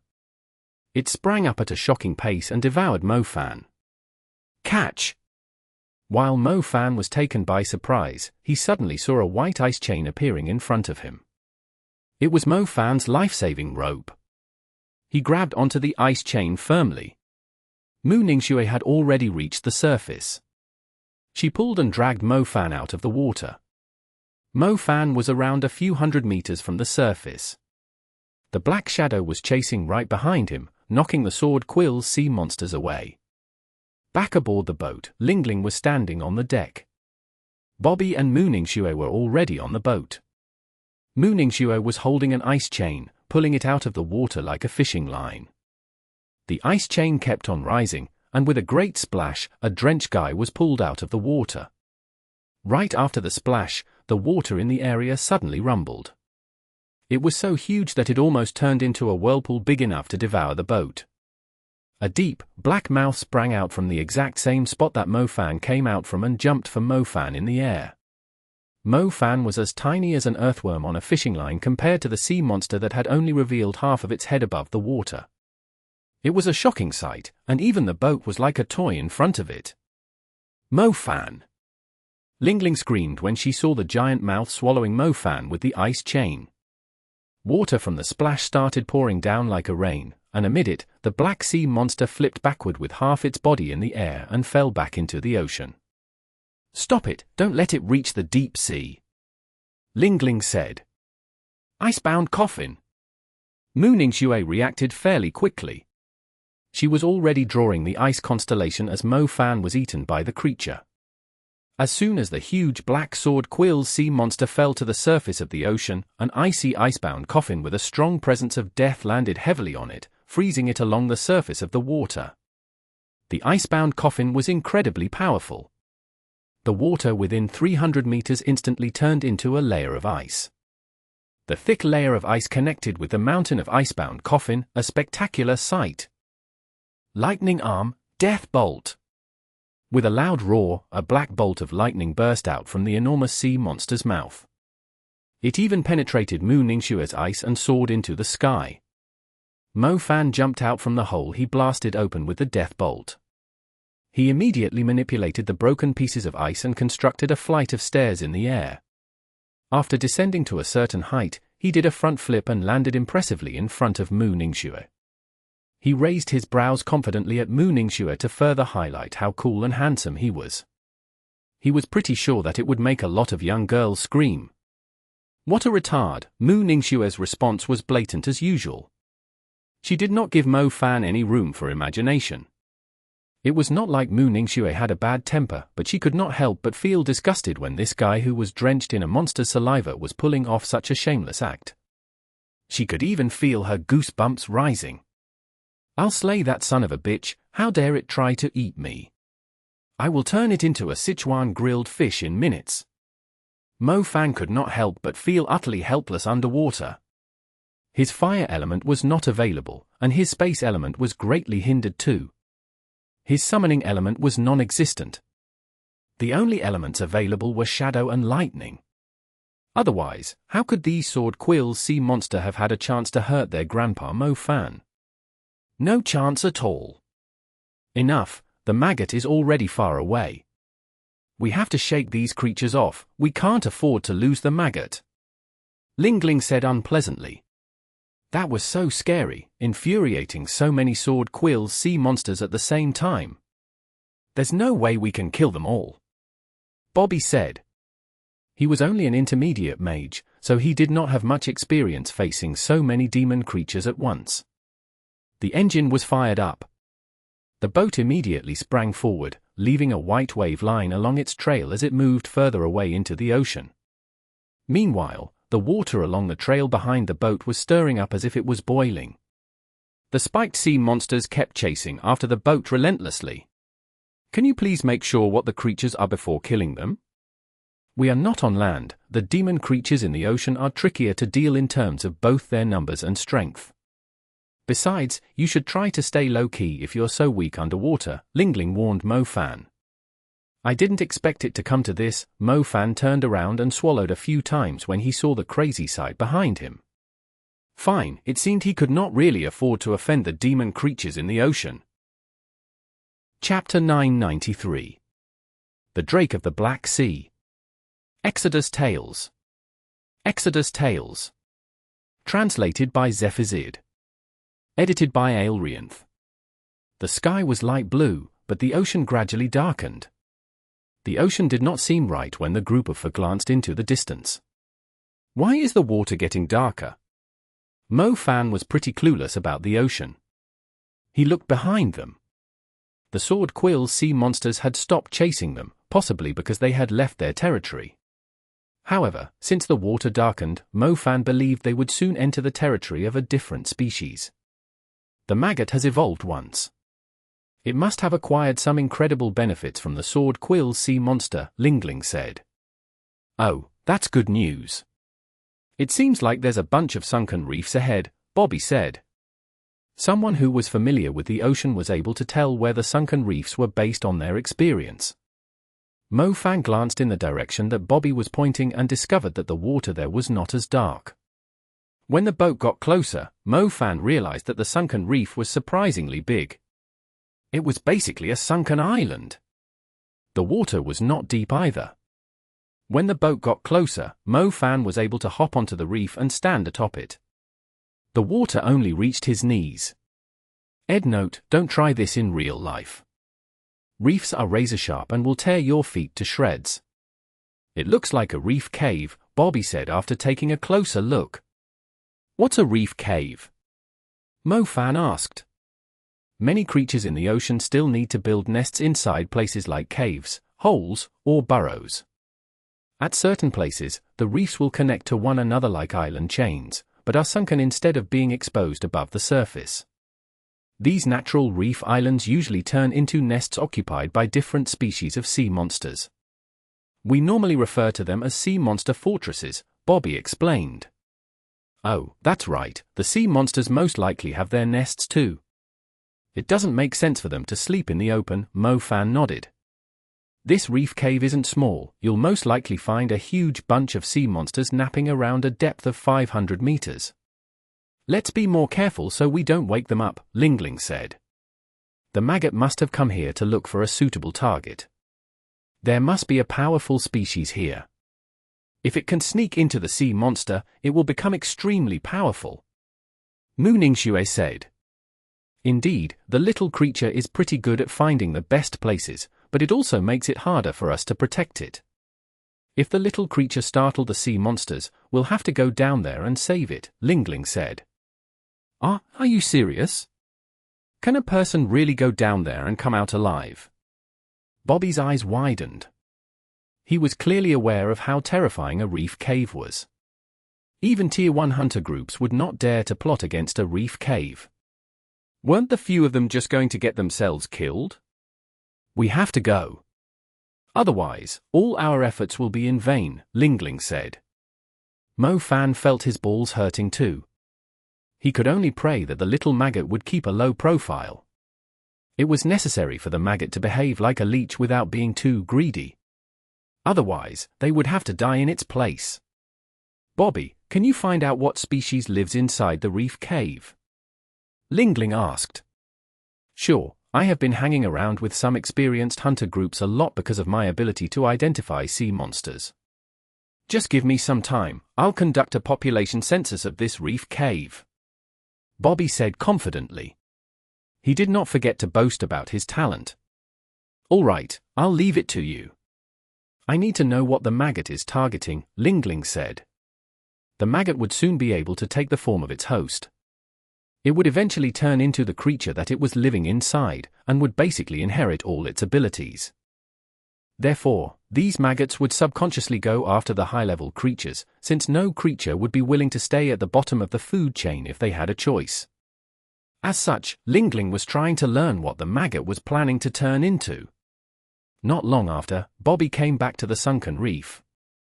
The area within 500 meters from sunken reefs was usually occupied by ordinary sea creatures.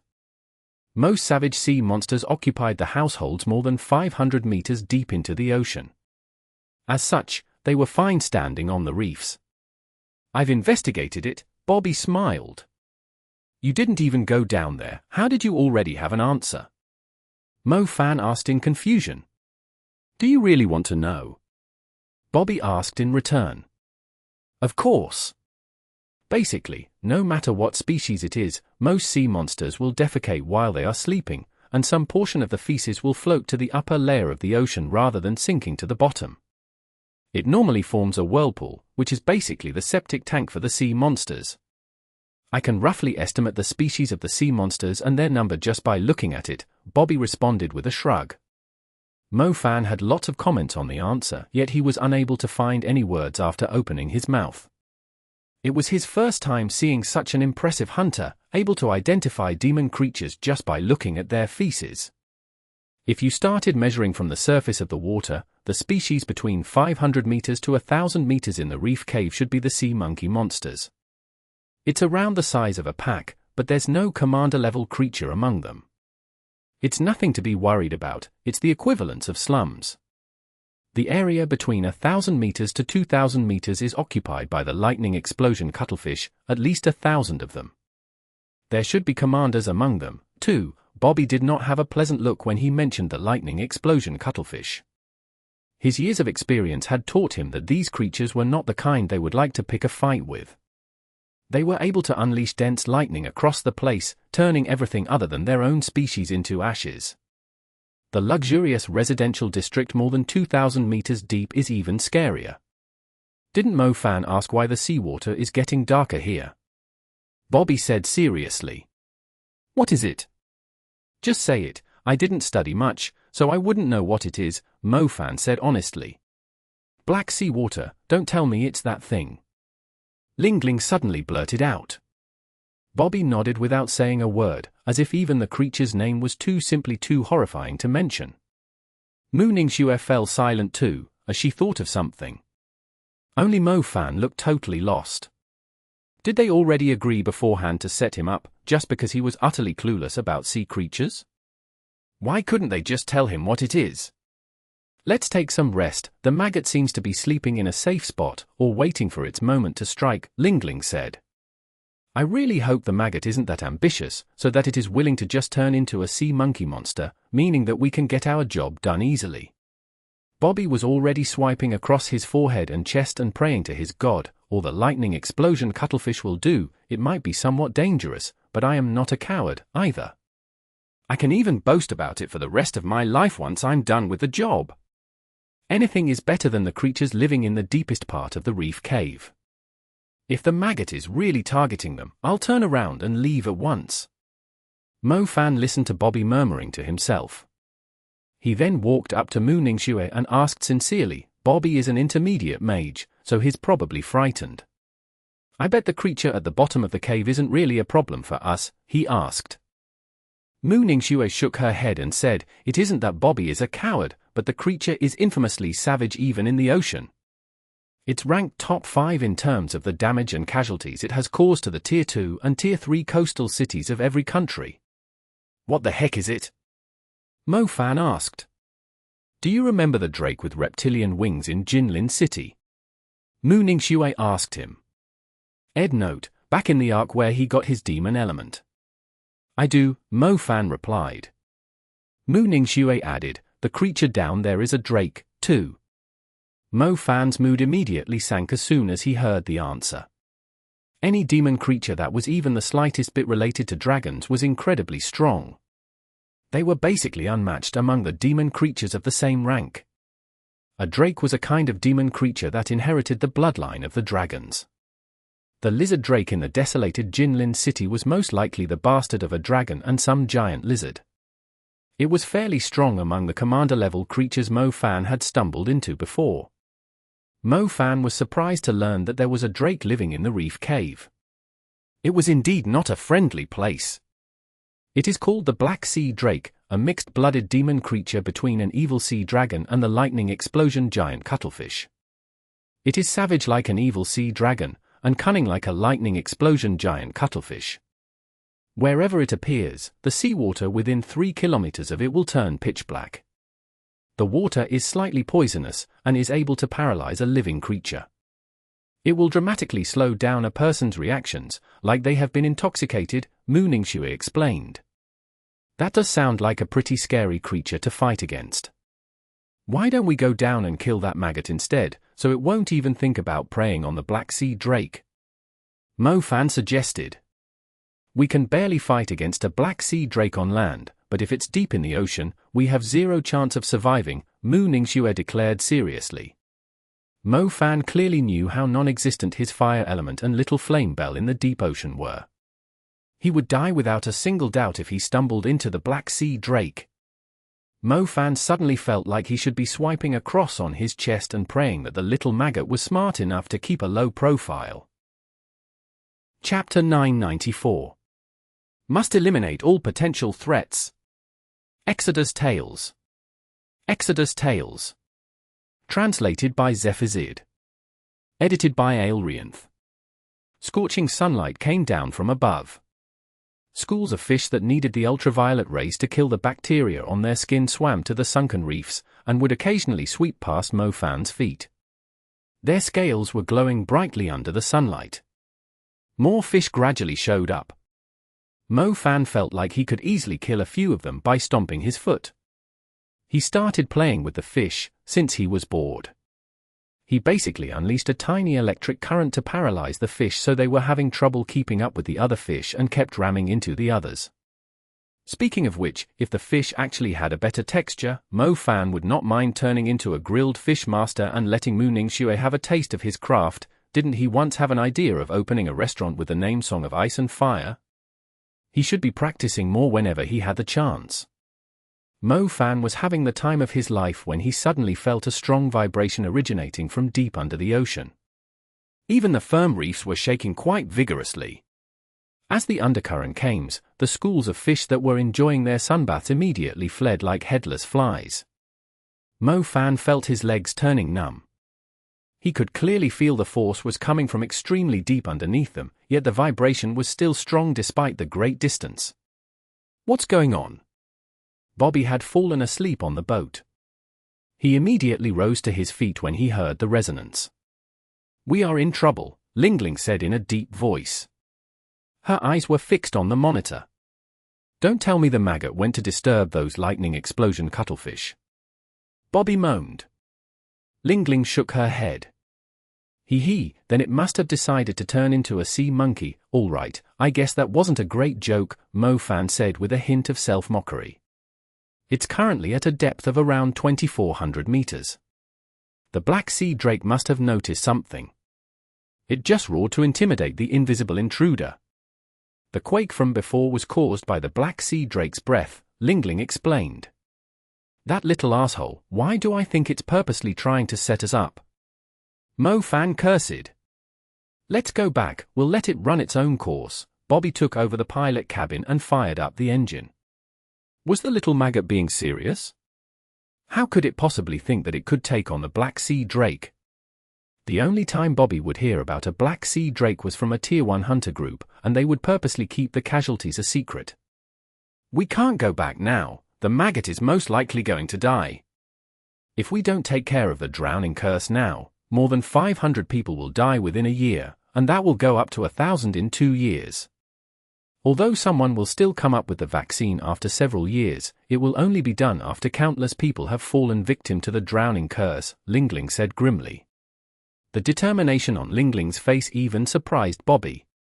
He could not imagine he had just heard the words from a little girl who was only around 10 years old. It was like the thoughts had occupied her heart for a long time. She did not hesitate or back off when she was expressing them. It's true that we can turn away and ignore the threat, but it's also undeniable that people are going to die to the potential threat, and among them might be the beloved daughter of a father from a healthy, ordinary family. If the family ended up in despair after losing the daughter, then we are actually no different than the culprit's accomplice. Mo Fan suddenly recalled a line he saw from an old diary. His heart shuddered when he linked it to the determination on Lingling's face. Previously, Mo Fan had accidentally seen Lingling's diary that she normally placed under her pillow at the Clear Sky Hunter Agency. A sentence was written in it clearly, and it was the last page of the diary. The pages after it were completely blank. Mo Fan could easily guess that it was the last words that Lingling's father had left for her. The senior hunter had told her daughter that, but he never came back. The threat that was mentioned in the entry was the Red Demon, the super demon that the Essence Orb gave birth to. Even though Mo Fan had never seen Lingling's father, who had been a senior hunter, he could not help but feel respectful whenever he saw the strong beliefs as a hunter that the senior hunter had passed down to his daughter. Mo Fan, what do you think? Mu Ningxue asked Mo Fan softly. I am a hunter too, so it's pretty hard for me to turn around and leave now.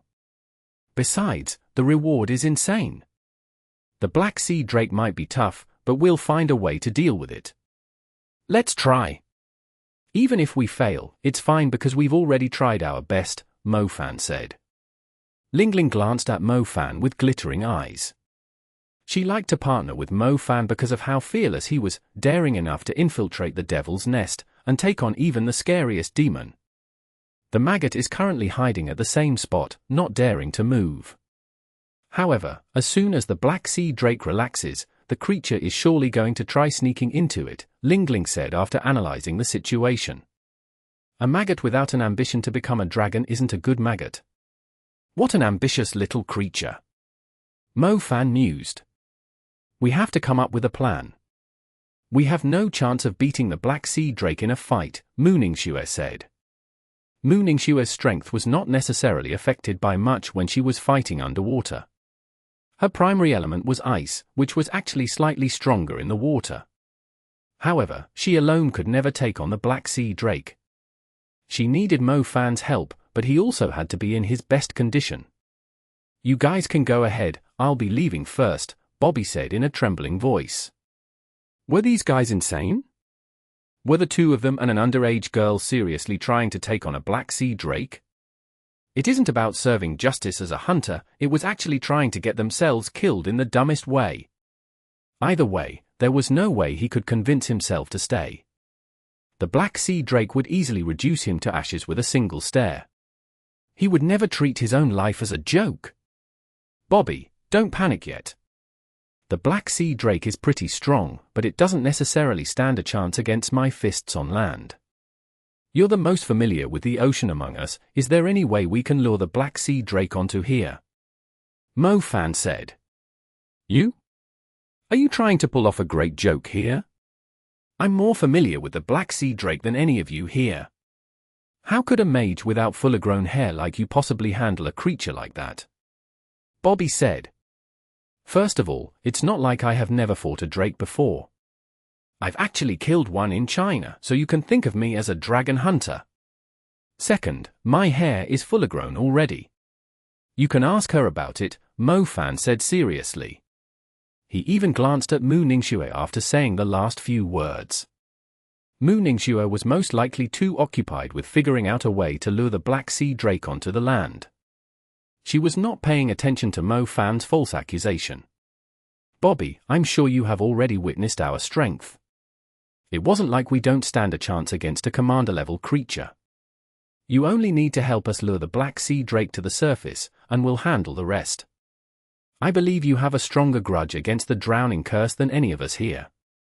If we don't put an end to it, more people are going to die, just like your brothers, Mu Ningxue said calmly. Perhaps Mu Ningxue had a relatively trustworthy face, or perhaps her request was impossible to reject when she did not have the icy attitude. Bobby seemed to be struggling to make his decision. The maggot is making its move, Lingling said. Everyone frowned. Their hearts sank too. Are you sure you can handle the Black Sea Drake on the surface? Bobby asked seriously. Didn't you already verify our identities? Both of us are 2-star hunter masters, Mo Fan said. Both Mo Fan and Lingling were promoted to 2-star hunter masters after taking out the Black Vatican at Chongming Island. Mo Fan's rank was finally the same as Lingling's. It was impossible to fake their identities as hunter masters. Bobby slowly calmed down and said, I do have an idea, but I don't think it's any safer than fighting the Black Sea Drake underwater. Just tell us, the maggot is already on the move. If we don't do anything soon, it will die as soon as the Black Sea Drake notices it, Lingling said. Isn't there a bunch of lightning explosion cuttlefish in the reef cave between 1,000 to 2,000 meters? Bobby glanced at the water and continued with a lack of confidence. The lightning explosion cuttlefish are a hot-tempered, sensitive bunch. When they feel threatened, these creatures with bad eyes will start releasing electricity. The rest of the cuttlefish will realize their comrades are in danger when they see the lightning, so they will also start conducting electricity. The intelligent Lingling immediately realized what Bobby was planning. By startling the lightning explosion cuttlefish, the whole area will turn into a huge electric field. Even though the Black Sea Drake has some lightning resistance, it surely won't be able to hold on for long, forcing it to leave the water. Lingling said with glittering eyes. Mo Fan and Mu Ningxue nodded too. It was a brilliant plan. If the Black Sea Drake tried to go back into the water, it would have to suffer the strong electric current, meaning it would either die or suffer serious injuries. When I was investigating the place, I discovered a commander among the lightning explosion cuttlefish, and it is very likely that the creature has just become a mother. It will react to the slightest sense of danger, so if we can provoke it at the right time, the ocean will soon turn into a no-entry zone of lightning. Bobby added, I'll set up this place so the reefs won't conduct the electricity, so you two can take on the Black Sea Drake here, Lingling said. The sunken reef served as the best fighting ground for the group, since the water had only reached their knees. Mo Fan would not be affected as long as he was on reef, and if Lingling was able to set the place up beforehand, it would be free from the electricity unleashed by the cuttlefish. Chapter 995. The thrilling fight deep in the ocean. Exodus Tales. Exodus Tales. Translated by Zephazid. Edited by Aelrianth. Mo Fan had to admit that it was one of the scariest jobs he had been entrusted with, apart from the trip into the dark abyss. Protecting the maggot alone was extremely difficult, and now, the group was being asked to lure the drake out from the water, startle the thunder explosion cuttlefish, and then fight against one of the top 5 most infamous demon creatures in the world. Just imagining it was enough to make one's heart shiver. Shwe shwe, please be careful, if it's too dangerous, just run away, Mo Fan specifically reminded Mu Ningxue. Mu Ningxue was asked to lure the drake out while Mo Fan was startling the cuttlefish. Bobby and Lingling would be on standby out of the range of the electricity. Everyone had their own role in the plan. However, Mo Fan was extremely worried since Mu Ningxue had to dive deeply into the ocean to provoke the fearsome drake. However, there was no other option. Mo Fan was more suitable for fooling around with the lightning explosion cuttlefish with his lightning element, and Mu Ningxue, who was not greatly affected underwater, was the best candidate among them to give the Drake a chase. "You too," Mu Ningxue said. Both their roles were extremely dangerous. As a matter of fact, if the lightning explosion cuttlefish unleashed their electricity simultaneously, the situation was almost as dangerous as taking on the Black Sea Drake. It basically came down to teamwork whether they could resolve the drowning curse today or not. Mu Ningxue went into the ocean first. She dove deeper into the water by using the wind element to push herself. Her surroundings were in complete darkness. A moment ago, she could still see light ripples above her when she lifted her eyes, like a light guiding her toward the exit of a cave. However, she was now in utter darkness, as the light was unable to reach this deep. Beside her was an enormous reef that led all the way to the bottom of the ocean. It was marvelous to look at. Mu Ningxue felt extremely pressured looking at it, especially when pairs of glowing, red eyes sprang open in the water, as dense as stars in the night sky. Mu Ningxue proceeded to dive deeper. The water was cloudy and dark. She clearly knew that her reaction would slow down due to the paralysis from the dark miasma the longer she stayed in the pitch-black water. She had reached the territory of the Black Sea Drake. Mu Ningxue could not help but tense up when she was surrounded by the cold water and darkness. As Mu Ningxue proceeded further, she discovered an enormous hole in the reef cave, with current surging in and out from it. Anything that swam close to the hole would be blown a great distance away by the current. Mu Ningxue's heart skipped a beat when she heard a deep groan came out from the hole. The waves of current surging in and out of the hole were actually the Black Sea Drake's snores. It implied just how enormous the Black Sea Drake was. "It's making its move, stay alert." Lingling's voice came from the communication device. Mu Ningxue gathered her focus and stared at the pitch-black hole without blinking. Suddenly, the reef cave started to shake violently, and an overwhelming roar came out from the hole. Mu Ningxue immediately sensed a strong undercurrent sweeping at her. The whole place suddenly became restless. The Maggot has been compromised. Quick, attract the Black Sea Drake's attention. We can't let the Maggot die. Lingling's voice started to fade. It took Mu Ningxue quite an effort just to stabilize herself against the current. With a thought, she summoned more than 10 ice chains and fired them into the pitch-black hole. The tips of the ice chains consisted of sharp spikes.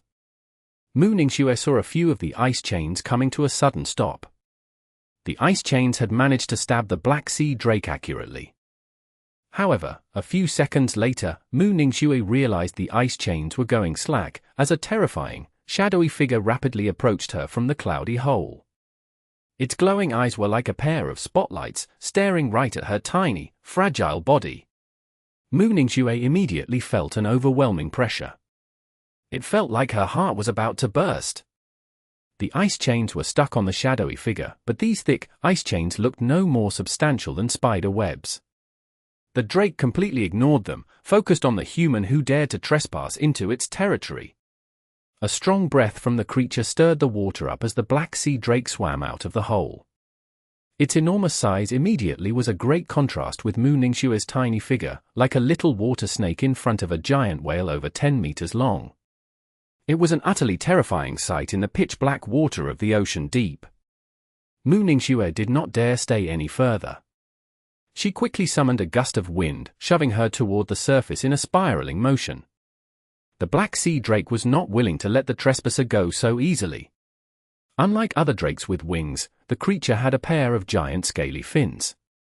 With just the slightest movement of its fins, the Black Sea Drake immediately sprang forward at a shocking pace, chasing after Mu Ningxue. The Black Sea Drake's speed was more than twice that of Mu Ningxue. The distance of 700 meters soon became 200 meters. It felt like the Black Sea Drake would swallow Mu Ningxue down with a single bite. Freeze! Mu Ningxue gathered her powerful ice magic and unleashed it at the water between her and the Black Sea Drake. White strands of ice rapidly appeared in the seawater between them, and scattered across the place as the water froze and turned into chunks of ice. The Black Sea Drake was unstoppable. It completely ignored the ice and smashed its way through them by abusing the power of its mass. The layer of ice did hinder the Black Sea Drake's movement slightly, allowing Mu Ningxue to maintain her distance from it. The Drake is coming up, Mo Fan, get ready. Mu Ningxue immediately alerted Mo Fan when she finally had a chance to catch her breath. I've got a little problem here. Can you settle it? I can. In the middle layer of the reef cave, Mo Fan used his shadow element to sneak into the cave, despite its complicated layout. The inside of the reef cave was like a maze connecting various sized caves together. Each of the caves was naturally filled with seawater. Mo Fan would surely have had difficulty moving between the caves without his shadow element. Mo Fan had already reached the lightning explosion cuttlefish nest. The problem was, he was nowhere as impressive as Bobby, who could identify the sea monsters just by looking at their feces. Mo Fan was actually struggling to find the commander of the lightning explosion cuttlefish.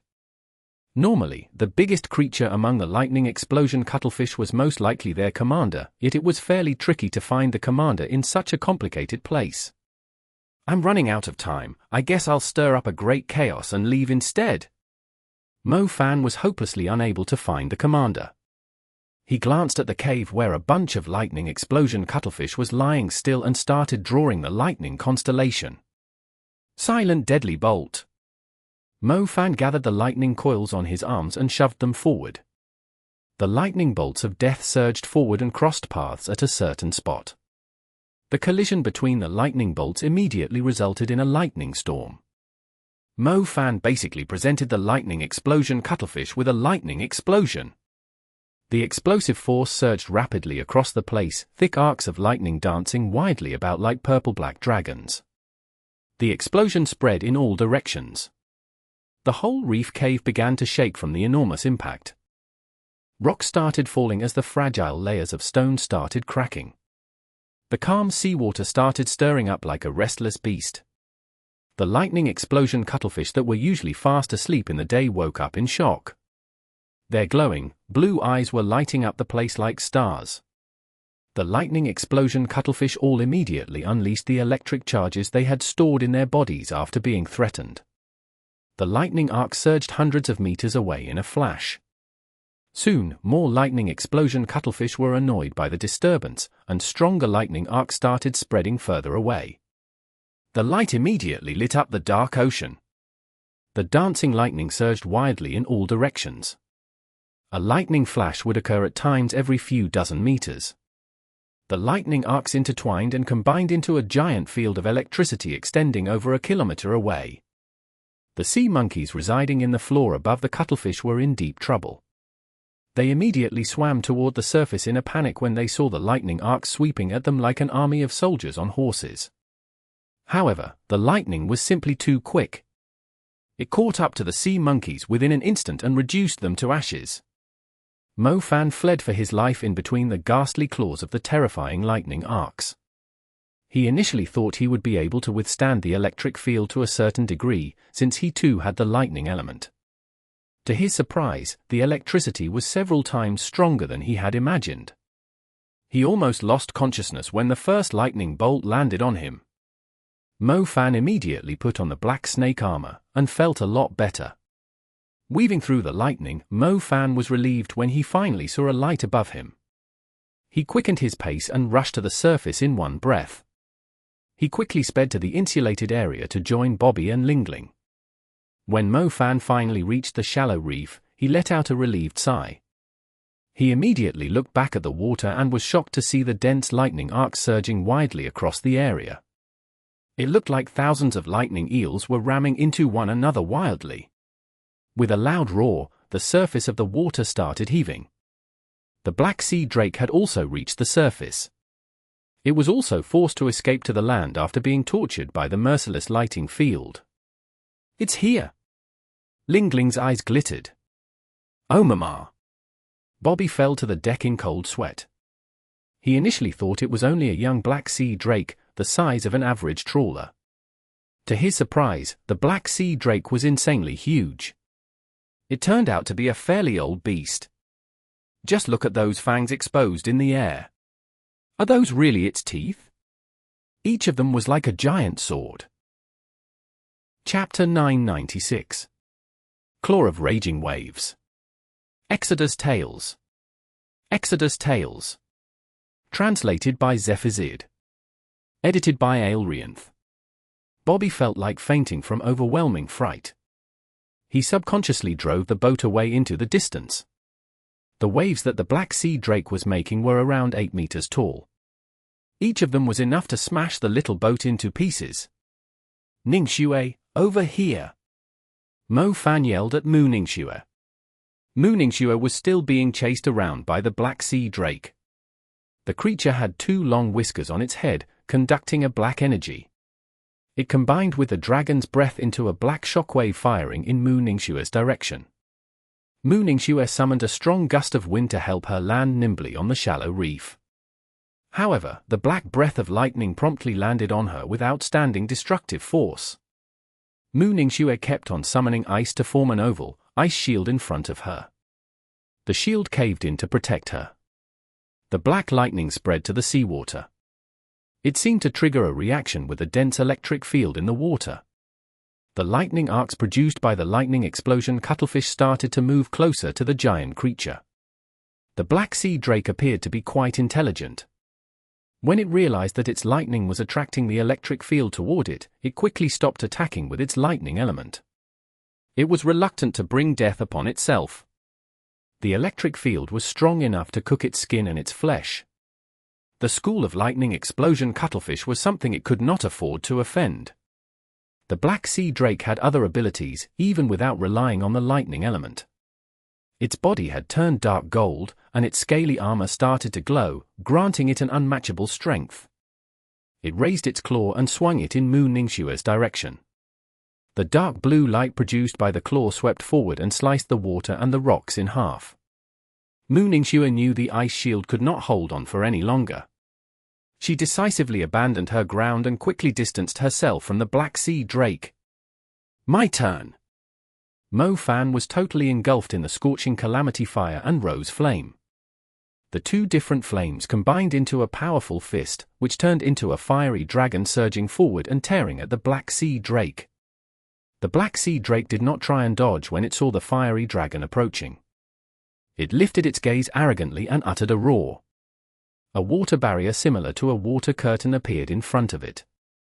The fiery dragon collided into the barrier and immediately evaporated. It failed to inflict any damage on the Black Sea Drake. Skyflame Funeral. Mo Fan was fairly quick at channeling his spells. He raised 2 lumps of fire into the air, which soon turned into a fiery cloud looming over the Black Sea Drake.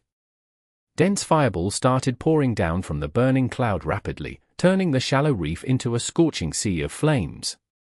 The fireballs landed on the Black Sea Drake and set a huge chunk of its scales on fire. The Black Sea Drake realized the pinch it was in and tried to sneak back into the sea to escape from the flames. However, as soon as it turned around, it was shocked to see that the seawater was already dominated by the wild lightning. If it entered the water now, it would suffer serious injuries from the lightning. The Black Sea Drake did not dare enter the water. It straightened itself and uttered a ferocious roar. Streams of seawater started pouring down from the sky and splashed on Mo Fan's sea of flames. The sea of flames was extinguished fairly quickly. The Black Sea Drake seemed to dislike fire a great deal. It immediately directed its wrath at the human who had attacked him consecutively.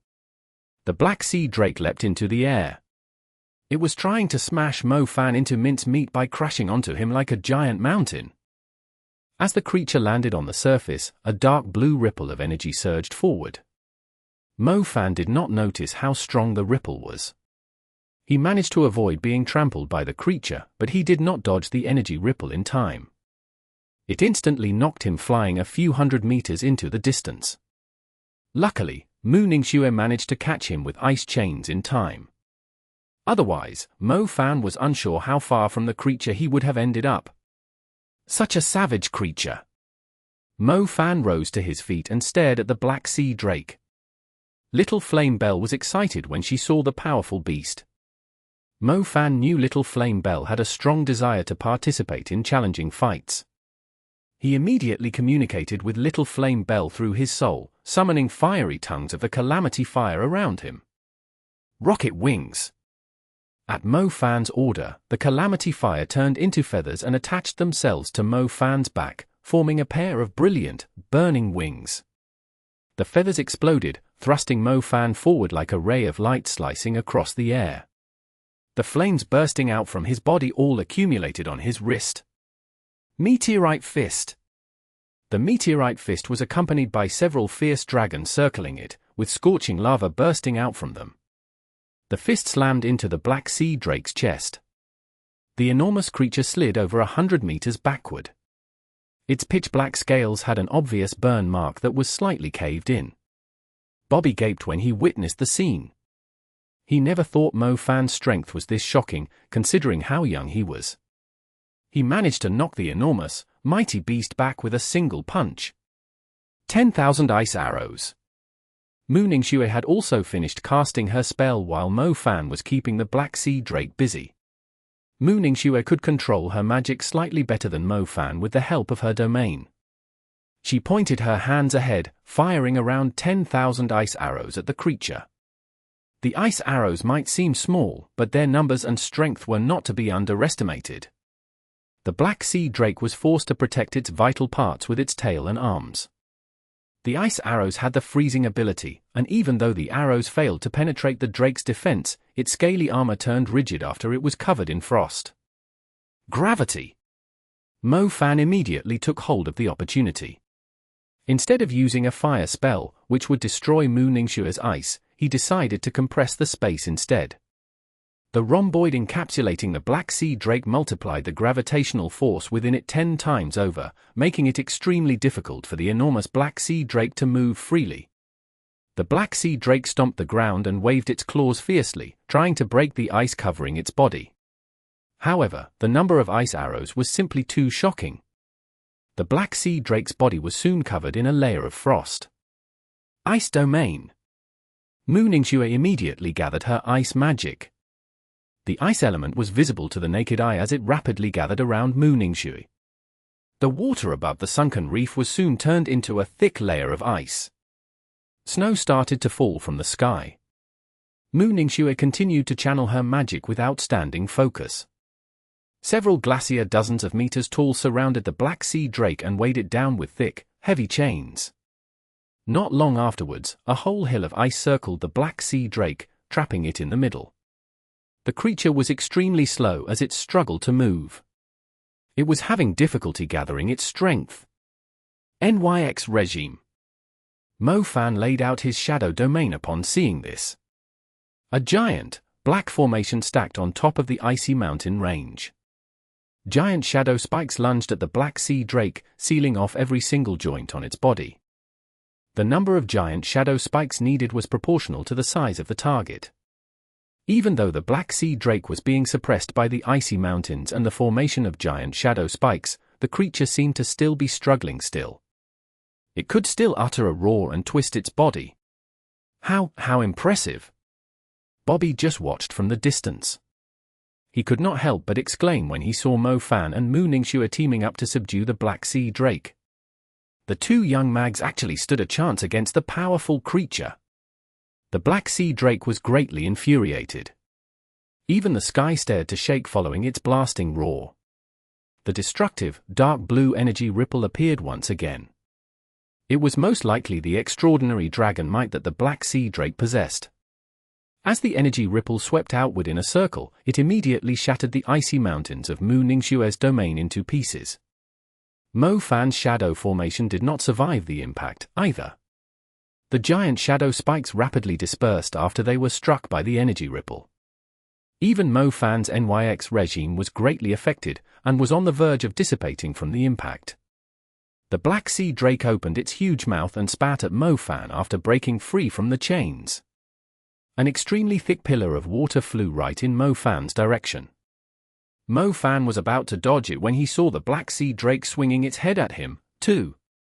The water pillar was incredibly powerful. Mo Fan was struggling to stand still. The Calamity fire engulfing him was put out as the impact sent him flying.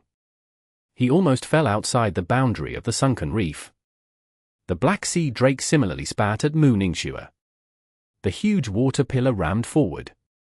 Even Mu Ningxue's ice chains were no match for it. She was also knocked flying by the impact. Before Mo Fan and Mu Ningxue could recover, the Black Sea Drake chased after them and raised its huge claw. As soon as the creature lifted its claw, a huge wave rose and came pouring down together with the beast's claw. Mo Fan and Mu Ningxue gasped when they saw the raging waves and the claw descending upon them. The Black Sea Drake was most likely starting to go serious on them. Mo Fan and Mu Ningxue fled in different directions, but the claw of raging waves split in half and chased after them. It was impossible for them to outrun it. The huge claw swept forward through the waves. Mo Fan and Mu Ningxue were utterly helpless against it when the claw eventually landed on them. It was not as simple as breaking a few bones. They both fell to the ground feebly as they almost lost consciousness. Chapter 997. The Drake Turns into Bones. Exodus Tales. Exodus Tales. Translated by Zephizid. Edited by Aelrianth. Mo Fan felt his head spinning. He had totally lost his sense of direction. The force of the claw was absolutely ridiculous. Mo Fan almost felt his bones falling apart from the impact, even though he was wearing the black snake armor.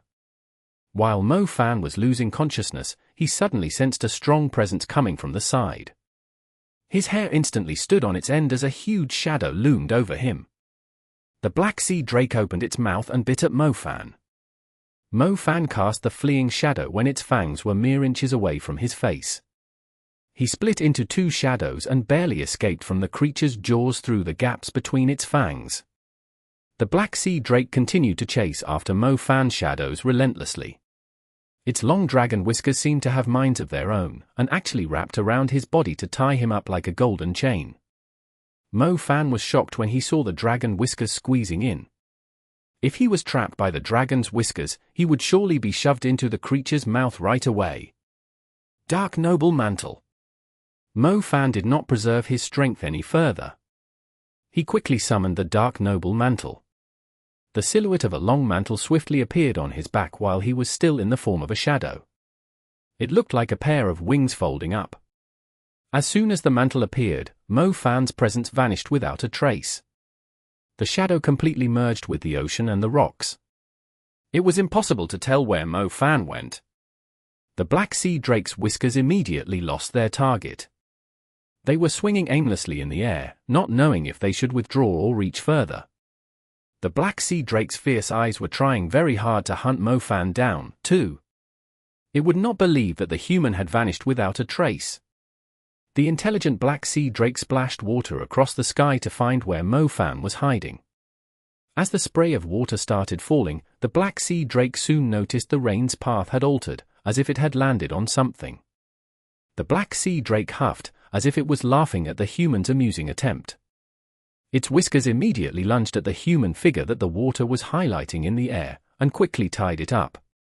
The Black Sea Drake dragged the figure right to it when it felt its whiskers had caught something, trying to pull the human out from his hiding spot. It then bit at it with a huge bite. However, it was only a black mantle disguising itself as a human figure. It reclaimed its usual appearance when the Black Sea Drake forcibly dragged it forwards. There was nothing inside the mantle, like a magician who had vanished into thin air inside his slender cape. Mo Fan gradually appeared behind the Black Sea Drake. The mantle that the Black Sea Drake had caught disappeared suddenly too, before reappearing on Mo Fan's shoulders. The Black Sea Drake was confused. It had no clue how the human had managed to pull it off. Meanwhile, it felt a scorching heat coming from behind it, which felt rather terrifying even though it had yet to land. Flame Sword. Standing behind the Black Sea Drake, Mo Fan raised the burning sword and slashed forward. The giant 10-meter-long sword struck the Black Sea Drake on the back and immediately left a long, burning cut around its vertebrae. The fire was burning inside the Black Sea Drake's flesh. The Black Sea Drake let out a painful cry. The spikes on its back rose suddenly and belched out a cloud of black smoke at Mo Fan. The smoke was pitch black, with a rather unpleasant smell. Mo Fan knew the black smoke was poisonous. He did not dare to go any closer, but immediately fled outside the area of the smoke. He flung the Dark Noble Mantle up, producing a shadow looming over the place. Mo Fan was basically invisible within the shadow, and his speed was several times faster than when he was casting Fleeing Shadow. With the Dark Noble Mantle, Mo Fan no longer needed to worry about finding a shadow. The Dark Noble Mantle was able to provide him with the shadows he needed. Against a creature like the Black Sea Drake, the Blood Tabi was simply too weak to make any difference. The Dark Noble Mantle had actually secured Mo Fan the upper hand in the fight. It was worth the strenuous effort that Mo Fan had put in just to claim it. The Black Sea Drake twisted its body. It was clenching its teeth against the pain from the burning wound on its back. It had the urge to tear the detestable human into pieces. Most frustratingly, it was still having trouble finding where he was. Where was he hiding? The Black Sea Drake scanned the area, but even with its outstanding senses, it was unable to locate the human with the shadow element. 9 halls. Suddenly, 9 stunning fiery pillars rose under the Black Sea Drake. 5 of them struck the Black Sea Drake's fleshy rump. The 9 pillars constructed with the Calamity fire were far stronger than before. The flames rising into the sky were like the eruption of 9 volcanoes, scorching lava splattering across the place. The Black Sea Drake was jumping up as the heat was just too unbearable. The Black Sea Drake finally realized how tough the 2 humans were. It was unable to attack by controlling the water on the surface. It glanced at the water and discovered that the electricity unleashed by the simple-minded lightning explosion cuttlefish had started to weaken. It immediately stayed away from Mo Fan's flames and dove into the ocean. Bang! To its surprise, the Black Sea Drake ended up smashing its head on a layer of sturdy ice when it tried to dive into the water. Despite the impact, it had failed to break the ice, showing how strong the ice was. While the Black Sea Drake was fully focused on Mo Fan, Mu Ningxue's domain had already spread more than a kilometer into the distance, turning the area beyond the reef into ice. The ice was at least 30 meters thick, no longer just a thin layer on the surface. The Black Sea Drake was seething with anger after realizing it had been tricked by the human. "Subdue it," Ling Ling said to Mu Ningxue. Mu Ningxue had long awaited this moment. Her eyes were doors to an icy white world that was deeply asleep. As they flickered sharply, an enormous icebound coffin descended from the sky and landed heavily before the Black Sea Drake. The icebound coffin immediately gave the Black Sea Drake a fright. Luckily, the enormous thing did not land right on it. Otherwise, it would have had trouble resisting it. However, before the Black Sea Drake could feel relieved, an icy glow suddenly appeared above it as another spectacular icebound coffin landed behind it. The third icebound coffin came down and sealed off the Black Sea Drake's left. The Black Sea Drake finally realized that something was not right. When it was about to head for its remaining path of escape, the last icebound coffin plunged down onto the ice and trapped the creature. The Black Sea Drake raised its head and saw the biggest icebound coffin above it. It slammed down heavily before the creature was able to jump into the sky. It was the final piece of the puzzle for the formation, consisting of 5 icebound coffins. Five icebound coffins. Bobby almost dropped his jaw to the ground. He had met some extremely talented ice mags from the Hunter Alliance, yet he had never seen anyone summon 5 icebound coffins at once. Wasn't this woman a bit too terrifying? Bobby immediately recalled how he was whistling at Mu Ningxue back in the alleyway. He glanced at the previously imperious Black Sea Drake trapped by the icebound coffins and immediately drew a cross on his chest in cold sweat. "The Maggot is making its move," Ling Ling said. "What?" Mo Fan asked confusedly. "Take a look for yourself." Mo Fan glanced at the Black Sea Drake and saw a strange reaction from it. Its scales were falling off suddenly, as if they were gradually disappearing. In addition to its scales, its flesh had started to rot out of nowhere, too. Countless white tiny little creatures were jumping up and down on the rotten flesh. "What are those?" Mo Fan exclaimed in surprise. "The larvae, the form before the drowning curse Maggot," Ling Ling said. The Black Sea Drake could no longer move as its body was frozen in ice. It had no chance of breaking free from Mu Ningxue's icebound coffins in a short period of time. Meanwhile, the white little larvae that were growing out of its flesh were devouring it continuously. It clearly did not look pleasant. Normally, the creature could easily eliminate these annoying little pests with a single energy ripple or a dragon breath, but it was unable to do anything in its current state. It could only watch its flesh being devoured by the larvae. More larvae showed up like a whole nest of white ants.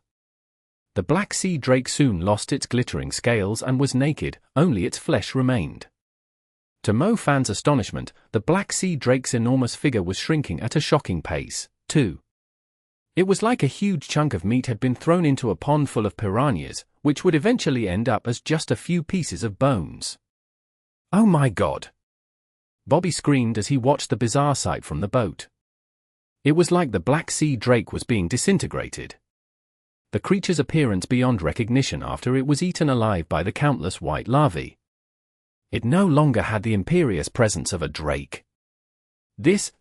Mo Fan too was dumbfounded. Even though Mu Ningxue had managed to freeze the black sea drake, it would still take them a long time to kill it. As a matter of fact, they could not tell if they actually had enough firepower to kill the creature.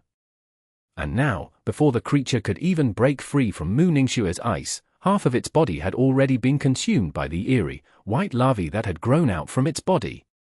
The larvae were now devouring the creature at an even quicker pace. It was impossible to tell how many layers of the white larvae were on the black sea drake. The creature went from struggling at the start to losing consciousness until it eventually turned into a mere specimen.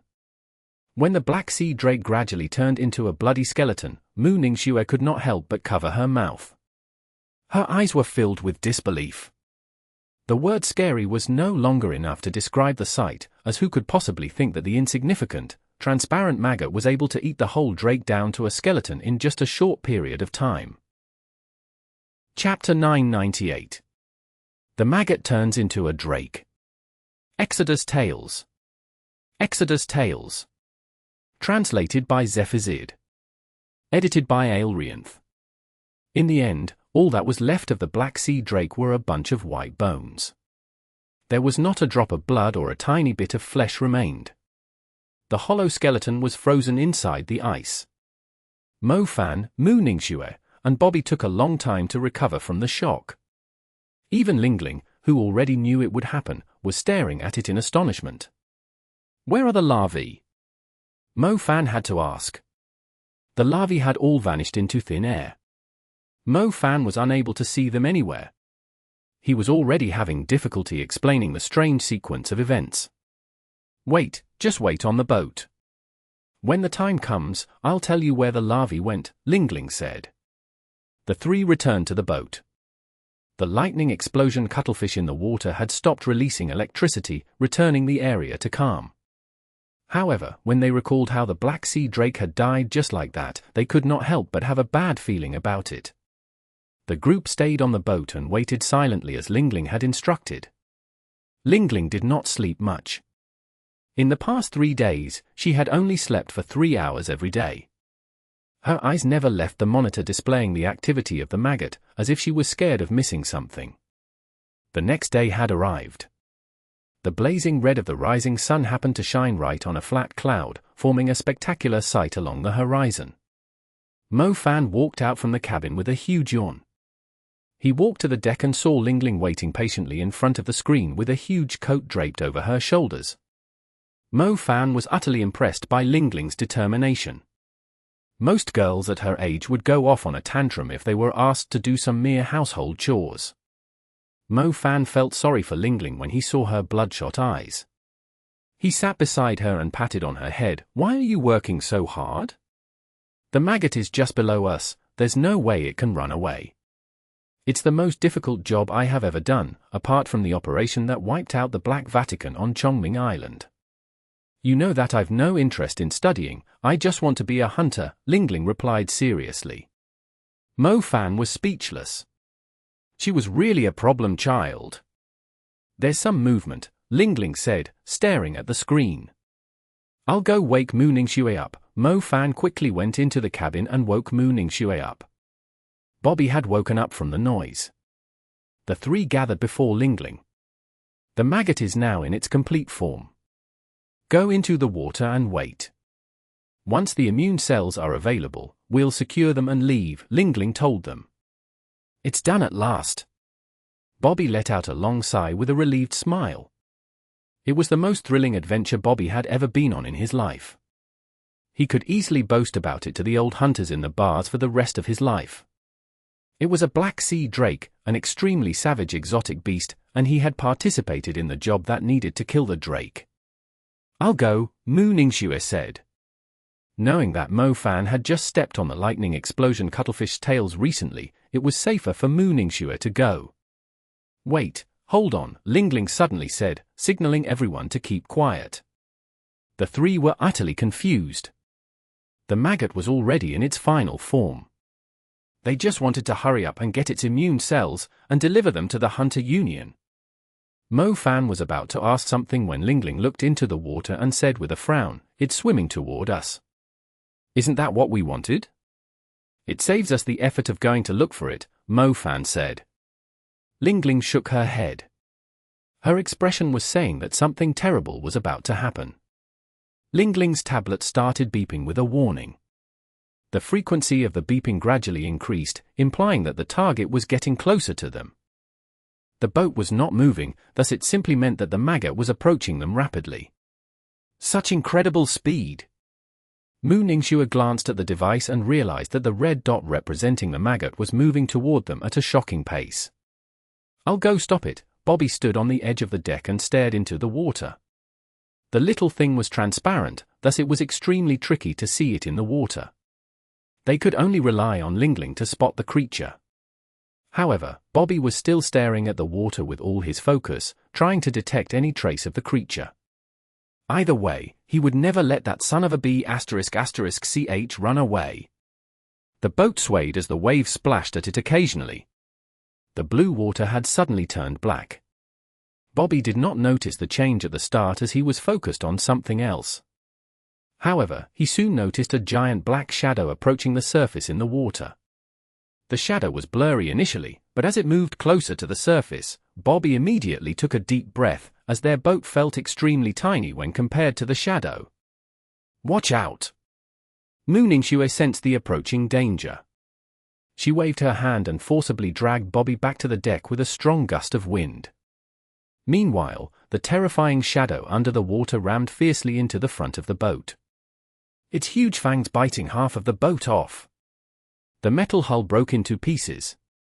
Amid the rolling waves, Mo Fan saw an enormous, pitch-black figure rising up. The little boat could not even survive a single attack from the black figure. Bobby almost wet his pants. Luckily, Mu Ningxue had lent a hand in time. Otherwise, he would have been eaten together with half of the boat. "Why is there another black sea drake?" Bobby screamed.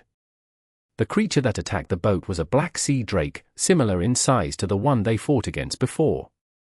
It had totally taken them by surprise. "Where's the maggot? Wasn't the maggot swimming toward us just then?" Mo Fan protested with an utterly confused look. "This guy is the maggot," Lingling said. Mo Fan sat on the half of the boat that was left. The waves kept pouring down at him like a storm. He lifted his gaze and stared at the enormous, pitch-black body of the creature. The black sea drake was less than 50 meters away from him. The man, the drake, the roaring ocean, and the boat that was on the verge of collapsing combined into a breathtaking sight. The maggot! The maggot had turned into the drake. Mo Fan clearly sensed an enormous pressure from the creature before him. It was on par with the pressure that the black sea drake from before had given him. However, when Mo Fan recalled that the creature used to be a maggot that he could pinch to death easily, he was struggling to accept the truth. The maggot drake opened its enormous mouth and roared at Mo Fan. It was not trying to attack Mo Fan, but purely to assert its dominance. Somehow, Mo Fan felt like the maggot was mocking him. It was mocking these naive humans for trying to use it to resolve the drowning curse. Unfortunately, it had now evolved into a drake, one of the strongest creatures that its species had ever turned into successfully. It no longer needed to live in the dark, or live inside a human body as a little parasite. It was now a drake, a black sea drake. It now possessed every ability of the black sea drake, allowing it to roam freely in the ocean while killing and eating any sea creature it came upon. The pitiful sea monsters had no choice but to submit to its powerful presence. The maggot drake did not attack Mo-Fan, but Mo-Fan clearly sensed how arrogant and proud the little maggot was feeling. "Do you really think you can escape death just because you've turned into a drake?" Mo-Fan stood on the wreckage being washed by the strong wind and waves. However, his dark brown eye showed no sign of fear or intention to back off, but a stronger will to fight atop the cold seawater. Even if Mo-Fan was against a true dragon, he was willing to fight it to the end of the world, let alone a drake. "Lingling, are you sure it has the cells we need?" Mu Ningxue had stepped forward with an utterly serious look. "Yes, its gallbladder is the initial maggot, so we just need to kill it and secure its gallbladder," Lingling said. The maggot drake seemed to understand human language. It glanced down at the wreckage and the people on it and puffed heavily. The maggot that had inherited the drake's intelligence was confident in its strength. It was true that anyone could easily kill it in the past, considering how weak it used to be. If these humans knew their place, it would consider sparing their lives since they had been protecting it just so it could turn into a drake. However, did they seriously think they could stand a chance against it? It was now a Black Sea drake, not a parasite that they could kill with a single pinch. It would not mind killing these idiotic humans to celebrate its first day of becoming an almighty sea drake. The maggot drake had a long fish's tail, with sharp scales that could spread out like a fan. The maggot drake drew its tail out from the water and raised it in the air. It emitted a destructive blue light as it slapped its tail heavily at the boat. The water was split in half as the boat was smashed into pieces. The great impact knocked the four on the boat flying. The waves rolled fiercely at them and washed them far away. Mo-Fan was in charge of Lingling's safety while Mu Ningxue kept an eye on Bobby. The four immediately fled to the sunken reef. It was the only place they could take on the Black Sea drake. The maggot drake was utterly proud. Even though it knew it would not be able to utilize the Black Sea drake's full strength close to the surface, it still chased the humans boldly while releasing a terrifying dragon breath. The black gust of wind destroyed everything it swept over with its destructive power. "We have to kill it, we can't let it run away," Lingling reminded Mo-Fan as she quickly retreated into the distance. "Don't worry, I don't care if it's a real dragon or a drake, it's still as good as dead in front of me." Strong flames were burning fiercely in Mo-Fan's chest. Chapter 999. Ultimate Lightning Conduct, Explosion. Translated by Zephazid. Edited by Aelrianth. Mo-Fan jumped into the air when he saw the dragon breath to dodge the wave of destruction surging at him. The maggot drake raised its head and released another black dragon breath at Mo-Fan while he was in the air. Telekinesis! Mo-Fan spread his will out and took control of the wreckage of the boat scattered across the water. The remains of the boat formed a layer of defense in front of Mo-Fan. The dragon breath struck the remains and disintegrated them. Silent Deadly Bolt. Mo-Fan unleashed a powerful lightning death bolt at the maggot drake. The lightning beam landed on the Black Sea drake's back fin and blew a hole through the scales and the flesh. The Black Sea drake cried out in pain. When it raised its head, it was shocked to see black lightning strikes descending from the fierce storm. A Black Sea drake did have the lightning element, but the one previously did not have a chance to use it. However, the maggot drake no longer had to worry about the lightning explosion cuttlefish. Black lightning descended continuously onto Mo-Fan abruptly, tearing at him like the merciless claws of a demon. The lightning landed on the sunken reef and blew parts of it into mere ashes. Mo-Fan was forced to back away from the incredibly powerful lightning. He did not dare to challenge the lightning directly. The maggot drake looked at Mo-Fan, who was currently in a miserable state, disdainfully. It uttered a roar into the sky, summoning more black lightning bolts to descend. More than 10 lightning strikes came down at Mo-Fan simultaneously, leaving him with nowhere to run to. He could only endure the lightning with his black snake armor. The black snake armor was no longer able to fully nullify the attacks that Mo-Fan received when he was fighting a commander-level creature. Mo-Fan felt like his bones were going to collapse when the lightning strikes landed on him. The strong buzz in his ears almost knocked him out. Lightning, lightning, lightning conduct! Mo-Fan clenched his teeth. He was forcibly attracting the lightning onto himself. "Are you out of your mind?"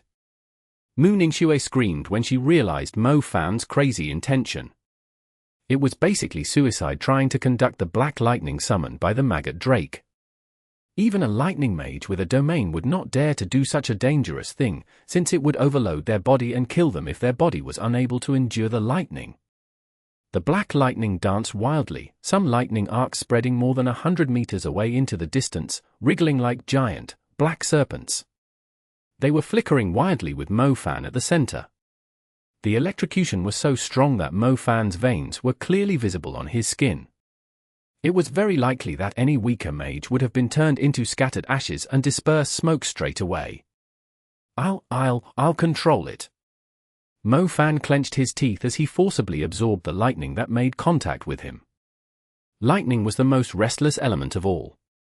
It was extremely difficult for mags to control their own lightning, let alone the lightning unleashed by an enemy. No matter how strong the black snake armor was, it could not afford to take on the lightning that Mo Fan was trying to conduct, yet he was unwilling to let go of the power. The Black Sea Drake was still roaring to summon more lightning strikes in order to disintegrate Mo Fan. However, regardless of the number of lightning strikes that the Black Sea Drake summoned, Mo Fan simply took them all without hesitation. He had absorbed quite a shocking amount of lightning energy. It was almost enough to trigger a lightning explosion. "Have a taste of my lightning explosion." Mo Fan let out a roar and unleashed the black lightning he had absorbed. Two black lightning bolts sprang at the Black Sea Drake simultaneously, intersecting in front of it. As the two lightning bolts collided, the purple and black simply devoured the whole place as it fell deadly silent. Only the brilliance of the lightning was left, soaring into the sky. An enormous lightning bolt appeared, soaring into the sky like a purple lightning dragon. Its flesh of lightning flew across the white clouds and blue ocean. Most terrifyingly, the destructive force of the wild lightning was enough to evaporate 10,000 tons of seawater, blast the reef cave below apart, and even destroy the scales and skin of the Black Sea Drake, leaving it covered with bruises and wounds. As the Maggot Drake's skin and scales were torn apart, they immediately saw that the inside of its body was not dragon flesh, but the white larvae that had eaten the previous Black Sea Drake. The larvae were still digesting the flesh they had consumed to construct the Maggot Drake's body. The larvae fell from the hole the lightning had blasted open on the Maggot Drake. The previously shiny scales of the Maggot Drake were replaced with blistering wounds, its fresh blood pouring out. Standing on the reefs that were no longer sunken under seawater, Mo Fan leaned forward with a pale face. Mo Fan had long mastered the ability to conduct lightning, yet he had never absorbed such an overwhelming amount before. At times, Mo Fan felt like his body was about to burst from the overwhelming energy of the black lightning, but he managed to hold his ground. He had to admit that the demon element had significantly improved the strength of his flesh. Otherwise, just the black snake armor alone was far from enough to protect him. The lightning explosion had clearly exceeded the strongest attack that Mo Fan could execute, inflicting serious damage to the Black Sea Drake despite its outstanding defense. It had definitely been worth the risk. Mo Fan had already learned how strong the Black Sea Drake was.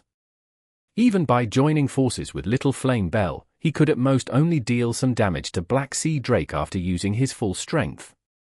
Mu Ningxue's ice had only managed to immobilize the Black Sea Drake temporarily. It was extremely difficult to kill the commander-level creature. Their only hope was to use a stronger spell, hence why Mo Fan was so determined to conduct the lightning. Mu Ningxue was having cold sweats after seeing Mo Fan's crazy approach. She let out a relieved sigh when she saw that he was still alive.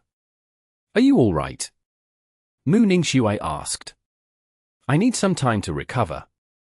"Keep it busy, don't let it run away," Mo Fan said. "I know, you didn't need to take such a huge risk. There's no way I will let the drowning curse Maggot get away either." Mu Ningxue's eyes glittered. The surrounding temperature immediately dropped as a strong wind started blowing, with Mu Ningxue at its center. "Calm down, don't hurt yourself." Mo Fan realized something when he saw Mu Ningxue's reaction. He immediately advised against it.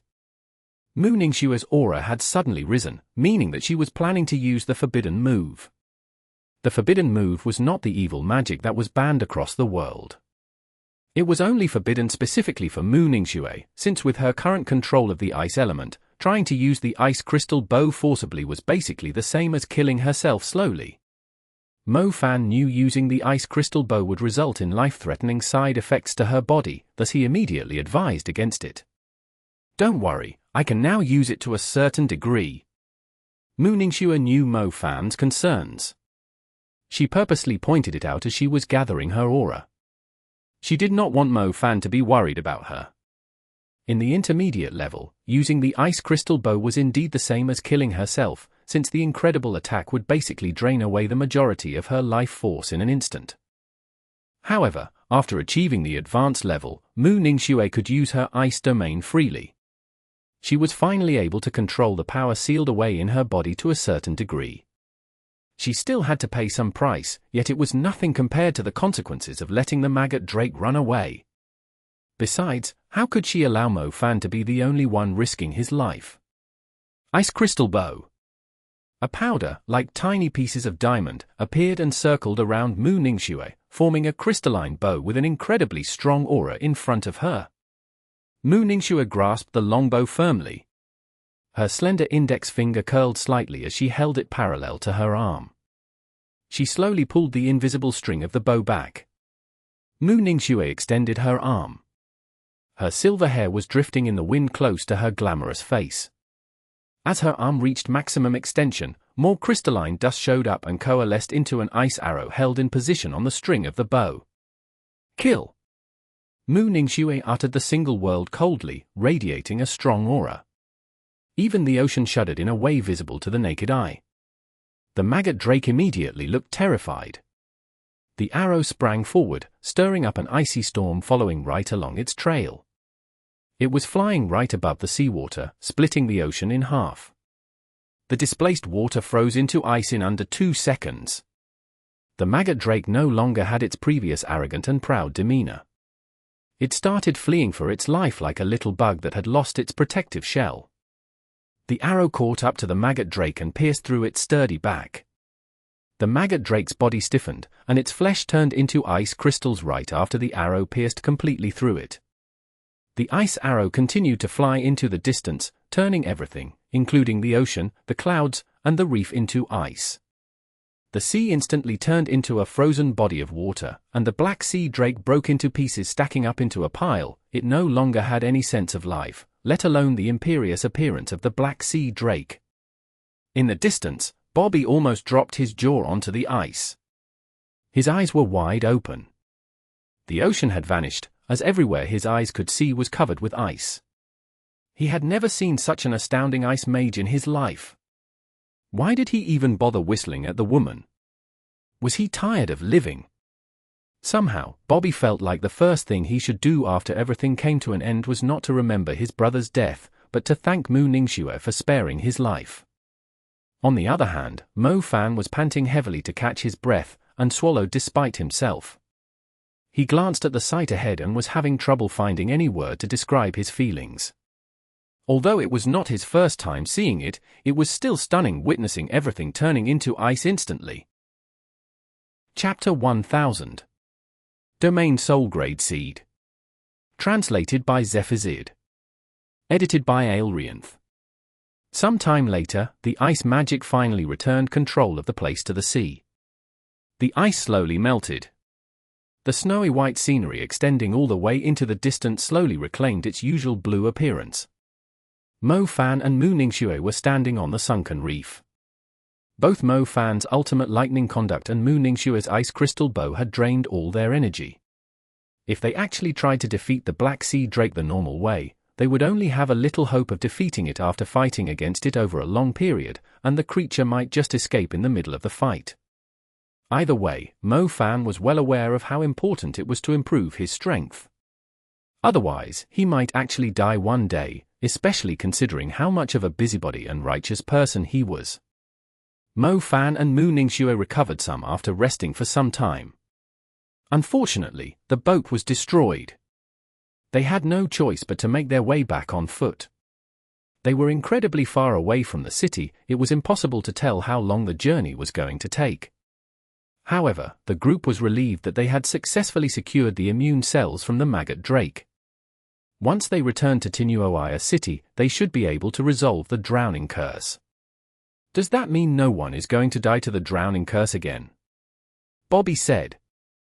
Lingling shook her head and said in a serious voice, every living organism never stops evolving. Even if we came up with a vaccine to prevent these invisible maggots from living in human bodies, these parasitic creatures still exist in the ocean. It isn't like they have been wiped out. They can still live on in other creatures, and it's hard to tell how many powerful creatures are actually the final form of these maggots. Perhaps one day, a scarier species will show up that's invulnerable to the vaccine. Mo Fan fell into deep thought upon hearing Lingling's words. If he were to observe a living organism, most living things, including humans, were gradually growing stronger. Looking back at history and the passing down of civilization, all living things never stopped evolving. The existence of the demon creatures had forced humanity to team up and grow stronger. Humans could not stop killing the demon creatures, they had to keep their numbers under control. In other words, both the humans and demon creatures would never be able to wipe out their natural foe. The only species that would go extinct were the ones that failed to move forward. They were the species or tribes that could not adapt to the ever-changing environment, eventually ended up as a page in history. Perhaps many years ago, humans were like livestock in the eyes of demon creatures, an existence that they could butcher and feed on as they wished. However, the unyielding spirit of the human species eventually turned into magic technology, cities, and mags, allowing humanity to defend itself from the demon creatures. However, if humans stopped improving, they would eventually be replaced by little demon creatures like the maggots, or be wiped out by some other powerful species of demon creatures. Although Lingling's father was only determined to fulfill his sacred duty as a hunter, it was also a way forward for mankind. The person making the step forward might die, but at least the step was helping to preserve mankind and push it forward. If not a single person in this world was willing to sacrifice themselves to fulfill their duties and roles, perhaps humans and their mags would soon become history, easily flipped over to the next page by some other civilized species. A species like the drowning curse maggot would never go extinct, and the vaccine that Lingling had acquired would only protect humans from the drowning curse for a time. However, it was the most they could do. They could only hope that a hunter like Lingling, who was taught by her father to stay firm to their roles as hunters, would be willing to step forward when a potential threat that could endanger mankind was discovered. That being said, in Mo Fan's case, he was not really interested in being that person. He was only wondering if the reward pool of the drowning curse had increased by another 10 million. Mo Fan let Lingling handle the vaccine. He soon heard from the Hunter Union that his hunter rank had been raised, meaning that he could acquire more information and had more privileges in the Hunter Union. Not long after, Mo Fan saw a headline on some news articles describing the drowning curse. The Clear Sky Hunter Agency has solved the mysteries of a curse that has been troubling the world, earning the huge reward pool of money. Lingling purposely listed the Clear Sky Hunter Agency as the contributor since she preferred to keep a low profile. It was mainly because she was worried that exposing her age would simply stir up problems among the hunters. Think about it, if the hunter masters in their 50s and 60s who had spent most their time trying to resolve the drowning curse discovered that the mystery was actually solved by a little girl around the age of 10 and a young man in his 20s, wouldn't they feel utterly humiliated? The Clear Sky Hunter Agency was quite reputable, thus it was fine to put its name down as the group responsible for solving the mysteries. As for the reward, Lingling did not really need the money. She asked Mo Fan to keep it on behalf of her, but normally, Mo Fan would simply use it all.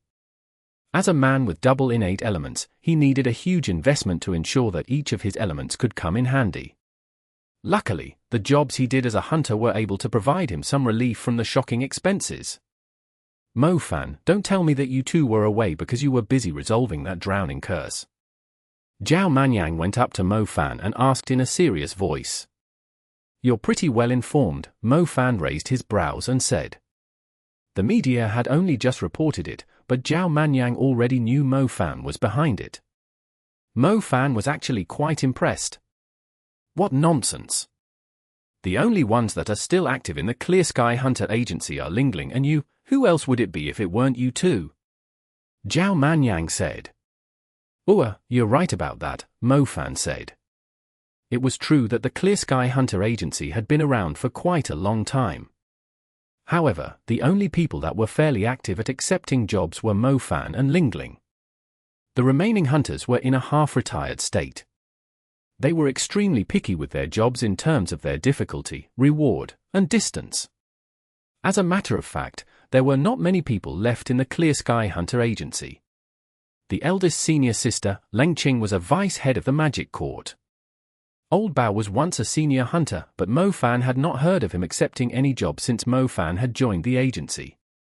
There was a bald hunter master too, but he rarely visited. They also had an eldest senior brother, but Mofan had never met him before. He did not even know his name. Therefore, it was just like Zhao Manyang had said, the only people that were active in the Clear Sky Hunter Agency were Mofan and Lingling. I'm quite jealous of how much money you got as a reward. Zhao Manyang sighed. Zhao Manyang's family was insanely rich, but it was not like their family could make money like performing a magic trick. If he asked his family to give him 300 million, it was very likely that the elders in the family would consider tossing him into the Huangpu River instead. You know how desperate I am when it comes to money. I can't even feed myself if I don't make money as a hunter. Mofan was holding a piece of blazing red crystal and feeding it to Little Flame Belle on his shoulder as he was speaking. Little Flame Belle munched happily. Her face was brimming with happiness. Little Flame Belle was enjoying it, but Mofan actually felt his heart bleeding. He glanced at Zhao Manyang as if he was trying to say, "See? Have you ever seen milk powder that cost millions? But you will be glad that you've raised your daughter nice and well in the future." Zhao Manyang replied. Everyone was jealous of the strength that the teenager Flame Belle had displayed in New York's training hall. Zhao Manyang was willing to spend as much as he needed if he could actually get his hands on such a powerful contracted beast. There's an international magic marketplace close to our next destination. Since you have some money on your hands, are you interested in looking around there? Zhao Manyang suggested. It was rare for mags to hold on to their money. Mofan did not have a habit of saving money, either. Only the money he spent on improving his strength was useful money. Will there be soul-grade seeds? Mofan asked. There will be, but do you have enough money? Zhao Manyang said. I've sold the resources I received from the national team, which was around 150 million, and together with the 350 million I earned, that's a total of 500 million. I believe it's enough to buy a soul-grade seed, right? If not, I'll just sell the magic accelerator ring that you traded me. Don't tell me it's not enough to buy a soul-grade seed. Mofan said. I suggest you keep the magic accelerator. The time you need to spend on practicing is a lot considering the number of elements you have. We'll go and check the place first out. If you really are short on funds, we'll think of a way to get some money. It should be enough to buy a normal soul-grade seed, but if you want those that have a domain, it's not going to happen, Zhao Manyang said.